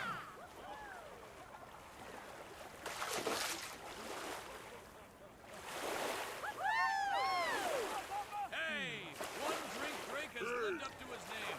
No surprise there. Our second contender, small but fierce. Watch out for Kipler the Tippler. Prepare to be inebriated into inebriation, stranger. Round 2. Go. Brains, brawn, and brigandry. Now, drink until you're pretty.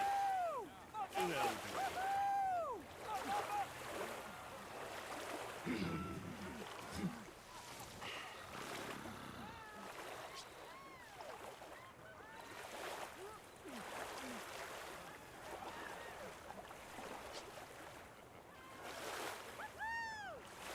Slow down. I think this is a competition.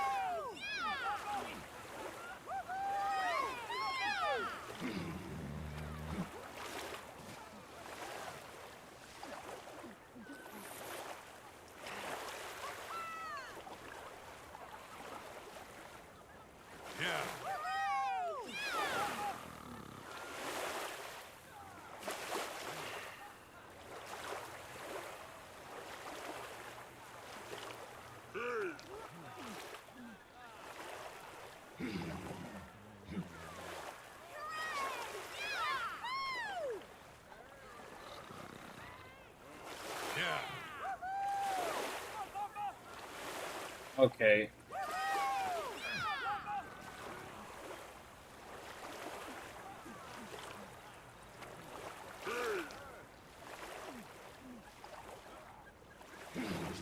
Most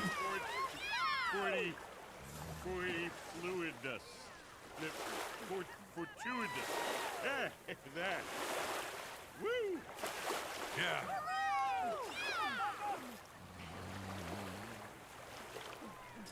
Head goes down, ears go up. That floor looks really soft.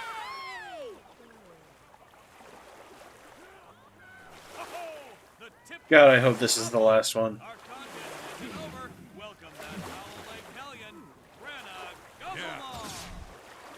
time for talking.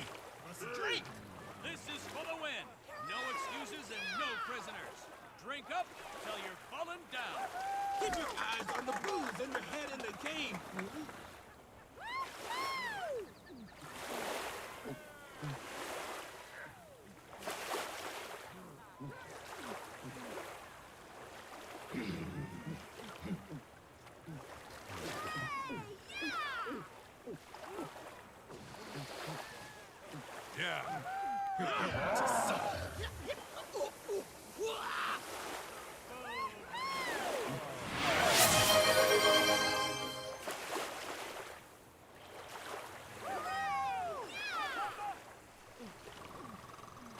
Not bad. I'm in it for the long haul, though. Can you keep up?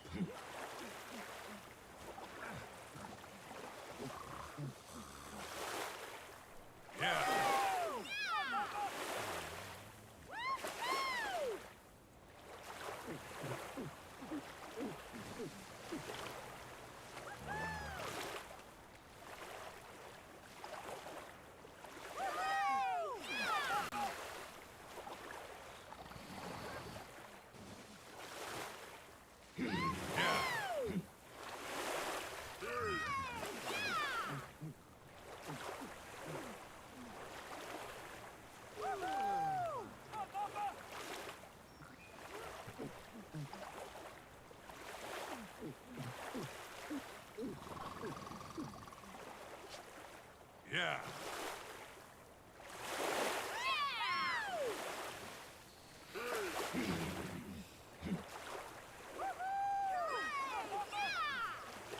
Yeah, I had fun.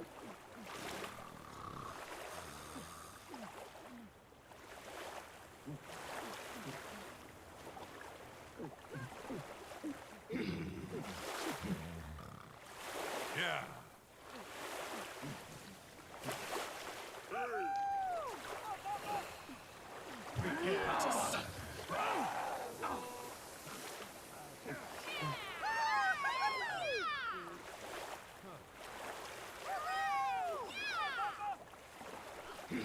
Prepare to suffer.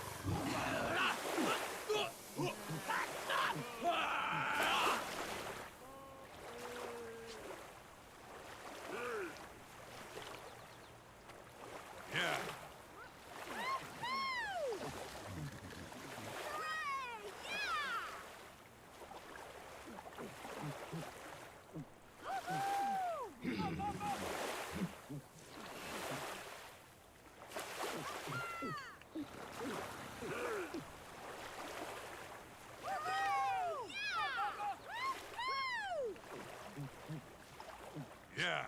Titans, gee, what kind of filthy shenanigan liver do you have?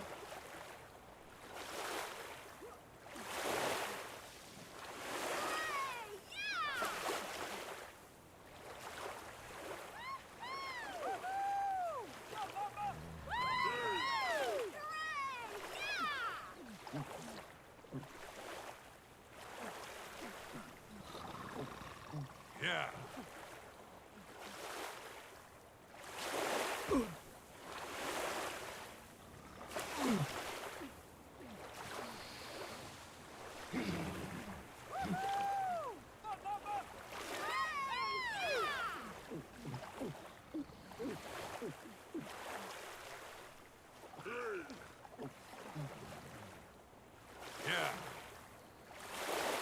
You must be their sponges.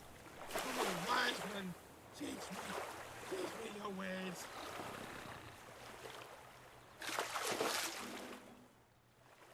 Blood Warrior and Blood Healer? Oh, nice. Unbelievable! The newcomer Blackjack is the last drinker standing. We got ourselves a new potentate of potables. Surprise, surprise, eh, Cabril? I mean, yar, flotsam and jetsam. Now, how about that wager? Fine, fine. I'll go fetch your gold, you thieving sea whisker. Okay, listen up. While you were guzzling away, I found Demi. She's under heavy guard on the other side of the water. So there was a plan after all. Beyond getting me sloshed, I mean. Of course there was. What did I tell you? You just have to trust me.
Yar and rar and blimey, matey.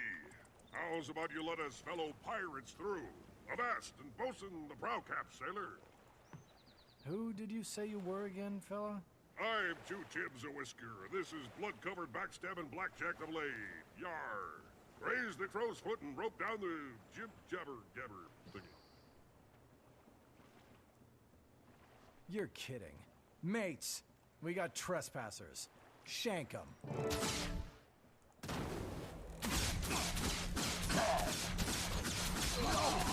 Please, no!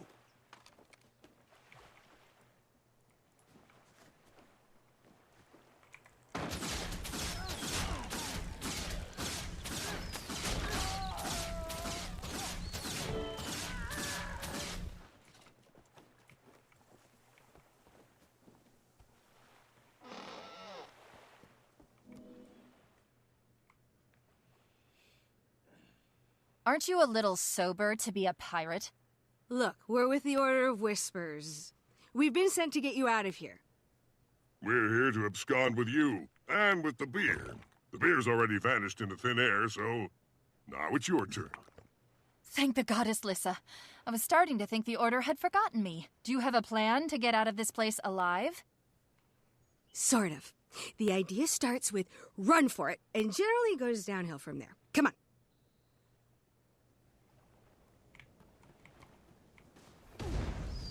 Oh.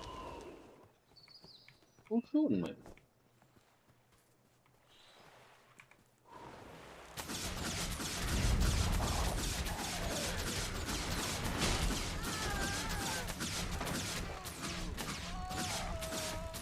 I'll escort Demi to the Lion's Arch safe house. I could Meet us outrun there. a centaur.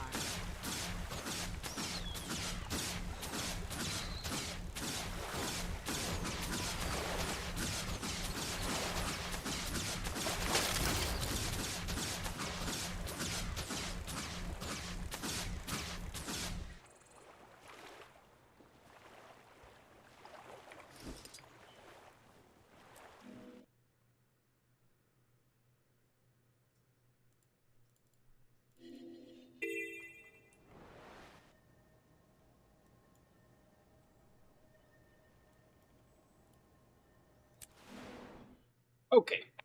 This is a little rough. It's a little too silly for my taste for right now. So I think we're going to go ahead and call it.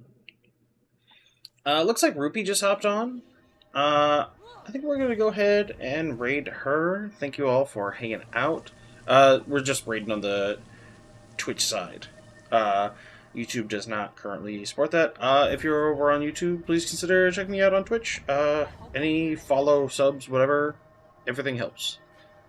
Everybody have a good night. We're going to go ahead and raid Rupee.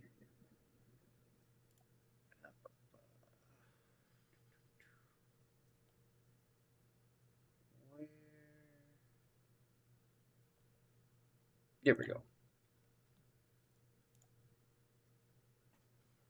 I will be on tomorrow. Probably do more Guild Wars. I'll probably try and get through more of the base game story tomorrow.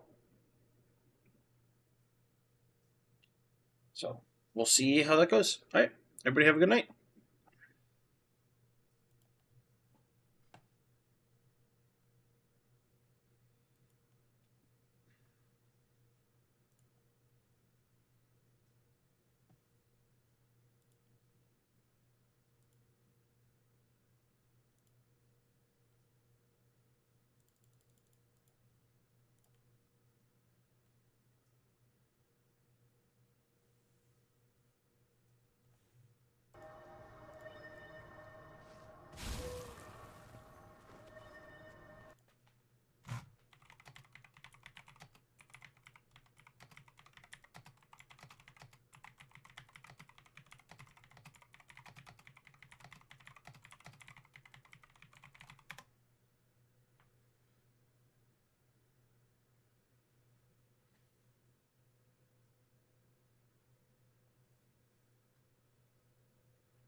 Oh, right. I'm still streaming on this side.